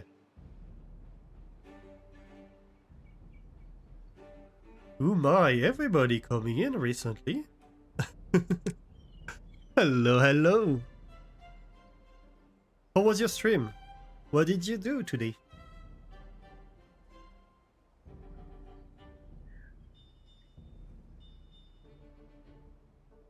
So what we're going to do here is we're going to check if corn rations is below 95%. And we're going to call that corn rations. Yeah, welcome in. So yeah, this is my little colony. We are playing on the pressure map, where basically it's a map where everything comes from sources that are at the bottom of the world, and you have a bunch of explosions that trigger over time and threaten to mix bad water and clean water. Like here, for example, this was an explosion. We have survived through all the explosions, and right now we're playing with automation and expanding, and I'm currently going into more types of food. We just started an efficient mine over here. Oh, actually, I might need to automate that. Do I have a scrap metal measurement? I do not. Well, more automation for us. Resource counter for scrap metal.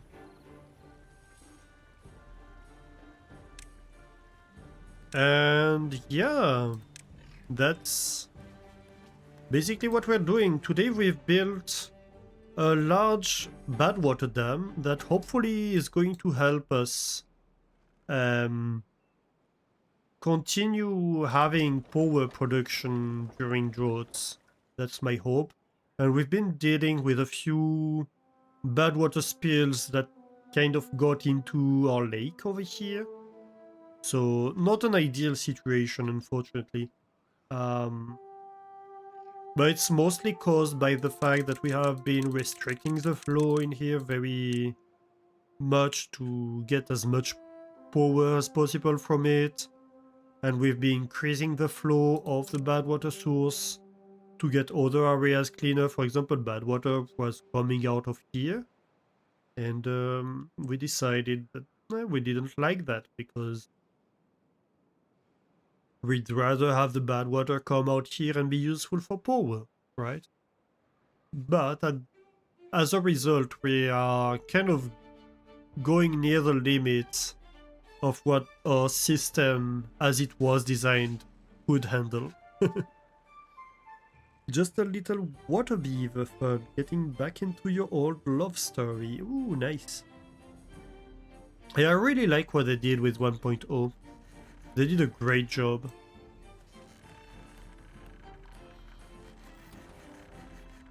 So yeah, corn rations and scrap metal.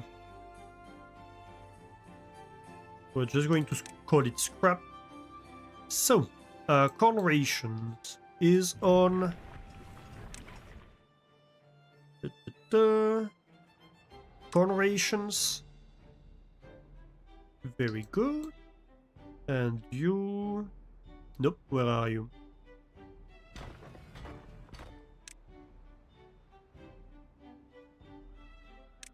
On only when I need scrap. And currently I don't, so that's going to be a lot of beavers free to go work on other things. Oh, I have beavers that are sleeping outside at the moment. Oh, that's not good. I'm going to need to expand my habitations.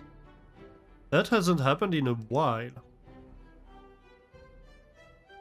Ever tried the water beaver faction? No, I have not. I've actually... Today is the very first day I use any mod in the game. So they are very light mods. I just added mods to have a resource detector that allow me to detect when fields and stuff like that are grown. And I have a mod that allows me to hide signals from the list, and that's really it. So I've not tried all the factions or anything like that.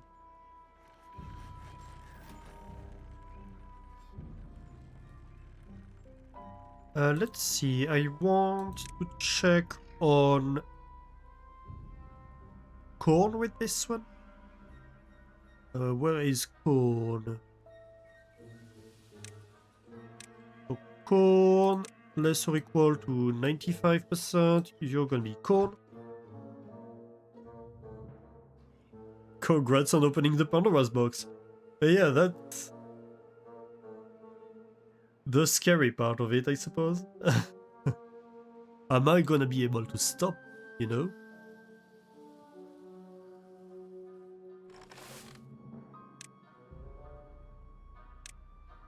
Right.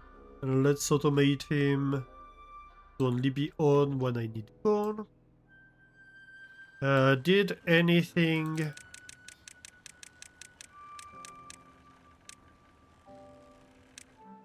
Not yet, and is this... Oh, we're not into Badwater mode yet. Right, so very soon we will start detecting contamination over here. As soon as it reaches 3%, this is gonna go, this is gonna open. Badwater is going to be sent inside here, and it's going to come out here. You started with the food thing and now you're knee deep in a whole mod that's basically a DLC you can have for free. Yeah.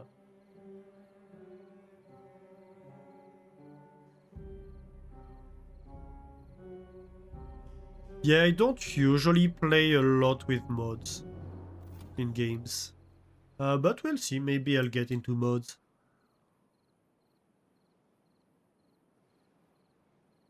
Generally, if I get into mods, it's because something frustrates me. Ooh, new well-being high score of 29. Nice. Okay, this is about to switch. So let's watch it.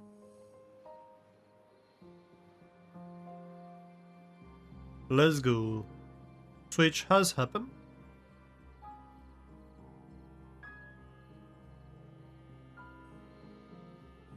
Water's coming down. So if this is going to spill, it should happen soon.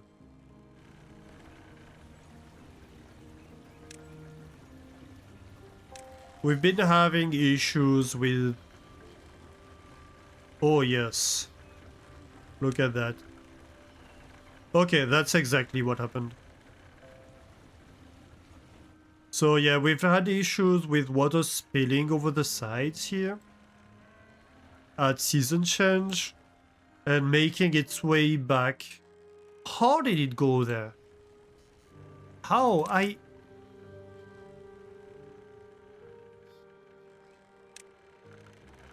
Did I forget?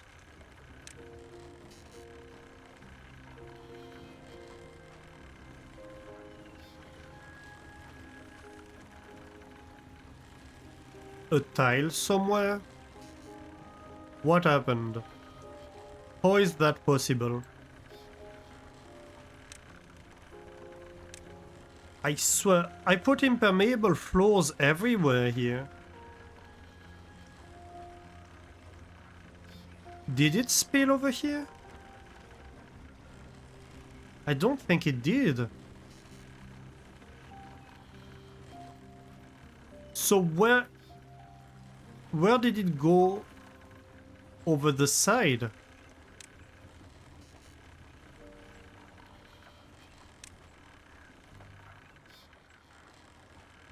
I don't get it.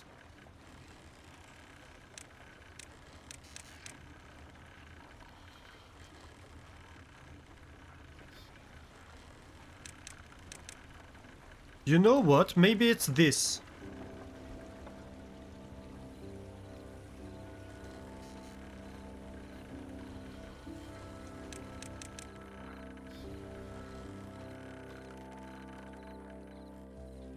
Yeah, so that's exactly what happened the previous time.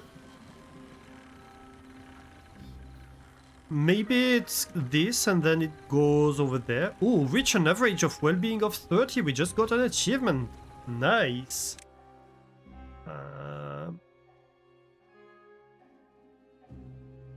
Yeah, look at that.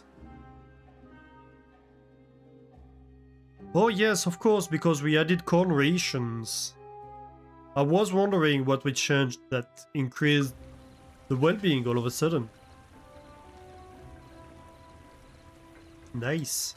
Okay, so maybe it's this tube, and then it's going through the tubeway station. Is the tubeway station not waterproof?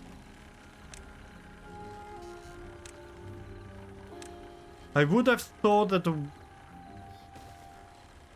tubeway station would be waterproof, but who knows?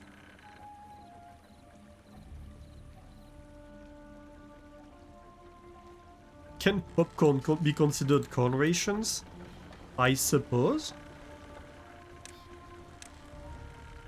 Right, so let's remove that. You're gonna be a levy.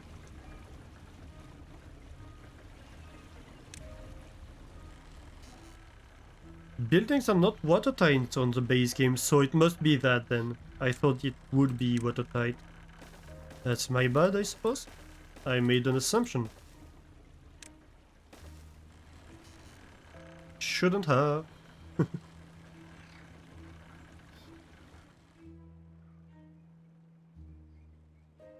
Thank you.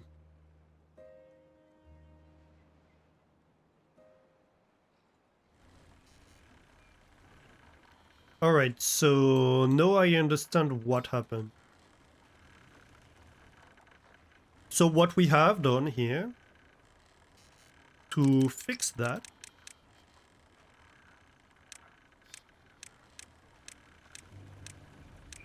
is we have a levee right here that protects, well, we have these three levees that protect the water from coming in. We have levees all the way around here, and all of this is covered by impermeable floors.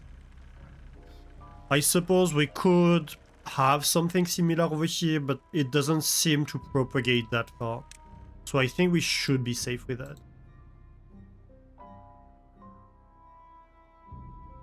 The assumption would be correct if I was playing modded. Well, you know.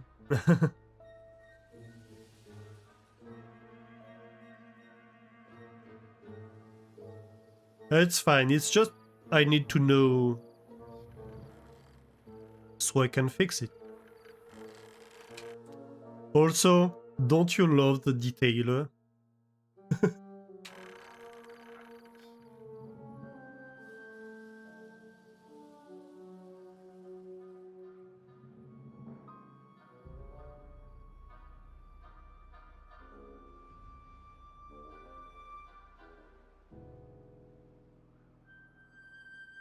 It's funny that the whole gimmick of the faction, they don't have levies. They have their buildings. Ah, interesting. Yeah, that's an interesting mechanic.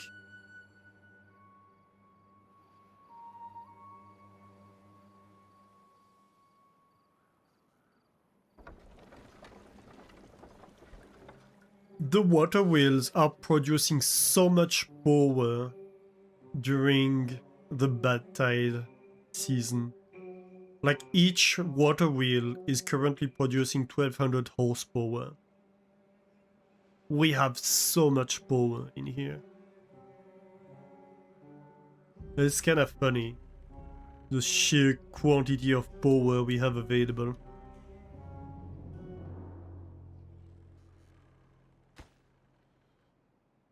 Why are they not building this? Ah, here we go. Nice. Alright. That's working nicely. We have a ton of corn, we have corn rations. We have already filled the medium warehouse of corn rations. So, yeah.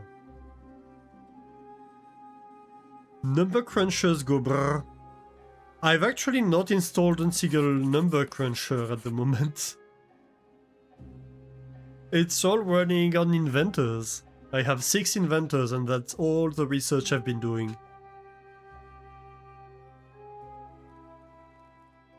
But because automation allows you to pause so many buildings that don't need to be running, you have, like I have 18 beavers that are free right now.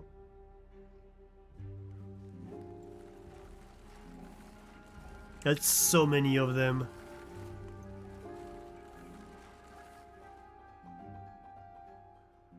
Where should I build new homes?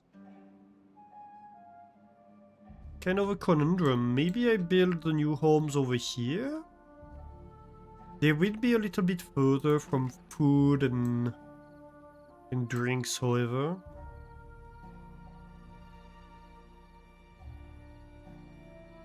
I could possibly have a tubeway station alongside here.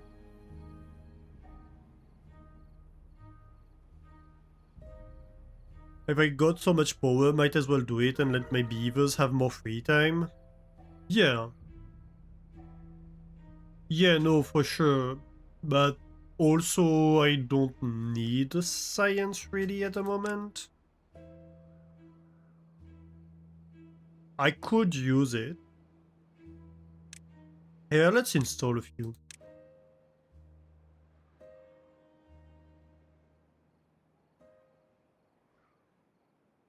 What I do want, however, is to disconnect them when I need power. Also, I have more of a problem of space. I'm kind of in a tight area over here. Maybe I could do it over here.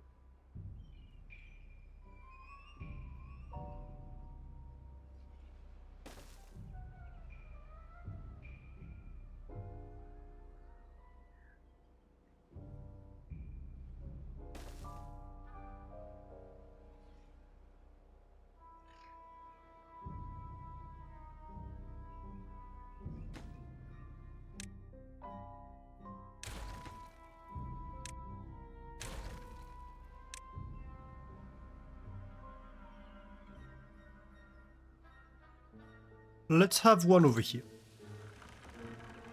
And we are going to play with the clutch.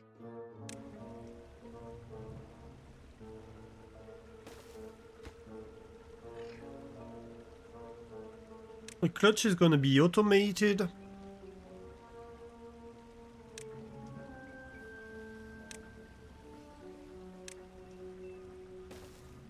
So it disengages if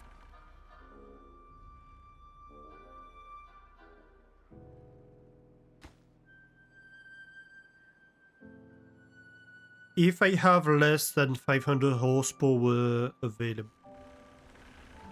Or if the large power wheel are on. Yeah.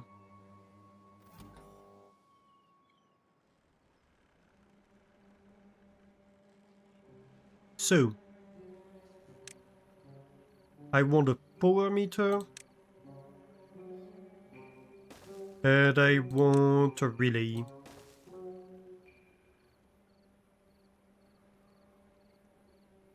Got to go meet your pillow. Have a great night, Redneck. Thank you for raiding.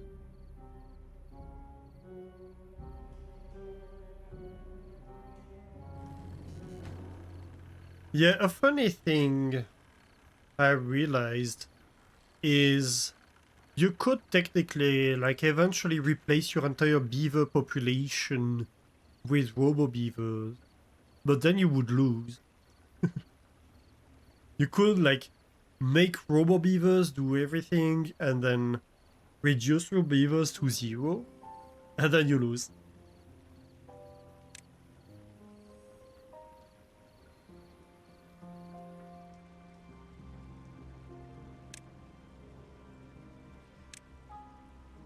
So I want the surplus to be greater than 500.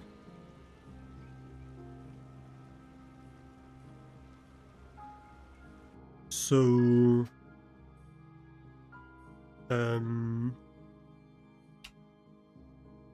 science surplus.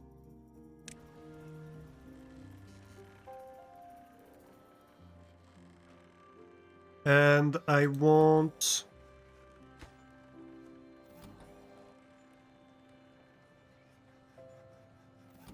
power will be A to be off.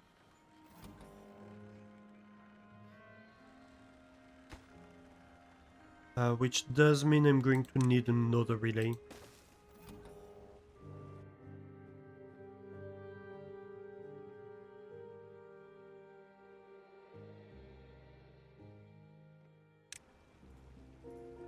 So not power wheel A.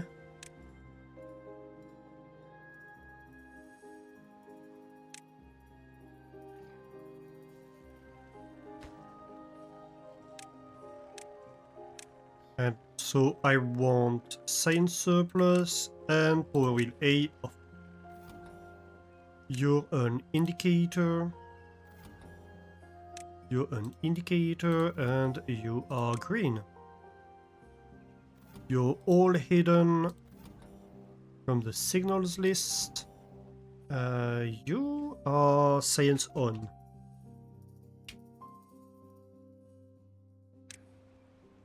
And the clutch, of course, is going to be connected to science on. Here we go.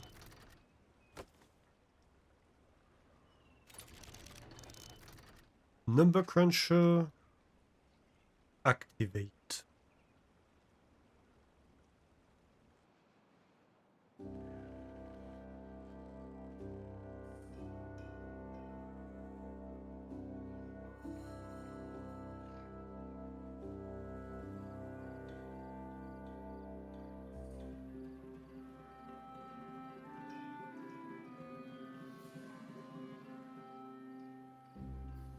Good.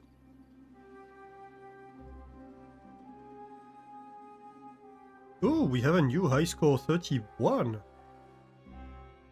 What happened to get to 31? I saw the 30, but I missed the 31. I do want more habitations.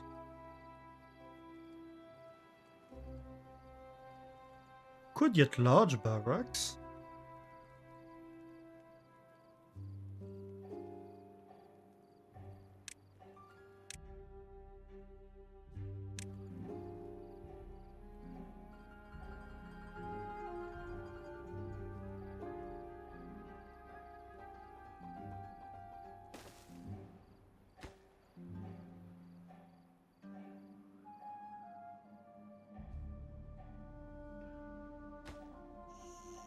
Interesting. What is there to automate about barracks?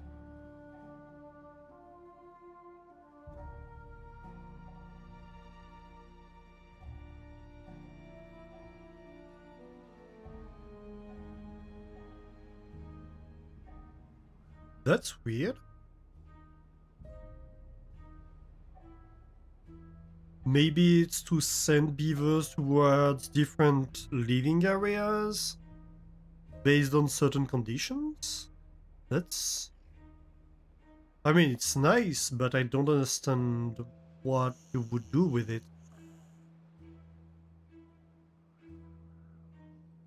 Okay. Everyone now has a house. That's gonna help. Normally it should help a lot with happiness. As a proof, we're back to 30. Bad tide is about to end.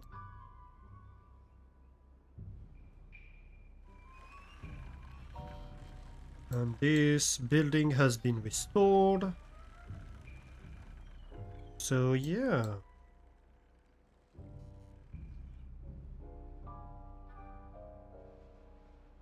I think it's time for us to end as well.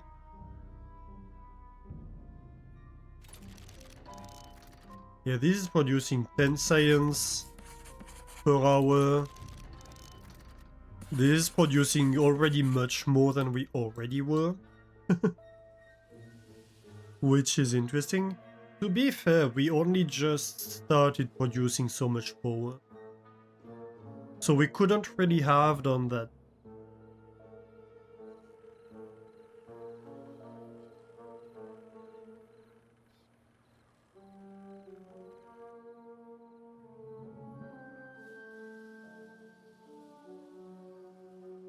But yeah, that's a lot of progress we made today.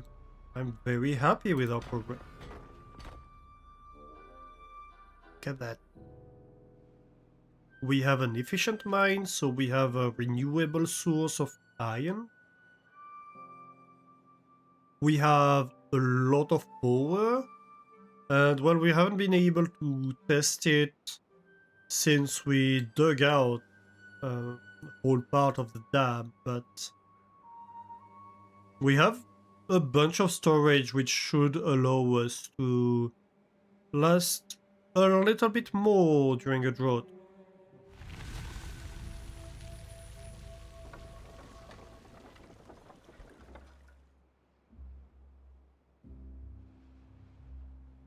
What else?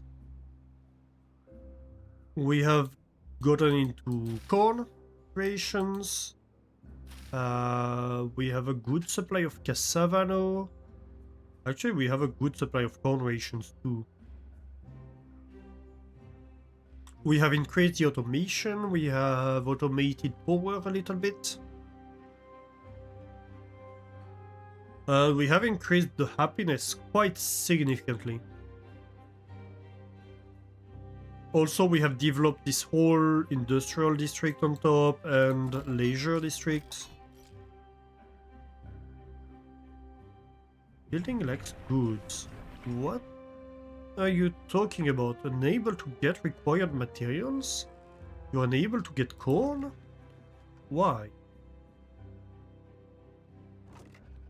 Because I'm not producing enough corn, apparently. Good to know.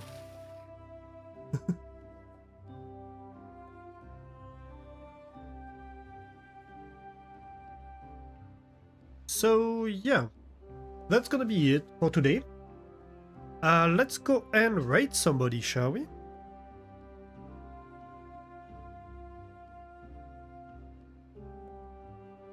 If you are not following the channel and you enjoyed your time here, don't hesitate to drop a follow.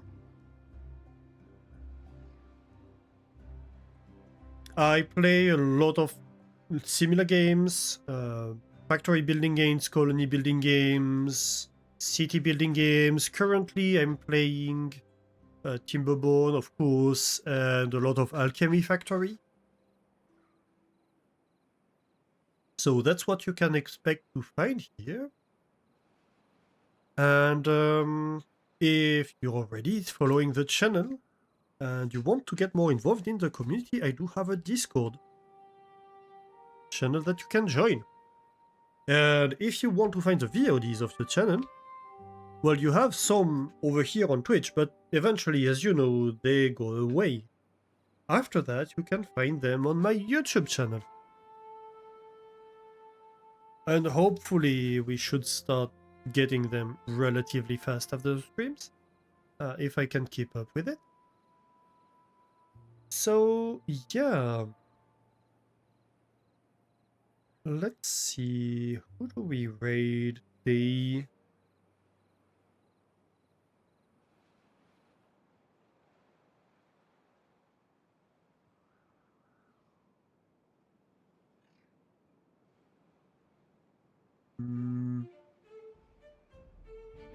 Let's trade somebody playing Alchemy Factory. Not Alchemy Factory. Timberborn, sorry. Good morning, Aileen Light. We are about to finish the stream.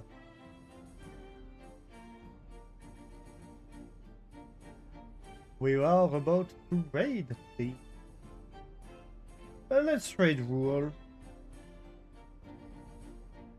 Let's trade rule. He has been playing a bunch of Timberborn too. He's playing in the Oasis map on hard mode. So that's a good fun stream to watch too for Timberborn. So yeah, thank you everybody for being here today. Thank you for all the raids. We had so many raids today. We had Jess who raided in, of course. We had Cryon Casual, we had Taco, we had Redneck. Thank you all of you for raiding me today. Thank you for all the new follows. I really appreciate them. And thank you for the resubs too. So many lovely people in here. And of course, thank you all for being your lovely selves.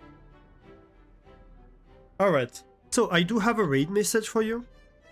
And let's go say hi to Rule.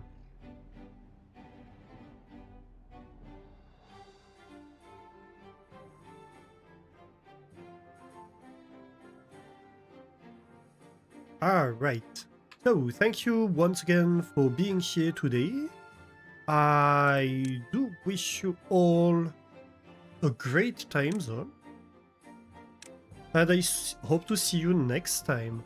I forgot to mention that streams are usually on Wednesdays and Sundays on this channel. So that's when you can expect most likely to find me on. So next stream will be on Sunday. It will be an Alchemy Factory stream. So I do hope to see you then. Have a great time zone. Bye bye!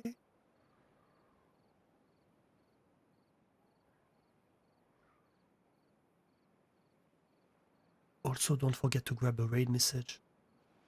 Also, awkward silence. Why, game? Why are you doing that to me?